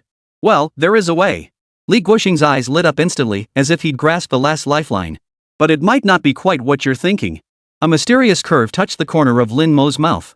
He picked up the remote control on the table and activated the massive LCD screen mounted on the wall. Minister Li, do you play games? Games? Li Guosheng froze, completely lost in Lin Mo's train of thought. The screen lit up, and a CG animation began to play. Ink washes blurred across the screen as golden bands sliced through the void. A figure with a hairy face and thunder god's mouth stood amidst a swarm of celestial beings and deities, radiating overwhelming fighting spirit. It was none other than the domestic AAA masterpiece that had exploded onto the global gaming scene, Black Myth, Wukong. Ever heard of this game? Lin Mo asked. Li Guosheng shook his head blankly. No worries, Lin Mo smiled, closing the video. All you need to know is that it's a cultural treasure beloved by players worldwide, one that belongs to us, the people of China. He rose and walked to the massive floor-to-ceiling window, gazing down at the sprawling industrial kingdom below. The United States wants to wage a tech war against us, to strangle our growth, right? Then why should we follow in their footsteps, playing by their rules in a game where we're bound to lose? Lin Mo turned, his gaze intense as he looked at Li Guosheng. Overtake them on the curve? No, that's too slow. Let's just switch lanes altogether. I want to create an entirely new market, one where China sets the rules, and even if the beautiful country tries to sanction us, they won't know where to start. Li Guoshang was utterly stunned by his words, blurting out instinctively, how do we switch? Simple. Lin Mo pointed to his eyes. I'll revive that project I mentioned to Xinqing civilian VR glasses. Get this project rolling immediately. Then, Lin Mo's gaze returned to the defiant figure on the screen. I need official channels to broker a deal and persuade the company called Game Science to partner with us. I want to turn Black Myth, Wukong into the world's first truly immersive VR game. Ministerly, imagine this, Lin Mo's voice carried a hint of seduction. When players worldwide can don our goggles, personally wield that golden staff, and battle celestial gods and immortals, what kind of spectacle would that be? Then, using these glasses as a platform, we'll create diverse social communities and develop even more games. By then, our VR glasses won't just be a simple electronic product. They will become a cultural phenomenon, a trend, a gateway to an entirely new virtual world. And the key to this gateway will be held solely by us, the people of China. America wants to sanction us? Fine. Their politicians can refuse to buy them, but can their people endure it? I'll be damned if their sanctions prove more compelling than the allure of the new world we're creating. Li Guoshang nodded repeatedly as he listened. Though he knew little about economics or gaming, the idea struck him as brilliantly creative. All right, I'll have someone reach out immediately. We must push forward with this collaboration. It's just a matter of time. Lin Mo waved his hand dismissively. As long as you can convince Yuk, I can deliver the finished product in a week. Ever since the concept of civilian VR goggles emerged, he had been refining the VR version of Black Myth. Agreed. Chapter 71, its name is Lingjing. 1 week later. China National Convention Center. A tech product launch hosted by Momo Factory was about to commence here. Global media cameras were already trained on the stage, while tech enthusiasts watched with equal parts anticipation and confusion. No one knew what this factory, which had just gained fame with its feathered robe, was really up to after the United States imposed its harshest economic sanctions in history. In Western media live streams, mocking remarks echoed incessantly. The last hurrah? China's tech companies are completely locked down. What could they possibly unveil? A new rice cooker? Our experts have long confirmed that the development of that garment on the Central South battlefield was an isolated case. China cannot possibly produce another invention of that caliber. My guess is a patriotic-themed phone case after all, that's all they have left. Under the world's gaze, the launch event commenced. No lengthy opening remarks. No dazzling light show. Lin Mo, dressed casually, strolled onto the stage at a leisurely pace. He surveyed the crowd, skipping unnecessary chatter, and immediately unveiled today's star attraction. A pair of sleek black-framed glasses, indistinguishable from ordinary eyewear. This, he announced, is the gift from Momo Factory to the world. Its name is Lingjing. The journalists below the stage exchanged bewildered glances, erupting into a chorus of murmurs. Glasses? At such a critical juncture, you're launching a pair of glasses? Lin Mo ignored the commotion below the stage and calmly continued his presentation. It's incredibly lightweight, weighing just 9 grams. It requires no external devices, just put them on and go. Its resolution is 16K. What the hell? Resolution? Lin Mo smiled faintly. Yes, this VR headset boasts an exceptionally high resolution. All the journalists present were stunned. Such a small pair of black-framed glasses, and they're actually VR goggles. And featherlight, wireless, with 16K ultra-high-definition resolution. This is ridiculous. You've got to be kidding me. This is definitely just a PowerPoint product, whispered a blonde-haired, blue-eyed foreign reporter to his colleague. A mysterious smile curved at the corners of Lin Mo's lips. I know you don't believe it. So, seeing is believing. He snapped his fingers. The lights in the entire venue instantly went dark. The massive main screen slowly illuminated. In inkwash blur, a figure with a hairy face and thunder god's mouth appeared at the screen's center, wielding a gleaming golden iron rod. Black Myth, Wukong. Next, please enjoy the world premiere live demo of the VR edition of Black Myth, Wukong, a joint production by Momo Studio and Game Science. A staff member slipped on the spirit mirror and casually plopped down onto a plastic chair just brought onto the stage. The next second, the main screen's display shifted. Gone was the traditional game perspective. Instead, it was first person. Everyone present felt as though their souls had been instantly extracted and injected into the body of the chosen one. They saw their own hands covered in fine hair, brimming with explosive power. They gripped the legendary divine needle of the sea, said to weigh 13,500 gene, heavy enough to pierce the heavens. Beneath their feet lay rugged mountain paths, in their ears, a howling wind. Before their eyes unfolded an unprecedented, utterly vivid Eastern mythological world. The demonstrator needed no physical movement, merely brainwaves to control the character as it sprinted forward. The audience could distinctly feel the rustling of wind through their hair and the gritty sensation of gravel beneath their feet. Roar! The wolf spirit Ling Shuji leapt from the temple roof. Thud! The golden staff swung through the air with a piercing whistle, smashing down hard on the wolf demon's head. The heavy impact transmitted through the screen made everyone's heart skip a beat. To enhance immersion, the game introduced a blood system. The demon's blood splattered, and several warm droplets seemed to truly land on their faces. Every single media reporter and spectator in the venue leapt to their feet at that moment. Their mouths gaped open, eyes filled with indescribable awe and fervor. This wasn't just watching a game demo. This was witnessing a myth unfold before their very eyes. The demonstration continued. Freezing spell, clone technique, 72 transformations. Supernatural powers that existed only in ancient legends were now displayed before the entire world in an unprecedented, immersive way. The venue fell deathly silent. All that could be heard were waves of gasps and the thunderous pounding of hearts. The foreign reporter who had earlier dismissed this as a PowerPoint presentation now sat deathly pale, his hands gripping the armrests of his chair so tightly they trembled slightly from sheer excitement. His lips moved in an unconscious whisper. God, my God. The presentation ended. The moment the screen went dark, the entire venue erupted in thunderous applause and deafening cheers. Lin Mo stepped back onto the stage and announced calmly, Spirit Mirror VR glasses, paired with the VR edition of Black Myth, Wukong, will begin global pre-sales starting today. As for the price, let's be friends, $19.99. The launch video instantly went viral across China's internet. Weibo, Bilibili, Zhihu. Major social platforms were flooded with posts about the Spirit Mirror and the VR edition of Black Myth, Wukong almost simultaneously. Initially, it was a tidal wave of fervor and pride. Holy! What the hell did I just see? 1,699. Not 6,999. Round it up and it's practically free. I'm buying the hell out of this. Showcasing our national prestige. This is true cultural export. Let those foreigners see what real Chinese mythology is. Ordered. Doesn't matter if I have to wait a year, I'm in. However, as the initial excitement began to cool, skeptical voices started popping up like mushrooms after rain. On China's largest digital tech forum, a thread rapidly climbed to the top of the trending list. Rational analysis: is the Silent Factory launch a massive scam or a technological revolution? OP, the specs are absurd. 9 grams, 16K resolution, wireless. As tech enthusiasts, you should know that any one of these figures alone would be enough for Apple to brag about for a decade. Now a small workshop has managed all three? Do you really buy it? I don't buy it either. Especially that live demo would look too smooth to be real. I suspect it was pre-recorded CG animation, with the staff member just acting alone. Agreed. That texture, that impact, that immersion. If this is real, then all the VR we're using now is junk. Technology couldn't possibly leap that far, it's just not scientific. With no official endorsement, it's still unclear if this obscure factory is actually the manufacturer for Feather Robe. Pulling this stunt now? Could easily look like they're just trying to cash in. Chapter 72, it's here, folks. Frankly, it's no wonder netizens are skeptical. For protective reasons, the Huagua government hasn't officially declared Momo Factory as the manufacturer of Feather Robe. So to many, the factory's claims of making Feather Robe are pure empty talk. To these observers, Momo Factory remains a blank slate with no track record, just a few live streams that might have been doctored with special effects. As for those who would actually purchase the Feather Robe, they'd rather bury it under their house's foundation than let anyone know. What if the military confiscated them?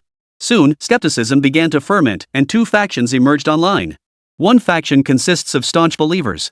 The National Convention Center hosted the launch event. Do you really think the government would let a fraudster embarrass the nation? Use your brain. Exactly. You guys have been on your knees too long. Your first reaction to any domestic high-tech product is skepticism. If Apple released this, you'd be hyping it to the skies. The other camp comprised the cool-headed skeptics. It's not that we don't trust domestic brands, it's that this tech seems way too advanced. Just like eating takes one bite at a time, technology develops step by step. For Momo Factory to leap from the Stone Age straight to the Space Age? That's just ridiculous. Waiting to see. I've already paid, but I'm ready to request a refund. If it actually delivers what the video shows, I'll eat my keyboard live on stream.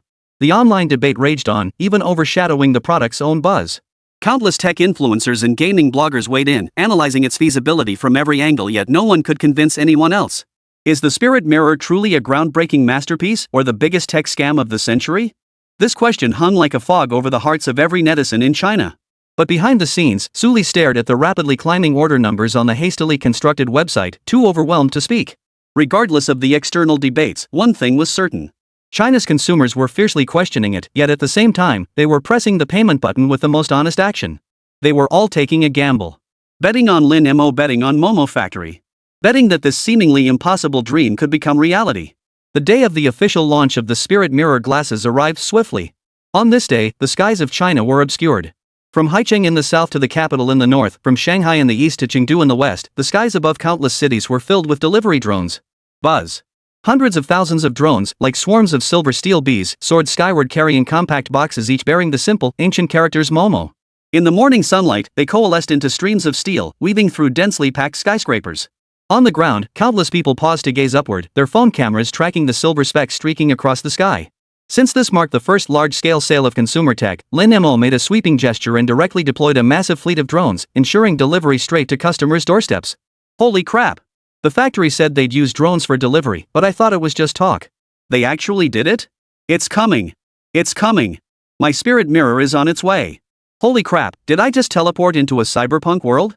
With this spectacle, who can still say we don't have a touch of futuristic tech? This is the future arriving ahead of schedule. Soon, the doorbells of the first lucky recipients rang. Sign for delivery, unbox, slip on those seemingly ordinary black-framed glasses. Then, the entire internet of China exploded. This was no longer a simple product review. It had evolved into a massive pilgrimage sweeping hundreds of millions, a carnival where the boundaries between virtual and reality dissolved completely. On Billy's gaming channel, a content creator named There's Only One Monkey King went live right on schedule. As a renowned die-hard fan of Journey to the West culture within the gaming community and the legendary player who cleared Black Myth in just 2 days after its release, his livestream had already drawn millions of eager viewers. Guys, we've waited this long for today. Monkey King addressed the camera, his voice trembling slightly with excitement. He took a deep breath and carefully slipped on the spirit mirror. Originally, Monkey King thought an external screen would be needed for viewers to watch, but Lin Mo had already built in streaming functionality into the glasses, allowing direct connection to streaming software with a single click. The screen went black, then lit up again. Through the main display, the live stream viewers glimpsed a world they'd only ever dreamt of entering. The game began. A peach landed on the ground, transforming into the chosen one. The Monkey King remained silent. On the live stream, his hairy hands slowly gripped an iron rod within view. Holy crap! That lighting! That fur! Streamer, move! Let us see! Is this really in-game graphics? The Monkey King slowly raised his hand. The weight of the heavy iron rod, transmitted through neural connections, became a palpable, heavy feedback, causing the muscles in his arm to tense instinctively. He tried swinging it once, the whistling wind stirring dust and fallen leaves from the ground. Suddenly, 2 wolf demons before him swung their weapons at him. The Monkey King instinctively blocked with his staff. Clang! The weapons struck the iron staff, sending a distinct vibration through his arm that made his body stagger. Holy, blade deflection! This system doesn't exist in the base Dark Souls game. Holy! Did the streamer just flinch? Is this feedback this realistic? Go get him, streamer! Take him down! The Monkey King took a deep breath, stepped forward, and swung his iron rod with overwhelming force. Crash! The dull thud of shattered bones transmitted through the equipment as a heavy vibration feedback. Several minor demons flew through the air like torn sacks, their bodies disintegrating into wisps of black smoke mid-flight. For the next hour, the livestream offered no technical analysis, only the raw, visceral shock of bone-crunching blows. Viewers watched as the Monkey King progressed from clumsy strikes to fluid, satisfying combos. When he crushed a wolf demon's skull with a single blow, the spattering demon blood seemed to carry a warm, tangible sensation, making everyone in front of their screens instinctively flinch. The climax arrived before the Earth Temple on Blackwind Mountain. The wolf demon Ling Shuji, the boss that had stunned the world in the demo video, plunged from the heavens. Here it comes. The iconic moment. Streamer, be careful. This guy is insanely powerful. The Monkey King didn't flinch, charging straight into the claws. Blades clashed, sparks flying everywhere. With each parry, the Monkey King's body recoiled half a step under the immense force. His breathing grew ragged, beads of sweat forming on his forehead. These raw physical reactions were transmitted clearly to every viewer through the camera. Chapter 73, The Prototype of the Metaverse. SSSSHHH. Unable to dodge in time, the wolf demon's claws sliced across his chest. Ugh! The Monkey King let out a muffled groan, stumbling backward. Streamer! Are you hurt? Does it hurt, streamer? Does this thing simulate pain too? It doesn't hurt. Monkey King gasped, his voice hoarse, but it's numbing, like getting zapped. Holy, this is too real. With that, he roared in fury, transforming into a spectral form and crashing headfirst into Ling Shuji, reducing him to ashes. Now that's the 72 transformations. This is true mythical power. I'm blown away. This immersion? Movie theaters should bow down to it. Lost in the experience for 18 solid hours, the Monkey King drained nearly every ounce of his energy. Finally, he arrived before the remnants of the great sage's body. In the livestream, tears mingled with sweat on Monkey King's face as he silently removed his glasses. Tears streamed down his bloodshot eyes as he faced the camera, sobbing uncontrollably. He said nothing, yet everyone knew why he wept. Not a single Chinese person could witness the great sage without shedding tears of overwhelming emotion. Countless famous gaming streamers and tech bloggers immediately went live. Guys, I'm telling you, this isn't a game anymore. It's another world. A top content creator with tens of millions of followers rambled excitedly during his live stream. He was immersed in the scene of Huaguo Mountain, where 16K ultra-high-definition graphics rendered every leaf vein and every strand of monkey fur with breathtaking detail.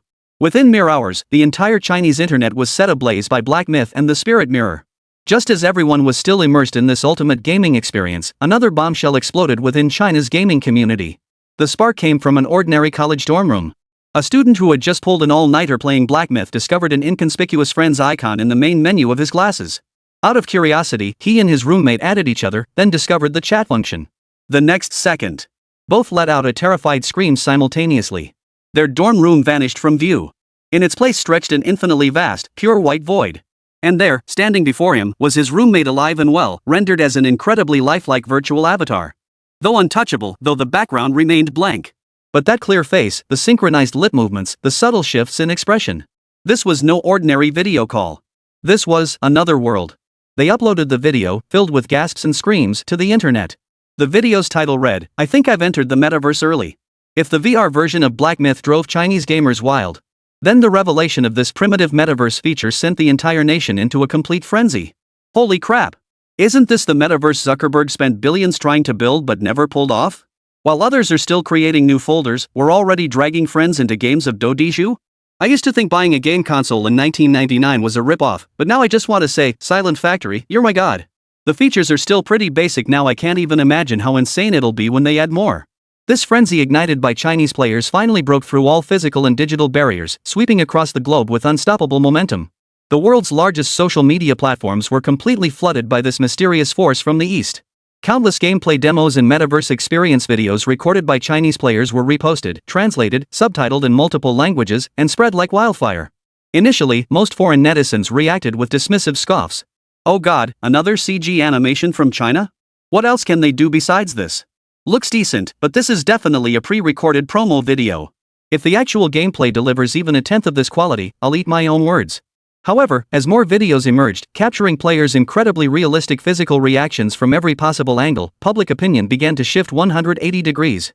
A top tech reviewer with millions of YouTube subscribers, TechLight, rushed to release an emergency video overnight. In the video, his face was pale, heavy dark circles ringed his eyes, and his gaze was filled with shock and despair. Gentlemen, I've just watched every single video I could find about that spirit mirror from China. I can now tell you with absolute certainty. He paused, his voice hoarse. We may be witnessing history. Every VR device we've reviewed before, including Apple's Vision Pro priced at over $3,000, pales in comparison. It's nothing but primitive electronic junk. This video sent tech enthusiasts worldwide into a frenzy. Impossible. I refuse to believe it. Our Apple is invincible. Has TechLight been bought off? How much did those Huaguo people pay him? No, you missed the look in his eyes. It was the despair of an industry veteran whose worldview had been utterly shattered. This revelation shattered everyone's defenses. If the VR version of Black Myth made gamers worldwide drool with envy, then the exposure of this rudimentary metaverse functionality has scared the hell out of every tech giant on the planet. United States, Silicon Valley. Inside the penthouse conference room of a certain tech giant headquartered in Silicon Valley, the atmosphere was as oppressive as a tomb. The company's founder, that young billionaire who once vowed to lead humanity into the metaverse, now sat with a deathly pallor, his eyes fixed on the screen. There, two Chinese university students were shouting and gesturing wildly within a pristine white void. Crash! He violently snatched the latest VR headset developed by his own company at a cost of billions of dollars from the table and slammed it onto the floor. Trash! A pile of crap. We burn through tens of billions of dollars every year, feeding tens of thousands of engineers, and this is what we come up with? He pointed at the pile of shattered parts on the floor and roared at the executives filling the room. Look at them. Look at the Chinese. Some obscure little factory casually produces what we've been dreaming of, and they're selling it for just $19.99. Compared to theirs, our products look like Stone Age tools. Tell me, what the hell are we supposed to do? No one could answer him.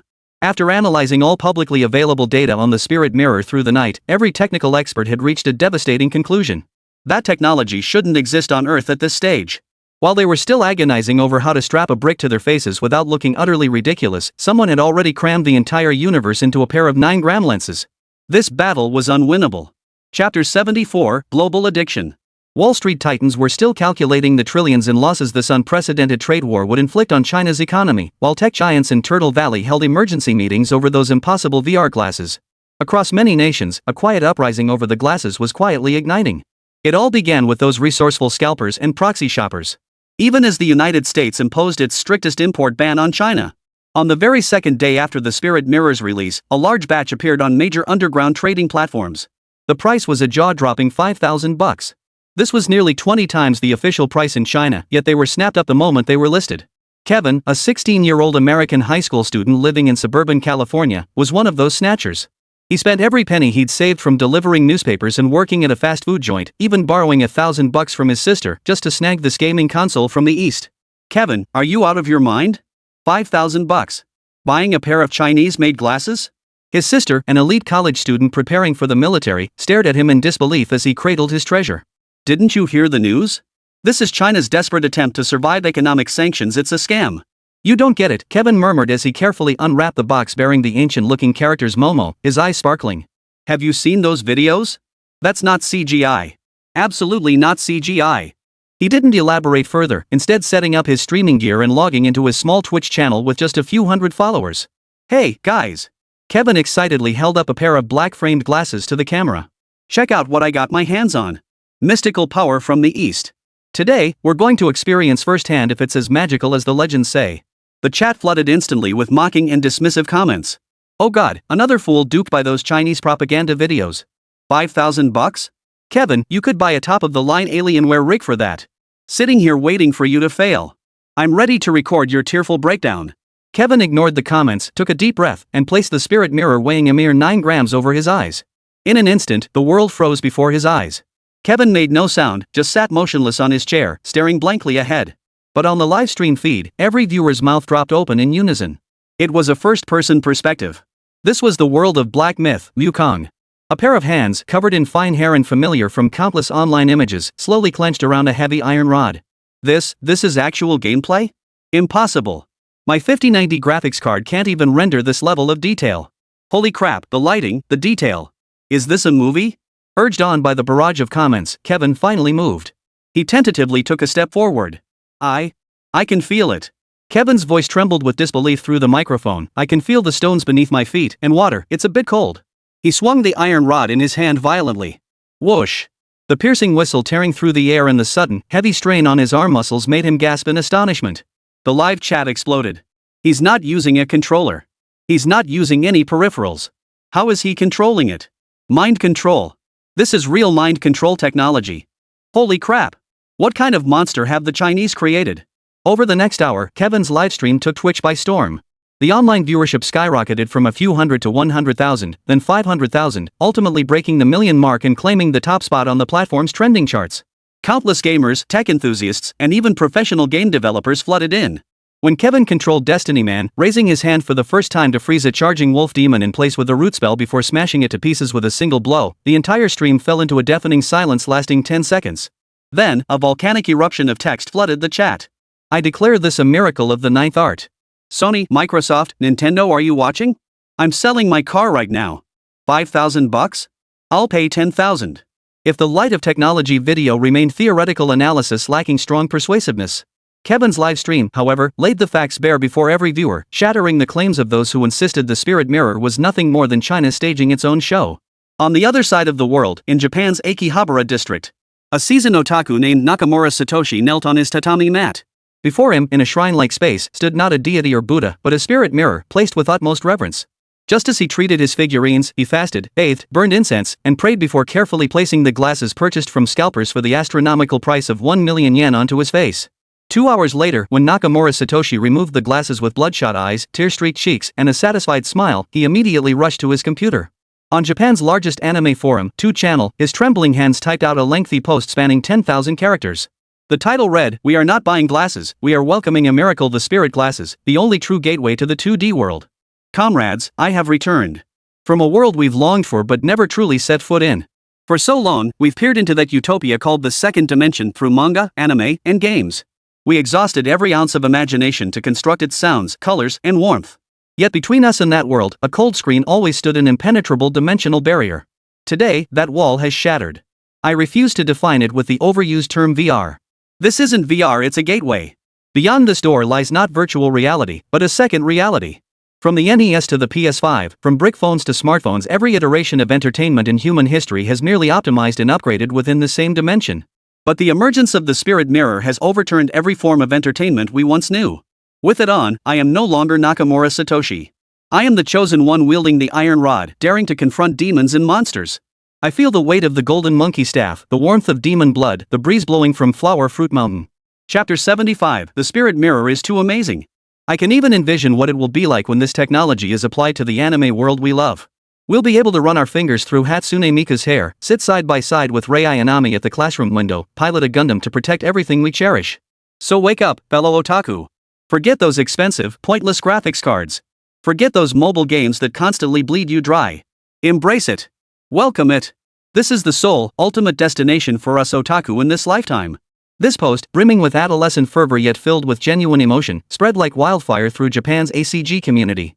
Countless otaku were swept up by its fervor, hailing the spirit mirror as the fourth sacred artifact alongside Japan's three sacred treasures and declaring its purchase a pilgrimage.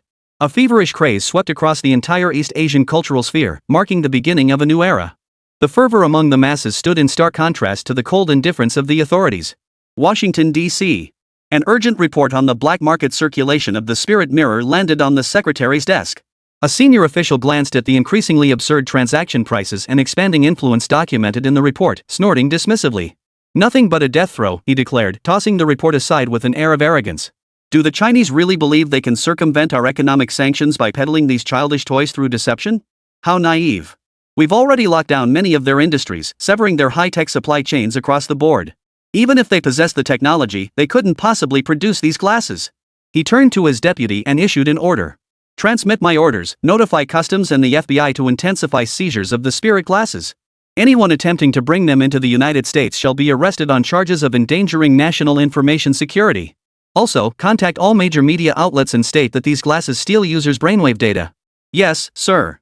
Not only him, but many high-ranking officials in the United States firmly believe that by cutting off distribution channels and amplifying negative publicity, this seemingly formidable product would soon fade into history like a fleeting ephemeral flower. But events soon spiraled beyond their expectations. The ban issued by the U.S. Department of Commerce not only failed to extinguish the public's fervent desire but instead fueled the Lingjing phenomenon, becoming its most hardcore advertisement. The official ban bestowed upon it an aura of rebellion and scarcity, transforming it from a mere technological gadget into a new form of social currency overnight. Within 24 hours of the ban, the price of spirit mirrors on the underground marketplace eBay skyrocketed from a staggering $5,000 to $15,000. But this was only the beginning. $20,000, $30,000, $50,000. Prices fluctuated wildly, changing by the minute. For others, these numbers became the latest status symbols for ascending into high society. Monaco, aboard an extravagantly luxurious private yacht party. The air thick with the mingled scents of premium champagne and expensive cigars, elegantly dressed men and women clinked glasses, discussing the latest stock and art investments. An heir to a German automotive empire was animatedly showing off the keys to his newly acquired Bugatti hypercar, one of only 3 in the world. Yet, all he received were a few polite, perfunctory exclamations of admiration. All eyes subtly shifted toward the party's host, a young prince from a Middle Eastern oil kingdom. Seeming to sense the collective anticipation, the prince elegantly set down his glass and snapped his fingers at an attendant nearby. The attendant understood and respectfully presented a black metal briefcase bearing no markings. With everyone holding their breath, the prince opened the case. No diamonds. No antiques. Only a pair of ordinary black-rimmed glasses lay quietly nestled in the velvet lining. Oh my God. A Hollywood actress instinctively covered her mouth, her eyes blazing with fervor. The heir to the automotive empire felt his smile freeze. He stared at the glasses, then glanced at the car keys in his hand worth millions of euros and for the first time, understood the meaning of utter emptiness. Got these from a Chinese seller just the day before yesterday, 70 grand. Wang Ziyun casually picked up the spiritual glasses, displaying them like a trophy. Honestly, the experience far exceeded my expectations. He offered no further description, merely slipping the glasses on, leaning back casually on the sofa, and closing his eyes. The party music played on, yet everyone's heart seemed transported to another dimension by his simple gesture. They knew that in this very moment, the prince had detached himself from this yacht, from this old world saturated with alcohol and fame, and entered the legendary new world composed solely of data and light. An indescribable anxiety and sense of exclusion instantly enveloped everyone present. Money, status, fame, everything they once prided themselves on seemed so pale and insignificant in the face of these small glasses. I'll offer $100,000, Your Highness. Might I experience it too? I'll pay 1,200,000. While the wealthy threw money around for the glasses, young people around the world were also staging scenes of madness. Akihabara, Japan. A young man named Watanabe Toru stood before the counter of a second-hand shop, carefully laying out 3 large boxes filled with his treasured collection of first-edition Dragon Ball manga hoarded for over a decade alongside countless rare, out-of-print figurines. Watanabe-kun, have you lost your mind? This is your entire life savings. The elderly shop owner stared at him, his face a mix of bewilderment and heartbreak. Bloodshot eyes gleamed with unyielding resolve.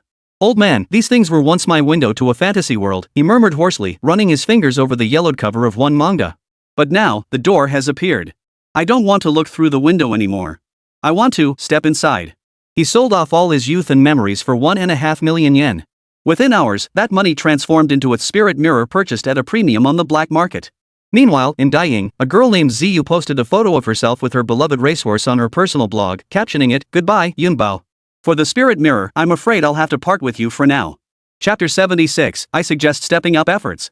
Worse still, tech companies in some cities began experiencing waves of resignations. Boss, I quit, a young programmer slammed his resignation letter on the table. I'm off to the new world to earn my keep. Everyone realized that the world bridged by the spirit mirror wasn't merely an entertainment platform, it was an untapped frontier teeming with limitless business opportunities. Anything scavenged in black myth from the massive golden monkey staff to a mere roadside stone could be traded. Building on this foundation, everyone envisioned the future glory when the number of games grew. Yet a more profound transformation unfolded within that pristine white virtual space. Through the first live update, Lin Mo developed the Social Plaza feature. Simply put, it allowed everyone to gather in a shared plaza for interaction. As he envisioned, players would eventually be able to set up stalls in the plaza to sell items obtained from various games. When Nakamura Satoshi, the otaku who penned that lengthy essay, put on his spirit mirror and entered the Social Plaza for the first time, he was utterly stunned by the scene before him. No national borders, no language barriers, the system featured built-in real-time translation, no real-world identity labels. A soccer-loving teenager from Brazil was enthusiastically discussing strategies for defeating bosses in Black Myth with an esports pro from Korea. A classical music enthusiast from Germany was consulting an Egyptian history student about the Eastern instruments used in the game's soundtrack. Satoshi Nakamura cautiously approached a virtual girl whose avatar looked rather cool. "Hello, I'm Nakamura from Japan." The girl turns, revealing a friendly smile on her virtual face. Above her head, the system automatically displays her nationality: United States. "Hello, Nakamura. My name is Kevin, and my gender is armed helicopter." Kevin's voice sounded young. "Are you playing Black Myth too? That game is so cool. But I heard our government plans to ban these glasses entirely. How utterly foolish." "Yes. Our government is doing the same." Though confused about what gender an armed helicopter could be, Nakamura Satoshi knew he'd found a kindred spirit. He exclaimed excitedly, "They don't get what these glasses mean to us.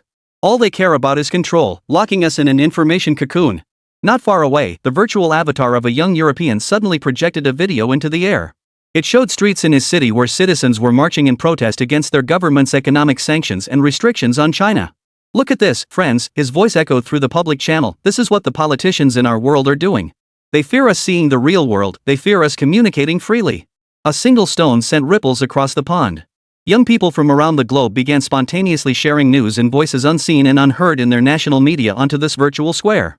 For the first time, they discovered how vast the world truly was. They realized people from different countries weren't filled with hatred and division, as the news portrayed. They were all the same. They loved fun games, hated hypocritical politicians, and yearned for a freer, more authentic world. At first, this movement was merely a quiet undercurrent among young people.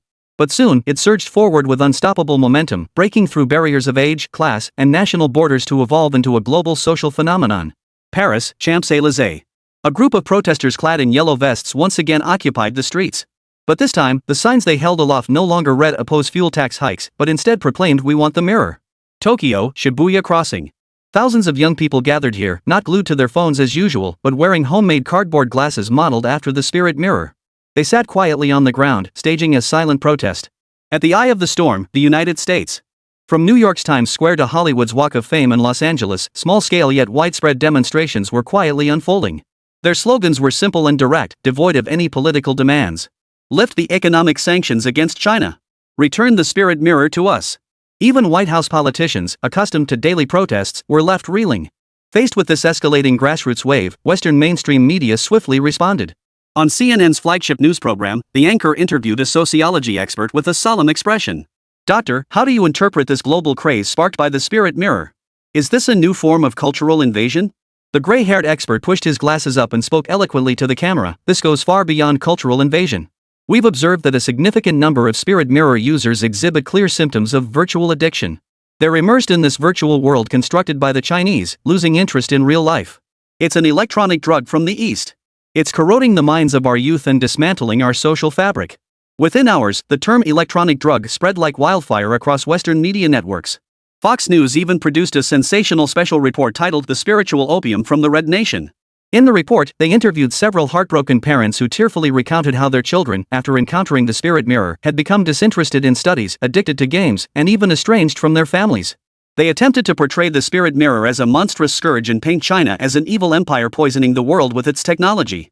However, this propaganda tactic they'd been using for decades, which had always worked like a charm, hit a brick wall this time. The comments sections beneath these reports completely backfired. Electronic drugs?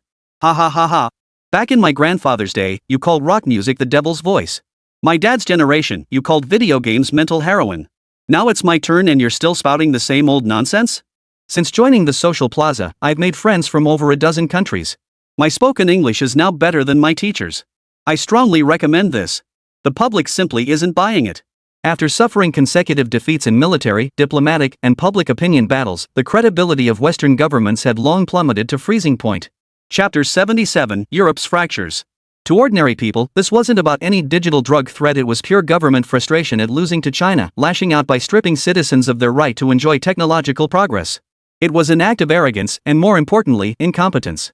The fatal blow to the White House did not come from street protests or online ridicule.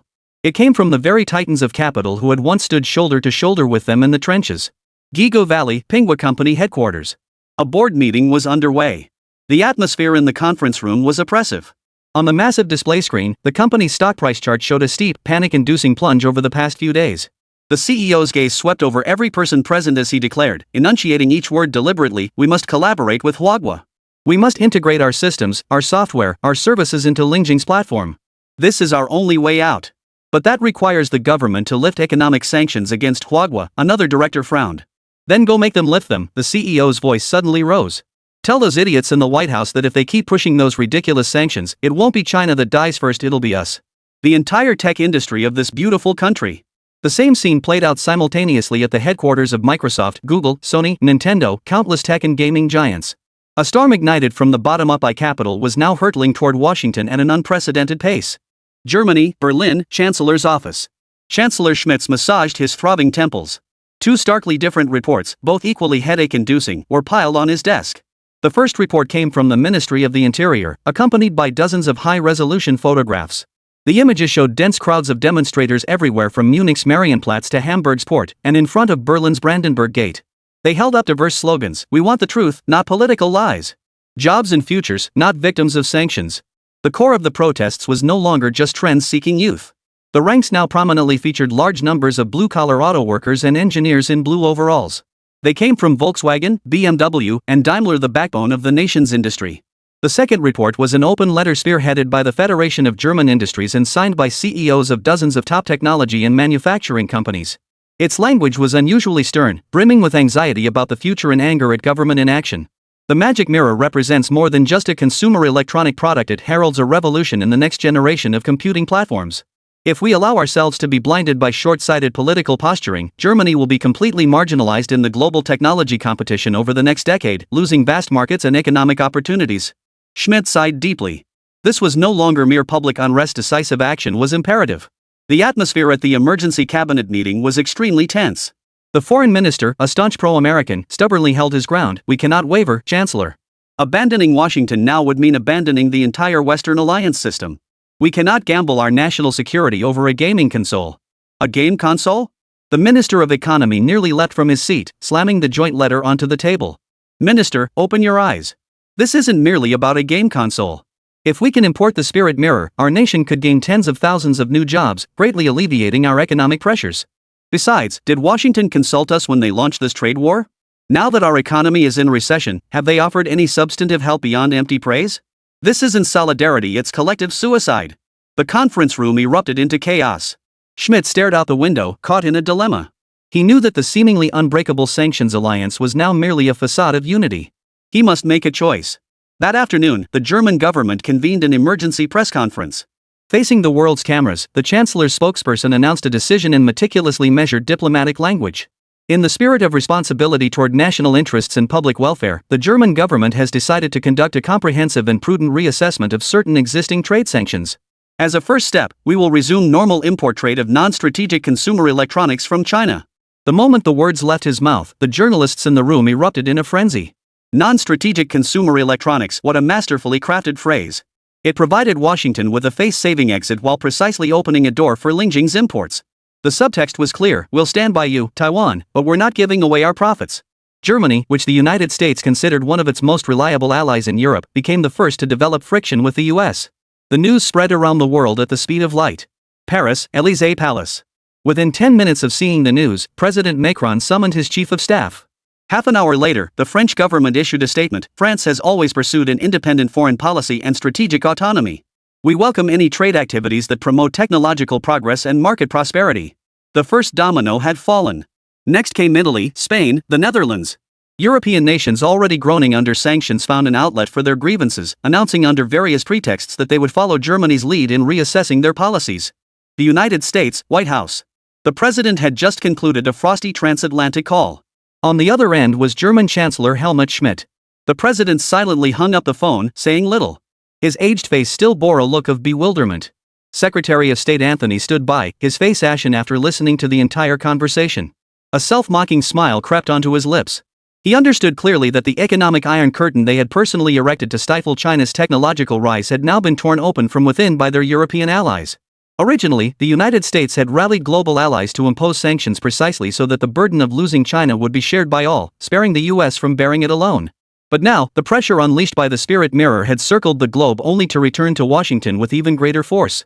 The global sanctions coalition spearheaded by the United States disintegrated at breakneck speed before this seemingly innocuous gaming console, a development that caught every American politician completely off guard. Chapter 78, Open Source. Japan, Cabinet Office. An emergency meeting had dragged on for 3 hours, the atmosphere cold and heavy. Prime Minister Kishida's forehead was covered in beads of sweat. He stared at the grim faces of his cabinet members, each looking as constipated as the next, his frustration mounting. Gentlemen, the Minister of Economy, Trade and Industry said weakly, Germany and France have already taken the lead in lifting the blockade. In Europe, sanctions against China are now little more than a formality. The pressure is entirely on us now. Pressure is an understatement. Foreign Minister shook his head. I've received over 50 calls today from domestic tech and auto companies. They're demanding to know why Europe and China are already negotiating spirit mirror trade, while Japan as America's loyal ally is being shut out. Public protests are growing louder too. Those otaku in Akihabara are flooding our official website. They're even threatening to stage a sit-in at the gates of the Yasukuni shrine if they can't buy spirit mirrors anymore. Bastards! Prime Minister Kishida roared. What can we do? We're America's most dutiful son. Can we defy our father's orders? The conference room fell deathly silent. Indeed, a dog must accept its fate as a dog. How dare a dog lift its chopsticks before the master nods? But then, the chief cabinet secretary, a cunning-looking old man behind gold-rimmed glasses who had remained silent, slowly spoke up. Prime Minister, perhaps we could find another way to fulfill our filial duty. All eyes were fixed on him. The old man spoke slowly. Father instructed us to impose sanctions on China, and we must resolutely carry out his orders. However, Father only mentioned sanctions, he didn't specify how exactly to implement them. We could, perhaps, reduce the intensity of inspections on imports from China.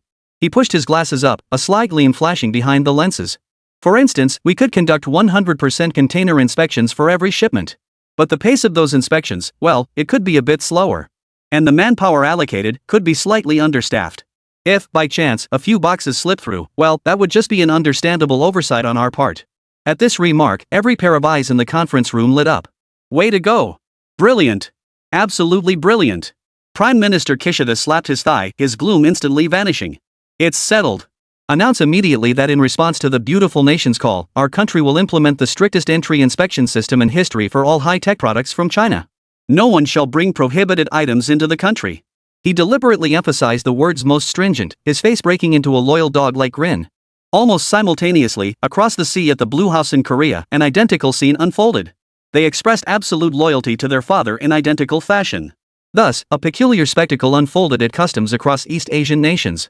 On one side, official media issued stern statements of sanctions. On the other, customs inspection points featured security checkpoints that were little more than a formality. Boxes upon boxes of parcels bearing Chinese characters flowed unimpeded into the lands of these filial sons. The painstakingly constructed Asian economic blockade by the United States, through their tacit cooperation, became a colossal joke. At this moment, Secretary of State Antony felt his head was about to explode. European sanctions are getting looser by the day. Japan and South Korea, they pay lip service to support, but according to our intelligence sources, the circulation of spirit mirrors in their countries is even more rampant than in Europe. Those bastards, the foreign minister roared, they're treating our sanctions like worthless paper. What can we do? Anthony shook his head with a bitter smile. Send a fleet to blockade their ports? Over a video game console? The office fell into another despairing silence. Just then, a young assistant burst in, looking frantic, holding a tablet high in his hands. Gentlemen, we've got a major problem. The assistant placed the tablet on the table and opened a live-streamed press conference broadcast globally. The backdrop showed a launch event venue in China. Lin Mo, dressed in a rare suit and tie, stood on stage looking every bit the part. His voice, relayed through real-time translation, carried clearly across the globe. Today, on behalf of Momo Factory, I announce something to developers worldwide. From this moment onward, we will open the underlying architecture of the Lingjing platform to the entire world. We will provide a complete set of open-source development tools and comprehensive technical documentation. Any developer, no matter where you are or the size of your team, can use our platform to create your own applications, games, or even an entirely new world. We believe the future should not be monopolized by a handful of giants. We welcome friends from around the world to join us in building the next generation of the internet, a truly open, shared metaverse that belongs to all humanity. Boom! This declaration ignited the global tech community. In Gigu Valley, headquarters of countless tech companies, lights burned brightly. Pinghua, Mage, M Corporation. CEOs of every tech giant immediately convened emergency meetings at the highest level. Madmen. They're a bunch of madmen. The founder of M Corporation, once the undisputed leader of the metaverse, watched the press conference video and let out a despairing roar. He had burned through tens of billions of dollars and poured countless efforts into building a metaverse empire under his own control. Yet the Chinese, having scaled the pinnacle of technology, chose to open the gateway to this new world to everyone. What were they trying to achieve? Had they given up on making money? The moment Silent Factory released its development toolkit on GitHub, the world's largest developer community, its servers crashed instantly. Countless programmers, designers, and game developers flooded in. Holy crap! This is real. They've actually open-sourced the underlying code. This development toolkit, it's perfect. It's at least a decade ahead of every engine we're using now. In the office, Anthony gazed at the confident young man on the screen and slowly closed his eyes. He knew they had lost another battle. Military, diplomacy, economics. Now, even their most prized possession, the internet hegemony that had defined the trajectory of human civilization for the past 30 years, began to crumble after this press conference. The colossal vessel of the old era was sinking. And the ark of the new world had already set sail. Chapter 79, Prepare the car, I'm going to meet the chief. Days later, Washington, D.C., White House Rose Garden. Once upon a time, this was the stage where the empire proclaimed its victories in glory. Today, it would witness the defeat of the beautiful country. The president stood behind the familiar podium, his expression weary. The red indicator lights of the cameras flashed on, as if the entire world was waiting to witness his downfall. He took a deep breath, momentarily frozen. Only when his aide stepped forward and opened the script did he finally speak, his voice slow and measured. My fellow citizens of the United States, and friends around the world. Technological progress is a shared treasure of all humanity. Confrontation and isolation will only bring stagnation and regression to the world. To foster deep cooperation and shared development in emerging technologies worldwide, to build a future that is more open, innovative, and inclusive. He paused. Those few seconds of silence stretched on like an eternity. He could feel the eyes of the entire world focused on him, mercilessly scorching what remained of his shattered dignity. He delivered the line his advisors had prepared, enunciating each word deliberately. I hereby announce that the government of the United States has decided, effective today, to suspend certain economic sanctions against China in a phased and conditional manner. Suspension and partial. These two words preserved the empire's last shred of dignity. The entire world understood the helplessness behind these words. The obligatory applause rang out as usual, yet it sounded eerily hollow. Beijing, the supreme strategic conference room of the State Council. The atmosphere was as oppressive as it was across the ocean at the White House. External pressure had receded like an ebbing tide. Yet a far more thorny and intricate problem now confronted everyone. Deputy Premier Sun Xiaoran's brow furrowed into a deep crease. The report before him on post-war integration in the Indochina Peninsula was enough to give anyone a headache just to look at. Comrades, the situation is far more complex than we anticipated. An admiral from the General Staff Department pointed at the massive holographic sand table, his voice heavy. On the sand table, the vast expanse of land recently incorporated into the Chinese territory flickered with countless red dots representing unstable factors. Military victory was a crushing triumph. But after victory, how to govern, how to integrate, how to truly bring this chaotic land under the order of Huaxia, this is far more difficult than waging war. He pointed to a narrow strip of territory on the model. The kingdom of Jiaoji is the greatest challenge. Their military commands vast enterprises, having cultivated an intricate web of vested interests over decades. From minerals and energy to transportation and communications, their reach is nearly omnipresent. We've attempted to reorganize and restructure them, but encountered immense resistance. While outwardly obeying our orders, they secretly hoard supplies, transfer assets, and even stir up nationalist sentiment to resist our integration process. Just the day before yesterday, one of our engineering teams was blocked by local villagers while constructing the railway linking our two countries. Those villagers chanted slogans about defending their homeland, but behind them stood the shadow of the local military-industrial complex. Another minister in charge of economic affairs took up the thread, his expression equally grave. To challenge them would mean declaring war on the entire entrenched interest groups of Jiaoji. This battle cannot be fought with guns and cannons. And then there's the Thai Elephant Kingdom. An official in charge of culture and external relations side. That king still holds god-like status among the people. He's been attending religious events frequently lately, making ambiguous statements that imply we're the new invaders.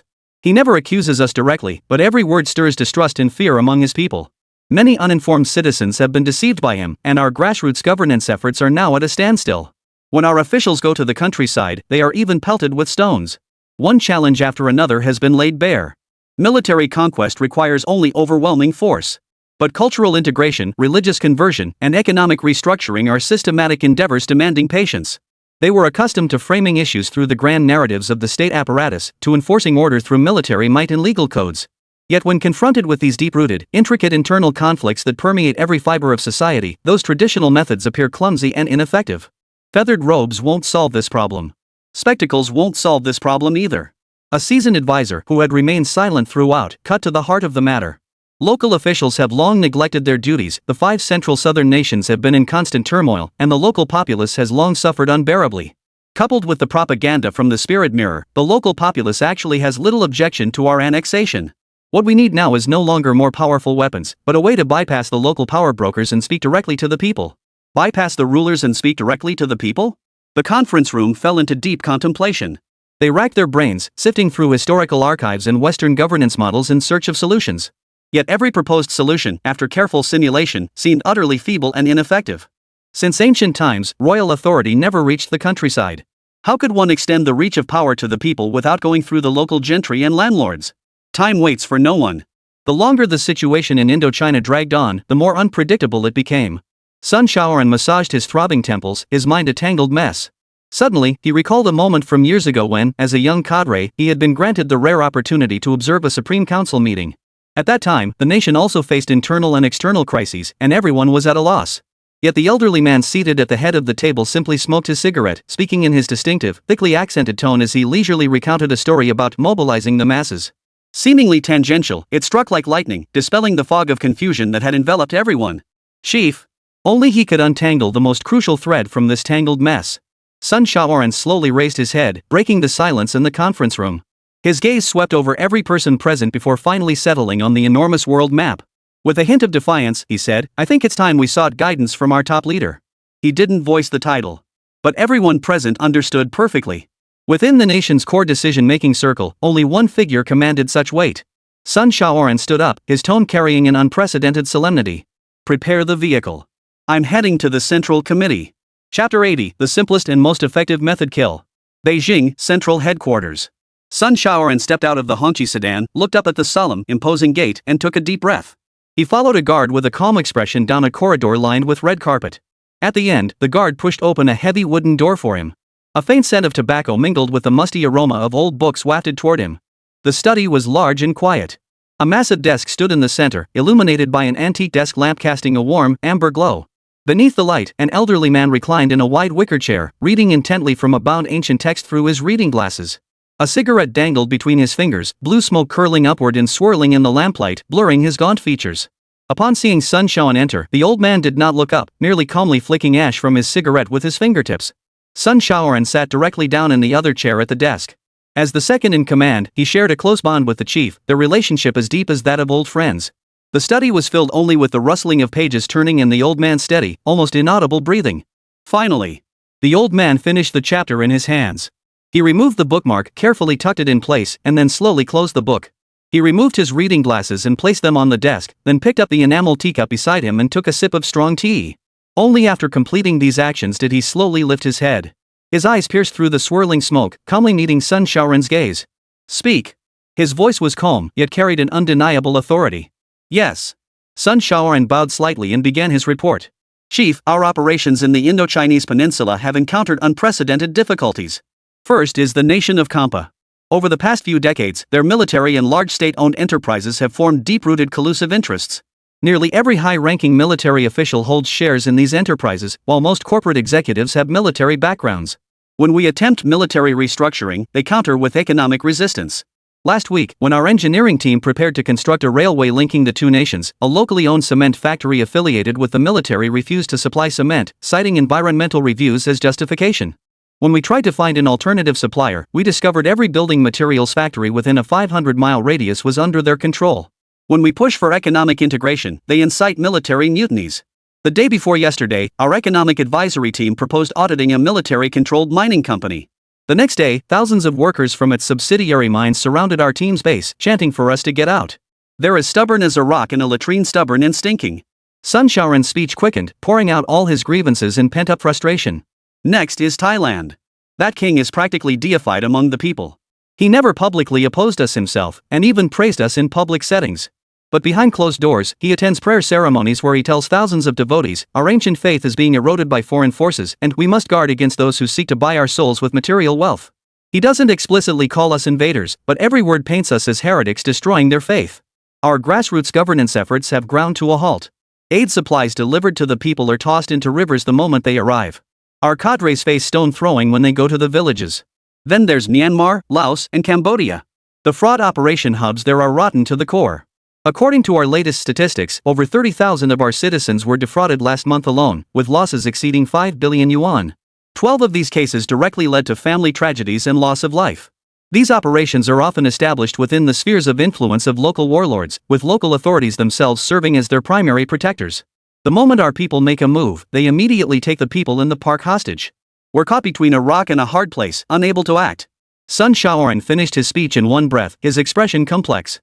A prolonged silence fell over the study. The old man listened quietly, his face devoid of expression. He picked up the cigarette from the table once more, lit it, and took a deep drag. Through the smoke, his eyes remained piercingly bright. A long time passed. The old man placed the cigarette butt in the ashtray and pressed it down firmly. He looked at Sun Shaoran and slowly uttered a single word. Kill. That single word exploded in Sun Shaoran's mind. He snapped his head up, his face frozen in utter disbelief. Kill? That's it? The old man lifted the enamel teacup from the table, took another sip of strong tea, and spoke calmly. In my view, all the problems you've mentioned have only one solution. That is to eliminate the problem itself at its very root. He looked at Sun Shaoran, a sharp gleam flashing in his eyes. The army of the Kingdom of Kampa is too unwieldy to control? Then simply disband it. Transmit my order, give them 24 hours. Within 24 hours, all military units shall disband immediately, lay down their arms, and await reassignment. All military-run enterprises shall immediately surrender all accounts and assets for nationalization. After 24 hours, any individual still wearing military uniform or resisting with weapons will be summarily executed on the spot. Any military-industrial complex that continues to resist will be obliterated from the map by artillery fire. All responsible parties, from top to bottom, will be held accountable and their assets confiscated. They cherish their military-commercial integration? Let them meet the king of hell together. Sun Shaoran's Adam's apple rolled painfully. Then, what about the kingdom of Taishan? What about that king? The old man shook his head. Doesn't he fancy himself a living Buddha? Then send him to the Western paradise to meet the true Buddha. Send word to him. Give him two choices. First, take his gold and silver treasures, along with his several concubines, to Switzerland to live out his days in peace as a respectable monarch. Second, he can continue being his living Buddha, continuing to stir up the masses. But since he refuses to live with dignity, we'll help him achieve it. As for Burma, Laos, and Cambodia, the old man's voice grew colder. Those telecommunications fraud hubs, aren't they cancerous tumors? The only way to deal with a cancerous tumor is to use a red-hot branding iron to excise its skin and all. Order the Southwest Theater Command to mobilize an entire reorganized Special Operations Brigade, equipped with feathered robes and goggles, to enter the country immediately. No need to notify local authorities. Ignore those worthless warlords. Pinpoint the coordinates of every single one of those complexes. Use armed helicopters to seal them off, not a single fly will escape. Chapter 81, Dawn. Everyone inside, regardless of status or nationality, is to be arrested and interrogated. Anyone with blood on their hands execute immediately. Anyone who provided them cover, from village chiefs to commanders, every last one of them. Wipe them off the face of this earth. The study fell silent once more. Sun Shaoran stood frozen in place. The complex problems that had caused him and his entire think tank to worry themselves to the point of gray hair were resolved cleanly and completely in the old man's few, matter-of-fact words. No weighing of options, no compromises, no hesitation. Only the simplest, most direct, and most brutal thunderous measures. Suddenly, he understood. So-called politics, so-called gamesmanship, they all seemed utterly pale in the face of absolute power and unyielding resolve. When you no longer intend to abide by any rules at the table and are prepared to overturn it entirely, all problems cease to be problems. Go. A smile spread across the old man's face as he picked up the bound ancient text once more and slipped on his reading glasses. Do as I say. Yes. Sun Shaoran turned and walked out of the study. His steps, once heavy and laborious, now felt unusually light. 4 days later, at 4 a.m, the small border town in northern Myanmar lay shrouded in the stillness of night. At this hour, the city's major industrial zones would normally be bustling with the clamor of night shift changes, the barking of dogs, and the roar of motorcycle engines reaching their peak. But tonight, not even a dog barked. The only evidence that anything had transpired the previous night was the citywide power outage that lasted less than 10 minutes. Most residents lay asleep. Even those awakened by the heat dismissed it as another failure of the aging power grid, turning over and drifting back to sleep. No one knew that in that brief darkness, a silent war had already ended. Inside the compound, a young man named Wang Lei jolted awake on the floor like a machine programmed with an alarm clock. His eyes snapped open. The familiar sound of slippers kicking against the door didn't come. Neither did the ensuing scolding and reprimands. Building 4 of the entire Yongsheng Technology Park had fallen into a deathly silence. Curled up in his cramped, 5-square-meter room reeking of mold and sweat, he strained to listen. No footsteps, no curses, no keyboard clicks, not even the sound of patrol motorcycles outside the window. The entire world seemed to have been silenced. What was going on? Wang Lei's heart pounded wildly, a fear deeper than facing a beating enveloping him. Summoning his courage, he crept silently to the peephole in the iron door. The hallway lights flickered erratically, the voltage wildly unstable. The guard they privately called Blackie, the one who always had a cigarette in his mouth and an electric baton in his hand, was now slumped in a chair against the wall, his head tilted to one side as if asleep. But his posture was too strange. The electric baton had fallen from his hand, and the cigarette in his mouth burned down to the filter, scorching his lips, yet he showed no reaction. Wang Lei's heart sank to the bottom. He tentatively turned the doorknob. The door wasn't locked. This would have been unthinkable in the past 3 months. He pushed it open a crack.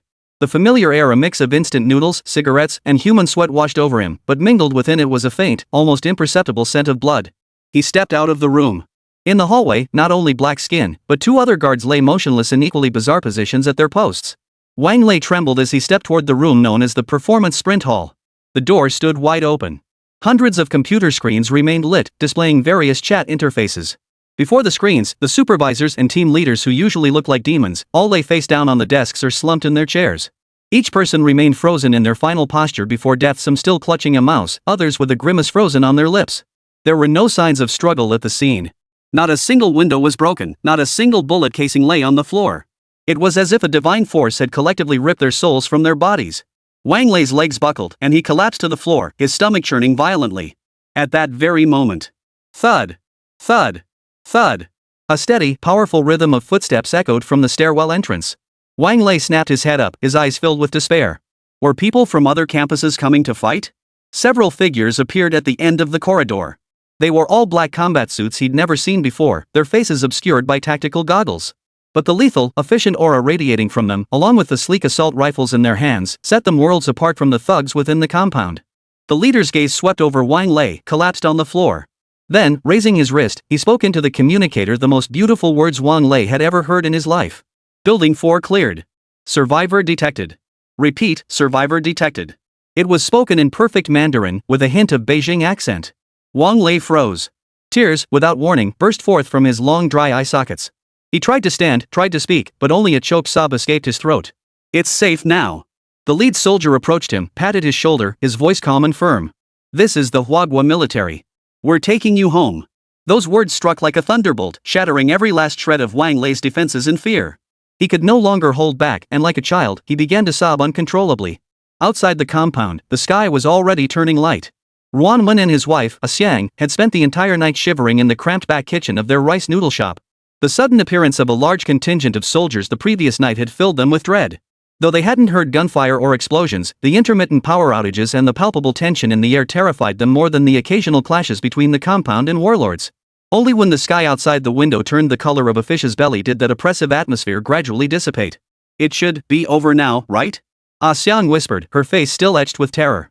Ruan swallowed hard, summoning his courage to quietly pull the roller door open a crack. Beyond the crack lay not the shell casings and bloodstains he had imagined. The streets were swept clean. Gone were the thugs who used to tear through the park on motorcycles, casually overturning his rice noodle stall.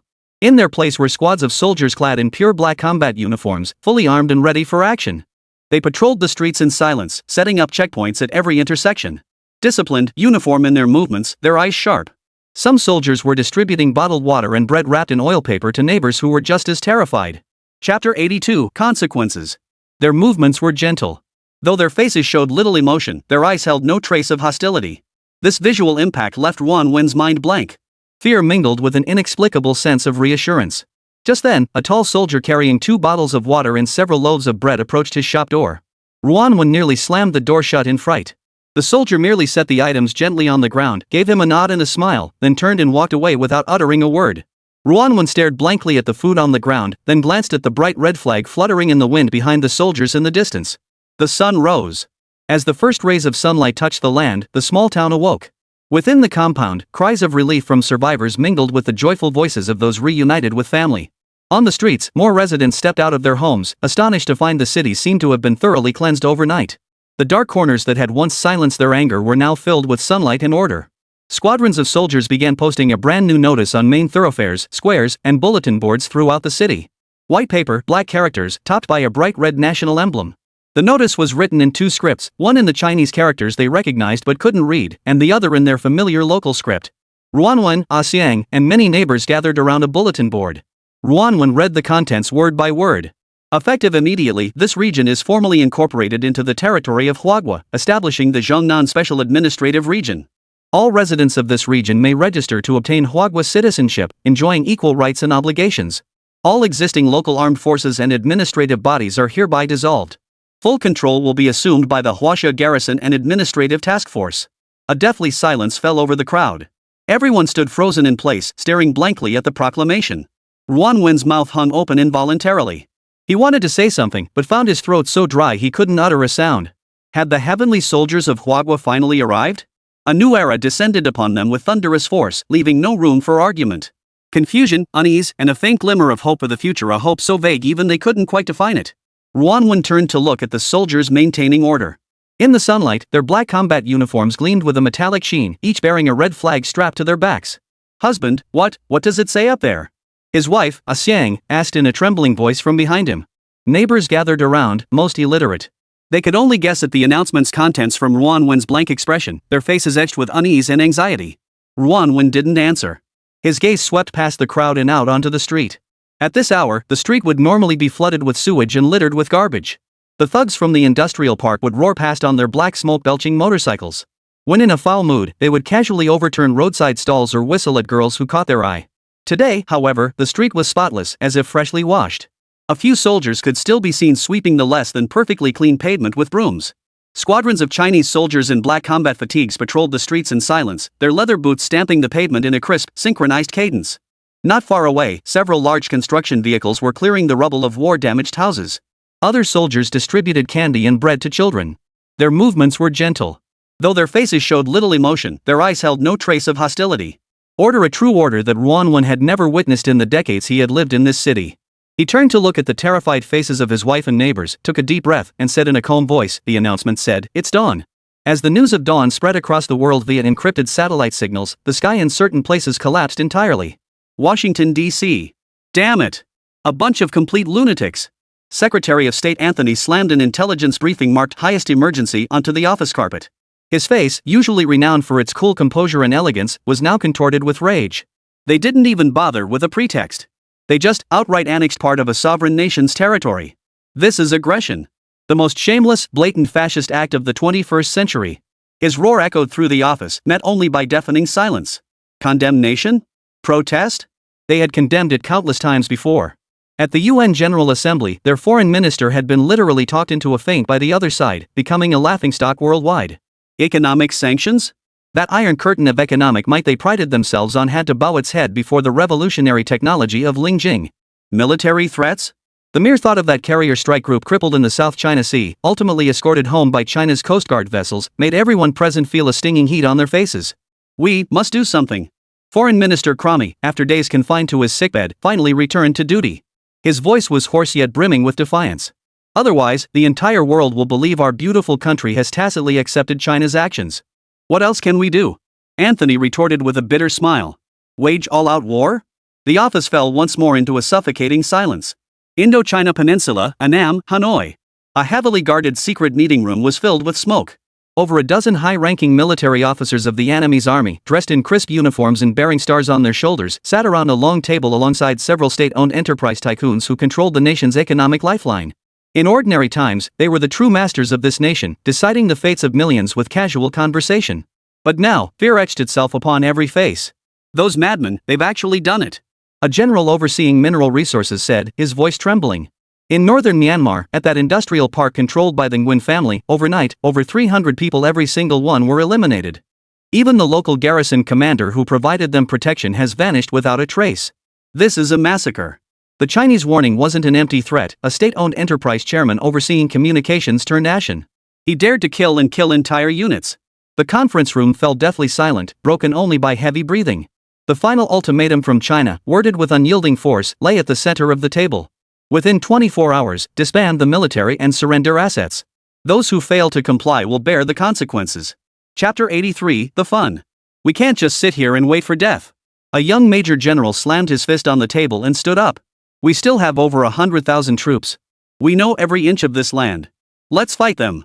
If need be, we'll go guerrilla and drag them into the quagmire of war. Fight? An older general sneered coldly, pointing outside the conference room window. With what?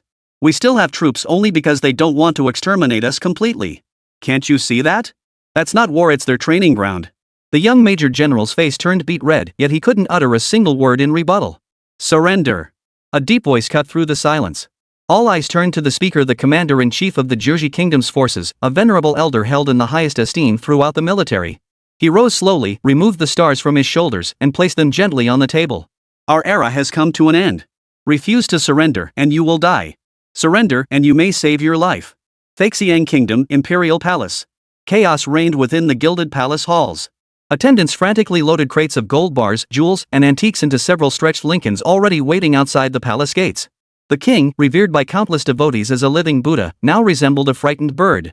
Dressed in plain clothes and surrounded by several bodyguards, he urged everyone onward. Hurry! Faster! The flight arranged by the Chinese is departing in 3 hours. If we miss it, we'll all be meeting the Buddha. Gone was the compassionate, divine demeanor he displayed before his followers. His face now bore only panic and fear. Your Majesty, must we truly depart? A trusted elder minister asked, his face etched with reluctance. You are the faith of this nation. If only you would raise your voice. Shut up! The king whipped around, kicking him hard. Do you think I don't want to? But the Chinese have made their terms clear. They don't mind helping me save face. He snatched a velvet box filled with diamonds, shoved it into his robe, and dashed toward the palace gates without looking back. To Switzerland. My bank accounts are there, and my castle. This damned country, let whoever wants to stay, stay. Momo factory, office. Lin Mo slumped on the sofa, munching on potato chips while watching the international news flash on TV. News footage showed the entire military of the country of Chaozu surrendering in formation, rows of tanks and armored vehicles draped in bright red flags. Another report showed the Thai Elephant Kingdom's royal family arriving in Switzerland via private jet, announcing an indefinite leave of absence due to health reasons and urging citizens to actively cooperate with the new government's leadership. Don? Suli approached with a cup of sugary soda, her face brimming with disbelief. It was that simple? With Suli's smooth brain, she couldn't grasp the difficulty of annexation, but she knew it couldn't be that simple. Yet the progress had been unexpectedly smooth. Lin Mo grabbed a handful of chips and stuffed them into his mouth, his words muffled. What else? Why waste brainpower on something you can solve with your hands? His expression remained utterly unruffled, as if none of this concerned him. Yet within, a familiar sense of absurdity welled up. All I wanted was to sell a few clothes, make some money, and live a little corrupt capitalist life. But with the government stoking the flames, military drills, economic sanctions, now look what we've got, several countries just swallowed whole. This world is getting more and more complicated. Lin Mo. Xin Qing entered at that moment, placing a report on the desk before him. The higher-ups are paying close attention to the spirit mirror. We've assembled the nation's top economic advisory team to conduct a preliminary assessment of its commercial value. She flipped open the report, pointing to the staggering figures displayed. The conclusion is that its market potential is in the trillions. This is no longer a simple technological product, it's a goldmine capable of reshaping the global economic landscape. More than that, it's an unprecedented tool for cultural export. Here's our preliminary commercialization proposal for your reference. Lin Mo looked up, glanced at the densely packed data in the report, and shook her head. Too complicated. Not interested. Xin Cheng froze. Not interested? I know. Lin Mo grabbed a handful of potato chips and popped them into his mouth, then licked his fingers. But I'm not short on cash. Working with your military on the feather robe and glasses orders, the funding is more than sufficient. I've got enough money to last me this lifetime, the next, and the one after that. What would I do with all that extra cash? His dead father had once said, in business, one must know when to advance and when to retreat. Sometimes, even when you know you could make a profit, you shouldn't be greedy. You have to know when to be satisfied. Xin Chang was utterly dumbfounded. Watching Lin Mo's matter-of-fact expression, even a hint of annoyance at the hassle left her mind blank. She had imagined Lin Mo haggling over the details of the partnership, envisioned him demanding all sorts of harsh conditions, but she never expected him to refuse outright. And his reason was so plain and simple: I don't need the money. Several seconds passed before Xin Cheng snapped out of her shock. She slowly straightened her posture, gently closed the business report on the table, a document that embodied the collective efforts of countless experts, and pushed it aside. Then, taking a step back, she saluted Lin Mo with a standard military salute, her expression solemn. In her understanding, Lin Mo was a businessman, and a businessman's calling was to pursue profit. But Lin Mo, this young man who had created a miracle, his vision had long transcended the realm of money. Caught off guard by her sudden display of respect, Lin Mo felt a bit embarrassed and waved his hands hurriedly. Cut the formalities. Sit down and talk. Actually, I have a few ideas that have nothing to do with making money. Lin Mo slumped back onto the sofa and tried again to snatch the coke from Su Li's hand, but she was quick-witted and dodged it. The spirit mirror isn't just a money-making tool to me. It should be more fun. Xin Cheng sat up straight at once. Think about it. Beyond black myth, this world has all kinds of games: Wildlands, Cyberpunk, Assassin's Heartbeat. Imagine a player in Cyberpunk who, through sheer effort, manages to get a top-tier prosthetic limb. Another player in the Pokemon world snagged a Pikachu. Then, they could bring these items from different worlds to the virtual plaza, set up a stall, trade with each other, or even barter. How much fun would that be? Xin Cheng's eyes widened slowly. Plus, everyone wants to look a little prettier, Lin Mo continued. We could open a platform where players sculpt their own faces, design their own clothes, create their own styles, customize weapon skins, and even design their own virtual homes. A girl studying art could sell her designed Lolita dress to a burly, rugged guy. A guy studying architecture could sell his designed cyberpunk-style apartment to an anime-loving otaku. Everyone is both a consumer and a creator. Let's think even bigger. Lin Mo paused, as if envisioning an infinitely vast future. Why must we merely watch the movies we've seen and the novels we've read, like The Three-Body Problem, and sigh in regret for the characters within? Why can't we personally pilot a stellar-class warship, join the apocalyptic battle, and witness the despair of droplets annihilating the human fleet? Why can't we stand atop a kilometer-tall planetary engine, feeling the grandeur and tragedy of propelling Earth's exile? The spirit mirror can make all this a reality. It allows every person to personally participate in those grand narratives, to make amends for the regrets we once carried. After Lin Mo finished speaking, the office fell into a prolonged silence. Xin Cheng sat there, dazed. She finally understood. What Lin Mo truly desired wasn't a trillion-dollar market. What he truly wanted was fun. Chapter 84, When Mandarin Echoes Through the Rice Noodle Shop. The scene shifts back to the Indochina Peninsula. 3 days after the operation, the skies over the 5 provinces of central and southern China were as clear and blue as washed silk. The smoke of war had been blown away by the sea breeze within days, replaced by a new, orderly tension enveloping the city that had just been reborn. Unlike the chaotic rule of the local warlords before, the occupiers this time had no showy patrols, no armored vehicles everywhere. Instead, groups of young people dressed in uniform blue work clothes or white shirts appeared. They were Huagua's administrators, engineers, and police officers. The largest square in the city center, once the site of warlord parades and public executions, had been transformed into a massive temporary administrative service center. Neat rows of white tents rose from the ground, adorned with banners reading Provisional Administrative Office of Central South Province, Huagua. Drones circled overhead, not for reconnaissance, but to conduct precise urban mapping. Engineering crews drove utility vehicles emblazoned with state grid logos, beginning repairs on the long rusting utility poles. Medical teams in white coats set up free clinics at street corners. It was a bit noisy, but everything was efficient and forceful. It was amid this complex atmosphere that the Yuan family received their first official notice from the new government. It was an exquisitely printed card, written in both Chinese and the local language, instructing them to bring their entire family to the administrative center at a designated time to apply for new Huagua resident ID cards. Should we go? Mrs. Ruan's wife, a Xiang, gripped her husband's arm uneasily. Ruan Chang, a middle-aged man who had run a rice noodle shop his entire life, smoked silently. His shop was just a short walk from the square, and in recent days, he had witnessed firsthand how these Huagua people worked. They walked briskly, spoke decisively, and rarely smiled, yet their eyes held a focus he had never seen in the faces of officials from the old government. They didn't seem to be ruling, they seemed to be building. Go. Ruan Chang stubbed out his cigarette. We are Huagua citizens now. This is the first step. With uneasy hearts, the Ruan family stepped into the massive service center. The interrogations and harassment they had imagined never materialized. Instead, they were greeted by a young woman who looked barely over 20, her face adorned with a kind smile. Speaking fluent local dialect, she patiently guided them through lining up, filling out forms, and having their photos taken. The entire process was astonishingly swift. No handwritten files, only rows of computers glowing with blue light. Fingerprints, iris scans, all information was collected within minutes. All done, Mr. and Mrs. Nguyen, the girl said, handing them a printed receipt. Your temporary ID cards will be delivered to your residence by the community grid officer in 3 days. Here are your lunch vouchers, please collect your complimentary meal over there. The receipt clearly stated, Central Southern Special Administrative Region of Huagua, Province of Jiaozhi. Ruan Cheng took the meal voucher in a daze, watching the crowd queuing for food not far away. Each person held a white lunchbox filled with what looked like clean and appetizing meals. This experience was nothing short of transformative. He recalled his last interaction with the government when he applied for a business license for his rice noodle shop. He had run between 3 departments, slipped bribes twice, and spent a month before finally obtaining that piece of paper stamped with a blurry seal.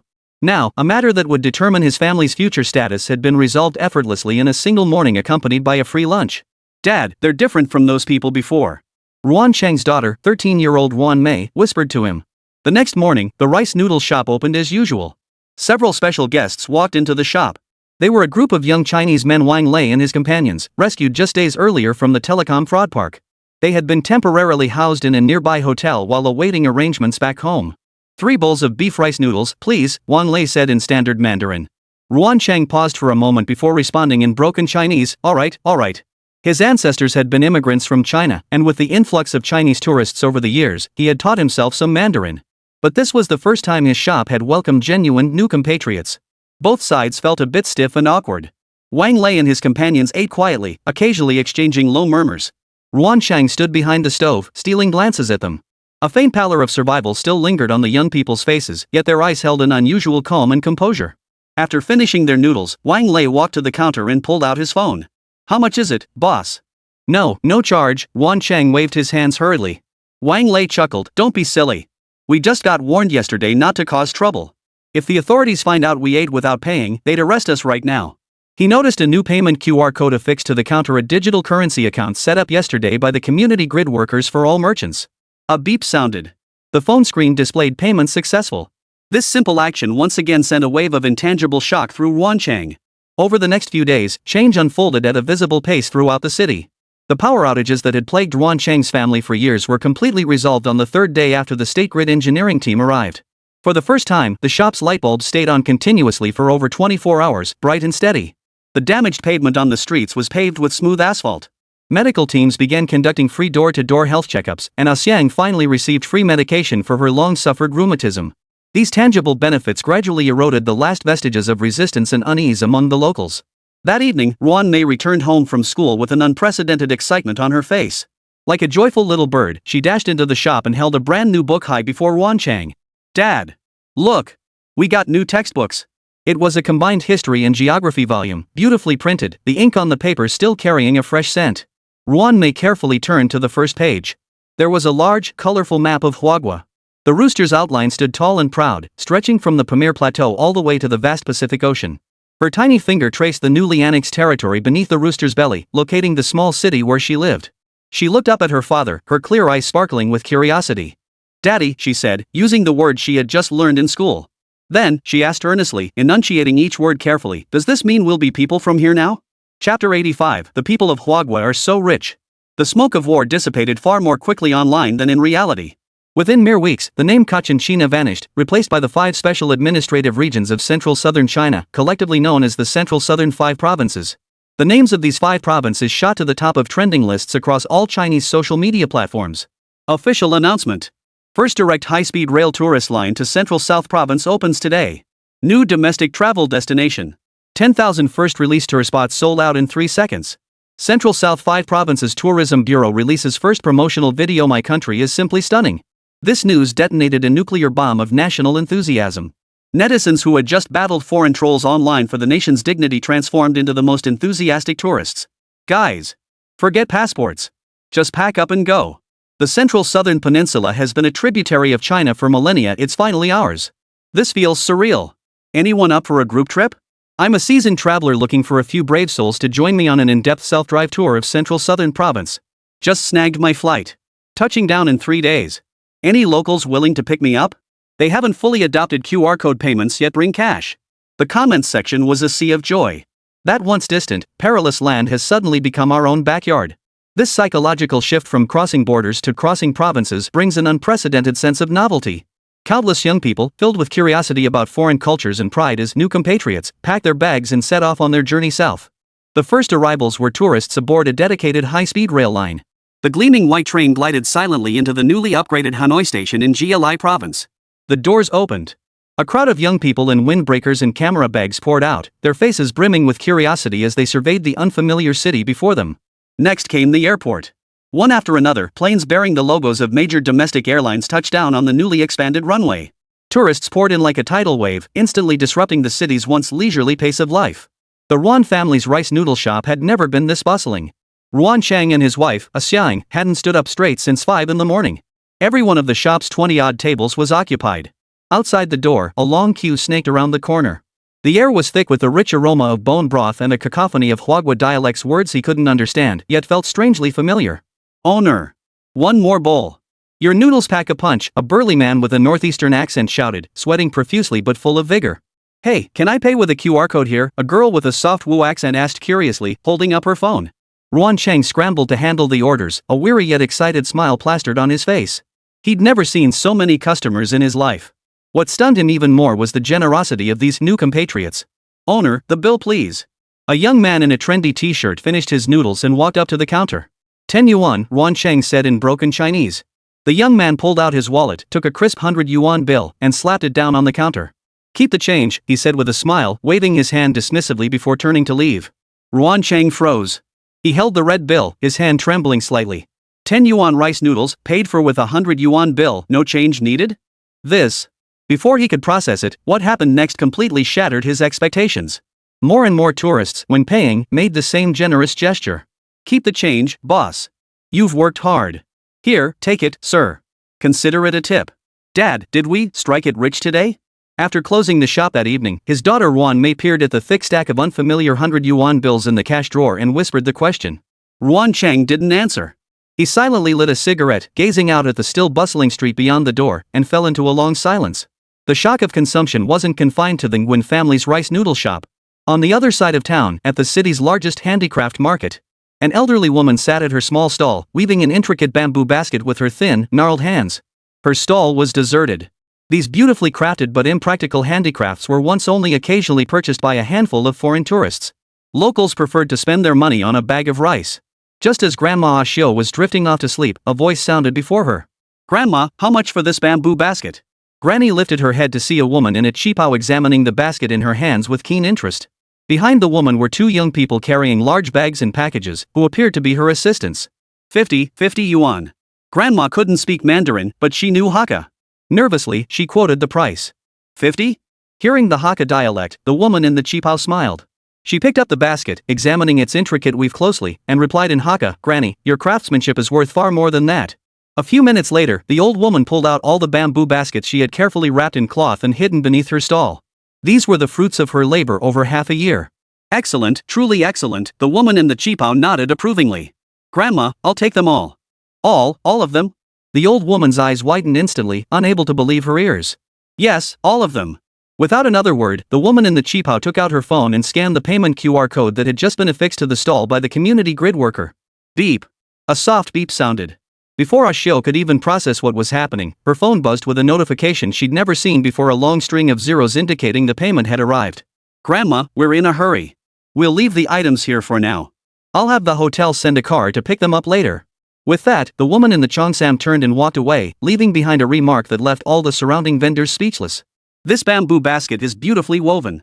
Taking it back to gift to my neighbors in the community will definitely make me look good. The entire market fell silent. The local vendors, gazing at the pile of bamboo baskets filling half of Ashio's stall, wore expressions of unmistakable shock and envy. They finally understood these new compatriots from the north weren't here as tourists. They were here purely to spend money. Amid this sudden tourism surge, some saw disruption, while others spotted opportunity. Wang Lei, the young man who had just escaped the nightmare of the telecom fraud park, was undoubtedly among the latter.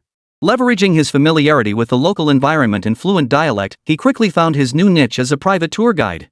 Chapter 86, Preparing to Close the Net. Hey guys, wanna see stuff tour groups never get to? Outside a hotel, Wang Lei intercepted a group of disoriented independent travelers. The night market down that street? It's all a scam for tourists. Follow me, and I'll take you to a hole-in-the-wall joint only locals know about. Guaranteed to be an unforgettable experience. His face bore a calmness born of survival and an intimate knowledge of this land. Soon, he became the city's most sought-after local guide. He guided tourists through narrow alleys, sampling the most authentic street snacks while sharing untold urban tales. In a single day, he earned more than he had in a month of bricklaying on construction sites. That night, staring at the balance on his phone, a bolder idea began to take root in Wang Lei's mind. He would start a travel agency here. He wanted to show more people the real Mian province. This place, once a source of endless pain, now offered him a fresh start. The influx of tourists blew away the stale air of this city. New consumption concepts, new lifestyles, new business models. Across the 5 central and southern provinces, more and more young people are enrolling in newly established language training programs. They yearn to master Chinese, to see big cities like Beijing, Shanghai, Guangzhou, and Shenzhen, and to find better jobs. The older generation, while lamenting how rapidly the world is changing, now display mobile payment QR codes outside their shops, their faces glowing with smiles they've never known before. Hanoi, outskirts. In the basement of an abandoned textile factory, the air reeked of mold and dead rats. One-eyed Kunsa, once one of the warlords who ruled this land with an iron fist, downed a glass of cheap whiskey in one gulp. Before him sat an old laptop, its screen displaying a video call with a white man wearing sunglasses, his face obscured. "General, our support is in place," the man on the screen said in a hoarse voice, tinged with condescension. "As long as you detonate that bomb at the high-speed rail station and create sufficient chaos, we'll handle the subsequent public opinion. Let the whole world see how fragile the so-called peace and order of the Chinese people truly is." Rest assured, Kunsa grinned, revealing a mouthful of yellow teeth, his single eye flashing with madness and greed. "We are the true masters of this land.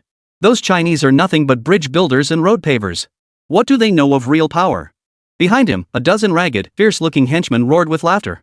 They were ghosts of the old era, relics of the past who had narrowly escaped annihilation by the new order. They yearned for the days when they could extort protection money at will and take lives on a whim. They clung to the belief that if they could stir up enough chaos, they could reignite the people's hatred toward the Huagua and incite an uprising, a tragic and laughable old dream that would restore them to power. A pathetic and laughable relic of the past. They did not know that from the moment they began their first conspiracy, an invisible net had already closed in on them. Meanwhile, at the Public Security Command Center in the temporary administrative headquarters of Jiaoxi Province. This place felt like another world compared to Kunsa's gloomy basement. On the massive circular screen, Lingjing technology scans in tandem with the Sky Eye surveillance system, keeping watch over the entire city. When combined, the system triggered an alert whenever any recorded suspicious individual appeared. Immediately, the spirit mirror would scan the area, broadcasting the suspect's every movement live within a 10-kilometer radius. The commander, a young officer transferred from the capital, sat calmly with a cup of hot tea, his gaze fixed on the large screen. The screen displayed a 3-dimensional model of the area surrounding Kunsa's basement. Several red dots clearly marked the locations of Kunsa and his men. Reporting in. The tale has returned. The target purchased large quantities of ammonium nitrate and diesel at the black market. Based on the target's movement patterns, we suspect their objective is the high-speed rail station. The commander took a sip of tea, his expression unruffled. Have Team 3 prepare. Notify all transportation hubs along the route to prepare for a full blockade. The fish have gathered. Prepare to haul in the net. Against this coordinated operation, Kunsa's group's so-called covert action was nothing short of an open secret. Early the next morning, a dilapidated box truck swayed as it rolled out of the abandoned textile factory. Cohen Shah's men believed they had flawlessly disguised explosives powerful enough to level half the station as boxes of textile goods. Yet from the moment the van started its engine, its license plate, route, and even tire pressure fluctuations were precisely tracked by the Sky Eye surveillance system. On the command center's large screen, a marker slowly moved across the city map. Surrounding it, a dozen green dots representing police drones and ground forces had already quietly closed in, like a pack of patient hunters waiting for the optimal moment to strike. The truck proceeded unimpeded. The desperate criminals inside, gazing out at the orderly streets, even had the nerve to whistle and mock the incompetence of Huagua's police.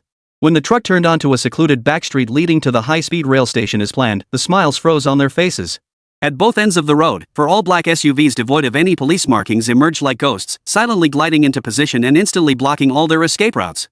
Damn it! We're surrounded. The driver let out a terrified scream and slammed the accelerator, attempting to ram through the vehicles ahead. But it was too late. Bang! Bang! Amidst the dull thuds, two window-shattering rounds precisely shattered the driver's side window. Thick white smoke instantly filled the entire cabin. Accompanied by a shrill alarm and blinding flashes of light, everyone on board temporarily lost their sight and hearing. In the chaos, a dozen SWAT officers clad in black combat gear and tactical helmets burst through the truck's cargo compartment with lightning speed. No gunfire. No violent struggle ensued. Only a few dull thuds echoed as bodies hit the ground. In less than 30 seconds, the battle was over. All remaining insurgents were subdued with stun guns, bound like bundles, and dragged out. A professional bomb disposal team swiftly moved in, carefully transferring the crude yet dangerous explosives. The entire operation was efficient and precise. The next day, the local morning news broadcast a brief report in under 30 seconds. Early yesterday morning, local police successfully dismantled a criminal syndicate, seizing a cache of homemade explosives and effectively maintaining social stability. Chapter 87, Fireworks of Prosperity, Rebirth in the Mortal Realm. Still in the Indochina Peninsula, at the provincial level of Tonkin, in the city of Hanoi. The three-day dragon boat water-splashing carnival brought the city's festive atmosphere to its peak. This celebration was specially organized by the new government to promote ethnic integration, combining the local Grand Water Splashing Festival with China's Dragon Boat Festival. Upon hearing the news, Chinese netizens online cheered with excitement, eagerly expressing their desire to witness this historic moment. Water splashed everywhere on the streets. Both local residents and visitors from afar set aside all inhibitions and barriers. Armed with basins, water guns, or even simple mineral water bottles, they joyfully splashed the blessing-filled water onto everyone around them. Crisp laughter and playful shrieks merged into a sea of joy, echoing through the damp air. At Hong Kim Lake in the city center, the sound of drums shook the heavens.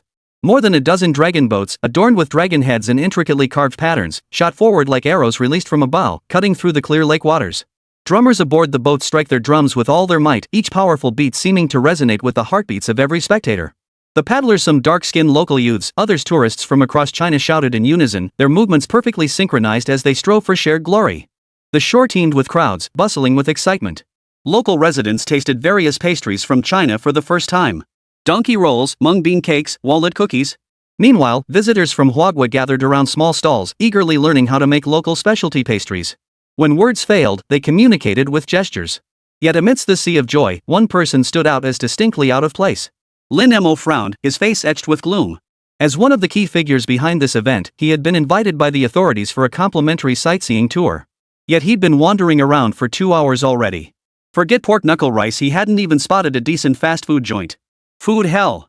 Lin Mo's tone dripped with resentment. Not even a single pork knuckle rice dish? What do people here eat normally? Suli followed close behind, unable to suppress a laugh at his expression. Seriously, you're worth billions now. Can't you have higher aspirations? All you ever think about is pork knuckle rice. Were you a pork knuckle rice spirit in your past life? Lin Mo rolled his eyes. You don't understand. It's a religion. Fine, your faith is the noblest. Suli tugged at his arm, pointing to a nearby alleyway wafting with rich aromas. Come on, let's check it out. Maybe we'll find something delicious. The two pushed through the bustling crowd and entered the alleyway, its entrance adorned with colorful lanterns. At the end of the alley, an unassuming little shop caught their attention. The sign above the entrance read in both Chinese and the local script, Ruan's Rice Noodles. The shop was small but kept clean and tidy. A short line had already formed at the entrance, and the air was thick with the rich aroma of bone broth. Let's try this one, Lin Mo said, his stomach growling uncontrollably. The two entered the shop and found a window seat. The place was bustling with activity. A girl who looked no older than 13 or 14 was weaving between tables, balancing a large tray. She was Ruan Cheng's daughter, Ruan Mei. Perhaps because she was so busy, Ruan Mei suddenly slipped, losing her balance and falling backward. Several steaming bowls of rice noodles on the tray threatened to spill onto the surrounding customers. In the blink of an eye, Suli sprang forward, reaching out to steady Ruan Mei's body. Be careful, Suli said gently. Still shaken, Ruan Mei's face was pale. She looked at Suli and murmured in halting Chinese, thank you. Suli smiled and helped her place the tray back on the table. You're welcome. This minor incident went largely unnoticed, and the restaurant soon returned to its bustling atmosphere. Lin Mo and Suli's rice noodles were served shortly after. The broth was rich and flavorful, the rice noodles smooth and slippery, topped with generous chunks of beef and fresh herbs. The taste was truly excellent. As Lin Mo ate, he silently gave the restaurant an 8 out of 10 in his mind. It felt not quite as good as. As night deepened, festive fireworks began to burst across the city sky. Blast after dazzling blast of fireworks erupted in the night sky, illuminating the entire city of Hanoi as bright as day. Inside the rice noodle shop, diners looked up through the windows, admiring the magnificent spectacle and letting out waves of admiration. Amidst the clamor and admiration, a voice from a corner sounded particularly out of place. It came from a young girl, seemingly no more than 20 years old. She sat alone, her bowl of rice noodles untouched, clutching an old cell phone tightly in her hand, her body trembling slightly with tension. She too was one of the victims recently rescued from the telecom fraud zone. Because of what had happened, she dared not return home or contact her family, but she dared not stay in Myanmar province either. With official assistance, she had come to Hanoi. Tonight, she finally gathered her courage. She dialed the number she knew by heart. The call connected. Mom. The girl barely uttered a single word before tears burst forth, unable to be contained any longer. She quickly covered her mouth tightly with her hand, trying not to cry out loud, afraid her loved ones on the other end might hear. Outside the window, fireworks continued to burst in brilliant colors, while inside, only the soundless choking sobs remained. It's me. The girl took a deep breath, trying to steady her voice. I'm fine, Mom. I'm really okay. I'm sorry for worrying you. I'm in Hanoi now, in the province of Ka Tuesday. I found a new job. Yes, it's an administrative position. It's easy work, and the boss is very kind. She nodded vigorously as she spoke. I have enough money, enough. Don't send me any more. I'll come back to see you all for the new year. Where's Dad? Let him talk to me too. After 10 minutes, the call finally ended. The girl could hold it in no longer. She collapsed onto the table, her shoulders shaking violently as the tears she'd held back for so long finally burst forth. After finishing his meal, Lin Mo stood up, walked to the counter, and paid for both his meal and the girls. Instead of using his phone, he pulled a 100 yuan bill from his pocket and placed it on the counter. Keep the change. With that, he took Su Li's hand and walked out of the rice noodle shop. The two walked side by side through the streets of Hanoi, leaving behind a sky filled with fireworks and the roar of the crowd. Tell me, Su Li looked up at the sky, what do you think this place will become in the future? I don't know, Lin Mo shook his head. But it'll definitely be better than before. Chapter 88 Typhoon Approaches. Several days later, as calm returned to Huagua, the citizens' phones began to vibrate frantically. An urgent news alert popped up. Super Typhoon Tian-2 will make landfall along China's southeastern coast within 12 hours. Maximum winds near the center exceed Category 17. The National Meteorological Center has issued the highest level red alert. As the typhoon approached, many cities along the southeast coast were hit by violent tsunamis and flash floods. This typhoon was unprecedented in scale, arguably the largest China had ever encountered in its history. Days later, as calm returned to Huagua, people's phones began vibrating frantically. An urgent news alert popped up. Super Typhoon Tian-2 is expected to make landfall along China's southeastern coast within 12 hours, with maximum winds near its center exceeding Category 17. The National Meteorological Center has issued the highest level red alert. As the typhoon approached, numerous cities along the southeast coast were hit by violent tsunamis and flash floods. The scale of this typhoon was unprecedented, arguably the largest ever encountered in the history of Huagua. On the helipad of Momo Factory, Li Guosheng braved the stormy skies as he stepped down from the helicopter, his face weathered and anxious. He didn't even pause to exchange pleasantries with Xinxing, who had come to greet him, cutting straight to the chase. Where's Lin Mo? In his office. Xinxing noticed his unease and dared not pry, immediately leading the way ahead. The office door swung open, and Li Guosheng immediately spotted the young man engrossed in a game through his smart glasses. Li Guosheng said nothing, only letting out a heavy sigh before sinking into the sofa beside it, his entire body seeming drained of energy. Lin Mo didn't remove his glasses, but his voice rang out, "Is it bad?" "It's terrible," Li Guosheng replied hoarsely, rubbing his bloodshot eyes. "We're already past the 1/3 mark of the golden 72-hour window. The storm and flash floods have swept away many houses, making the spirit mirror's effectiveness far from ideal. The reinforced concrete structures are too complex. Combined with the torrential rain and flooding, we can vaguely scan for signs of life below, but pinpointing locations is nearly impossible. Watching the signal grow weaker and weaker until it vanishes completely. This helplessness is driving the frontline commanders nearly mad. Just before I arrived, a secondary collapse occurred in a residential building in Rescue Zone 3. An entire platoon of our soldiers was buried beneath it. We still haven't made contact." A prolonged silence fell over the office. Xinsheng stood nearby, her eyes reddened. As a soldier herself, she understood all too well the agony of helplessly watching comrades fall. Lin Mo finally removed his glasses and looked at her, saying nothing. Li Guosheng's lips twitched, finally forming a bitter smile. "I came to ask if you have any solutions. We can't let the lives of frontline soldiers be wasted in the rubble like this. Before I came, headquarters was still in a meeting. They were even preparing to deploy heavy demolition equipment, ready to spare no expense to dig a lifeline. That so-called at all costs likely meant inflicting secondary injuries on the trapped victims, or even abandoning sections where survival was highly improbable. It was an excruciatingly cruel choice, yet one that had to be made. Lin Mo said nothing. He stood up, walked to the office storage room, and retrieved the plain, earth gray combat suit hanging inside. Lin Mo handed the combat uniform to Li Guosheng. The latter's gaze was instantly drawn to the garment. It was entirely matte earth gray, devoid of any unnecessary adornments. Aside from the added hood, it appeared indistinguishable from an ordinary combat uniform. Is this the feathered robe? Part of the Zodiac project, Lin Mo said, laying the suit flat on the table. Dog. Dog? Li Guosheng looked puzzled. Yes. Lin Mo pointed to the sensors on the suit and explained, its core function is ultra-sensitive biological signal and acoustic detection. The biosensors on this suit can capture the faintest bioelectric signals emitted by the human body, as well as the most minute scent molecules transmitted through air and solid media. Simply put, it can smell the essence of life. The built-in acoustic detection array filters out 99% of environmental noise, amplifying the heartbeats, breathing, or even the sound of fingers scraping concrete from trapped victims beneath the rubble by thousands of times. This information is then clearly relayed to the user through the hood attached to the suit. Li Guosheng's breathing instantly became rapid. However, Lin Mo's next words poured cold water on his excitement. But it has extremely severe side effects. Lin Mo's expression grew more serious than ever. The development of this equipment isn't complete yet. I haven't had enough time to optimize its sensory filtering function. This means the wearer will experience severe sensory overload after putting it on. He'll hear the heartbeat of a mouse 50 meters away and smell the scent of a raindrop hitting dust 100 meters distant. Every sound, every scent, amplified 1,000-fold, relentlessly assaulting his brain. The user must personally distinguish these sounds and pinpoint the information of the disaster victims. Prolonged use carries a high probability of inducing insanity. The technology provided by the system wasn't flawless, it required Lin Mo's input. All previous research had been meticulously reviewed and debugged by Lin Mo before release, but the dog-ear feather robe remained in the experimental phase. Lin Mo looked at Li Guosheng and said, enunciating each word deliberately, "Ministerly, this is a double-edged sword. How you wield it is entirely up to you." Li Guosheng froze. He stared at the earth-gray combat suit on the table, feeling its weight press down on him like 1,000 pounds. He understood. To don it meant saving lives. But every life saved meant burning away a piece of his own.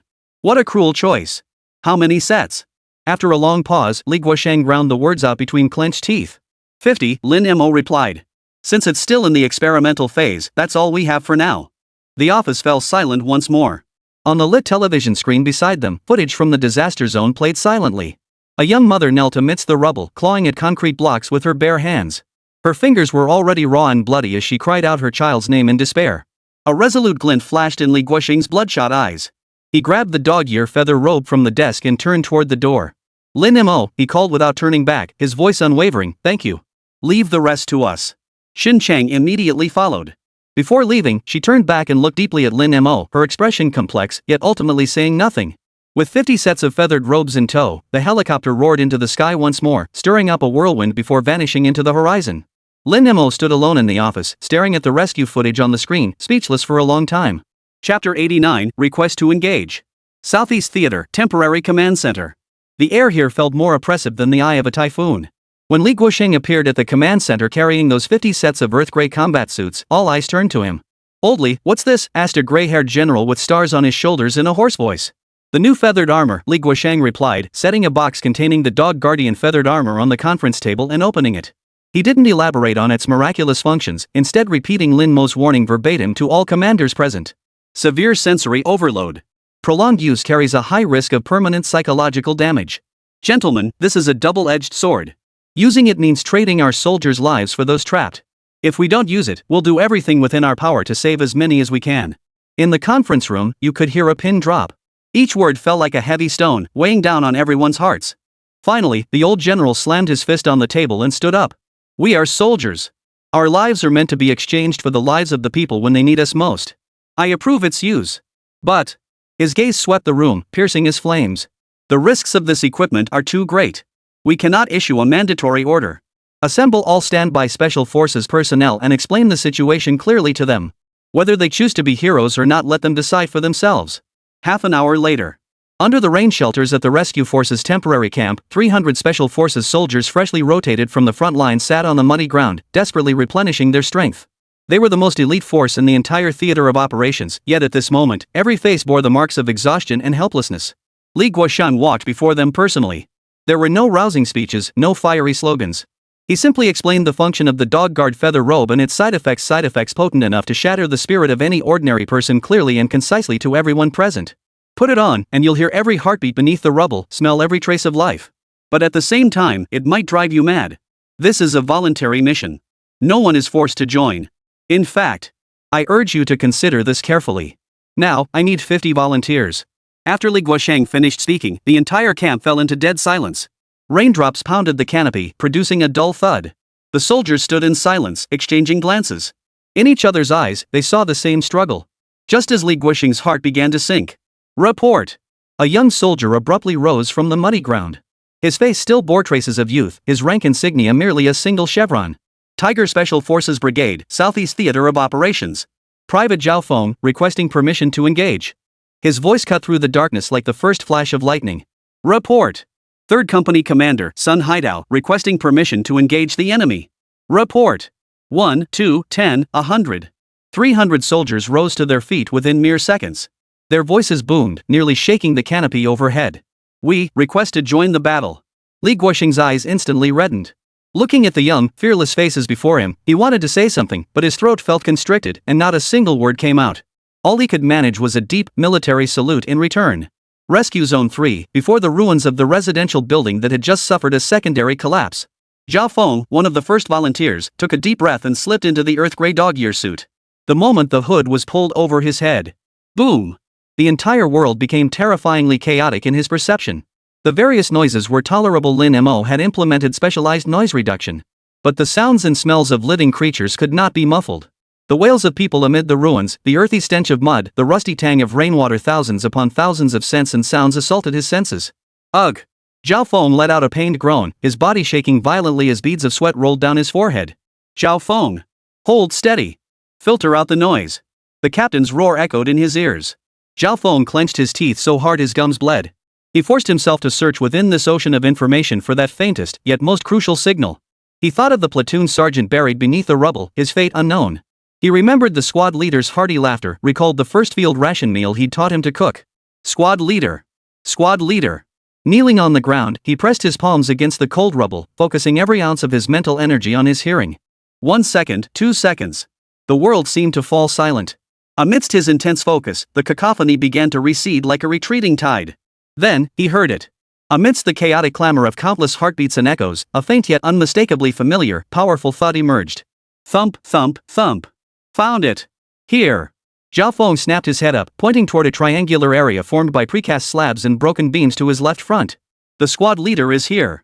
And 2 more. One has a very faint pulse. Hurry. Without a moment's hesitation, the comrade beside him activated the small hydraulic breaching tool and began frantically digging in the direction he pointed. Meanwhile, in the online world, discussions about the rescue reached a fever pitch. Every successful rescue announcement from official media drew countless likes and well wishes from netizens. Yet, whenever the word donations appeared again, the tone in the comments section turned subtly tense. Heartbreaking. The soldiers are working so hard. I want to donate, but, sigh. The greedy rat scandal went nowhere. I just can't bring myself to trust. It's not that I don't trust the government, it's those so-called charities I can't trust.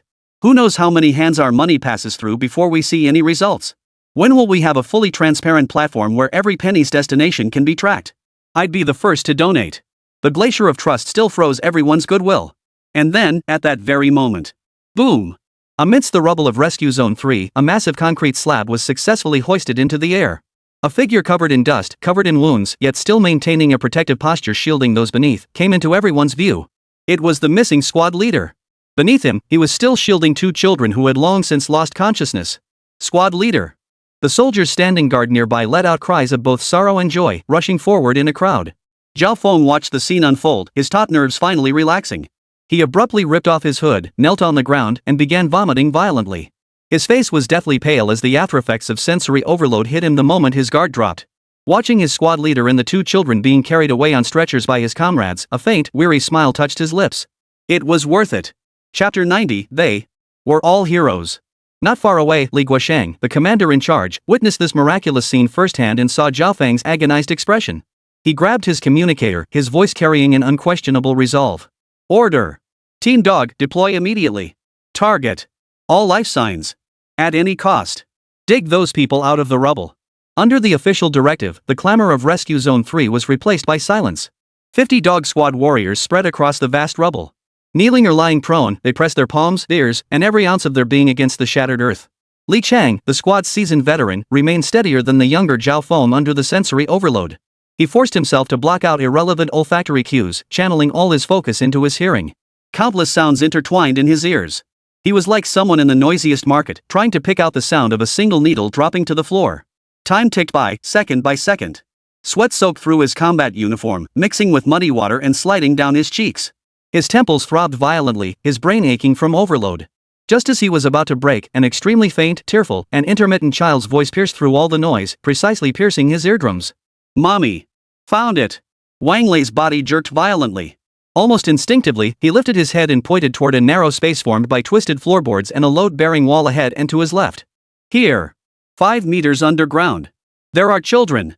Not just one, at least 3. His voice was hoarse, yet filled with unwavering certainty.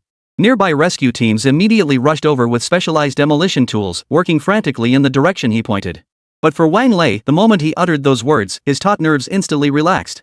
A wave of intense dizziness and nausea instantly engulfed him. He yanked off his feathered suit, collapsed onto the ground, and began retching violently as blood gushed uncontrollably from his nose. Another comrade rushed over, supporting him to the rear, while the feathered robe he left behind was quickly donned by another team member. This was a relay race. At the Southeast Theater's temporary command center, green dots representing life signals were being marked onto the massive electronic sand table at an encouraging pace. Report! In Sector 7, a family of 5 trapped for over 30 hours has been located. All 5 are alive. Report! Area 12, 23 children and 3 teachers found in the flooded basement of a kindergarten. Team Dog has provided precise coordinates and is excavating at full speed. Report! Rescue Zone 3, the missing Tiger Special Forces Brigade's 1st platoon has been successfully rescued. One triumphant report after another filled the tense command center with waves of cheers and applause. The gray-haired old general watched the constantly updating numbers on the sand table, tears welling in his cloudy eyes. Good, very good. Yet, a report handed over by the staff officer cast a heavy shadow over this fleeting joy. General, his voice was low, this is the current status report for Team Dog. Of the 50 operatives deployed, 12 were forcibly evacuated due to sensory overload. 3 of them exhibited mild psychotic episodes and are currently undergoing psychological intervention. The remaining team members all exhibited varying degrees of neurasthenia, auditory hallucinations, and olfactory hallucinations. The military doctor assessed that both their physical and mental states were nearing their limits. The command center fell silent once more. Every life saved was another life consumed. The old general slowly closed his eyes. He could imagine the inhuman torment those young soldiers were enduring. After a long pause, he opened his eyes once more. Send in the reserve team. We must save them. Momo Factory, Office. Lin Mo silently watched the live news broadcast. On the screen were images of the dog squad at the rescue site. The camera was distant and blurry, but Lin Mo could make out the young faces contorted with agony after they shed their feathered suits. A complex mix of emotions stirred within him. They're all heroes, Suli said, sitting beside him, her eyes reddened. Lin Mo said nothing, silently swiping through his phone, reading online discussions about the rescue. The appearance of the dog team's feathered suits felt like a miracle, igniting hope in everyone. Yet on the other side of the screen, debates over donations extinguished everyone's enthusiasm. Sigh, I want to donate, but I'm really scared. Last time my mom gave $3,000 to the Red Cross, and we never heard a peep about it afterward. In this day and age, who trusts those charities anymore? It's all just business. When will there be a platform where I can clearly see every dollar I donate turn into a bottle of water delivered to disaster victims? I'd sell everything I own to donate. Reading these comments, Lin Mo's frown deepened. While the rich feast on wine and meat, the poor freeze to death on the streets. He suddenly muttered out of nowhere. What are you talking about? Suli looked at him, puzzled. I'm saying, Lin Mo set down his phone, his eyes growing unusually bright. On one side, soldiers are risking their lives to save others, while on the other, countless acts of goodwill are blocked by distrust. Don't you find that ironic? What can we do? Suli sighed. After the greedy rats scandal broke, even official donation channels have lost credibility. Once trust shatters, it's incredibly hard to piece back together. You're right. Lin Mo fell silent, rising abruptly to walk over to his computer. His fingers appeared to fly across the keyboard, but in reality, he was frantically debugging the system panel. No elaborate business plans. No complex market research. A bold idea took shape in his mind. He would create a donation platform within the spirit mirror. On this platform, every penny donated would be converted into Lingjing's digital currency. What goods were purchased with this money, their specifications, quantities, unit prices, and electronic copies of the procurement contracts all would be recorded on the blockchain, publicly accessible and verifiable. These supplies would be loaded onto GPS-tracked transport vehicles. From warehouse departure to arrival at the disaster zone, and then to distribution at each relief station, all logistics information would be updated in real time on the platform. Finally, when a disaster victim receives a bottle of mineral water from a rescuer, the spirit mirror worn by the rescuer automatically captures the scene. Chapter 91, Crimson Dawn, Unregretted Dirge. Donors thousands of miles away will receive a push notification immediately. Your donation of 3 yuan has been successfully converted into a bottle of Nongfu spring water. It was delivered to Relief Point 3 in the Southeast Combat Zone at 15:32 today, reaching the hands of recipient Mrs. Wang. Click to view details. This was Lin Mo's solution. He would make every act of kindness transparent. He would expose the parasites lurking in the shadows, those who sought to profit from the nation's calamity. Lost in his own world, the office door slid open. Xinxing entered, a trace of exhaustion still visible on her face. Clearly, she was deeply troubled by her inability to personally go to the disaster zone to aid the victims. Lin Mo, what are you busy with now?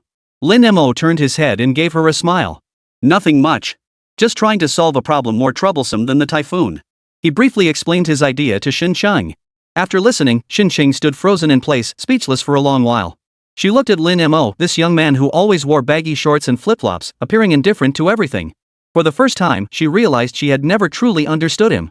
If the feather robe and spirit mirror showcased his genius technology that transcended his era, then this donation platform revealed a nearly compassionate desire to mend a society riddled with flaws. Xinxing took a deep breath, struggling to steady the turmoil within her. I'll submit your proposal to senior management immediately. She knew that once this platform was built, its significance would extend far beyond disaster relief donations. Dawn approached as the downpour finally subsided. Yet the torn sky remained gloomy. Rescue Zone 2 in the disaster area, once the city's finest high school, now lay in ruins, nothing but a graveyard of steel and concrete. Li Chang knelt in the muddy water, his hands pressed tightly against the cold rubble. He was among the second wave of soldiers clad in the dog-ear feathered armor. Most of the 50 comrades from the first batch now lay in medical tents at the rear, receiving treatment. Boom! A sharp pain shot through his brain again. He bit down hard on his arm, forcing himself to remain silent. The acrid stench of chemical leaks mingled with the rusty tang of rainwater and the earthy reek of mud. Beneath the rubble, every rustle of cockroaches and rats was amplified 1,000-fold, pouring into his ears. The mission.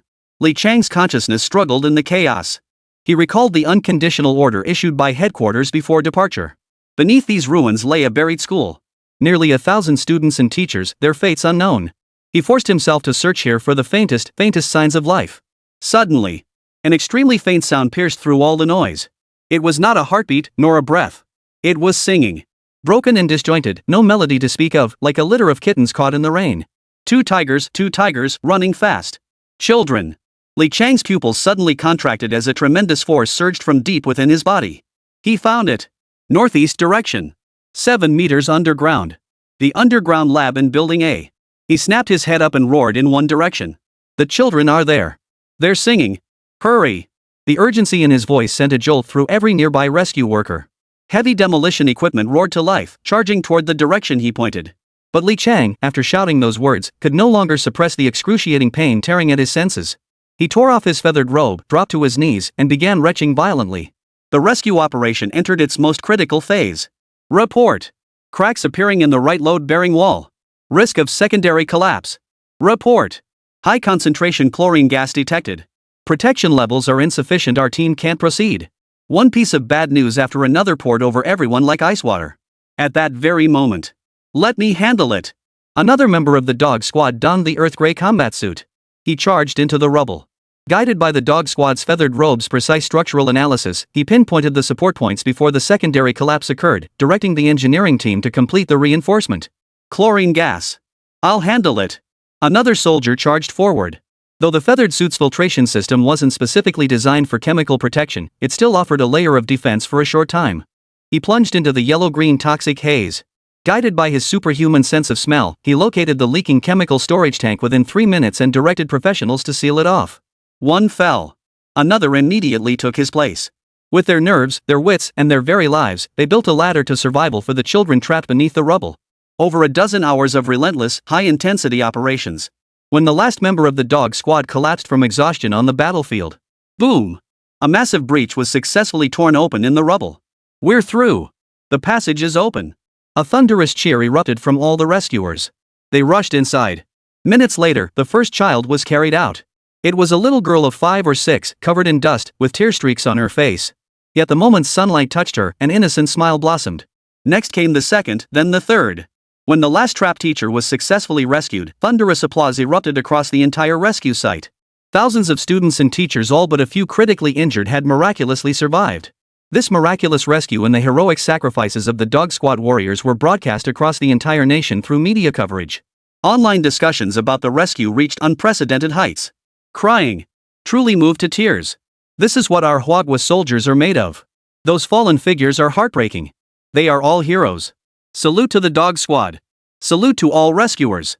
Hwagwa's military is the people's military. They are the heroes of Hwagwa. An unprecedented wave of emotion surged into a massive torrent of sentiment. Countless people flooded the official donation page, eager to do something for these heroes and their fellow citizens affected by the disaster. The desire to donate reached its peak. Yet, as they prepared to click the payment button, that sense of distrust surfaced once more. I want to donate, but I'm afraid. Can someone tell me if this money will just end up as someone's earrings again? One bad apple spoils the whole bunch. Sigh. The glacier of trust remains stubbornly frozen. The goodwill of countless people gets blocked at this final step. They watch helplessly as heartbreaking scenes unfold on their screens, seeing those in need, money in hand, yet unsure where to offer it. Chapter 92, The Dawn Agreement. Days later, the typhoon's dark clouds finally dispersed, and sunlight once again bathed the devastated land. On television, major media outlets began relentless coverage and analysis of this unprecedented catastrophe. The final official figures shocked the world. Excluding military personnel who perished during rescue operations, civilian casualties were kept in the double digits. To any nation that had endured a disaster of comparable magnitude, this figure was nothing short of a miracle. By contrast, neighboring India, which had recently endured a typhoon of comparable intensity, suffered over 10,000 fatalities. Overnight, the internet was flooded with praise for the nation's rescue capabilities and reverence for its soldiers. Yet beneath this euphoria, a complex undercurrent was stirring. At the same time, countless users were surprised to find a brand new icon emitting a soft white glow quietly appearing on the main interface when they put on their spirit mirrors. Beneath it were 4 simple characters: Dawn Protocol. What is this? A new game? Another move from Silent Factory? Driven by curiosity, countless users clicked on the icon. No flashy animations greeted them, just a clean interface. Donate, select items, logistics. Donation amounts could be freely entered, while a line of small print clearly stated, for every 1 yuan donated, you will receive 1 equivalent mirror coin on the Lingjing platform. The select items option allowed donors to choose exactly what goods their contributions would fund. Clicking in revealed a massive light screen displaying various beverages, food items, and daily necessities. Logistics is even simpler. The entire process from procurement and shipping to delivery is transparent and open. Users can even watch live streams directly on the platform. At first, most people approached it with a trial and error mindset. After all, mirror coins had no practical use on the platform beyond serving as a status symbol. Donating 10 yuan for fun, just to support domestic products, muttered Zhang Wei, an ordinary office worker, as he entered the amount. The moment the payment went through, his mirror account instantly credited with 10 mirror coins. But that wasn't the end of it. Almost simultaneously, a notification popped up in his Lingjing system. Thank you for your kindness. Your 10 yuan donation has been transferred to the Dawn Protocol Post-Disaster Reconstruction Fund Pool. Click to view fund allocation. Zhang Wei instinctively clicked the link. The next second, he was utterly stunned by the sight before him. It was an incredibly detailed page, updating in real time. Total pool funds, 135,789.21, updating in real time. Below were 2 distinct sections. Expense details. 10 hours 5 minutes and 31 seconds, emergency supply procurement, Nongfu spring drinking water, 10,000 cases, unit price midnight case, total 240,000. Supplier, Shanghai Nongfu Spring Beverage Company, limited procurement contract No. CX 202309150001. 10 hours 7 minutes and 12 seconds, emergency procurement, self-heating instant rice braised beef flavor, 5,000 boxes, unit price 120.00 box, total 600,000. Supplier, Zhuzhong Zihai Pot Food Technology Company, limited procurement contract No. CX 202309150002. Every expenditure is detailed down to 2 decimal places. Time, category, quantity, unit price, supplier. Even scanned copies of procurement contracts bearing electronic seals are all fully transparent, accessible for anyone to view at any time. Logistics tracking. 10:15 a.m. Transport vehicle license plate, Huawei XXXXX loaded with 2,000 cases of purified water and 1,000 cases of instant rice departed Shanghai warehouse en route to Southeast Theater Command's Material Transfer Station number 7. Estimated arrival time, 6:45 p.m. Click to view real-time GPS location. Jiang Wei clicked on the GPS location. A dynamic map instantly appeared before his eyes, showing the truck's light dot speeding along the highway. Clicking further even allowed him to view a live feed of the entire route. This is insane. Jiang Wei felt his breathing quicken. He immediately shared his discovery, complete with screenshots, on the largest social media platform in the country. Guys, I might have stumbled upon an amazing platform. The post sent ripples across the platform like a pebble dropped into calm waters. At first, many were skeptical. Is this real? Just another gimmick? Photoshopped? What charity would dare pull this? They actually dared to livestream? Playing it so big? But as more and more netizens who tried the Morning Light protocol posted their own feedback equally detailed to the point of being shocking, the entire internet's sentiment shifted completely.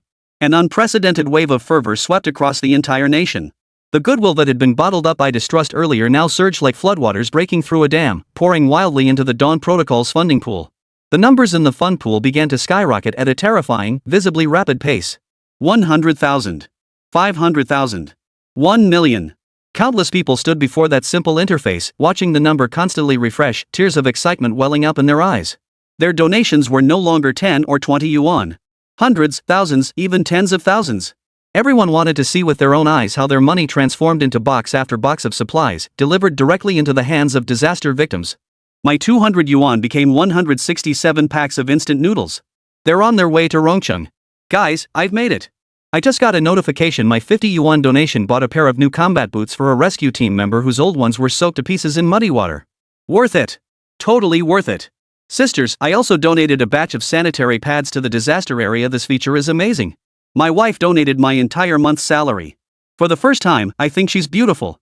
Watching our donations turn into tent after tent. I can't put it into words, but it's pure pride. Trust that thing worn thin by events over the past few years was forged anew in this moment by Lin Mo, using the simplest, most direct, and most brutal technical means. Only then did countless people realize why the previous rescue operation had achieved the miracle of keeping the death toll in the double digits. The appearance of the dog-ear feather robe allowed the rescue team to pinpoint the trapped victims. And the Dawn Protocol had united the entire nation's strength into a single, cohesive force with unprecedented efficiency. When a child in the disaster zone received a bottle of clean water from a volunteer's hands, thousands of miles away, an ordinary donor would see a notification pop up in their spirit mirror system. Your donation of 2 yuan has just been converted into supplies and delivered to those affected. Dawn has arrived. Thank you for your contribution. Chapter 93, Mist on the Plateau. The lingering fury of Typhoon Usagi had just dissipated, and the sky finally spared a few rays of sunlight. Along the southeastern coast of Huagua, this land that had just endured a fiery ordeal was rebuilding at an astonishing pace. Funds from the Dawn Initiative channeled goodwill and resources from across the nation, precisely delivering aid to every corner in need.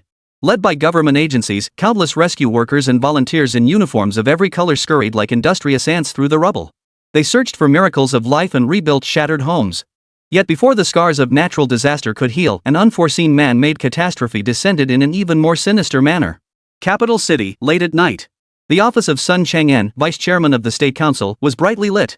He had just concluded a 6-hour post-disaster reconstruction coordination meeting. Exhausted, he leaned back in his chair, massaging his throbbing temples. On the desk lay a thick stack of reports detailing the situation in the disaster zone. Just then, a series of urgent knocks sounded at the door. His secretary entered, his expression unusually grave, holding a top-priority document envelope sealed with red wax. Deputy Chief, Southwest Border Highest-Level Military Intelligence. Sun Chang'an's heart sank instantly, an ominous foreboding washing over him. He tore open the seal to find only a single sheet of paper inside. The contents sent a chill running down his spine. The telegram was concise. At 1700 hours today, approximately 1 reinforced battalion of border troops from the Triple Nation brazenly crossed the border and attacked our forward outpost in the southern Tibet region. At 1900 hours, the Triple Nation Foreign Ministry issued a public statement declaring the region an inalienable part of a Triple Nation's territory and demanding the immediate withdrawal of our border defense forces stationed there. Failure to comply would result in all necessary military actions. The office fell deathly silent. Sun Chang'an held the paper, his fingers turning slightly white from the excessive pressure. He read it 3 times over, confirming he hadn't misread a single word. The 3 countries? A provocation? At this moment? Are they out of their minds? Sun Chang'an's initial reaction wasn't anger, but sheer absurdity. Not long ago, Huagua had just demonstrated its overwhelming military technology to the world with the toughest stance imaginable. The images of that once arrogant aircraft carrier strike group in the South China Sea, humiliatingly begging for humanitarian aid, were still vivid in everyone's minds. Even the United States had been utterly crushed in direct confrontation, forced to retreat into the quagmire of economic warfare. At this moment, the third country, a nation that constantly touted itself as the world's third strongest military power yet was internally riddled with problems and equipped with weapons from all corners of the globe, dared to step forward and engage in such blatant military provocation over the most sensitive territorial issue? What gives them the nerve? Where did they get the nerve? Is it because China suffered a typhoon? Countless questions flashed through Sun Chang'en's mind. Immediately notify all responsible comrades from the Central Military Commission, General Staff Department, Ministry of Foreign Affairs, and Ministry of State Security. Assemble in Conference Room 1 in half an hour. His voice was hoarse from suppressed tension. Yes, sir. Half an hour later, Conference Room 1. Present were the highest-ranking officials from the military, government, intelligence, and foreign affairs sectors. Each wore a solemn expression, brows furrowed. A massive electronic screen looped satellite imagery of the isolated Asangwa outpost in southern Tibet, its tricolor flag standing alone. That's the situation. Sun Chang'en surveyed the room, cutting straight to the point. I'd like to hear your thoughts. Absurd. A hawkish general from the General Staff Office slammed his fist on the table first, his voice booming. This is a blatant provocation. I demand immediate authorization for the Southwest Theater Command. Give me an hour, and I'll lead my troops to drive every last Indian back to their homeland. I concur, another general echoed. Our nation has just endured a merciless natural disaster. At a time when the people are unsettled, we cannot tolerate any form of provocation. We must respond with thunderous force and the most resolute counterattack. The military stance was firm and unified. In their view, this was not primarily a military issue, it was a matter of principle. However, the head of the Ministry of Foreign Affairs shook his head, his face etched with confusion. Something doesn't feel right. There must be something we don't know about, he said in a low voice. The leadership of the three Indian nations shouldn't be fools. They know full well that with their current military strength, engaging us head-on in the highlands is a losing battle. Our advanced equipment would turn their mountain divisions into sitting ducks. Why would they choose to confront us head-on when our strength is at its peak and our international prestige is at its zenith? The question hung in the air, silencing everyone. What has intelligence uncovered? Sun Chang'en turned to the head of security. The official pushed his glasses up, his tone grave. Regrettably, Deputy Chief, we've detected no anomalies. Neither the United States nor any other Western nation shows signs of supplying the three nations with new military technology or large-scale aid. Their armaments remain the familiar, outdated types we know. Nor have we detected any malicious short-selling targeting us in international capital markets. This appears entirely to be a unilateral, illogical gamble by the three Arab nations. The conference room fell into another suffocating silence. Everyone felt as if they had reached a logical dead end. Fighting is easy. But why fight? What was the opponent's motive? War is the continuation of politics by other means. If we can't even grasp the logic behind the enemy's moves, then no matter how brilliantly we fight this battle, we might just be falling into an even deeper trap. Could it be a bluff? A young staff officer whispered a suggestion. With severe domestic conflicts in the three countries lately, are they trying to divert attention domestically or grab international attention? Unlikely, the foreign minister countered immediately. The cost would be too great. Our nation has always been meticulous about territorial integrity. Moreover, a military standoff of this magnitude could easily escalate into full-scale war with the slightest misstep. They must understand this. Just then, a staff member hurried in and handed Sun Chang'en the latest public sentiment report. Deputy Chief, public sentiment is already fermenting on Indian social media. Sun Chang'en took the report and scanned it quickly. The report indicated that following the official statement from the three nations, a wave of nationalist fervor had instantly swept across their major social media platforms. Countless Indian netizens raged in comment sections, their words dripping with contempt for China and a thirst for so-called lost territories. McMahon line. Reclaim our lost territory. Drive the Chinese out of our land. We have the world's strongest mountain troops. It's time to show our eastern neighbors what we're made of. Old sage, your magic knows no bounds. Chapter 94, it's definitely the beautiful country again. In stark contrast, media outlets and netizens from other nations expressed collective bewilderment. How much Ganges water did the third drunkard drink? How dare they provoke China at this moment? I don't understand, but I'm utterly stunned. How will China respond? Their wrath is likely more than third brother can handle. Sun Chang'en set down the report and rubbed his temples. Popular fervor could not explain the motives behind government decisions. The meeting stretched from late night into the early hours. The ashtray overflowed with cigarette butts, and every face bore the marks of exhaustion and bewilderment. All the analysis, all the simulations, ultimately circled back to that original question. Why? At 1 a.m., the meeting was temporarily adjourned. Sun Chang'an walked out of the conference room alone, standing by the corridor window as he gazed out at the capital city shrouded in night. The city still lay asleep, yet beneath this tranquility, an invisible undercurrent surged. He felt an unprecedented pressure. This wasn't the kind of pressure one felt when facing a formidable foe. That sort of pressure only fueled fighting spirit. This was the suffocating pressure of facing the unknown. His opponent's moves were chaotic and illogical, like a madman wildly shuffling pieces across a chessboard. And you have no choice but to respond. Because you knew this madman truly held a knife in his hand. A thick fog named Y shrouded the entire upper echelons of Huagua. Sun Chang'an took a deep breath of the cool morning air and sought out his assistant. He knew this matter had already surpassed the limits of his comprehension. Prepare the car. We're heading to the Central Committee. The capital city lay in utter stillness at dawn. A black Hongqi sedan glided into the compound enclosed by red walls. Sun Chang'an sat in the back seat, silent. Inside, a simple study. The air carried faint scents of tobacco and old books. The chief, wearing reading glasses, studied a report on post-disaster reconstruction and livelihood in the southeastern coastal region with intense focus. Beside him sat an enamel teacup, its paint long since worn away. Sun Chang'an stood before the desk, delivering a concise yet thorough report on the provocations from the three nations and the impasse at the high-level meeting. Overall, all departments agree that the primary motivations behind the three nations' military adventurism are threefold. First, to divert attention from increasingly acute domestic social conflicts. Second, to generate international momentum, demonstrating its value and resolve as a regional power to the Western world, particularly the United States, in exchange for increased economic and military aid. Third, it cannot be ruled out that this is a unilateral move by hawkish military leaders within their ranks, aiming to test our bottom line through a small-scale border conflict. After Sun Chang'an finished his report, the conference room fell silent. Each analysis sounded plausible and logically sound. Any one of them could serve as a plausible explanation for the unusual actions of the three Asian nations. However, the chief merely raised his head slowly, pressing the half-smoked cigarette in his hand firmly into the ashtray. He said nothing, merely observing Sun Chang'an with a calm gaze. Sun Chang'an's heart sank abruptly. He knew that none of these seemingly flawless analyses would hold up before the chief. Comrade Chang'an, the chief finally spoke, his Shannon accent sounding warm and familiar. Do you believe it? Sun Chang'an's Adam's apple bobbed, but he offered no reply. Self-deception. The chief shook his head, pulling another cigarette from the pack. He didn't light it, merely twirling it slowly between his fingers. If our adversaries were as foolish as our analysis reports portray them, we would have driven them back decades ago. All this is just surface of fog. The chief rose and walked to the enormous world map. Let's see who stands to gain most from dragging us into a war of moderate scale right now. The Russians? His finger tapped lightly on the northern part of the map before he shook his head. They haven't even cleaned up the mess on their own doorstep. They'd prefer us to stay stable so we can back them up. They have no reason to stir trouble for us now. Little France? He shifted his gaze to Europe. They've always pursued independence and autonomy. They have no direct strategic interests in South Asia. Would they risk their neck for America's vague promises? The Gauls may be arrogant, but they're not that foolish. Sun Chang'an listened quietly, his thoughts following the chief's finger as it traced the map.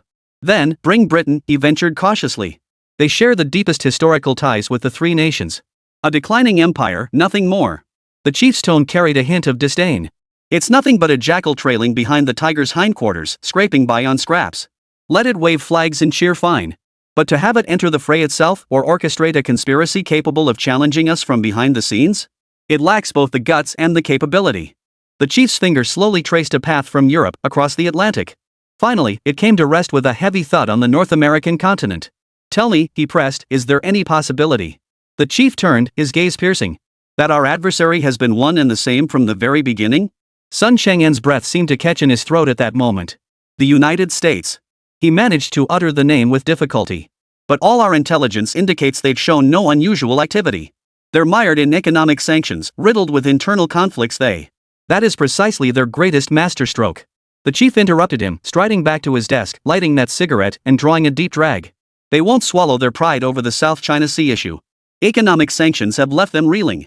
Military, diplomatic, economic, they've lost on every front. What do you think they'll do? Sun Chang'an remained silent. He wants to overturn the table, the chief voiced his thoughts aloud. But he dares not now. So he can only scheme for underhanded maneuvers beneath the table. He wants a proxy war, one that can restore every shred of dignity he's lost. The three kingdoms are the perfect pawns he's chosen. A fine sheen of cold sweat broke out on Sun Chang'an's forehead. But what do they stand to gain? If Asangwa suffers a crushing defeat, what benefit would that bring them? It would only make their proxy a laughingstock to the entire world once more. No. The chief shook his head, a sharp gleam flashing in his eyes. You still haven't grasped their true objective. What they've ever wanted was never victory in a proxy war. He flicked ash into the ashtray, speaking deliberately, one word at a time. What they want is our feathered robe. Chapter 95, rather shatter than be broken. Boom! A thunderclap seemed to explode within Sun Chang'en's mind. In an instant, all the seemingly contradictory and illogical clues were forcibly strung together by this sentence. They know that with the combined strength of the three nations, confronting us head-on the plateau would be like an egg hitting a stone. They also know that faced with military provocation of this magnitude, we would inevitably deploy our most elite forces to achieve a swift resolution. And our most elite troops would undoubtedly be equipped with feathered armor. This, he concluded, is their true objective. The chief's voice was not loud, yet each word carried the weight of pearls. They crave capturing even a single fragment of feather armor. With a physical specimen in hand, they could mobilize their entire nation's scientific resources to decipher and replicate it. Once they unlock the feather robe's secrets, they could instantly reverse every current disadvantage. This is the gamble they're willing to stake everything on. Cold sweat drenched Sun Chang'en's back. He looked at the chief, this elderly strategist orchestrating everything from within the smoke, and felt an indescribable reverence welling up within him. While everyone else was blinded by the provocations of the three nations, he alone saw through the fog to the deepest, most vicious scheme lurking behind it. Chief, Sun Chang'en's voice trembled slightly, what should we do? Should we avoid battle? The chief smiled. He stubbed out the cigarette in his hand, the last one in the ashtray. His eyes held no trace of weariness, only a resolute, piercing sharpness. Avoid? Why retreat? He rose slowly, walked to the window, and pushed it open. The first faint light of dawn illuminated his weathered yet still resolute face. They want to see. Then we'll show them. The chief's voice echoed through the empty room, carrying an unquestionable resolve. Transmit my orders. Assemble 5,000 feathered warriors and equip them with feathered armor. Then mobilize 3,000 soldiers from the Dragon Guard. Inform our comrades on the front lines that the banquet for our guests is now ready. We shall attend the banquet. Soon, a top-secret order bearing the highest-level red wax seal was transmitted at breakneck speed through an encrypted line, reaching the Southwest Military District headquarters thousands of kilometers away. When the document reached Zhao Shanhai, the iron-blooded commander who had once worked miracles on the Central Southern Front, he stood before a massive sand table, simulating various potential border conflicts. He tore open the seal and glanced at the contents. His gaze froze instantly. The thin sheet contained no superfluous words, only a few brief, icy commands. The core directive was singular. Form a task force codenamed Himalaya. Strength 5,000. The mission objective, Southern Tibet. Zhao Shanhai slowly raised his head, his gaze sweeping over the snow-capped plateau on the sand table. There, a red pawn representing the forward outpost of the three countries of Afghanistan, Pakistan, and India stood out starkly. It's finally here. Within the Southwest Military Region, nearly 100,000 troops lay dormant. A selection process unfolded in secret among the military region's elite units, its standards reaching the utmost rigor. Wang Daniu, age 23, former member of the Snow Leopard Commando Unit. Operated in a 5,000-meter altitude no-man's land carrying 30 kilograms of gear, maintained stealth for 72 hours, and eliminated 3 cross-border armed drug traffickers. Selected. Li Sihai, age 26, former sniper of the Wolfang Special Warfare Brigade, holds the military's record for longest-range moving target sniping in high-altitude regions. Selected. Zhang Taizhu, 28 years old, former demolition expert of the Dragon Strike Force, proficient in all-terrain combat, psychological assessment rated S+. Accepted. File after file was retrieved and swiftly sealed. There was only one criterion for selection. They must be formidable warriors. They must possess the most extensive combat experience in frigid, oxygen-deprived environments. Their will must be as unyielding as steel, resilient enough to withstand the isolation and bitter cold of the plateau. Their bodies must represent the pinnacle of human physical capability, capable of executing the most brutal combat missions on the thin air roof of the world. In just 3 days, 5,000 warriors emerged from hundreds of thousands of troops. Stripped of their original unit designations, names, and even their pasts. From this moment on, they share only one common designation. Himalaya. Somewhere on the snow-capped plateau lay a top-secret mountain base, its coordinates absent from any public map. This was one of the most mysterious locations in China. The entire base had been hollowed out and constructed deep within a massive snow-capped mountain. 5,000 soldiers clad in gray combat fatigues stood silently in a massive underground hangar large enough to hold tens of thousands, forming a solid square formation. Their faces were expressionless, radiating a palpable, heart-stopping aura of lethal intent. They did not know what lay ahead. But they knew that being selected to come here meant an unprecedented, brutal battle awaited them. Massive alloy gates slowly swung open. Heavy military trucks rolled silently into the hangar. What they carried were not tanks, nor artillery, but metal crates entirely black, bearing no markings whatsoever. Distribute equipment. Zhao Shanhai's voice echoed through the vast hangar. The boxes were opened. When the soldiers saw that each box contained a single garment, a collective gasp rippled through the formation. Feathered robes. The legendary garment that struck terror into the hearts of the Central Southern Five Nations coalition forces and brought defeat to the American aircraft carrier strike group in the South China Sea. Many among them had seen its image countless times in internal battle reports and videos. They had all fantasized about the day they too could don this battle robe and march forth for their nation. Today, that dream had become reality. Feverish excitement and exhilaration surged wildly within every warrior's heart. At that moment, Zhao Shanhai's voice rang out once more. Attention, all personnel. Hear me convey the supreme command from the chief. All warriors instantly snapped to attention, their gazes solemn. On this mission, you may die in battle. Zhao Shanhai paused. But not a single feathered robe must fall into enemy hands. If you cannot retrieve them, destroy them on the spot. I repeat, destroy them on the spot. Better to shatter like jade than to survive as broken tiles. Behind this order lay a brutal resolve. Inside the hangar, a deathly silence fell. The warriors, who had been filled with excitement moments before, grew calm. They finally understood. This mission would confront them with trials perhaps harsher than death itself. They were no longer mere soldiers. They were guardians of the nation's most precious assets. The feathered armor they wore now held a value that transcended their own lives. Understand? Zhao Shanhai's roar thundered like a bolt of lightning. Understood. The unified roar of 5,000 men nearly shook the hangar's dome from its foundations. Not a trace of hesitation or confusion remained in their voices. Drunk on the battlefield, laugh not at me since ancient times, how many have returned from war? Chapter 96, When Mandarin Echoes Across the Snowfields. Several days later, in the southern Tibetan plateau, at an altitude of 5,000 meters. The gale lashed like blades, whipping icy snowflakes. The air was so thin it felt sucked dry, each breath stinging fiercely. The artillery position of the Snow Wolf Regiment, the elite mountain division of the Isan Kingdom, was established on this cliff known as the Forbidden Zone of Life. Below lay an abyss of unfathomable depth. Behind them, a sheer, mirror-smooth cliff rose vertically at a 90-degree angle. This was a natural fortress, an impassable natural barrier. Major Singh, the position commander, wrapped in a thick military overcoat, sipped fiery rum with a hint of scornful amusement on his face. The Chinese? Do they dare come up here? He slurred drunkenly to his adjutant. The wind alone would blow them away. Unless they sprout wings. The aide flattered him with a sycophantic grin. Of course, Major. With you guarding this position, not even the Chinese or any god, for that matter, could set foot here. Singh nodded with satisfaction. His position was equipped with 12 of the latest FH-77B howitzers imported from Sweden, enough firepower to level any target within a 30-kilometer radius. This was his pride, the very foundation of his audacity to flex his military might across the snowy wilderness. What he didn't know was this. In the shadows of the sheer cliff towering above his feet, a silent hunt had already begun.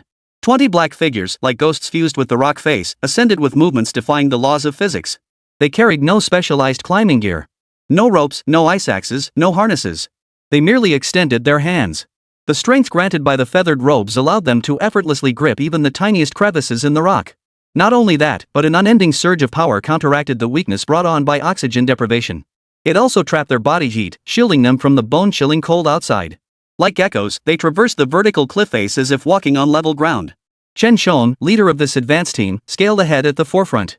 Through his VR goggles, the cliff's terrain unfolded as a crisp three-dimensional wireframe. Every sentry's position on the upper outpost and every patrol route was precisely marked with red dots and lines. All personnel, maintain radio silence. 30 meters to the cliff's edge. Unit 3 and Unit 5, clear the left wing sentry tower. 7 and 9, take the right wing machine gun position. The rest of you, follow me to breach the main position. Repeating, operational requirement absolute silence. Silent commands flowed through the encrypted text channel, reaching each team member's eyes with crystal clarity. Atop the cliff, on the sentry tower. An Indian sentry yawned, leaning his rifle against the wall.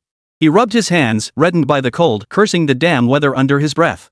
He remained utterly unaware that in the shadows beneath his feet, a dark figure, like a gecko, silently scaled the sentry tower's railing. The next second, a large hand clad in black gloves clamped down over his mouth from behind.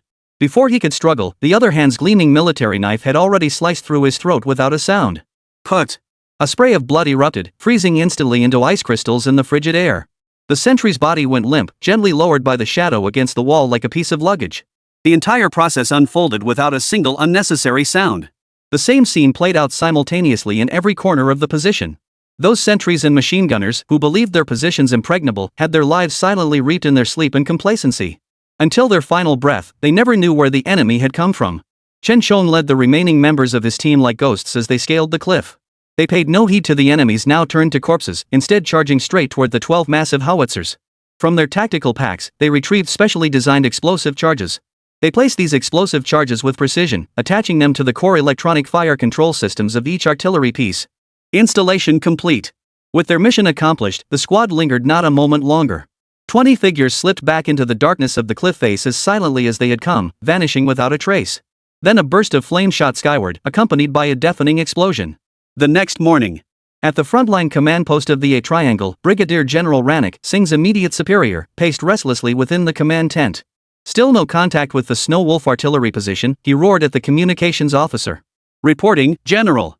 We've tried every communication channel, dead silence. The communications officer's face was etched with terror. Brigadier General Rannick's heart sank to his boots.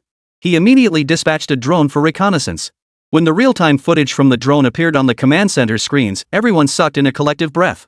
The heavily fortified artillery position lay as quiet as a library.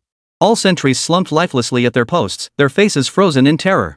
The 12 howitzers they had once boasted about lay shattered into pieces. What the hell? Did they all get possessed? Brigadier General Rannick roared in disbelief. Rarely online and even less concerned with international affairs, he was unaware. Just last night, a mysterious force from the east had visited his position. The battle erupted across the vast snow-covered plateau, completely asymmetrical in scale. 5,000 warriors clad in feathered robes descended like deities from the heavens. Oxygen deprivation had no effect on them. The bitter cold had no effect on them. The complex terrain proved as easy for them to traverse as level ground. The mountain division, the pride of the three nations, crumbled before them like paper. Fortresses turned into graves overnight. Patrols were picked off one by one across the wilderness. Just as it had with the armies of the 5 central southern nations before, panic spread like a plague through the Indian forces. And just 1 hour after the frontline battle commenced, following the Indian Army's first devastating blow, thousands of kilometers away in the capital city, the Ministry of Foreign Affairs of Huagua convened an emergency press conference. The eyes of the world were fixed upon this place. Everyone expected China to issue a strong statement or lodge a solemn protest regarding the border military conflict. However, when Ambassador Fu Ming, the man who always wore a Maitreya Buddha-like smile, stepped up to the podium, his face bore not a trace of his usual smile, only an unprecedented, icy fury. He made no mention of any details of the conflict with the 3 countries, not even uttering the term A3. From his very first words, he aimed his criticism squarely across the ocean. Chapter 97, Damn China, Pushing It Too Far. We hereby condemn a certain major power in the strongest possible terms.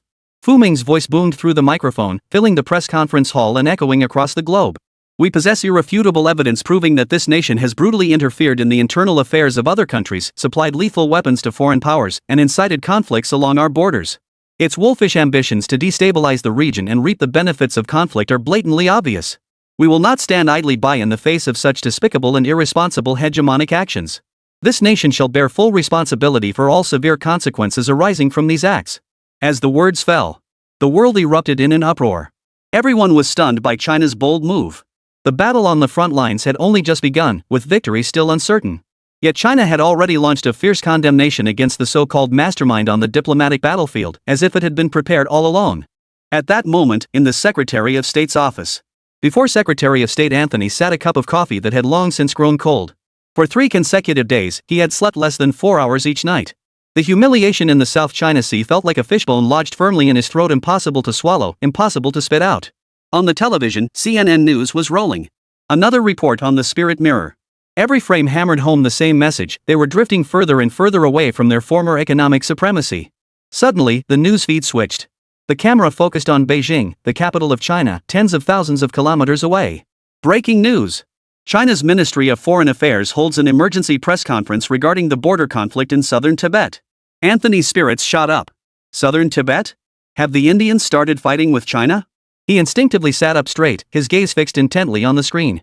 On the screen appeared that face, the face of Maitreya Buddha that filled him with seething hatred yet left him utterly helpless. Fu Ming. Why was he showing up again? A deeply ominous premonition flashed through Anthony's eyes.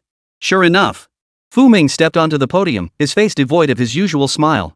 Only cold, Siberian-like fury remained. We stand here to condemn a certain great power in the strongest possible terms. Here it comes. The same familiar rhetoric again. Anthony's brow furrowed deeply. We possess irrefutable evidence proving that this very nation has brutally interfered in the internal affairs of another country, supplied lethal weapons to the 3 nations of A, and incited them to provoke conflict along our borders. This statement left everyone in the office stunned.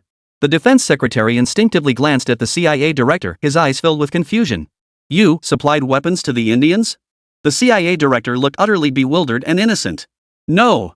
Aside from that conventional arms sale years ago, we haven't had any military dealings with them beyond the scope of our agreements recently. Anthony's mind buzzed. He stared intently at the screen, his heart pounding wildly. Something was wrong. This was completely wrong. Fu Ming's voice continued, each word like a heavy hammer striking everyone's heart. Their malicious intent to destabilize the region and reap the benefits of conflict is blatantly obvious. We will not stand idly by in the face of such despicable, irresponsible acts of hegemony.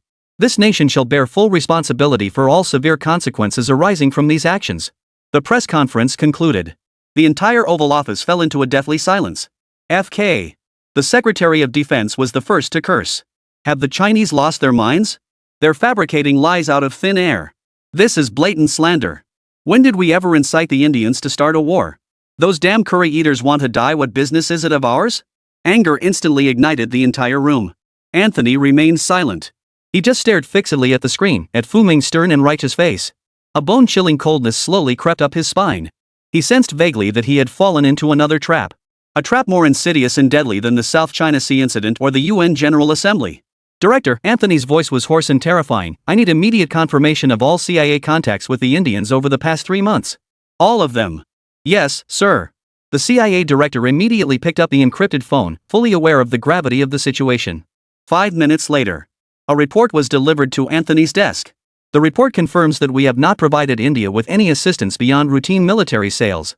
Nor have we, in any form, explicitly or implicitly, encouraged them to wage war against China. According to intelligence from our high-level source in Delhi, this military operation was entirely the decision of India's military leadership, swept up by the wave of fervent nationalism within their country. Their strategic objective is to divert attention from increasingly acute domestic social conflicts through a swift, high-intensity border victory, while flexing their muscles as the Asian elephant to secure greater military and economic aid. The report concluded with a statement that left Anthony speechless.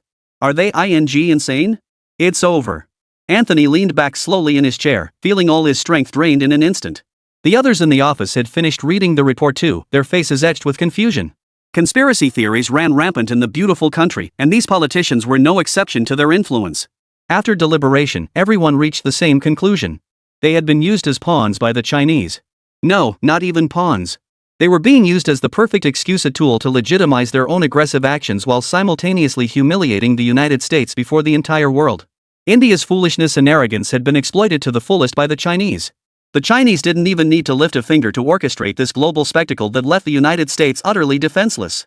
What should we do now? A young aide asked, his voice trembling, breaking the suffocating silence. All eyes turned to Anthony. Call a press conference immediately, the defense secretary roared. Set the record straight. Tell the world we had nothing to do with this. It was the Indians' own stupidity. And then? Anthony looked up at him, his voice hollow. Then let the whole world see that we, the United States, hold no sway over our so-called quasi-allies? That we didn't even know the Indians were about to start a war? The defense minister fell silent. The United States had already suffered significant embarrassment recently and could not afford another blow. So we just acquiesce, another official protested reluctantly. We just stand by and take the blame for starting this war? Let the whole world think we're the ones behind it? Chapter 98, The Indians, strike while the iron is hot.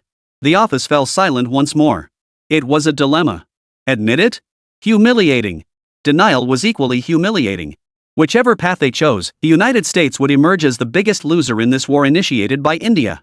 Anthony's gaze returned to the television screen. CNN was replaying Fu Ming's press conference. That Mithraea-like face was now etched with righteous fury. He felt the world spinning. It felt as though he had been transported back to the UN General Assembly, back to that despair of being utterly outmaneuvered by his opponent's superior intellect and strategic vision. A familiar, suffocating pain surged through his chest. He instinctively clutched his chest, gasping for breath as darkness began to cloud his vision.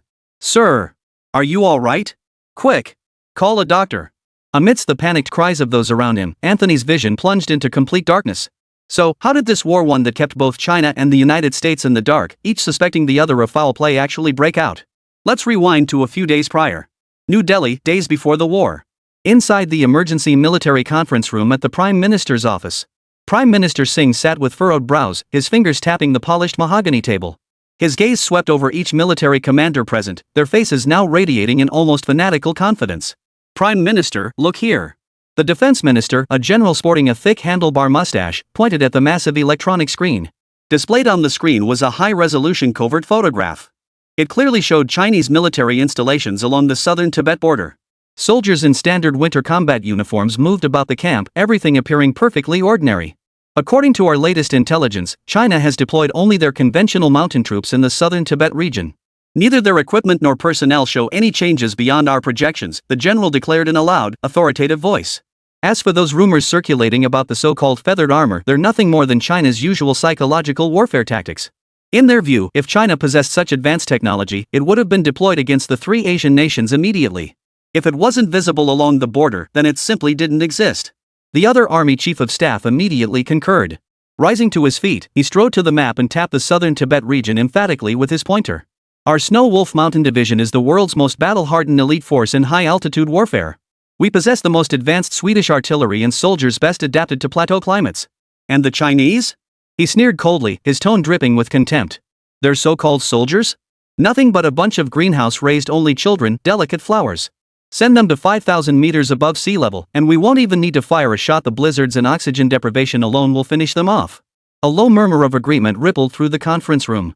Prime Minister, there's no need for excessive concern. The head of intelligence, a bespectacled middle-aged man, rose to his feet. He adjusted his glasses and methodically opened a document. This is the latest intelligence analysis we just received from Washington. CIA experts have also published a study on the South China Sea Fleet incident. Their conclusion is that in the South China Sea Fleet incident, Huagua likely deployed only a small-scale, experimental electromagnetic interference weapon incapable of mass production. The so-called bulletproof combat suits are exaggerated propaganda from China's public relations department. Their true purpose is to intimidate us through public opinion and mask their technological backwardness in core areas. In other words, he closed the file, a knowing smile spreading across his face. The feathered robe is a lie. It's a massive bubble inflated by the Chinese to mask their internal weaknesses. Prime Minister Singh remained silent, listening intently. As the nation's supreme leader, he knew full well that matters were far more complex than these generals portrayed. But he understood even more clearly that after years of cultivation by successive leaders, populism had swept across the entire nation. If he dared to speak a word of reason now, he'd be out of office tomorrow. No, given the fervor of the Indian people, he might just get shot 6 times in the back tonight and be ruled a suicide. Meanwhile, back in India, a media-orchestrated storm of public opinion was gathering momentum. New Delhi Television, primetime flagship debate show. The host, a renowned pundit known for his sharp rhetoric, addressed the camera with impassioned fervor. Ladies and gentlemen, history and legal principles both tell us that the vast lands south of the McMahon Line have been our sacred and inalienable territory since ancient times. Behind him, a massive screen displayed a deliberately altered map, where a vast swath of Chinese territory was painted in garish red, incorporated into Indian territory.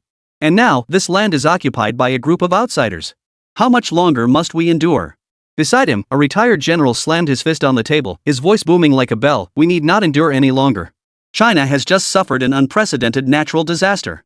Their southeastern coast lies in utter ruin. They can barely tend to their own affairs.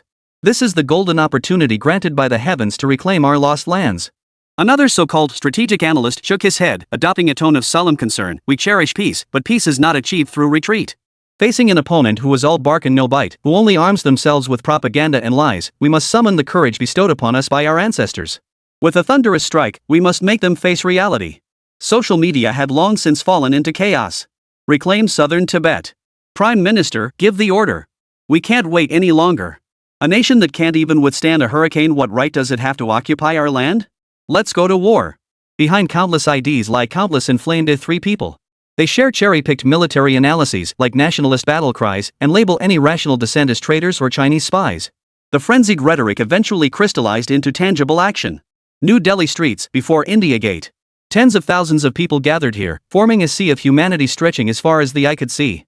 They held aloft banners reading "Reclaim Lost Territory" and "Punish China," their faces consumed by fervor.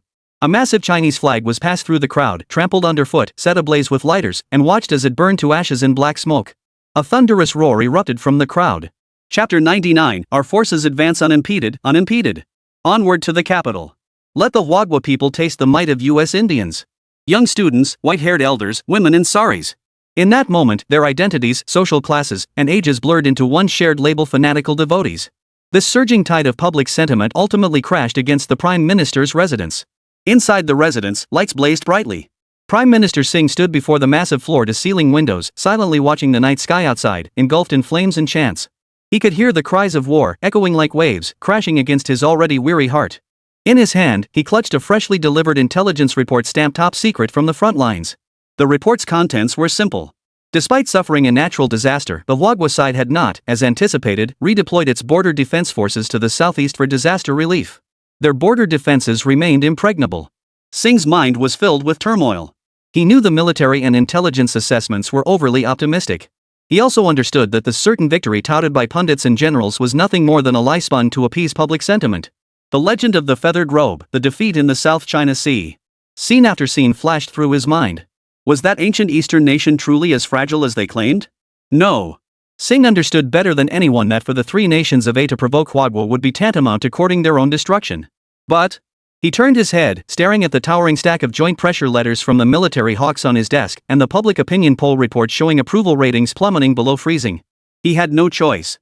In this inferno ignited by populism, if he chose to retreat, he would be the first to be burned to ashes. He had to gamble.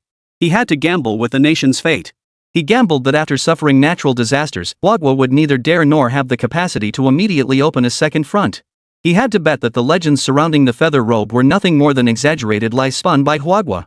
Or gamble that the journey was too arduous, that China would deem the gains from punishing him outweighed the cost of the expedition, thus allowing him to make minor moves unchecked. Win the gamble, and he would become a national hero, immortalized in history. If he lost, he dared not think it through. He slowly walked to his desk and picked up the red encrypted phone, symbolizing the highest military command authority. His finger hovered over the single button for a long moment. Outside the window, the cries for war grew louder and louder. Finally, he closed his eyes and pressed down hard. Authorize the initiation of Project Brahman. Time shifts back to the present. Tibet's southern region, the Dawa River Valley. What was once a sacred Buddhist sanctuary had now transformed into an icy hell. Blizzards lashed like icy blades across the cheeks of every soldier in the Snow Wolf Mountain Division. But colder than the blizzard was the fear spreading through their hearts. Brigadier General Rannick, the Snow Wolf Division's supreme commander, huddled behind a massive boulder, shaking like a leaf. His binoculars lay discarded in the snow, their lenses caked with mud and bloodstains. Just 10 minutes earlier, he had stood here, brimming with confidence, peering through his binoculars down at the Huagua camp in the valley below. A flock of lambs waiting to be slaughtered, he had sneered to his aide. Do they really think they can defeat me just because luck let them wipe out one of my artillery battalions? Order the 2nd and 3rd artillery battalions in 5 minutes, level this place to the ground. Yet before the artillery roared, an eerie silence descended upon the gorge. His vanguard battalion, a reinforced unit of 500 men, had just been charging down the valley, shouting and screaming. Now it vanished without a trace, as if wiped away by an invisible giant hand. There was no great commotion, only the occasional faint crack of gunfire. The communication channel was filled only with the dead static of electricity. It was as if those 500 living men, along with their state-of-the-art American equipment, had never existed. A lone survivor scrambled back, his face scarred from falls, eyes wild with terror, shouting incoherently. He pointed toward the valley, his words incoherent. Black shadows, everywhere, they're bulletproof. Before he could finish, a bullet fired from an unknown source pierced his throat with deadly precision. His eyes widened as he fell stiffly into the snow. In that instant, Larnaka's world shattered completely. It dawned on him the rumors about the feather robe were no lie. Retreat! We must retreat immediately. The thought seized his mind with frenzied urgency. But he couldn't. He recalled the thunderous frenzy in New Delhi before his departure. He remembered the hopeful gaze of the defense minister as he patted him on the shoulder. If he ordered a retreat now, if he sent word of defeat back home, he would face a court-martial, be torn to shreds by an angry populace, become a national pariah. His military career, everything he had built, would vanish into thin air. Fear, in that moment, overpowered a soldier's honor. The instinct for self-preservation overwhelmed everything. His trembling hands reached for the encrypted communicator. He didn't call headquarters, but instead switched to the artillery positions channel. This is Rannick. Over and out. Dead silence persisted over the radio. Larnaka's heart sank into a cold abyss. A more frenzied, more vicious thought took root in his mind. Even though I've lost, I can pretend I won. By some time, then flee to another country. As for the lies eventually being exposed, Larnak couldn't afford to think that far ahead. He took a deep breath and, with trembling hands, activated the highest-level encrypted channel to the New Delhi headquarters. He cleared his throat, forcing his voice to sound steady and powerful, brimming with the confidence of a victor. This is Snow Wolf Command. Reporting to the Prime Minister and the entire nation. Our forces have advanced unimpeded. I repeat, our forces have advanced unimpeded. We successfully breached the Chinese forces' first line of defense 5 minutes ago. The enemy forces were utterly defeated and fled at the first sign of resistance. After uttering this lie, Rannick collapsed behind the rock as if drained of all strength. He knew that from this moment onward, he had embarked on a path with no turning back. This lie took flight like a bird, crossing the Himalayas at the speed of light. New Delhi, Indian High Command Headquarters.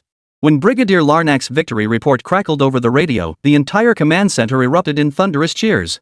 Generals embraced each other, tears of excitement welling in their eyes. Prime Minister Singh finally exhaled in relief, a long mist smile spreading across his face. Quick! Immediately broadcast this good news to all national media. Let the entire nation know of our army's heroism. Chapter 100, Rest assured, the war will not escalate. 1 hour later. The website of the Third Brother Times displayed its front page headline in the most striking blood red font. Snow Wolf Division captures southern Tibet in 1 hour. Chinese defense lines collapse completely. New Delhi television interrupted all ongoing programs, launching into a relentless barrage of rolling updates reporting the triumphant news from the front lines. A so-called military expert appeared on screen, gesticulating wildly before a massive map as he analyzed military details of dubious origin. Viewers, witness. Our Snow Wolf Division has launched a thunderous assault from 3 directions simultaneously here, and here. The fragile defenses of the Chinese forces were instantly shattered by our iron torrent. Their soldiers lack high-altitude combat experience and fighting spirit. I dare say that within 3 days at most, our troops will plant the victorious flag across all of southern Tibet. Online, the internet had already erupted into a sea of celebration. Countless Indian netizens, hyped up like they'd been injected with adrenaline, were gloating on international platforms. TikTok, X, Twitter. Wherever Indians gathered, their clumsy Chinese and arrogant memes flooded the feeds. Ha ha! You Chinese monkeys, your army is useless. Southern Tibet is ours. Get the hell out. Attached, a photo of the Snow Wolf Brigade looking mighty. Tremble, you sick men of East Asia. Faced with this sudden provocation, Chinese netizens were stunned at first, then launched a fierce counterattack. What mad dog is barking here? Occupy South Tibet in an hour?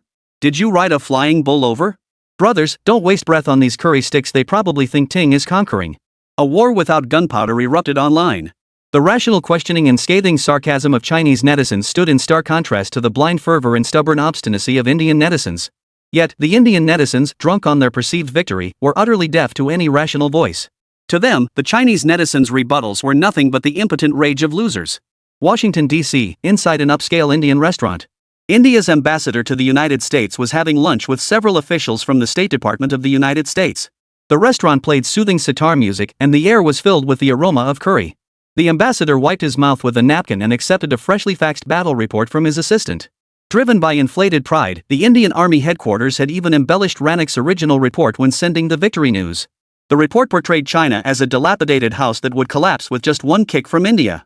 He handed the document, thick with falsehoods, to the American official across the table, his face bearing the perfect measure of a victor's restraint and arrogance. Gentlemen, rest assured. This is merely a small-scale, punitive military operation. Once we reclaim the lost territory in southern Tibet, hostilities will cease immediately. Rest assured, we cherish peace and have no intention of escalating the situation. He sipped his red wine and continued, the Chinese, they dare not escalate this. After all, they're already swamped with domestic troubles, natural disasters, economic woes enough to keep them busy.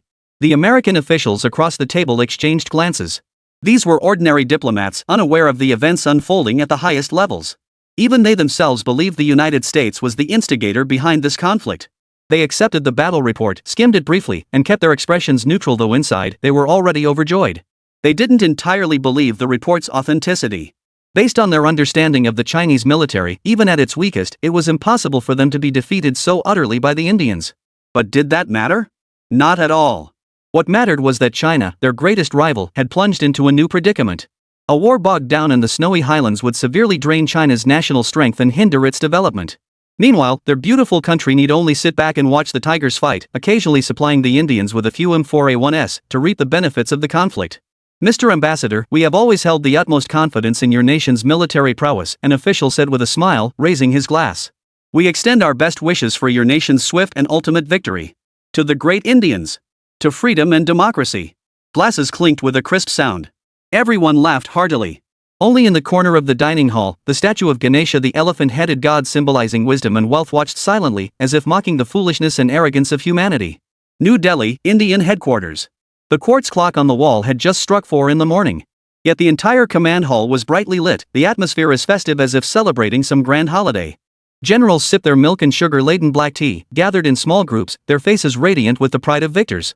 Brigadier Rana is truly formidable, a genuine pride of our Snow Wolf Division. Indeed. Breaking through the Chinese defenses in just 1 hour, routing them completely. This is the true strength of our Indian forces. I reckon by tomorrow morning at the latest, we'll see General Rana's troops planting our national flag atop the highest peak of Dawang. Prime Minister Singh sat in the seat of honor, his smile growing more confident as he listened to the flattery and praise flowing around him. The heart he had gambled on the nation's fate, hanging in suspense, finally settled back into his chest. It seemed the military and intelligence assessments had been correct. China was nothing but a paper tiger. Natural disasters had long since drained their last reserves of national strength. The legend of the feathered robe was nothing more than a bubble they had blown to conceal their weakness. He had even begun scheming about how, after reclaiming southern Tibet, he could leverage this unprecedented victory to cement his political standing and flex India's muscles as Asia's foremost power before the world. Yet this joy proved fleeting. Report! The voice of a communications officer shattered the peaceful atmosphere, beads of sweat forming on his forehead. We've lost contact with the Snow Wolf Division on the front lines. The bustling command center fell instantly silent. The defense minister, a general sporting a thick, bushy mustache, furrowed his brow. Lost contact? What does that mean? Is it interference from the blizzard disrupting communications? No. The communications officer's voice trembled slightly. All channels including the highest level encrypted ones are dead silent. Dead silence? The expressions of all the generals shifted slightly. Prime Minister Singh's heart gave a sudden jolt. Immediately. Activate the backup communications satellite. At any cost, we must contact Brigadier General Rannoch now, he barked. Yes, sir. Chapter 101, Battle reports can lie, front lines cannot. Time ticked away, second by second. The atmosphere in the command center shifted from fervor to solemnity, then to a hint of panic. 10 minutes. Half an hour.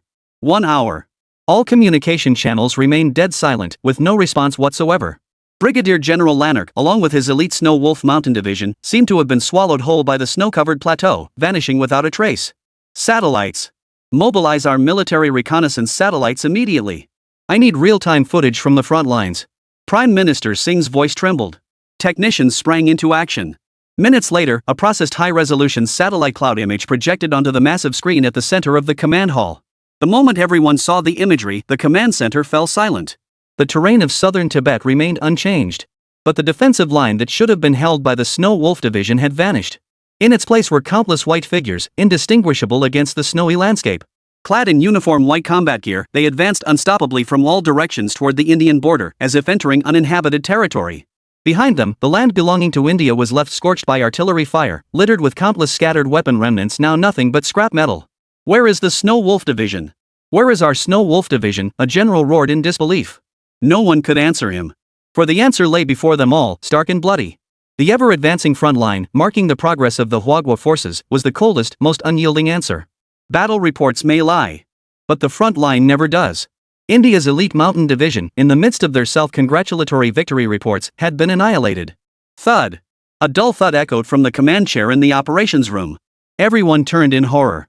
Prime Minister Singh, the national leader who moments ago had been envisioning his place in history, now lay stiffly on the floor, eyes wide, face ashen, unconscious.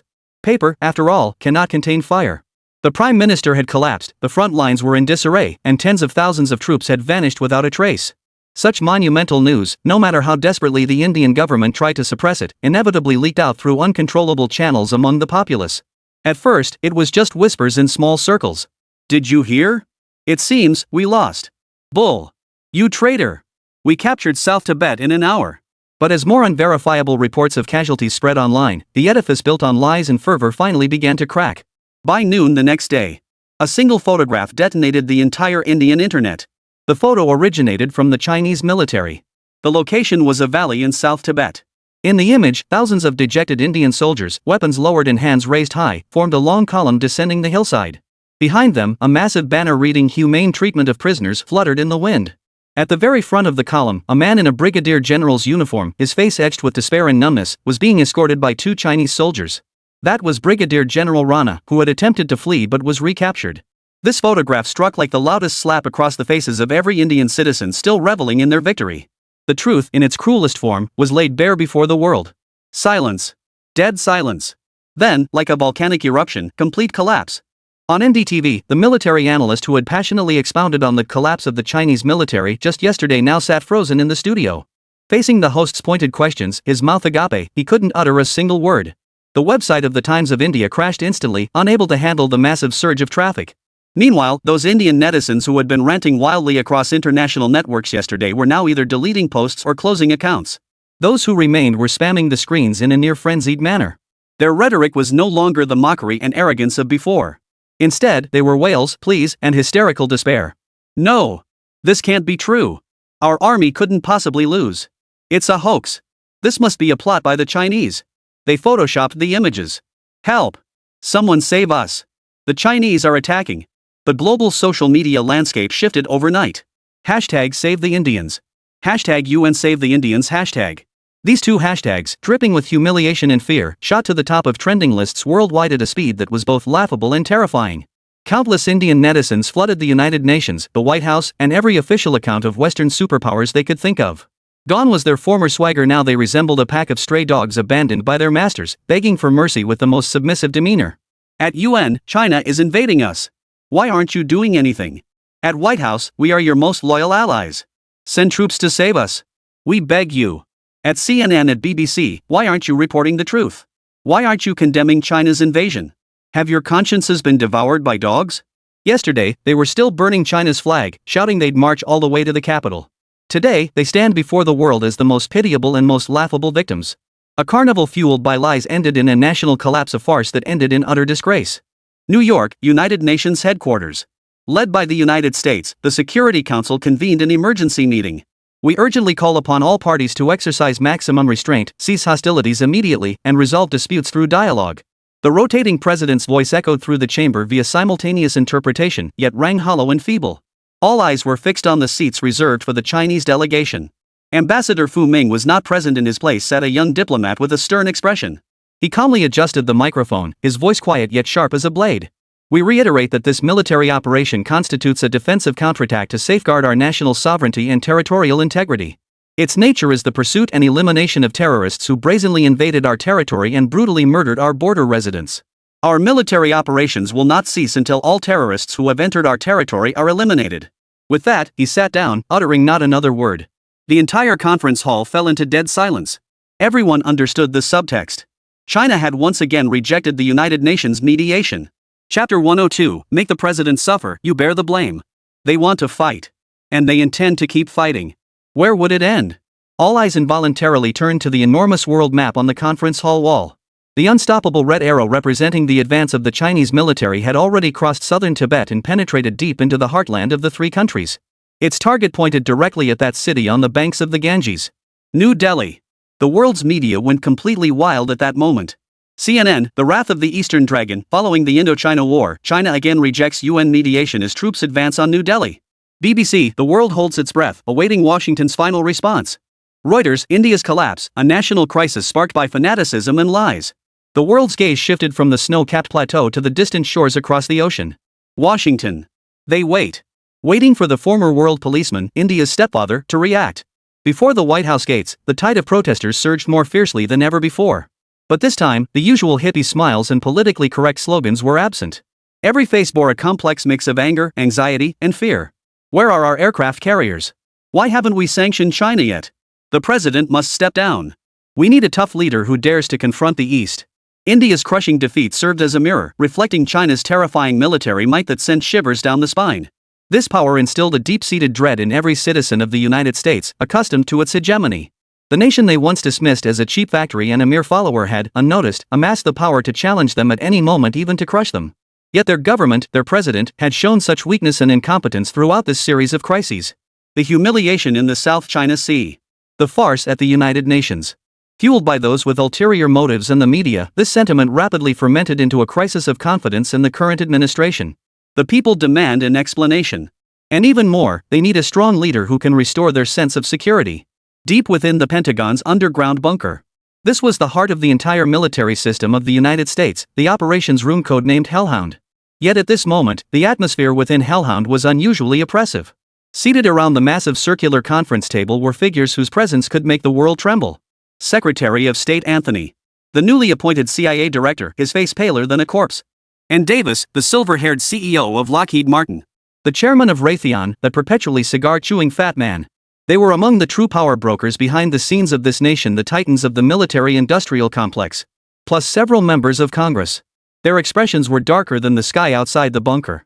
The screens in the war room displayed no tactical maps. Instead, the screen displayed the New York Stock Exchange's panic-inducing green line, a precipitous plunge in stock prices. Due to the president's series of failures, over 30% of our global arms contracts have been cancelled in the past week. The chairman of Thor Industries slammed his cigar into the ashtray. Our allies no longer believe our weapons can protect them. Saudi Arabia, the UAE, even Japan and South Korea are secretly approaching Chinese arms dealers. This isn't a business issue. Lockheed Martin CEO Davis declared, his voice icy as he enunciated each word. This is the collapse of the hegemonic system we built. We established an order, maintained it with the most advanced weapons, and then sold security to the world to reap profits. Now, the Chinese are telling the world through their actions that our weapons are junk and our security promises are a joke. So what meaning does our order hold anymore? Secretary of State Anthony rubbed his throbbing temples, his voice hoarse. We've done everything we could. We've imposed the highest level of economic sanctions. Sanctions? Davis interrupted with a cold laugh. Anthony, don't bring up that thing that made us the laughingstock of the world. The emergence of the spirit mirror has rendered our technological and economic blockades utterly laughable. A suffocating silence fell over the conference room. Every person present felt that sense of helplessness acutely. Military, diplomacy, technology, economy. They had suffered crushing defeats on every front they once prided themselves upon. We cannot continue like this. Davis rose slowly to his feet, his gaze sweeping across the room before settling on Secretary of State Anthony. This nation needs a tougher leader. A madman who dares to confront the challenge from China and press the nuclear button. Anthony's pupils contracted sharply. He understood the implication behind Davis's words. But the next election is still 2 years away, an official blurted out instinctively. We can't wait 2 years, Davis shook his head, his eyes flashing with the cold, calculating gleam of a capitalist. Therefore, we must make him exit the stage early. The air in the conference room instantly turned icy. Everyone held their breath. They knew a storm powerful enough to upend the entire political landscape of the United States was brewing silently within this small underground bunker. Anthony stared at Davis, his heart pounding wildly. He knew this was a reckless gamble. But now, they had no choice but to relinquish their power, abandon the current puppet president, and elevate a more capable leader to the throne. Only then would they possess the strength to confront China. He nodded slowly, his voice low and dangerous. This farce in the United States, coupled with the public's fear of China, presents an exceptional opportunity. We can leverage this crisis to unleash an even greater political storm. Through the media, through Congress, we will pin all failures on the president's weakness and incompetence. When his approval ratings plummet to rock bottom, when the entire nation concludes he can no longer lead us, he will have no choice but to gracefully step away from that desk. From start to finish, the president was nothing more than a disposable pawn to them. When they needed power, this president had to occupy that seat to safeguard their interests. But when real danger arrived, the president could shoulder all the blame for them, ensuring they remained untouched and free to continue their escapades. It was nothing more than ceding a portion of power. Chapter 103, War can stop, but we want more money. Beijing, Supreme Strategic Conference Room. The atmosphere was extremely tense. On the massive electronic sand table, a glaring red arrow pointed directly at a flickering light. New Delhi. The data at the arrow's tip was clearly displayed: distance to target, 287 kilometers. On the other side of the screen, the latest battle report from the frontline Himalaya forces was transmitted. The footage showed Chinese soldiers in white combat uniforms traversing the snowy terrain, while Indian forces' defenses collapsed in disarray, abandoning their armor and weapons. Comrades! A general with stars on his shoulders and a stern expression rose to his feet. His voice boomed like a bell, tinged with unrestrained excitement. Frontline report: India's elite Snow Wolf Mountain Division has collapsed entirely. Their main force has been annihilated, and the remnants are fleeing toward New Delhi. Our vanguard, the Himalayan 1st Assault Group, is advancing smoothly, encountering no effective resistance along the way. He took a deep breath and slammed a document down on the conference table. This is the operational plan drafted overnight by our command in collaboration with commanders from several major military districts. I propose we proceed without pause, without rest. Order the vanguard to advance with thunderous force, striking directly at New Delhi. Within 48 hours, we will plant the banner of victory atop their presidential palace. This battle must not only be won, it must shatter their backbone completely. We will resolve once and for all the century-old issues along our southwestern border. The general's words instantly ignited the fervor of most military commanders in the conference room. I agree. This is a once-in-a-lifetime opportunity. Those who dare to offend our nation shall be punished, no matter how far they flee. Let them see what divine wrath truly means. March on New Delhi and force them to sign a treaty at our feet.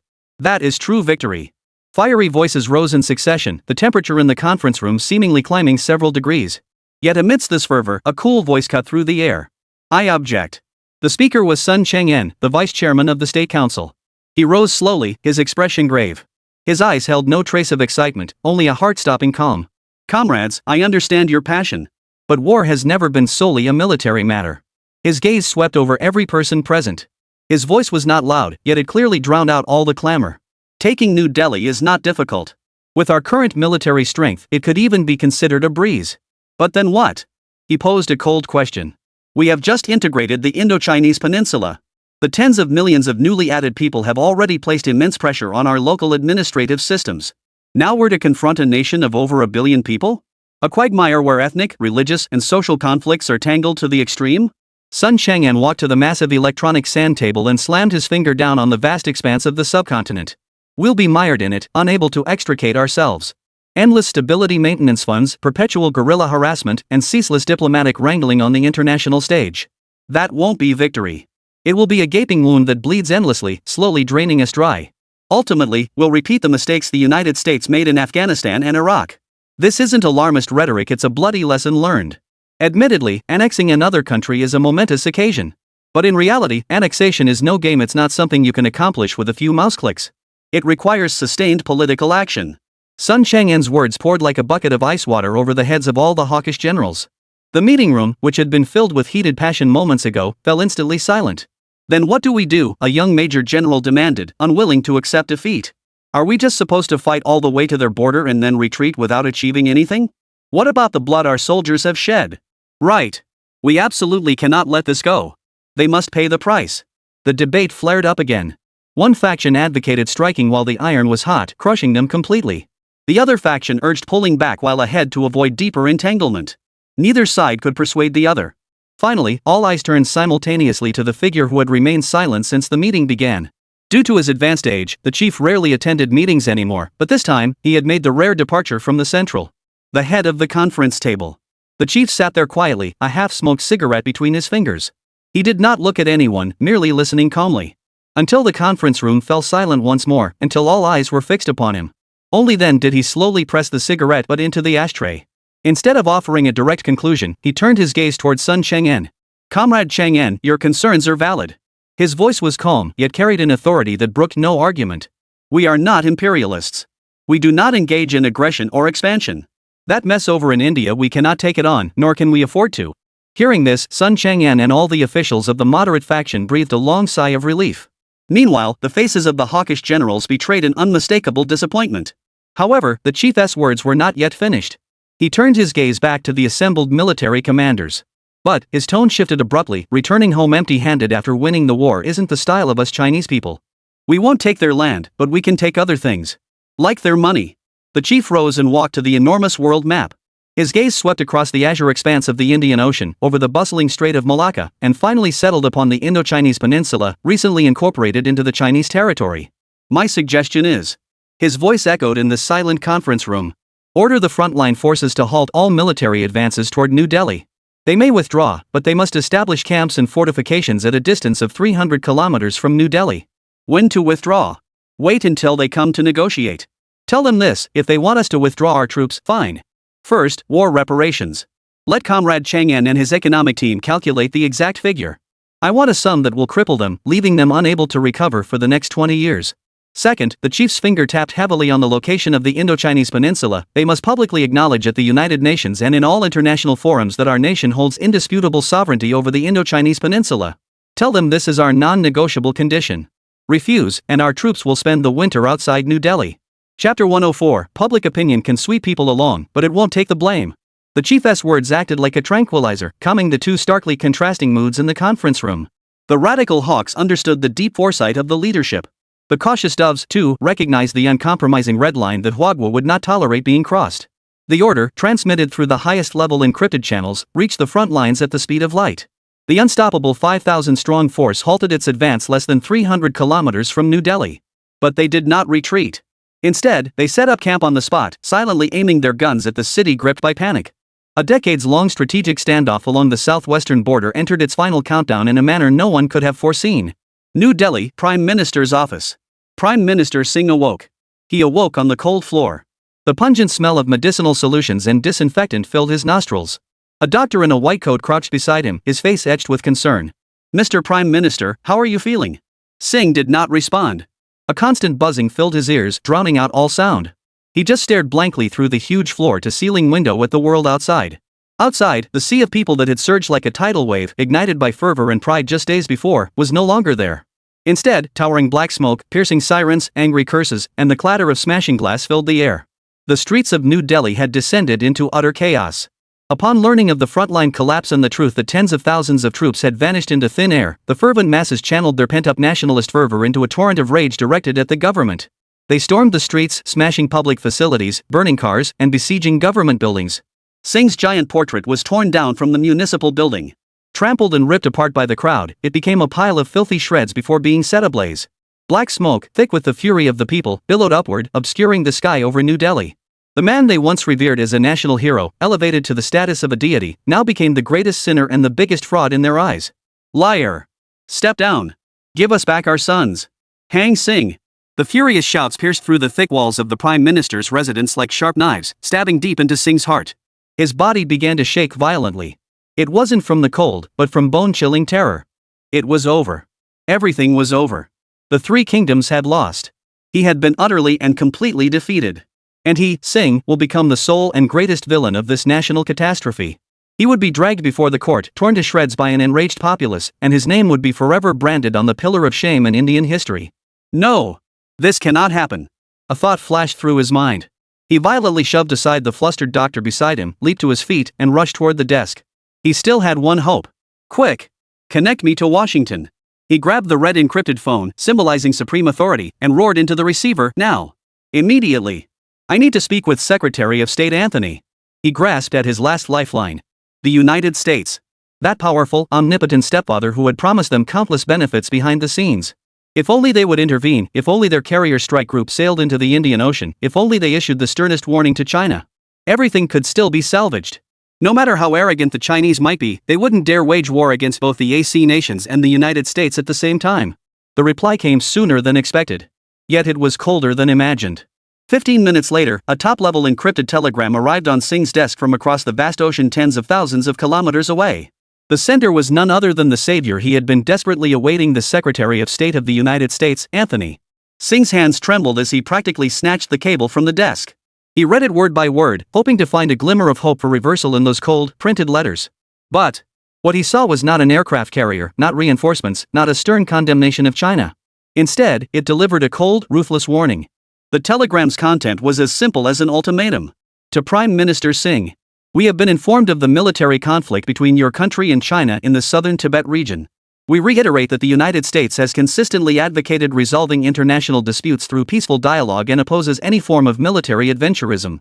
It is understood that the Republic of China has formally requested a ceasefire through diplomatic channels.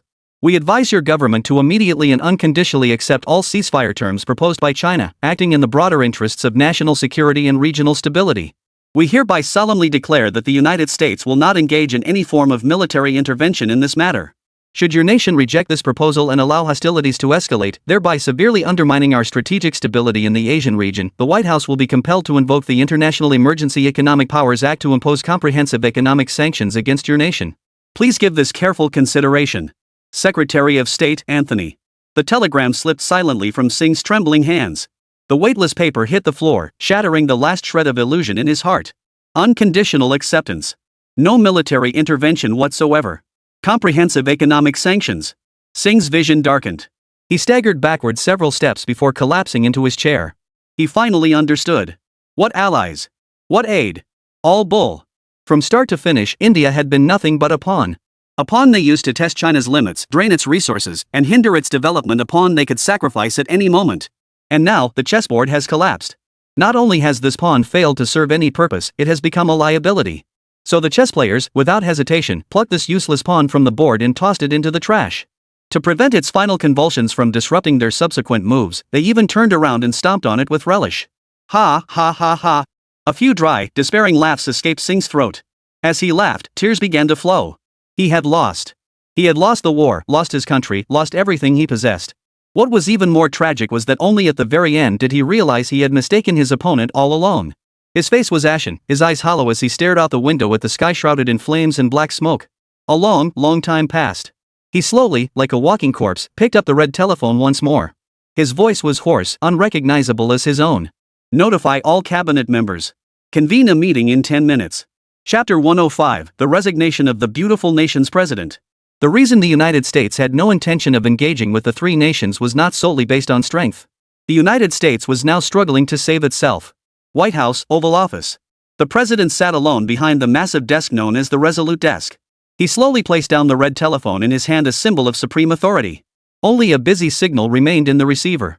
Yet those cold words lingered in his ears, refusing to fade. This is where it ends, Mr. President. We, and this nation, can no longer afford to lose. For the sake of our nation's freedom and the dignity of the United States, you know what must be done. Those voices came from his once closest political allies, from the powerful lawmakers in Congress, and most significantly, from the titans of the military-industrial complex who lurked behind the scenes, truly controlling the nation. Their words were no longer mere complaints or pressure tactics. They were cold ultimatums. The president's eyes were vacant as he slumped back in his oversized leather chair. In his mind, a runaway disaster movie played out, scenes flashing back in a frenzied rush. South China Sea. That once mighty carrier strike group, like a tiger stripped of its fangs, had been paralyzed in unfamiliar waters under the world's gaze, ultimately accepting humanitarian aid from its adversary. It was the most humiliating day for the U.S. Navy since Pearl Harbor. The United Nations. His Secretary of State, live on global television, was rendered speechless by the Chinese ambassador's few, matter-of-fact counter-questions.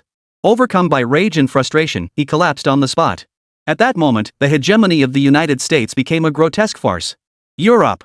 Those allies who had once sworn allegiance and followed closely behind chose betrayal without hesitation when faced with their own interests.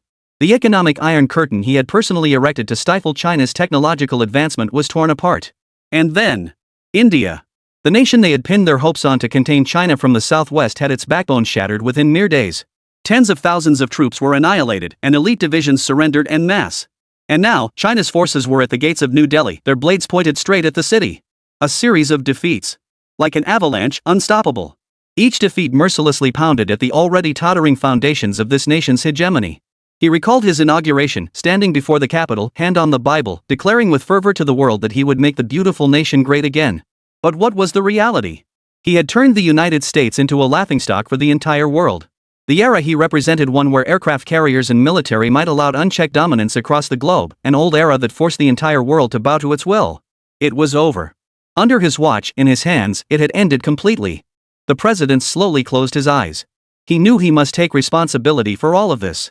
Someone had to step forward and bring this string of failures to an end. And that person could only be him. He was no longer the helmsman of this nation. He had become the perfect scapegoat this nation had to sacrifice to preserve its last shred of dignity. After a long, long time, he finally opened his eyes again.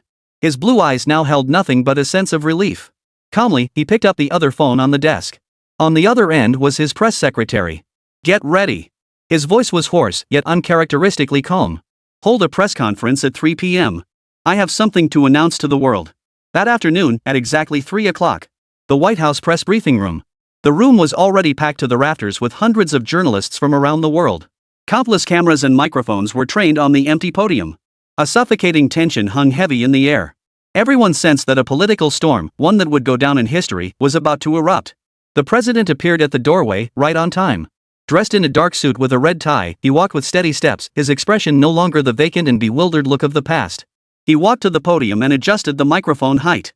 The entire press conference hall fell silent in an instant. The only sound was the rapid, rhythmic clicking of camera shutters. He did not glance at any of the faces below, filled with curiosity and inquiry. He simply opened the prepared speech before him and began reading in a matter-of-fact tone. "My fellow Americans, and all friends around the world who care about peace and the future. In recent times, our nation and the entire world have faced a series of unprecedented challenges and upheavals. As your president, I feel the weight of this responsibility deeply. After careful deliberation and with a sense of responsibility for our nation's future." He paused, lifted his head, and scanned the entire room. "I hereby announce that I will resign from the office of President of the United States." Boom! The entire press conference hall erupted in an instant. Though anticipated, the sheer force of the words when spoken by the president left every reporter present momentarily stunned.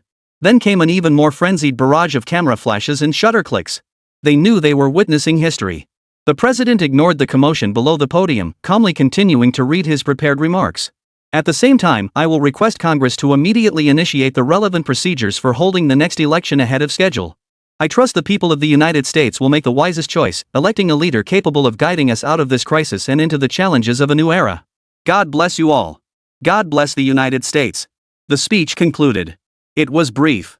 So short it felt almost unreal. He made no excuses for his defeat, nor did he blame anyone else.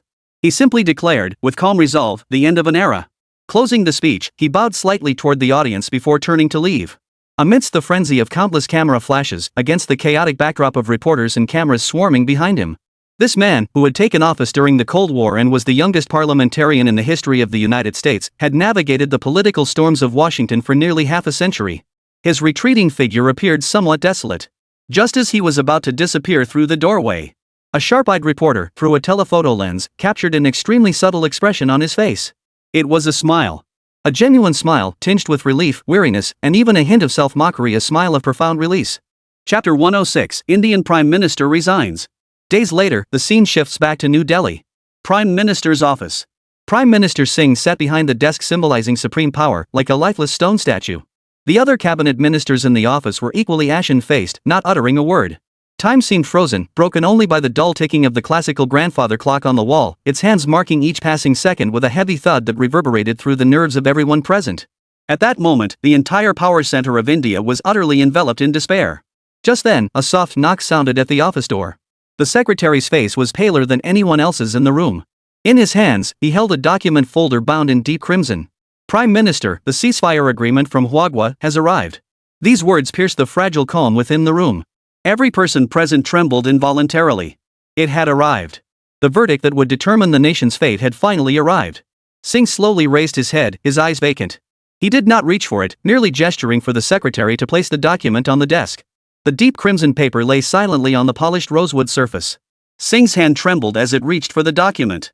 He turned to the first page. The title, in bold black typeface, read, Agreement on Ending Armed Conflict and Restoring Peace in the Southern Tibet Region. Article 1, War Reparations. Singh's voice was hoarse as he read aloud to the assembled officials. The Indian side shall make a one-time payment of war reparations to the Chinese side, $300 billion. Thud. The finance minister's body went limp, sliding straight from his chair to the floor, his face turning deathly pale. $300 billion. That was nearly India's entire annual fiscal revenue. This wasn't reparations, it was bone-sucking extortion. This would completely stall India's development for the next decade or more. Singh paid him no mind, his gaze moving downward mechanically. Article 2, Territorial Demarcation. India must permanently cede all disputed territories with China, including the Indian-occupied southern Tibet, the Darak region, and the so-called Arunachal Pradesh illegally established on Chinese territory. India must also acknowledge China's indisputable and absolute sovereignty over the Indo-Chinese peninsula. Put. The defense minister, that hawkish general who once bragged to the media that we could reach the capital in a week. His face turned the color of liver, unable to contain the surging blood in his chest any longer. He spat out a mouthful of blood. Ceding territory. For any sovereign nation, this was an indelible disgrace. Even if they knew full well that the land never truly belonged to them, years of propaganda and occupation had turned this possession into a form of political correctness. Article 3, Military Restrictions. The Indian side must dismantle all military installations within 500 kilometers of the border within 3 months of the agreement's signing. And pledges that for 50 years from the date this agreement takes effect, it shall not pose a military threat to Huagua in any form. The entire office fell silent, filled only with heavy breathing. If the first two clauses were like cutting flesh and bleeding, then this third clause was like placing a heavy, 50-year-long shackle directly around India's neck and then personally handing the other end of the chain to the other side. This meant that for the next half-century, India's national defense would be left wide open, completely forfeiting any qualification for equal dialogue with the other side. This was not a peace treaty, it was a treaty of surrender, a document of defeat. Were Li Hongzhang to learn of this in the afterlife, he would likely lament that his adversaries back then had been far too merciful. Singh finished reading. He placed the thin document gently in the center of the table. Sign it. His voice was eerily calm. No one spoke. No one moved. Every face bore the marks of humiliation and resentment. What? Singh slowly raised his head. Those eyes, once brimming with wisdom and authority, now held only the hollow emptiness of ashes. He scanned every person present. Are you all waiting for the Chinese army to march into New Delhi, hold guns to our heads, and force us to sign? These words struck like a cold key, unlocking the floodgates of despair within every heart. True, India still had millions of troops untouched. But everyone knew full well how many of those millions were merely elite troops skilled only at stacking motorcycles, and how many were mere fillers who couldn't even hold a rifle steady. Their opponent was the terrifying force that had obliterated their most prized elite corps in a single encounter. All-out war? That would only lead to an even more devastating defeat. By then, forget this agreement, India itself might cease to exist. Singh was the first to pick up his pen. His hand no longer trembled. Calmly, he signed his name at the end of the agreement. After signing, he passed the pen to the defense minister beside him. The general took the pen. That hand, once capable of lifting 1,000 pounds, now felt as heavy as 10,000. Closing his eyes, he signed his name with a look of struggle on his face. One by one. In this office representing the nation's highest authority, the members of the Indian cabinet, like prisoners walking to the execution ground, completed the final act of dismemberment of the nation's dignity. That evening, after the signing ceremony concluded, Prime Minister's office, press briefing room. Singh, dressed in a crisp traditional outfit, stood alone before the cameras. His face bore neither the usual sternness nor the despair of earlier that morning.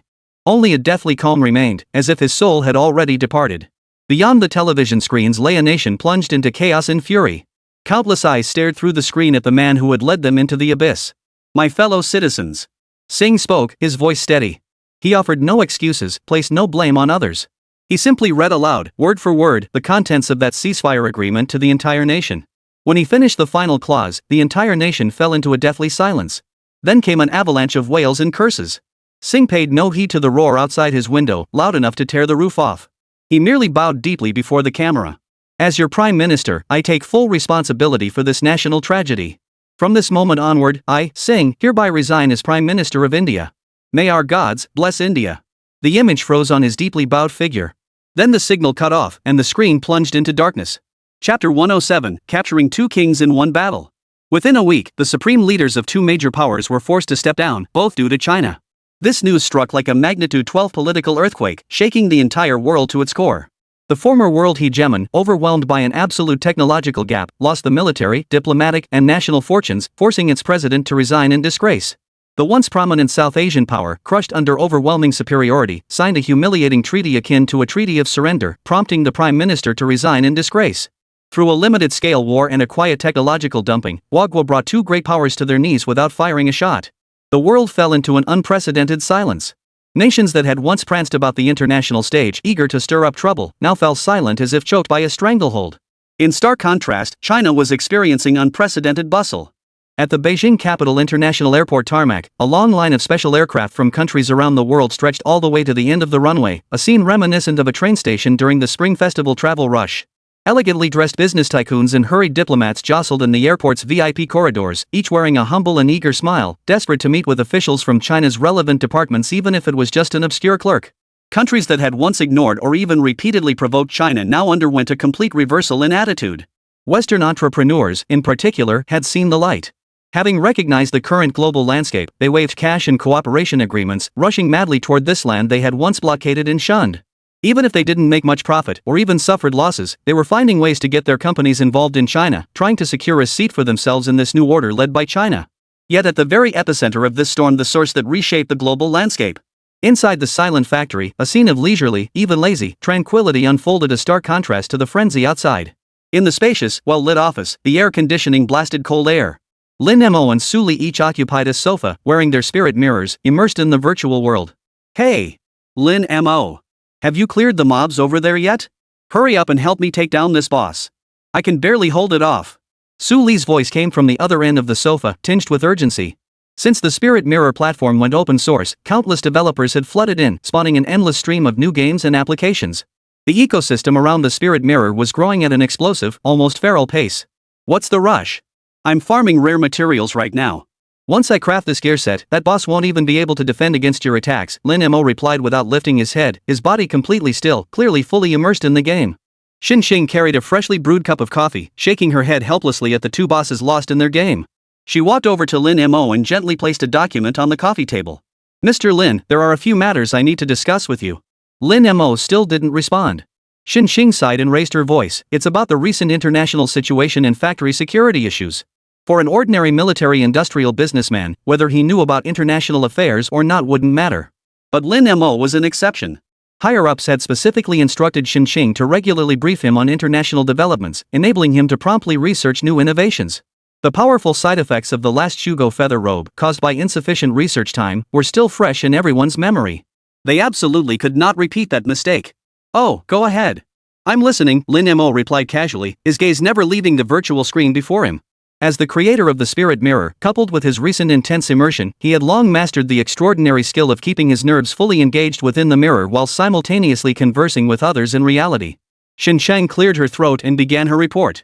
First, security concerns. Over the past fortnight, our newly established defense system has intercepted 7 additional groups totaling 34 foreign spies attempting to infiltrate the factory. Among them were operatives from the CIA, Mossad, and MI6. These operatives were heavily equipped and employed infiltration techniques we'd never encountered before, yet our perimeter security systems detected them all. They're currently detained at our designated guesthouse undergoing ideological re-education. Lin Mo hummed in acknowledgement. Xinsheng, observing his nonchalant demeanor, sighed inwardly before continuing. Second, the international landscape. Following the successive departures of the leaders of the United States and India, the global political order is undergoing a major reshuffle. Nations that once cheered for the US are now scrambling to curry favor with us. The ambassadors from Japan and South Korea have been lining up outside the Ministry of Foreign Affairs for half a month just to secure a meeting with our Ministry of Commerce. Over in Europe, Germany and France have dispatched their highest-level trade delegations hoping to hold in-depth talks with us, primarily with you regarding Lingjing's market access in Europe. Lin Mo remained unmoved, muttering under his breath, "Oh my god, it's blown up." Golden legend. A vein pulsed faintly at Xinsheng's temple. She took a deep breath, forcing herself to calm down, then sat beside Lin Mo, deciding to shift to a topic that might interest him. "By the way, Mr. Lin, there's been some interesting news coming out of the United States lately. Aren't they planning to call an early election? A very popular candidate has recently emerged." Xinsheng paused, observing Lin Mo's reaction. "Rumor has it he's in a wheelchair." "Oh?" Lin Mo finally showed a flicker of interest. He casually asked, "What's his name?" "Franklin Roosevelt." Lin Mo fell silent. "Who did you say?" "Franklin Roosevelt." Xinsheng repeated. "What's wrong? Is there a problem with this person?" Lin Mo waved his hand dismissively, signaling it was nothing. He just felt like this world seemed to be flooring the accelerator in an increasingly bizarre direction. "It's not just the United States," Xinsheng added, seeing his interest finally peaked. "Over in Britain, they've got a new prime minister too. Apparently, he's a portly old man who loves his cigars and used to be a naval admiral." Lin Mo fell silent.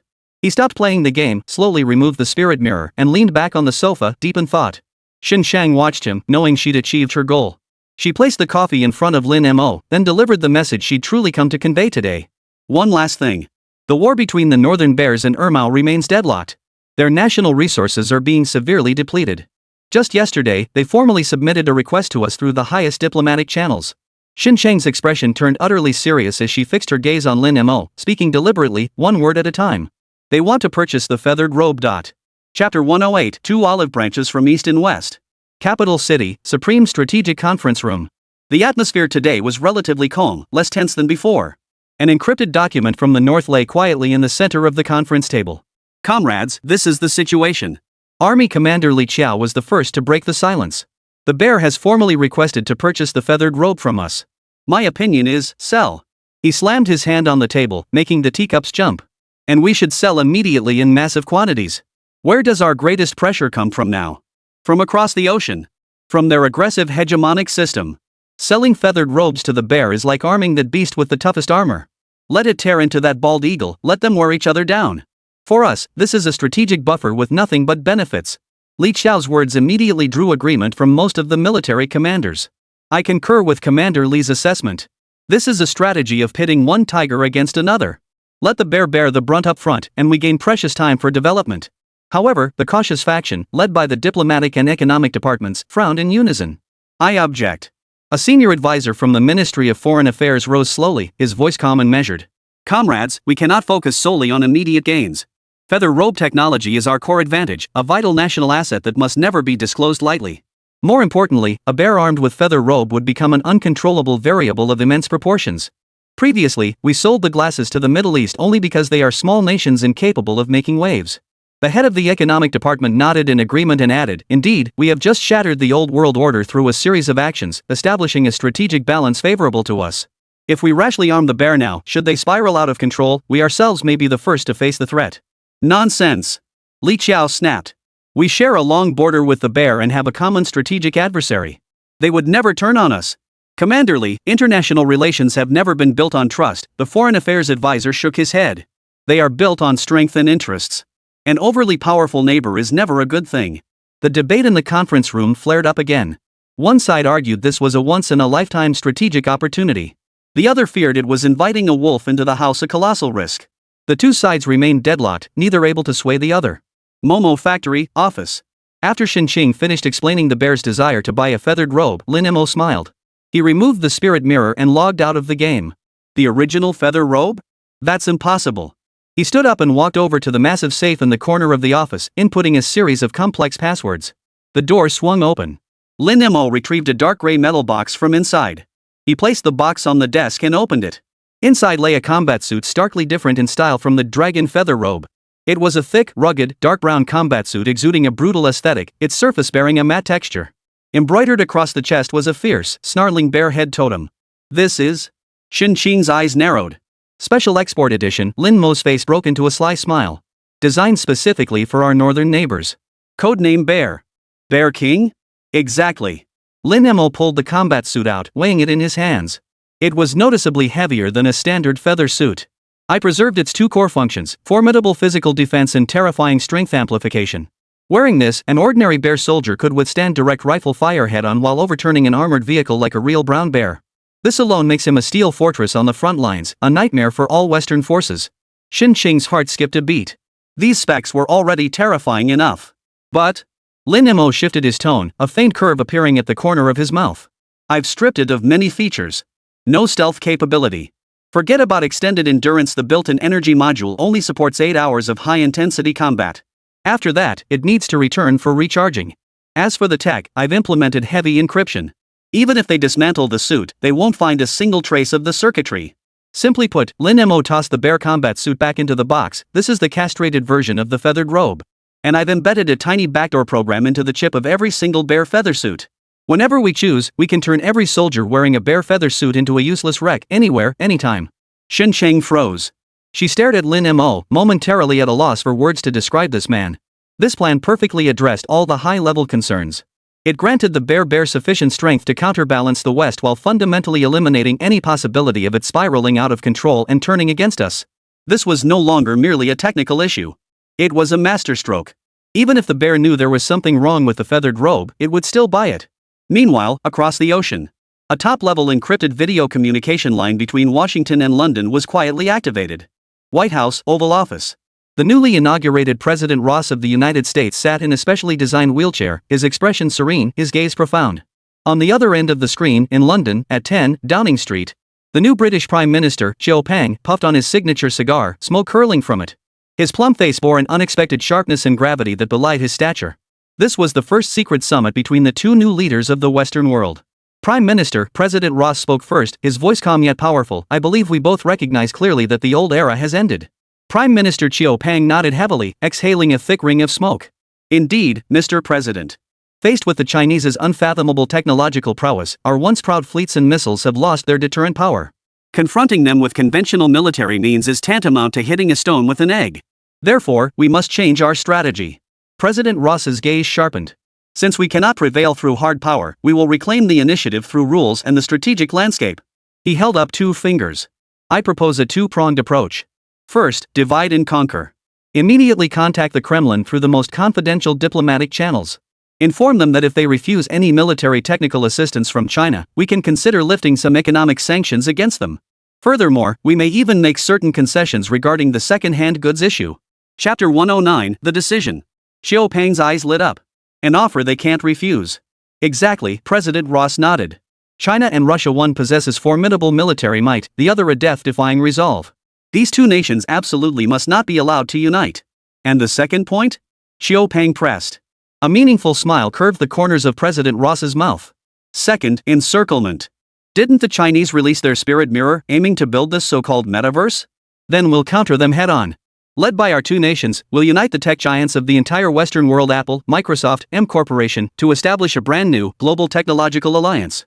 We must integrate all our technologies and resources at breakneck speed to build our own virtual world platform, one that's more open, more free, and more representative of universal values than theirs. We will utterly defeat the spirit mirror. We will make the entire world understand that there is more than one gateway to the future, and that technological prowess is not exclusive to China. Prime Minister Peng listened intently, his cigar trembling slightly in his hand with emotion. Days later, Kremlin, Supreme Decision-Making Conference Room. The flickering flames in the fireplace cast shifting patterns of light and shadow upon the massive double-headed eagle coat of arms adorning the wall. The air was thick with the rich aroma of cigars and the scent of vodka. At opposite ends of the table lay two starkly contrasting documents. One, from the east, bore a simple cover featuring only a roaring bear totem. The other, from the west, arrived in an exquisitely embossed gold envelope, exuding the scent of Daolu. Defense Minister Shog, a bald man, was the first to break the silence. My position is clear, choose the east. He pointed to the document bearing the bear head totem. Choose the bear feather robe. Comrades, what do we lack most on the Irmo battlefield right now? It's the decisive force capable of breaking the deadlock. Our soldiers' courage is beyond question, but our equipment is no match for the combined support of the entire Western world. The feather robe will transform everything. Imagine an assault force of steel warriors clad in feathered armor, charging through hails of bullets like true brown bears tearing through enemy lines. It will be the nightmare of every NATO mercenary. This is a powerful remedy, one that will enable us to win this war immediately. His words were met with fervent agreement from every military commander present. I concur with the minister. Victory is paramount. If it means victory, I'd accept even a bomb-filled version of the feathered armor, let alone a watered-down one. Economic hardship is temporary, but territory and glory are eternal. Yet on the other side, the faces of the fiscal conservatives led by the finance minister and economic advisor grew grim. I object. The finance minister, a man wearing gold-rimmed glasses and appearing somewhat gaunt, spoke slowly. Generals, you see only the victories on the battlefield, but you fail to see the price our nation is paying for them. He opened another document displaying startling economic data. The comprehensive sanctions imposed by the Western world have set our economy back 2 decades. The ruble's exchange rate is worthless, and the people's standard of living is plummeting. Now, the United States and Britain have proactively extended an olive branch, lifting some economic sanctions, making concessions on the Yuan issue. These terms are a life-saving remedy for our nation. If we choose to walk away, it would mean permanently shutting the door on dialogue with the Western world. Our economy would collapse completely. Then, even if we win the war, how can we face a nation left in ruins, its people suffering? A white-haired economic advisor sighed and added, yes, the ultimate purpose of war is peace and development. A powerful military force that cannot translate into national prosperity is itself a burden. Cowardly talk. Xiaogu slammed his fist on the table. When did we Russians ever need to survive on the enemy's charity? This is not charity, minister, the finance minister calmly adjusted his glasses. This is politics, the wisdom of survival. The debate in the conference room once again reached a fever pitch. Hawks argued this was a once-in-a-lifetime opportunity to restore imperial glory and resolve all problems once and for all. The Doves countered that it was drinking poison to quench thirst, gambling the nation's future on a victory as elusive as a mirage. Two starkly contrasting destinies lay laid bare on the table. Seated at the head of the table, the leader of the Bear Nation, the man the outside world called the Emperor, remained silent throughout. He listened quietly, his piercing gaze shifting back and forth between the two documents. After a long pause, he slowly raised his head. Respond to them. We need time to conduct a thorough assessment. Meanwhile, in the United States, at Turtle Valley. Inside Apple's headquarters at the Steve Jobs Theater, every seat was filled. But seated below the stage were not fervent Apple fans, but the most powerful tech titans on the planet. Pingwas Cook, Magos Pichai, M Company's Zuckerberg, Amazon's Bezos. Each name alone was enough to send shockwaves through Wall Street. Yet at this moment, they sat quietly like schoolchildren, their eyes fixed on the figure slowly making his way onto the stage. President Ross, having left his wheelchair behind, stood steadily at the center of the stage. Under the spotlight, his expression remained serene, save for a single bead of sweat barely perceptible shed from the pain of his illness. Gentlemen, welcome to this place. His voice, amplified through the microphone, reached every ear with crystal clarity. I know many of you are competitors. Your companies have fought fiercely over the past decades for markets, for users, for technology. But today, I have gathered you here not to mediate your disputes. He paused, his gaze sweeping across the room. Rather, it is to declare a war. A war that concerns all of us, a war that concerns the future of the entire Western world. The expressions among the industry giants below the stage varied. Some looked curious, others dismissive, while a few, having already guessed the truth, wore solemn expressions. In the East, Ling Jing is sweeping across the globe at a speed we cannot comprehend. It represents not merely a successful VR device, but an entirely new virtual ecosystem led by the Chinese. They are using this product to build an entirely new market. Gentlemen, we cannot afford to sit idly by. Chapter 110, another publicity warrior out of tricks, beautiful guy. Ross's voice suddenly rose, filled with infectious passion. We cannot hand over such a vast market to a nation whose values are fundamentally at odds with ours. Therefore, I hereby announce. Led by the United States government, we are launching an unprecedented, top-tier technological initiative. I name this initiative the Ether Realm. Ether, in ancient Greek philosophy, was the most subtle substance composing the celestial world. It represents infinite possibilities. From this day forward, all of you Pingwa's industrial design, Mage's algorithms, M Corporation's social networks, Amazon's cloud services. All your technologies, all your talent, all your patents will be integrated into this initiative. Funded by the government, we will share resources and collaborate on development. Within 1 year, no more than 1 year, we will build our own VR platform, more open, more free, and more advanced than Lingjing. We will use our technology, our ecosystem, and our culture to build a bright future that truly belongs to all humanity. We will make the entire world understand that only by following the United States can we walk the broad path leading to true freedom and prosperity. The speech concluded. The entire theater fell silent. The tech titans, usually so high and mighty, were now profoundly shaken by the grand vision Ross had painted. Just as the Ether Realm project was secretly launched, another meticulously orchestrated global public relations campaign targeting the Spirit Mirror quietly commenced. Unlike the initial launch of the Spirit Mirror, this time the media campaign was meticulously planned. During CNN's primetime news broadcast, the anchor, looking grave, interviewed a white-haired professor bearing the title Stanford University cybersecurity expert. Doctor, based on your research, does China's Spirit Mirror pose significant security risks? The expert, heavily funded and packaged by the CIA, declared with anguish to the camera, it's not just a risk. This is a Trojan horse disguised as high-tech. Our technical team's analysis revealed numerous unexplained encrypted backdoors embedded in the mirror's underlying code. It collects users' brainwaves, eye movements, and even the most intimate physiological data in real time, then uploads it to servers located in China. It's stealing your thoughts. It's monitoring your soul. Every user will become a naked specimen in their big data surveillance system. Immediately afterward, the New York Times, the Wall Street Journal, the Times, all major Western media outlets, as if receiving a unified directive, launched a relentless barrage of criticism from every angle against the Spirit Mirror. The discourse no longer centered on the simple topic of the Spirit Mirror's addictive nature, but rather its theft of personal privacy. This narrative capitalized heavily on people's unfamiliarity with this novel technology. Because it was unknown, it was novel. Because it was unknown, it was frightening. While public opinion quietly simmered at the silent factory office, afternoon sunlight streamed through the massive floor-to-ceiling windows, bathing the floor in warm, pleasant light. Xin Qing's expression, however, was somber. In her hand, she held a freshly encrypted report from the Capitol detailing the latest developments in the Western media offensive. Mr. Lin. She approached the man slumped on the sofa, wearing a smart mirror and seemingly engrossed in something. The situation isn't looking good. Lin Mo showed no reaction. Xin Qing took a deep breath and raised her voice. The Ether Realm project, personally endorsed by President Ross of the United States, has officially commenced. They've consolidated the most advanced technological forces across the entire Western world. Apple, Microsoft, M Corporation, nearly every tech giant has joined. Their objective is clear, to rapidly build a VR ecosystem capable of rivaling or even surpassing our Lingjing platform. And that's not the worst part. Xin Qing turned to the second page of the report, and the contents sent a chill down her own spine. Simultaneously, a global propaganda war targeting Lingjing has erupted in full force. Spying on users, stealing users' brainwaves. All major Western media outlets are using sensational headlines to portray Lingjing as an evil surveillance tool from the East. Their offensive is relentless, and Lingjing's overseas reputation and sales are already showing significant damage. After Xin Qing finished her report, a brief silence fell over the office. She looked at Lin Mo, waiting for his reaction. She had anticipated his solemnity, his anger, even his bewilderment. Yet, oh. Lin Mo responded with a flat, indifferent tone. Then, a frustrated grumble escaped his lips. Damn it, it's the fast slow blade. Xin Qing. Finally, as if finishing a game, Lin Mo slowly removed the Spirit Mirror. He stretched lazily, yawned, and then leisurely picked up the report on the table, flipping through it casually. The direction is correct, he remarked. Xin Qing froze. What direction? Their so-called ether domain. Lin Mo tossed the report back onto the table as he analyzed. They know they can't beat us on hardware, so they're trying to tackle it from an ecosystem perspective. The direction is sound.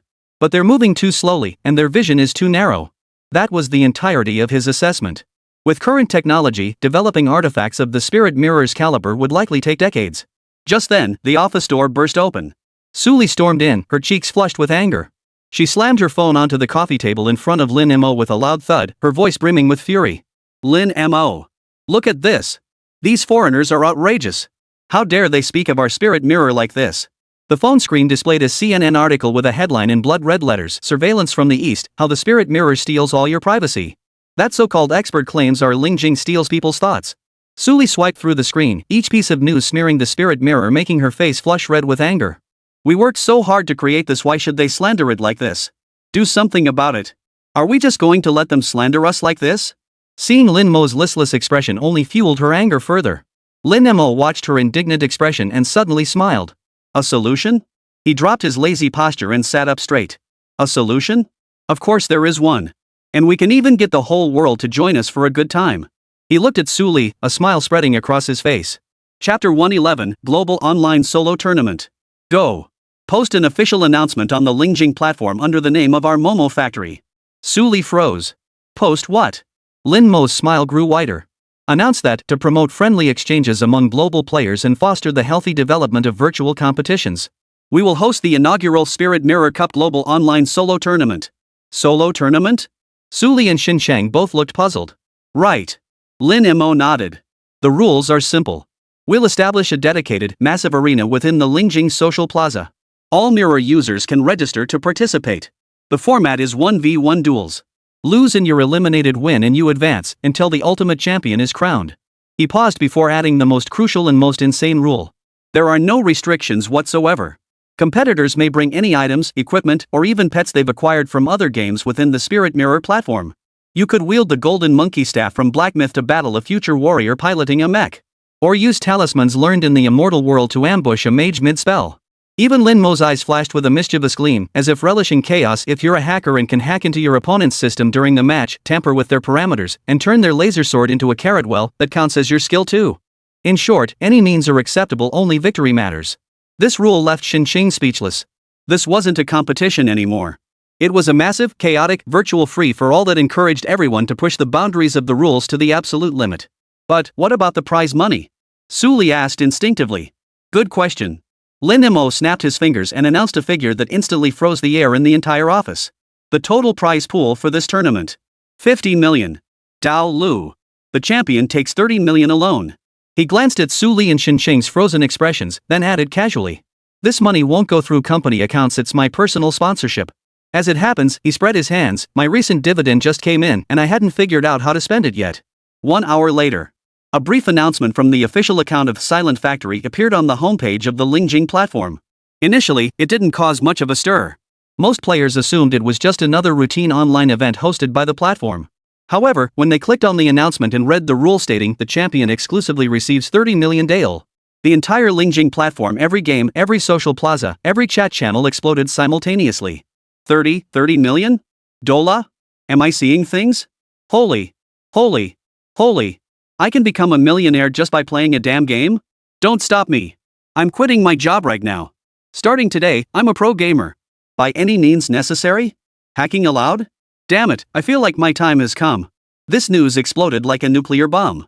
Within minutes, its shockwave violently spilled out from within the Lingjing platform, sweeping across the global internet. All conspiracy theories about Lingjing stealing user privacy, at that moment, were utterly drowned out and washed away by that string of golden glowing numbers. Gamers worldwide went wild.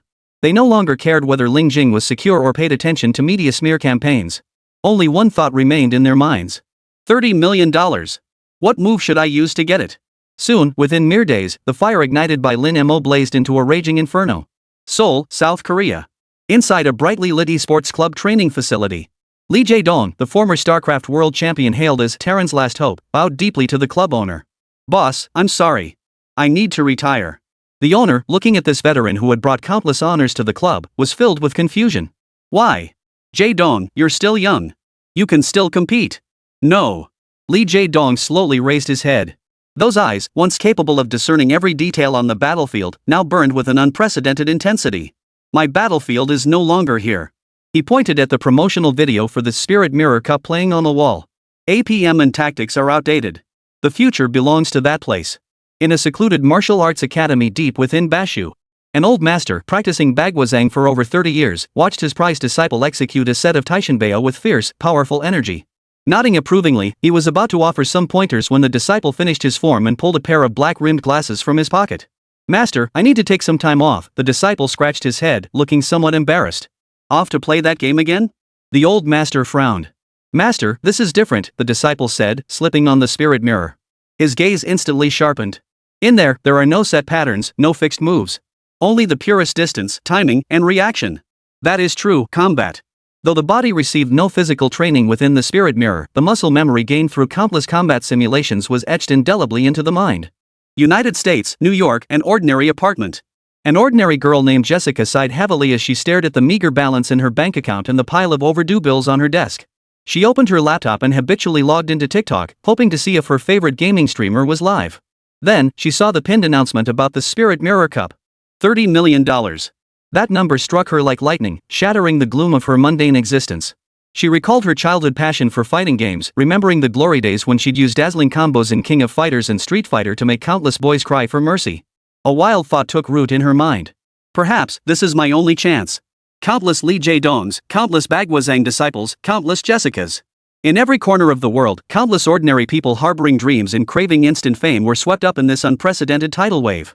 They flooded into the Spirit Mirror platform, immersing themselves day and night in the training rooms specially opened for this tournament. Chapter 112, If you can't beat M, join M. The rules were simple to the extreme. No classes, no skills, no complex stats. Only the purest 1v1 combat. Whoever gets knocked out or surrenders is eliminated. Its mechanics relied entirely on players' physical instincts and combat intuition. Punch, block, dodge. Timing, distance, reaction. This makes the barrier to entry incredibly low. Anyone with working limbs can participate. Yet its ceiling is terrifyingly high. A true martial arts master can fully unleash their real-world skills here. Even an ordinary person can hone their reflexes and combat awareness to superhuman levels through relentless practice. In an instant, the entire Lingjing platform transformed into a massive, 24/7 online martial arts dojo. The era of universal combat arrived unexpectedly, ahead of everyone's expectations. While players worldwide were immersed in this frenzy, the tech giants of Gigu Valley collectively plunged into unprecedented embarrassment and fury. At Pinghua Corporation headquarters, CEO Cook stared at a report just submitted by HR, his face ashen. The report revealed that over the past 48 hours, searches for terms related to Spirit Mirror on the company's internal network had skyrocketed by 3,000%. His top engineers, each earning 7-figure annual salaries, were no longer browsing technical forums like GitHub during work hours. Instead, they were spending most of their time on strategy communities dedicated to solo tournament guides. Those damn bastards! Cook slammed the report onto the desk. They're using our salaries, our offices, and our computers to figure out how to win a game tournament hosted by those Chinese? What about our Ether realm? He roared at the assembled executives. What about our plans? No one could answer him. The Ether Domain project, which President Ross had pinned his hopes on and which the entire Western world viewed as a counteroffensive trump card, was still stuck in the PowerPoint stage and endless internal squabbles. M-Corp wanted social dominance, Apple refused to open its hardware interfaces, and Microsoft insisted its own algorithms should be the core. They were still bickering over the definition of correct, while the Chinese had already delivered the most straightforward, brutal lesson in correct right to everyone's face. Funny. And it's profitable. It's that simple. The storm unleashed by the Spirit Mirror had long since transcended the realms of gaming and technology. Its tentacles had even reached the most remote and sensitive territories recently incorporated into the Chinese nation. Somewhere on the Indo-Chinese peninsula, in a border town that once belonged to the ancient kingdom of Kampa. Young Yuan Chang and a few friends were crouched outside a newly opened internet cafe, each wearing a slightly outdated Spirit Mirror, engrossed in their games. Since being incorporated into Huagua's territory, large quantities of cheap, even free, discontinued Spirit Mirror models had been sent here as part of a cultural poverty alleviation project. At first, like many young people in the town, Nguyen Tan harbored hostility and wariness toward the Chinese soldiers patrolling the streets in military trucks. They hid in corners, glaring at these invaders with hatred. But now, everything had changed. Yuan Chang and his friends had become utterly immersed in the world of black myth. They were stunned by the grand Eastern mythology and fired up by the indomitable fighting spirit of the heaven's will. "Hey, Yuan Chang, have you cleared the Blackwind Mountain level yet?" one friend asked, sweating profusely as he took off his glasses. "Not yet. Ling Shuji is too tough, I can't beat him." Yuan Chang shook his head, his face etched with frustration. "I can't make sense of the skill descriptions in the game. They're all in Chinese characters. I know someone who can read them." Another companion's eyes lit up as he pointed across the street to a Huagua patrolman resting in the shade of a tree. "Come on, let's go ask him." Yuan Chang hesitated, but finally nodded. He took off his glasses and, gathering his courage, walked over to the Huagua soldier with his friends. The young soldier, seeing the local youth's approach, instinctively tightened his grip on his rifle, his eyes alert. Yet what he heard wasn't a challenge, but a clumsy, heavily accented Chinese phrase.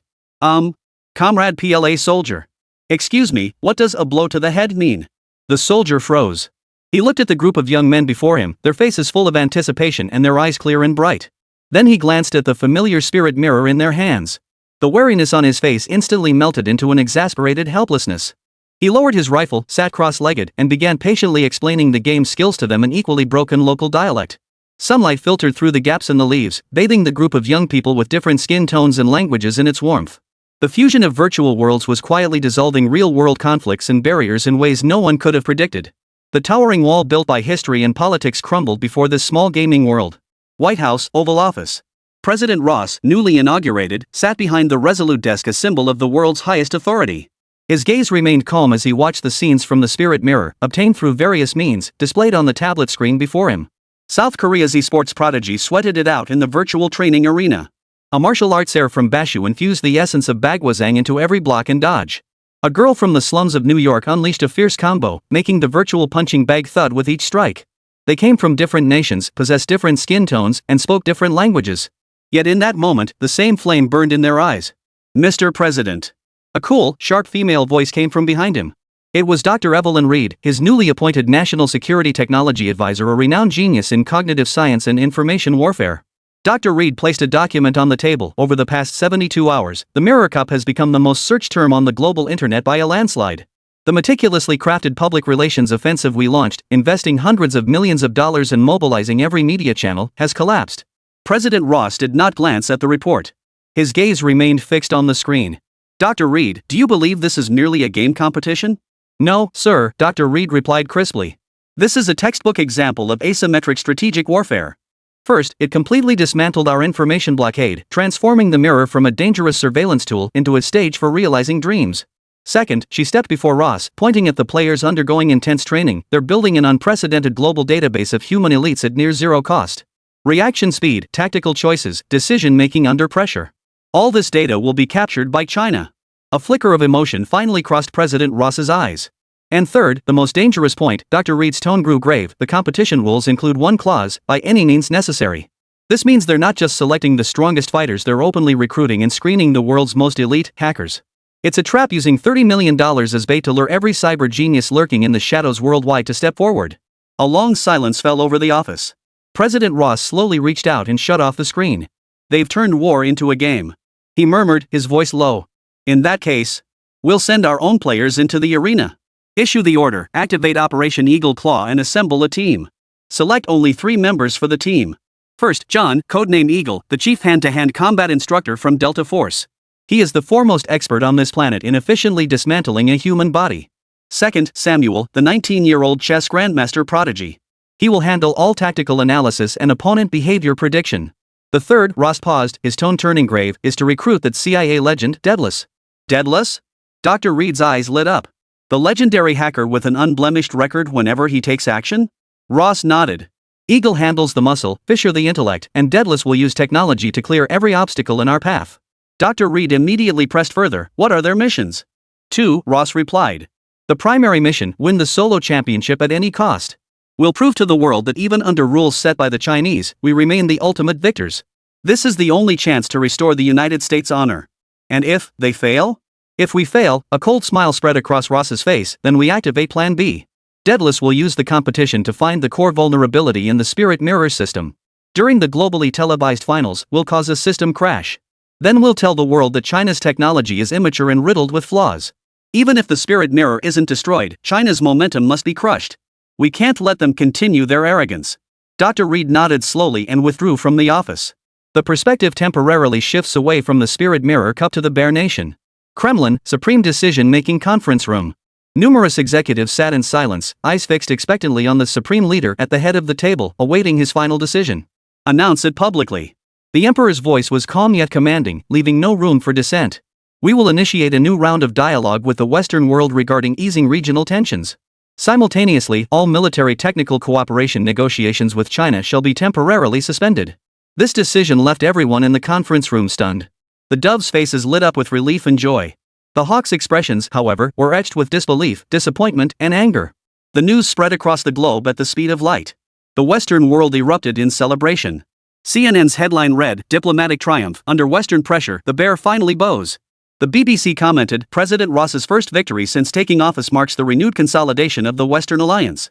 Both the White House and 10 Downing Street issued carefully worded yet triumphant statements, declaring, "We welcome the bear back to the negotiating table, a crucial step for world peace." They believed their diplomatic isolation and economic sanctions had finally achieved a decisive victory. What they did not know, however, just as the entire world believed the giant bear had chosen to submit, An unmarked private jet silently touched down at a military airfield on the western outskirts of the capital under cover of night. An equally inconspicuous secret envoy descended the stairs, entered a black Hongqi sedan, and vanished into the capital's night. The next day, at the temporary guesthouse of the Huagua Army headquarters, Li Chao regarded the unassuming, even slightly balding Russian envoy before him with a hint of amusement. "Mr. Ambassador, I hear your country has decided to mend fences with the Western world?" A sly grin spread across the envoy's face, starkly at odds with his appearance. "Generally, you should know that politics is sometimes like a play. Your country has a saying, when you marry into a family, you must deceive both sides." He lowered his voice, his eyes flashing with sharp intelligence. "Public gestures are for the audience. The real deals always happen behind the scenes. Our president's intent is clear. The public political posture is meant to lull those Western fools into complacency, buying us precious economic breathing room and time to regroup. But our need for the bear feather robe is more urgent than ever." He pushed a new cooperation agreement toward Li Chao. "We are willing to increase the original price by 30%. Furthermore, we can sign a 50-year energy agreement to supply natural gas to your country at a fixed, low price. We have only one request." The envoy's gaze grew intensely fervent. "We hope China will assist us in establishing a bear feather robe production line, one that operates under your oversight but remains wholly our own." Li Chao opened the documents and, after only a cursory glance, found himself somewhat stunned. The pricing and long-term preferential terms outlined were unprecedented even for a former army commander-in-chief like him. Back when China was still poor, just trying to strike a deal with the Russians meant getting drunk together at the table until you were completely wasted. Now, this request was dispatched at breakneck speed to the highest echelons of power in the capital. There was little debate. Upon witnessing the bear's 2-for-1 gambit, everyone exchanged knowing smiles. A completely defeated Russia does not align with China's interests. An overly powerful bear also does not serve China's interests. A Russia that was barely hanging on, dependent on China's technology to withstand Western pressure, was the ideal Russia. Soon, China's response reached the envoy's hands. "We can accept the cooperation agreement. The energy agreement is also acceptable to us. However, regarding the production line..." Li Chao's face broke into a sly grin identical to the envoy's. "We believe that to ensure the highest quality and technological security of Xiongyi, all production must be carried out entirely within Huagua, under the full responsibility of our Momo factory. We will deliver the finest products to your country on time and in full quantity. As for the technology, that is not for sale." Ultimately, a secret agreement that would shape the future world order was quietly sealed. The Western world continued to raise their glasses in celebration of what they deemed their diplomatic triumph. Several days later. Spirit Mirror Platform, Social Plaza. Here, it had long since transformed into an unprecedented, seething sea of activity. Over 1 billion Spirit Mirror users from more than 200 countries worldwide converged their avatars here on this day. The sky was filled with countless massive holographic screens. Each screen broadcasted live, intense 1v1 duels unfolding in real time. Swords clashed, magic collided with technology, a relentless succession of clashes. A thunderous roar of cheers and encouragement nearly shatters the dome of this virtual world. The Lingjing Cup Global Online Solo Tournament's preliminary rounds officially commenced. Within the first hour of play, its popularity crushed the World Cup and the Olympics, becoming the sole focal point on the planet at that moment. In an inconspicuous corner of the plaza, Lin Mo and Suli each held a cup of virtual soda, sunglasses perched on their faces. Like two tourists who'd wandered into the celebration, they watched the bustling scene around them with rapt attention. "Holy crap!" Suli took a sip of her cola, staring at the sea of people, and couldn't help but gasp. "It feels like we really did create a world." "Calm down." Lin Mo crossed his legs, pointing to a nearby light screen. "Enough with the musings. Look, the show's about to begin." On the screen, a duel was reaching its climax. One combatant was a young Chinese boy with the ID fist that holds the mountains and rivers. His avatar was a plain-clothed, teenage-looking kid in training gear, appearing no older than 15 or 16. His opponent, however, was a Nordic berserker over 2 meters tall, with bulging muscles and wielding a massive battle axe. The disparity in size was staggering. "This kid's going to lose, right?" Suli blurted out instinctively. "Hard to say," Lin Mo shook his head. On the screen, the berserker roared furiously, swinging his massive axe down with a force capable of splitting mountains and shattering rocks. The youth neither dodged nor retreated. Instead, he stepped forward into a bow stance, his body coiled like a compressed spring, and charged forward with a violent collision. "Ba Ji Quan, mountain lean." Thud. A dull thud echoed. The berserker, as massive as a mountain, staggers backward from the impact. Seizing the advantage, the youth unleashed a barrage of punches like cannonballs, striking relentlessly along the opponent's center line. Elbow. Knee. Shoulder. Hip. Thud. Thud. Thud. Thud. Amidst the barrage of strikes, the berserker was driven back step by step, utterly unable to retaliate. "Holy! What kind of boxing is this? It's brutal. It's Bagwazang." Our nation's martial art. This guy's trained. Just as everyone thought the fight was decided, a sly gleam flashed in the berserker's eyes. He braced for a punch, then suddenly drew a short-barreled flintlock pistol from behind his back with his free hand. Watch out! Su Li cried out in alarm. The muzzle of the flintlock was already aimed squarely at the youth's chest. At such close range, there was no way to dodge. Yet, not a trace of panic crossed the youth's face. With a sharp snap, the sleeve of his left arm suddenly burst open. A cold, metallic prosthetic arm sprang out in an instant. It was a ninja prosthetic arm, crafted by a genius artisan from the distant eastern nation of Ashina. A mechanism activated within the prosthetic's palm. Bang! A massive iron umbrella instantly unfurled, shielding the youth completely. The musket's bullet struck the iron canopy, sending sparks flying, yet failed to cause even a scratch. It's the mechanism umbrella from Sekiro. You can do that? The next instant, the youth retracted the iron umbrella. The claw of his ninja prosthetic hand shot out, snapping precisely onto the berserker's shoulder. Like a ghostly apparition, he closed the distance in a flash. A crisp, decisive punch landed squarely on the berserker's jaw. KO. The fight was over. Nice move. Lin Mo couldn't help but cheer. On another light screen. Golden body. Golden body again. Lee Jae-dong. He dodged another lethal strike with perfectly timed immortality.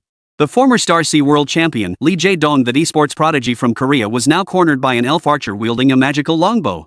The elf archer drew back her bow, 3 frost arrows gleaming coldly. They formed a V-shape, sealing off all his escape routes. Just as the arrows were about to leave the bowstring, a golden light suddenly flared around Lee Jae-dong. The item from League of Legends Zonya's Hourglass. The 3 frost arrows pierced through his golden phantom, embedding themselves uselessly into the wall. The moment the golden aura faded, Lee Jae-dong moved. Instead of retreating, he rolled forward, closing the distance at an impossible angle until he was pressed against the elf archer's chest. A fluid, seamless series of close-range strikes. The elf archer was defeated. This guy has mastered the art of timing and distance to perfection, Lin Mo remarked.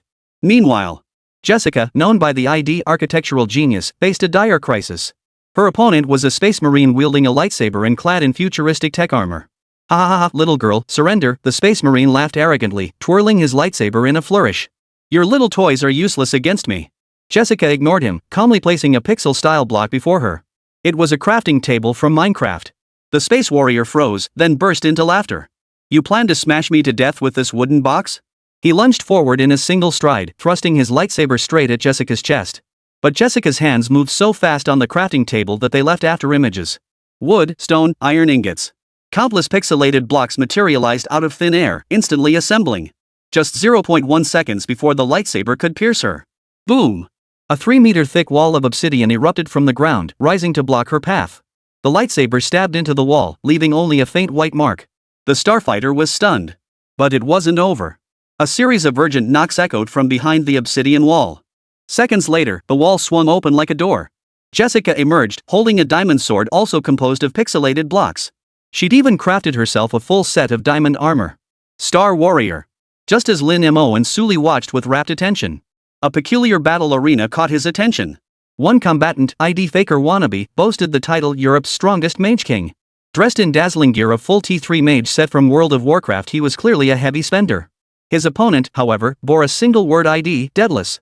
His avatar was a pure black figure resembling the little black suspect from Detective Conan, its features obscured. Yet this seemingly unremarkable figure had driven the European Mage King to the brink of defeat. Every time the Mage King attempted a blink, Daedalus anticipated it, sidestepping effortlessly with the simplest of movements. Every time the Law King began channeling a spell, Daedalus seized that split-second precast animation to brutally interrupt it with a straightforward straight punch. This is impossible, the European Law King roared in the public chat. How could you possibly keep up with my movements? You're cheating. Your openings are too obvious, Daedalus replied with a single line of cold text. Just then, the tide of battle shifted. Seizing an opening, the European Archmage pulled away from Daedalus. Raising his staff high, he began chanting a lengthy ultimate spell Pyroblast. A colossal fireball rapidly coalesced above his head, radiating devastating heat. This was his finishing move. Die. Daedalus did not dodge. He calmly stepped forward, raised his right hand, and assumed a blocking stance. Everyone thought he was insane.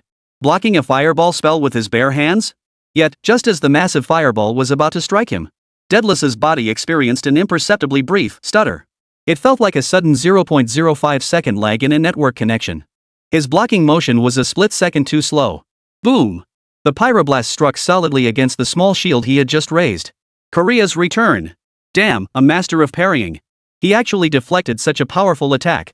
He's practically a superhero. What? The Mage King's team froze in shock. Before Daedalus could step forward to finish him off, they immediately clicked surrender. The entire audience erupted in cheers, no one paying attention to that brief delay anymore. Except for Lin Mo. His brow furrowed slightly as he set down his coke and pulled up the back-end data stream of the Lingjing platform visible only to him. On that smooth curve representing the entire platform's network fluctuations. At that very instant, an extremely minute, almost negligible data spike appeared. Coincidence? Lin Mo didn't believe it. He silently committed the ID Daedalus to memory. At the same time, I lost.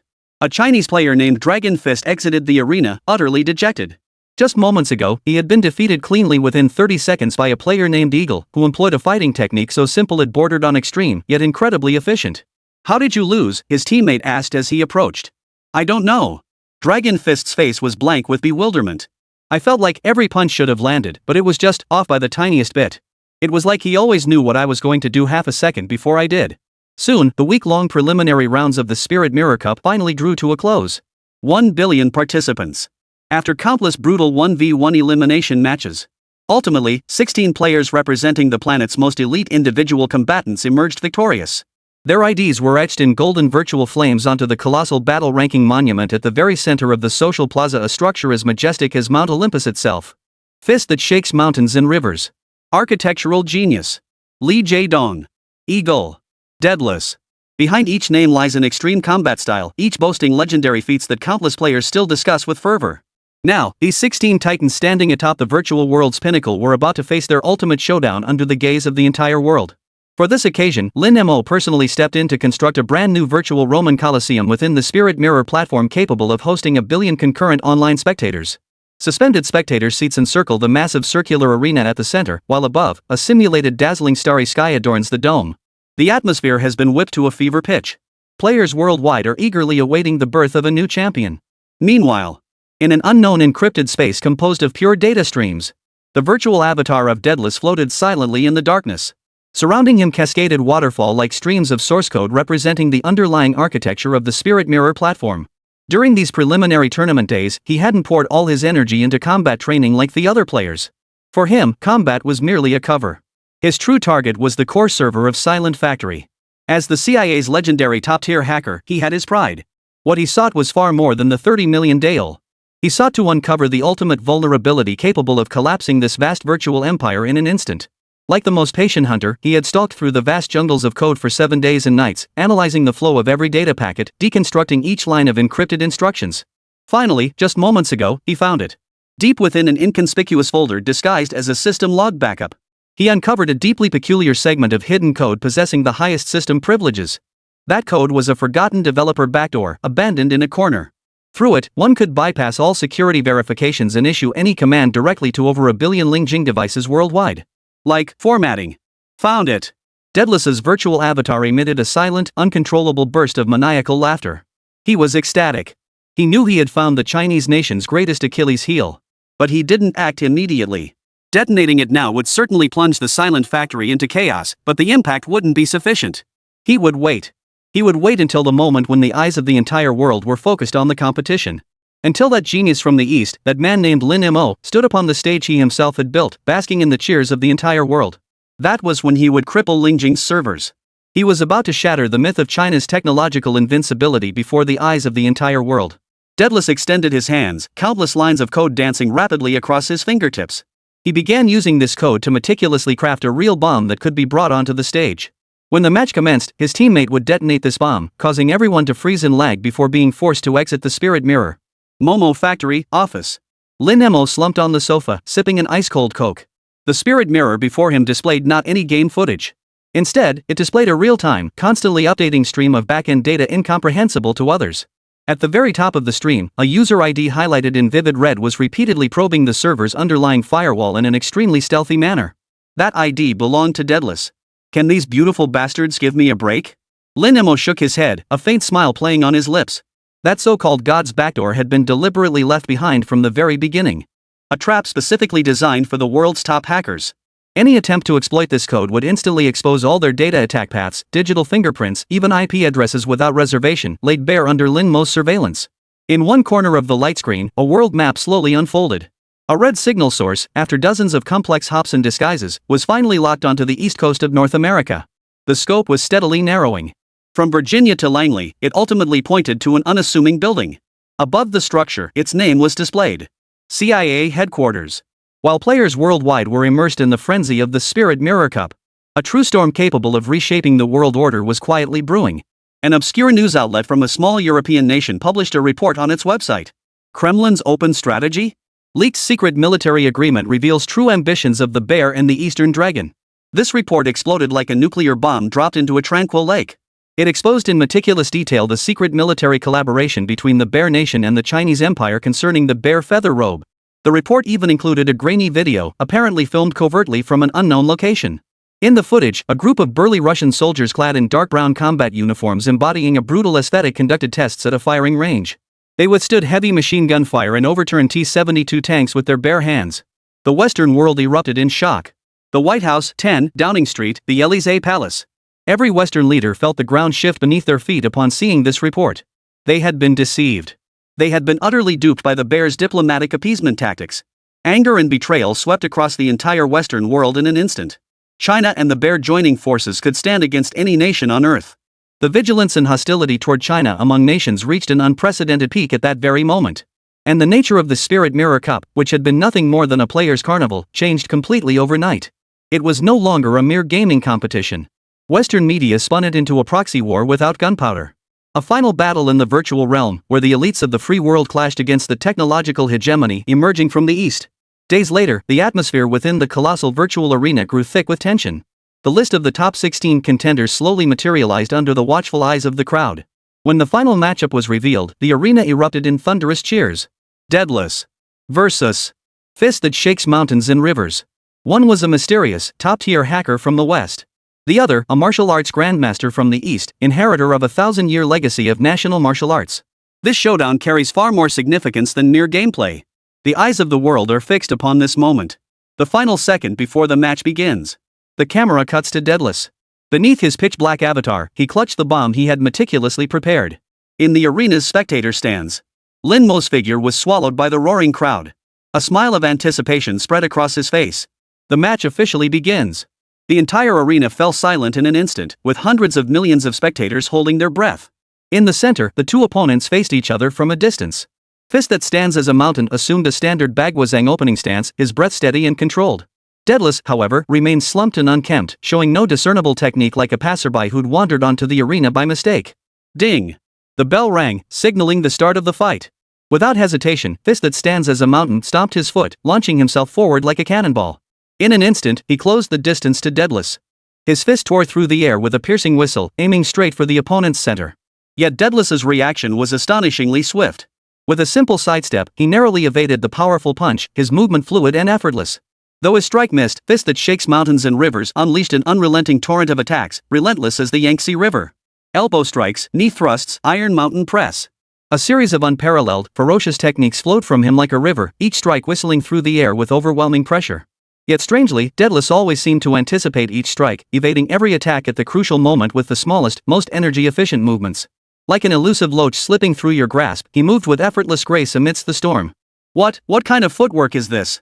Can't keep up. Absolutely can't keep up. Even with the ferocious power of Fist that shakes mountains and rivers, he can't even graze the hem of his clothes? Deadless is definitely a preemptive fighter.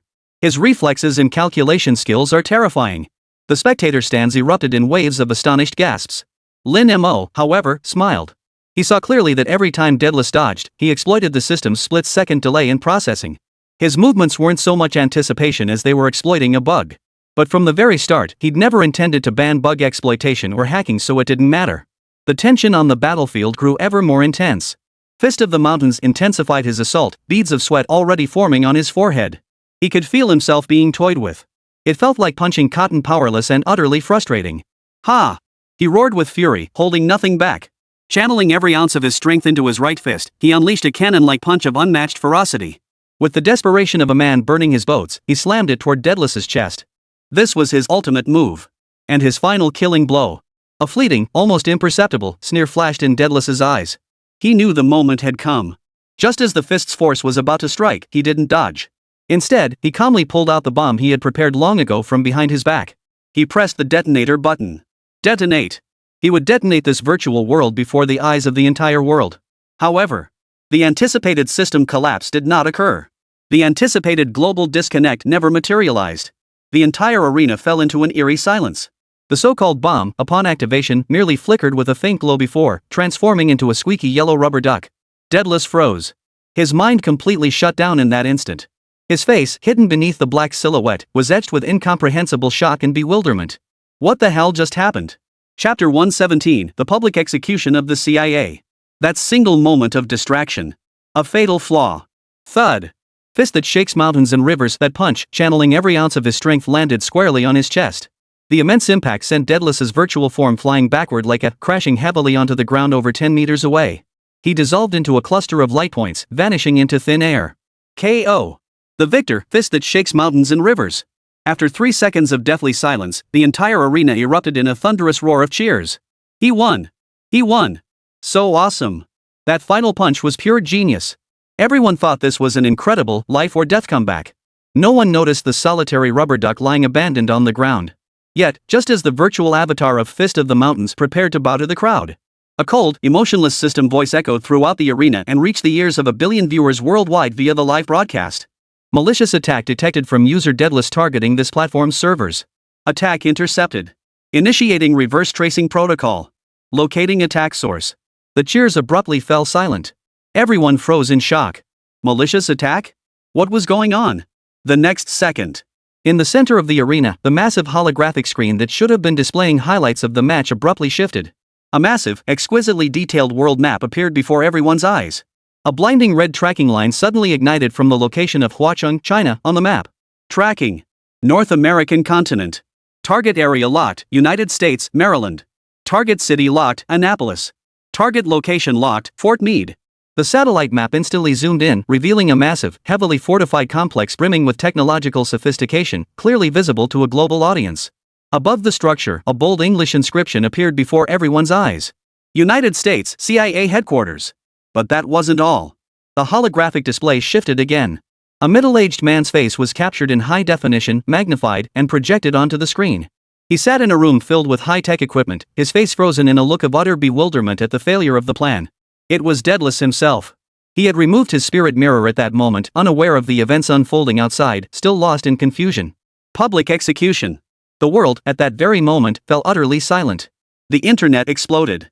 Viewers from the United States watching the livestream stared blankly at the familiar CIA headquarters building on their screens and the bewildered expression on that man's face. This is our CIA guy? God! Our government hacked a gaming tournament in front of the entire world? Disgrace! This is the greatest disgrace in the entire United States. The White House.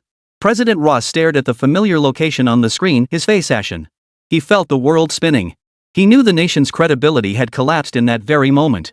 The inevitable consequence, the Ether Realm project, would also fail. It's over. President Ross murmured, waving away the aides who rushed to support him. The match resumed after a brief interruption. It was now the turn of the Eagle. He stood motionless in the preparation zone, watching everything unfold on the light screen. He knew the mission had failed completely. Morale was shattered, fighting spirit utterly extinguished. He didn't even put up a decent fight.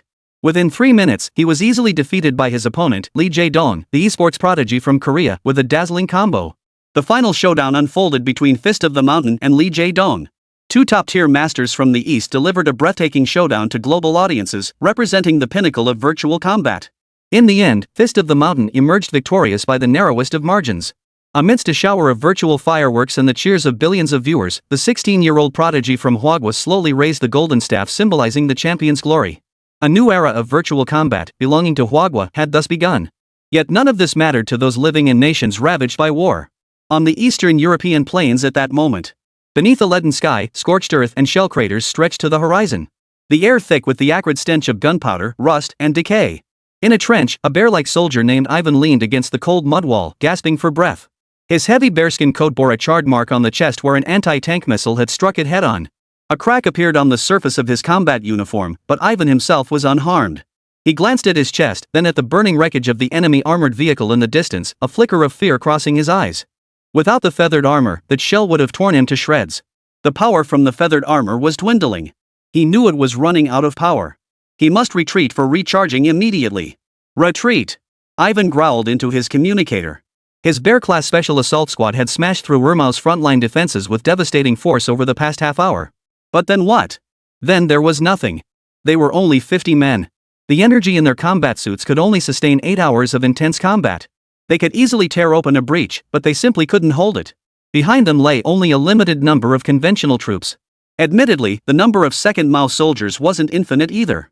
But due to various domestic issues, the Mao Bear's actual troop strength available for deployment on the battlefield was severely stretched thin. Yet here, they were locked in a series of brutal attrition battles. In stark contrast to the bloody stalemate at the front lines. In the rear, within the makeshift command center of the Second Army, the atmosphere was unusually relaxed. Commander Alexei sipped his hot coffee, leisurely watching the massive real-time drone surveillance feed before him. On the screen, several Russian soldiers in combat fatigues were retreating in disarray after a brief assault. General, the latest batch of javelins and stingers has arrived at the front lines, an aide reported. Satellite intelligence just came in from the United States, pinpointing their next likely assembly point. Alexei nodded with satisfaction. Tell the soldiers on the front lines not to engage those people head-on. Use drones to track them, hit them with anti-tank missiles, and wear them down with our weapons and ammunition. Chapter 118, The Beautiful Country's Proposal, Our Principles. We have the support of the entire Western world. Our supplies are limitless. Alexei pointed at the clumsy retreating figures on the screen, a faint smile curling his lips. And they? All they have are those pitiful clothes. This war isn't about whose fists are harder, but whose blood is thicker. Drag them out. Let them die of exhaustion right here. The adjutant nodded in agreement and turned to leave. As the flames of war raged ever fiercer across Eastern Europe, tens of thousands of kilometers away, at the United Nations headquarters in New York, the diplomatic battle also reached a fever pitch. We reiterate that China's humanitarian aid raises significant doubts regarding both its motives and contents. Senator Thompson, the newly appointed U.S. ambassador to the United Nations known for his hawkish stance, stood at the podium, his words flying with fervor. His gaze fixed intently on the seats of the Chinese delegation. They claim to be shipping medicine and food, but who can guarantee those crates aren't filled with new technology, backup energy modules, or components for lethal weapons? At this critical juncture, any influx of unchecked supplies without third-party verification is irresponsible toward both warring parties and poses a grave threat to global peace. Thompson's voice rose sharply, his rhetoric grandiloquent and inflammatory. Therefore, on behalf of the United States and all peace-loving nations, I formally propose to the Security Council. Immediately establish a United Nations-led joint inspection team with the highest level of authorization. To conduct comprehensive, no-holds-barred inspections of all humanitarian aid supplies originating from China entering the Eastern European war zone. We must prevent certain nations from exploiting humanitarian pretexts to take sides and fuel this brutal conflict. Upon hearing this proposal, all eyes instinctively turned toward the seats of the China delegation. Everyone understood this was an extremely insidious, open scheme. Agreeing would be tantamount to handing over the feathered cloak sold to the bear to the beautiful country for research, something China could never accept. Refusal would cement the accusation of taking sides, leaving China vulnerable to international criticism. It was a no-win situation. Yet at that moment, the figure who should have been the center of attention at the Chinese delegation's table remained unusually calm. Ambassador Fu Ming did not attend today's meeting. In his place sat the young diplomat who had once engaged in a verbal duel with scholars at the United Nations General Assembly. He sat there quietly, expressionless, listening to Thompson's roar and the murmurs rising and falling throughout the hall. His gaze was deep and serene, as still as an ancient well. Thompson's performance continued as he attempted to rally more nations to his cause. The atmosphere in the hall grew increasingly tense. Yet the young diplomat remained silent. He waited. Only when Thompson's incessant chatter finally concluded did he adjust the microphone before him, clear his throat, and sweep his calm gaze across the entire room. Ultimately, his eyes settled on Thompson's face. On behalf of China, I formally respond. His voice was not loud, yet it carried clearly through the simultaneous interpretation system to every ear in the room. Regarding Representative Thompson's proposal to establish a United Nations joint nuclear inspection team, we agree in principle. Everyone froze. Agreed?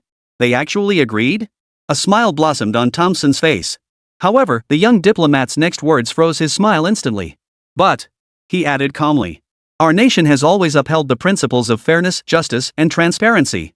We believe that if inspections are to be conducted, they should be applied equally to all. Every single item entering the Eastern European war zone must undergo comprehensive, thorough inspections with no blind spots. This should not only include our humanitarian aid supplies, but also the tanks, missiles, drones, and various lethal weapons and equipment.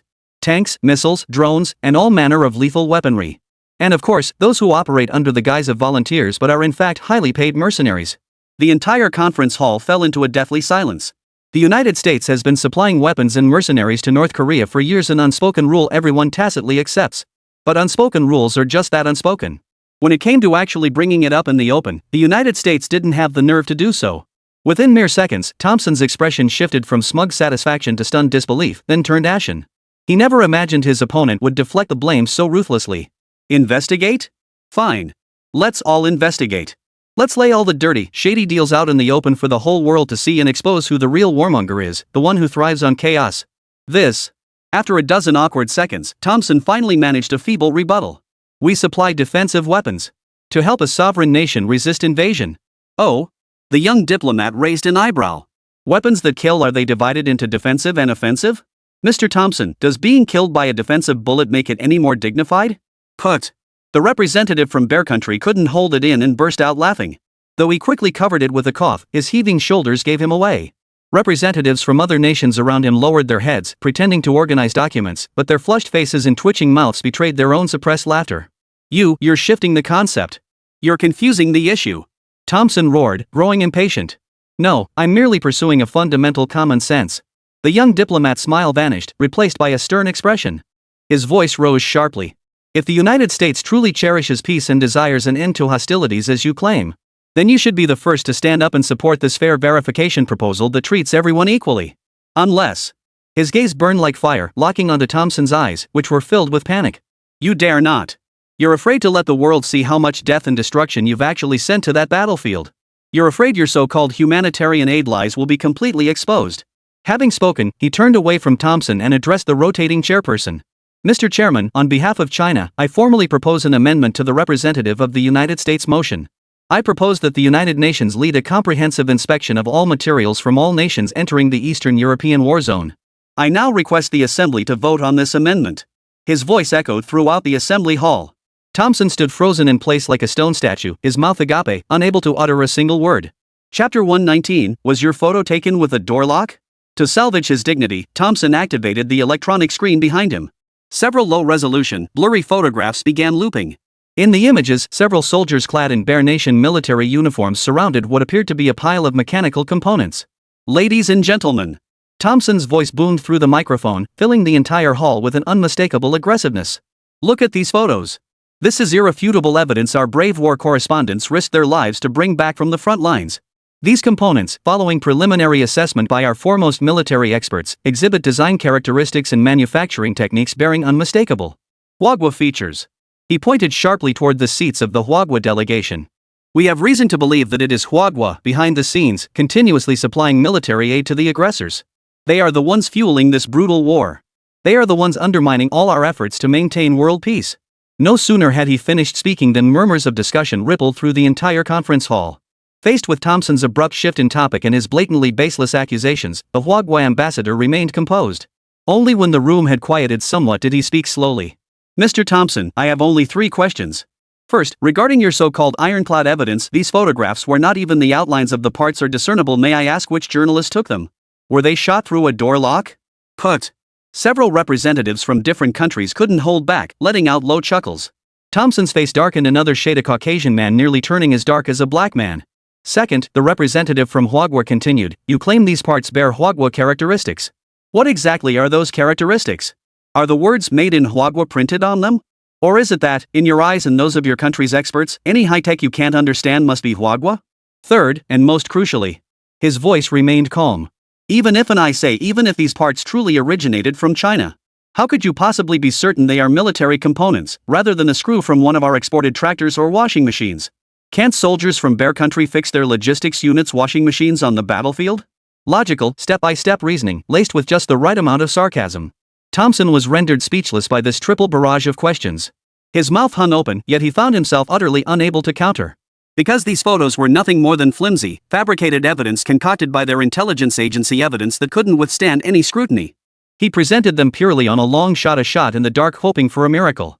What if China admitted to it? You're just splitting hairs. After a dozen seconds of awkward silence, Thompson finally managed a feeble retort. Taking a deep breath, he shifted tactics and resorted to moral blackmail. Fine. Let's set aside the authenticity of this evidence for now. What I want to ask is this: if China truly is the peace-loving, responsible major power you claim it to be, then why are you standing idly by while this brutal act of aggression unfolds? Why not join us in stopping this war? The question was sharp and vicious. Standing on the moral high ground, it positioned Huagua as the antagonist of justice. The entire conference hall fell silent once more. All eyes were fixed on the Huagua representative, awaiting his response. Slowly, he shook his head. He looked at Thompson, speaking deliberately, his voice not loud but clear enough for every ear to catch. It's not that we don't want to. It's that we refuse to stoop so low. The moment those words left his lips, the entire hall fell into a deathly silence. Every delegate thought they had misheard. Disdain? What an arrogant, audacious response. Yet the Chinese representative's next words made everything clear. If China had truly been involved, his gaze swept across the room, finally settling on Thompson's stunned face, the situation on the battlefield would not be what it is today. Time seemed to freeze. Every person in the room was rendered speechless by this seemingly casual yet supremely domineering statement. They recalled the despair-inducing, terrifying combat prowess China's forces had demonstrated not long ago in Indochina and the South China Sea. They knew the Chinese representative wasn't boasting, he was stating fact. Thompson's face darkened completely, turning ashen. He could only remain silent, unable to utter a single word. Ultimately, the resolution drafted by the United States aimed at condemning China was ruthlessly rejected amid the silence and abstentions of nations worldwide. As the gavel sounded to close the session, the Chinese representative calmly took his leave, leaving the world with the image of his upright figure. Thompson shook his head helplessly. Although the United States had long prepared for China's rebuttal at this conference. But for the new president's first conference to end like this, his days as ambassador were numbered.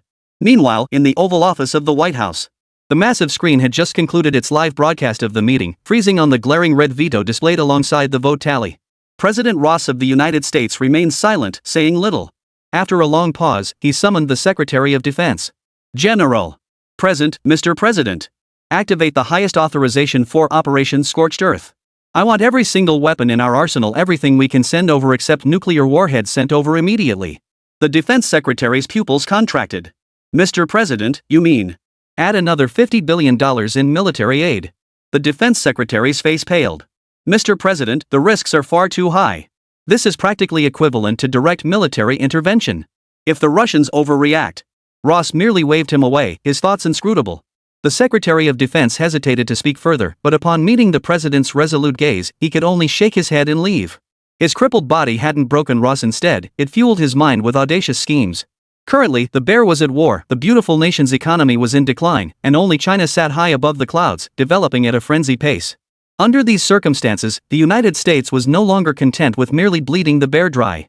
What they sought was to push this proxy war completely out of control, dragging China into the fray as well. Soon, the American military-industrial complex, that slumbering war machine, roared with greedy excitement, spurred by the president's fury and massive new orders. Over the Eastern European battlefield, the dark clouds grew thicker. Chapter 120, The Black Sea Incident. Malice from the Second Bear. Black Sea, late at night. 200 nautical miles offshore, the Ocean Voyager, flying the 5-star red flag, sailed steadily along an international shipping lane. On board were the latest shield machines and precision infrastructure equipment destined for a European project. On deck, several Chinese engineers who had finished their shifts leaned against the railings, enjoying the faintly salty sea breeze and chatting about everyday life. Once this voyage is done, I'll make it back in time for my daughter's 100-day celebration, said a young engineer, his face beaming with happiness. You'd better thank the guys for helping you meet the deadline, kid, a seasoned engineer beside him patted his shoulder and teased with a laugh. What they didn't know was that tens of thousands of meters above their heads, a satellite had already locked onto them. Western Region, Second Mao Nation, a secret military base disguised as a weather station. Inside the underground command bunker, the atmosphere was tense yet charged with excitement. Several blonde-haired, blue-eyed NATO military advisors in civilian clothes stood shoulder to shoulder with a Second Mao Nation general named Belenko before a massive launch control console. Your Excellency, the Tomahawk 3 long-range missile is fully fueled, and launch procedures are confirmed, a Second Mao state officer reported. A satisfied smile spread across General Belenko's face. Turning to the NATO advisor beside him, he spoke with gratitude. Thank you for your technical support.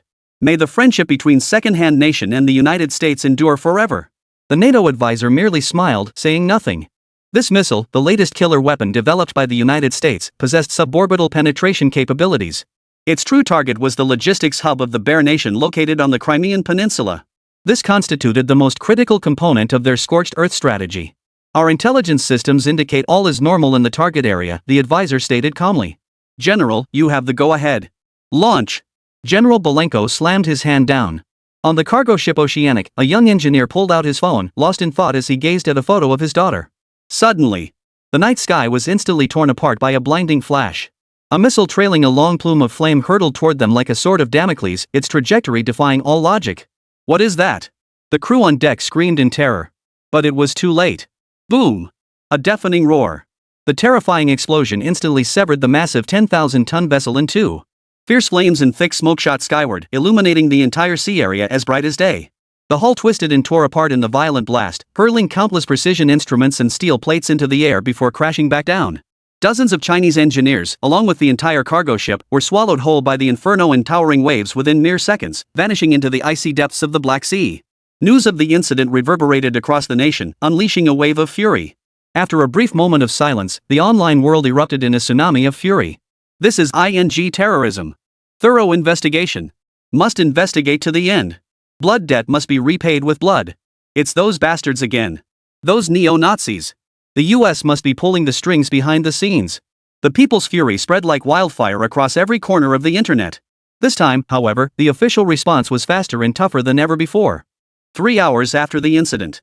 Blue Hall, Ministry of Foreign Affairs of China. Ambassador Fu Ming's vacation was abruptly cut short as he appeared at an emergency press conference. His face bore only coldness and fury. In the early hours of today, our cargo ship Ocean Voyager was attacked by an unidentified missile while navigating the international shipping lanes of the Black Sea. The vessel sank, and dozens of our citizens aboard were tragically lost. We hereby issue the sternest warning to second-rate nation and its backers. Fu Ming's gaze swept across the room, sharp as a blade. Hand over the perpetrators immediately. Cease all terrorist activities immediately. Immediately bear all consequences arising from this incident. Otherwise, we reserve the right to take all necessary measures. This statement was an ultimatum. Yet hours later, the Second Mao Nation and the Beautiful Nation delivered an arrogant and laughable response. They flatly denied the allegations and shifted all blame, claiming this was a staged provocation orchestrated by China to intervene in the Eastern European conflict. When this response reached the homeland, the nation's last shred of patience was utterly exhausted.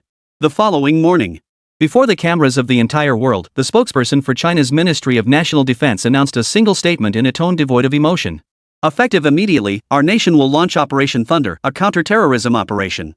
Targeted elimination will be carried out against all organizations and individuals involved in planning and executing this terrorist attack. The operation will continue until all terrorists have been eradicated. At the same time, thousands of kilometers away, deep within western China, at a secret military base erased from all maps, 500 figures stood motionless within the vast compound. They were the nation's sharpest blades, elite troops drawn from special forces across all major war zones, forming a task force codenamed Thunder.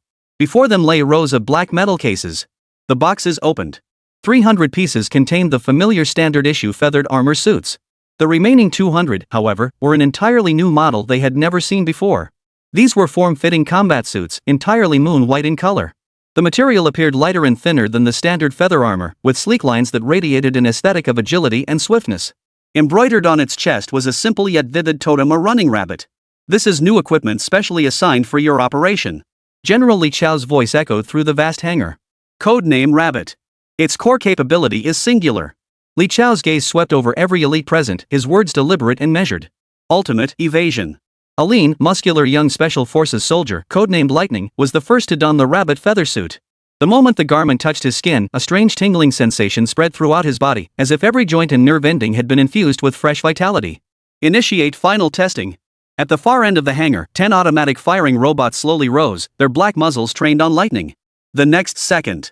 Rat-a-tat-tat-tat-tat-tat-tat-tat-tat-tat-tat. Dense tongues of fire erupted, weaving hundreds of bullets into an impenetrable web of fire that instantly engulfed Lightning. Yet, Lightning moved. His body began weaving through the hail of bullets in a manner that defied all human physical limits. Each twist, each sidestep seemed calculated with pinpoint precision, narrowly slipping through the gap between two bullets. Chapter 121, Operation Thunderclap. That night, a large, all-black Kunpeng transport aircraft, bearing no markings, crossed over Bear Country and arrived near the battlefield between Bear Country and Second Bear. Inside the cabin, 500 figures stood motionless. 300 wore their signature black conventional feathered armor, radiating raw power and an oppressive aura. The other 200 wore combat suits as pure as moonlight, their sleek lines radiating agility. Lightning, the spearhead of the Rabbit Squad, inspected his gear. Entering designated airspace. Prepare for deployment. The command echoed through everyone's communication channels. The rear hatch slid open silently. Below lay the bottomless expanse of snow-covered forest, shrouded in darkness. Without a moment's hesitation,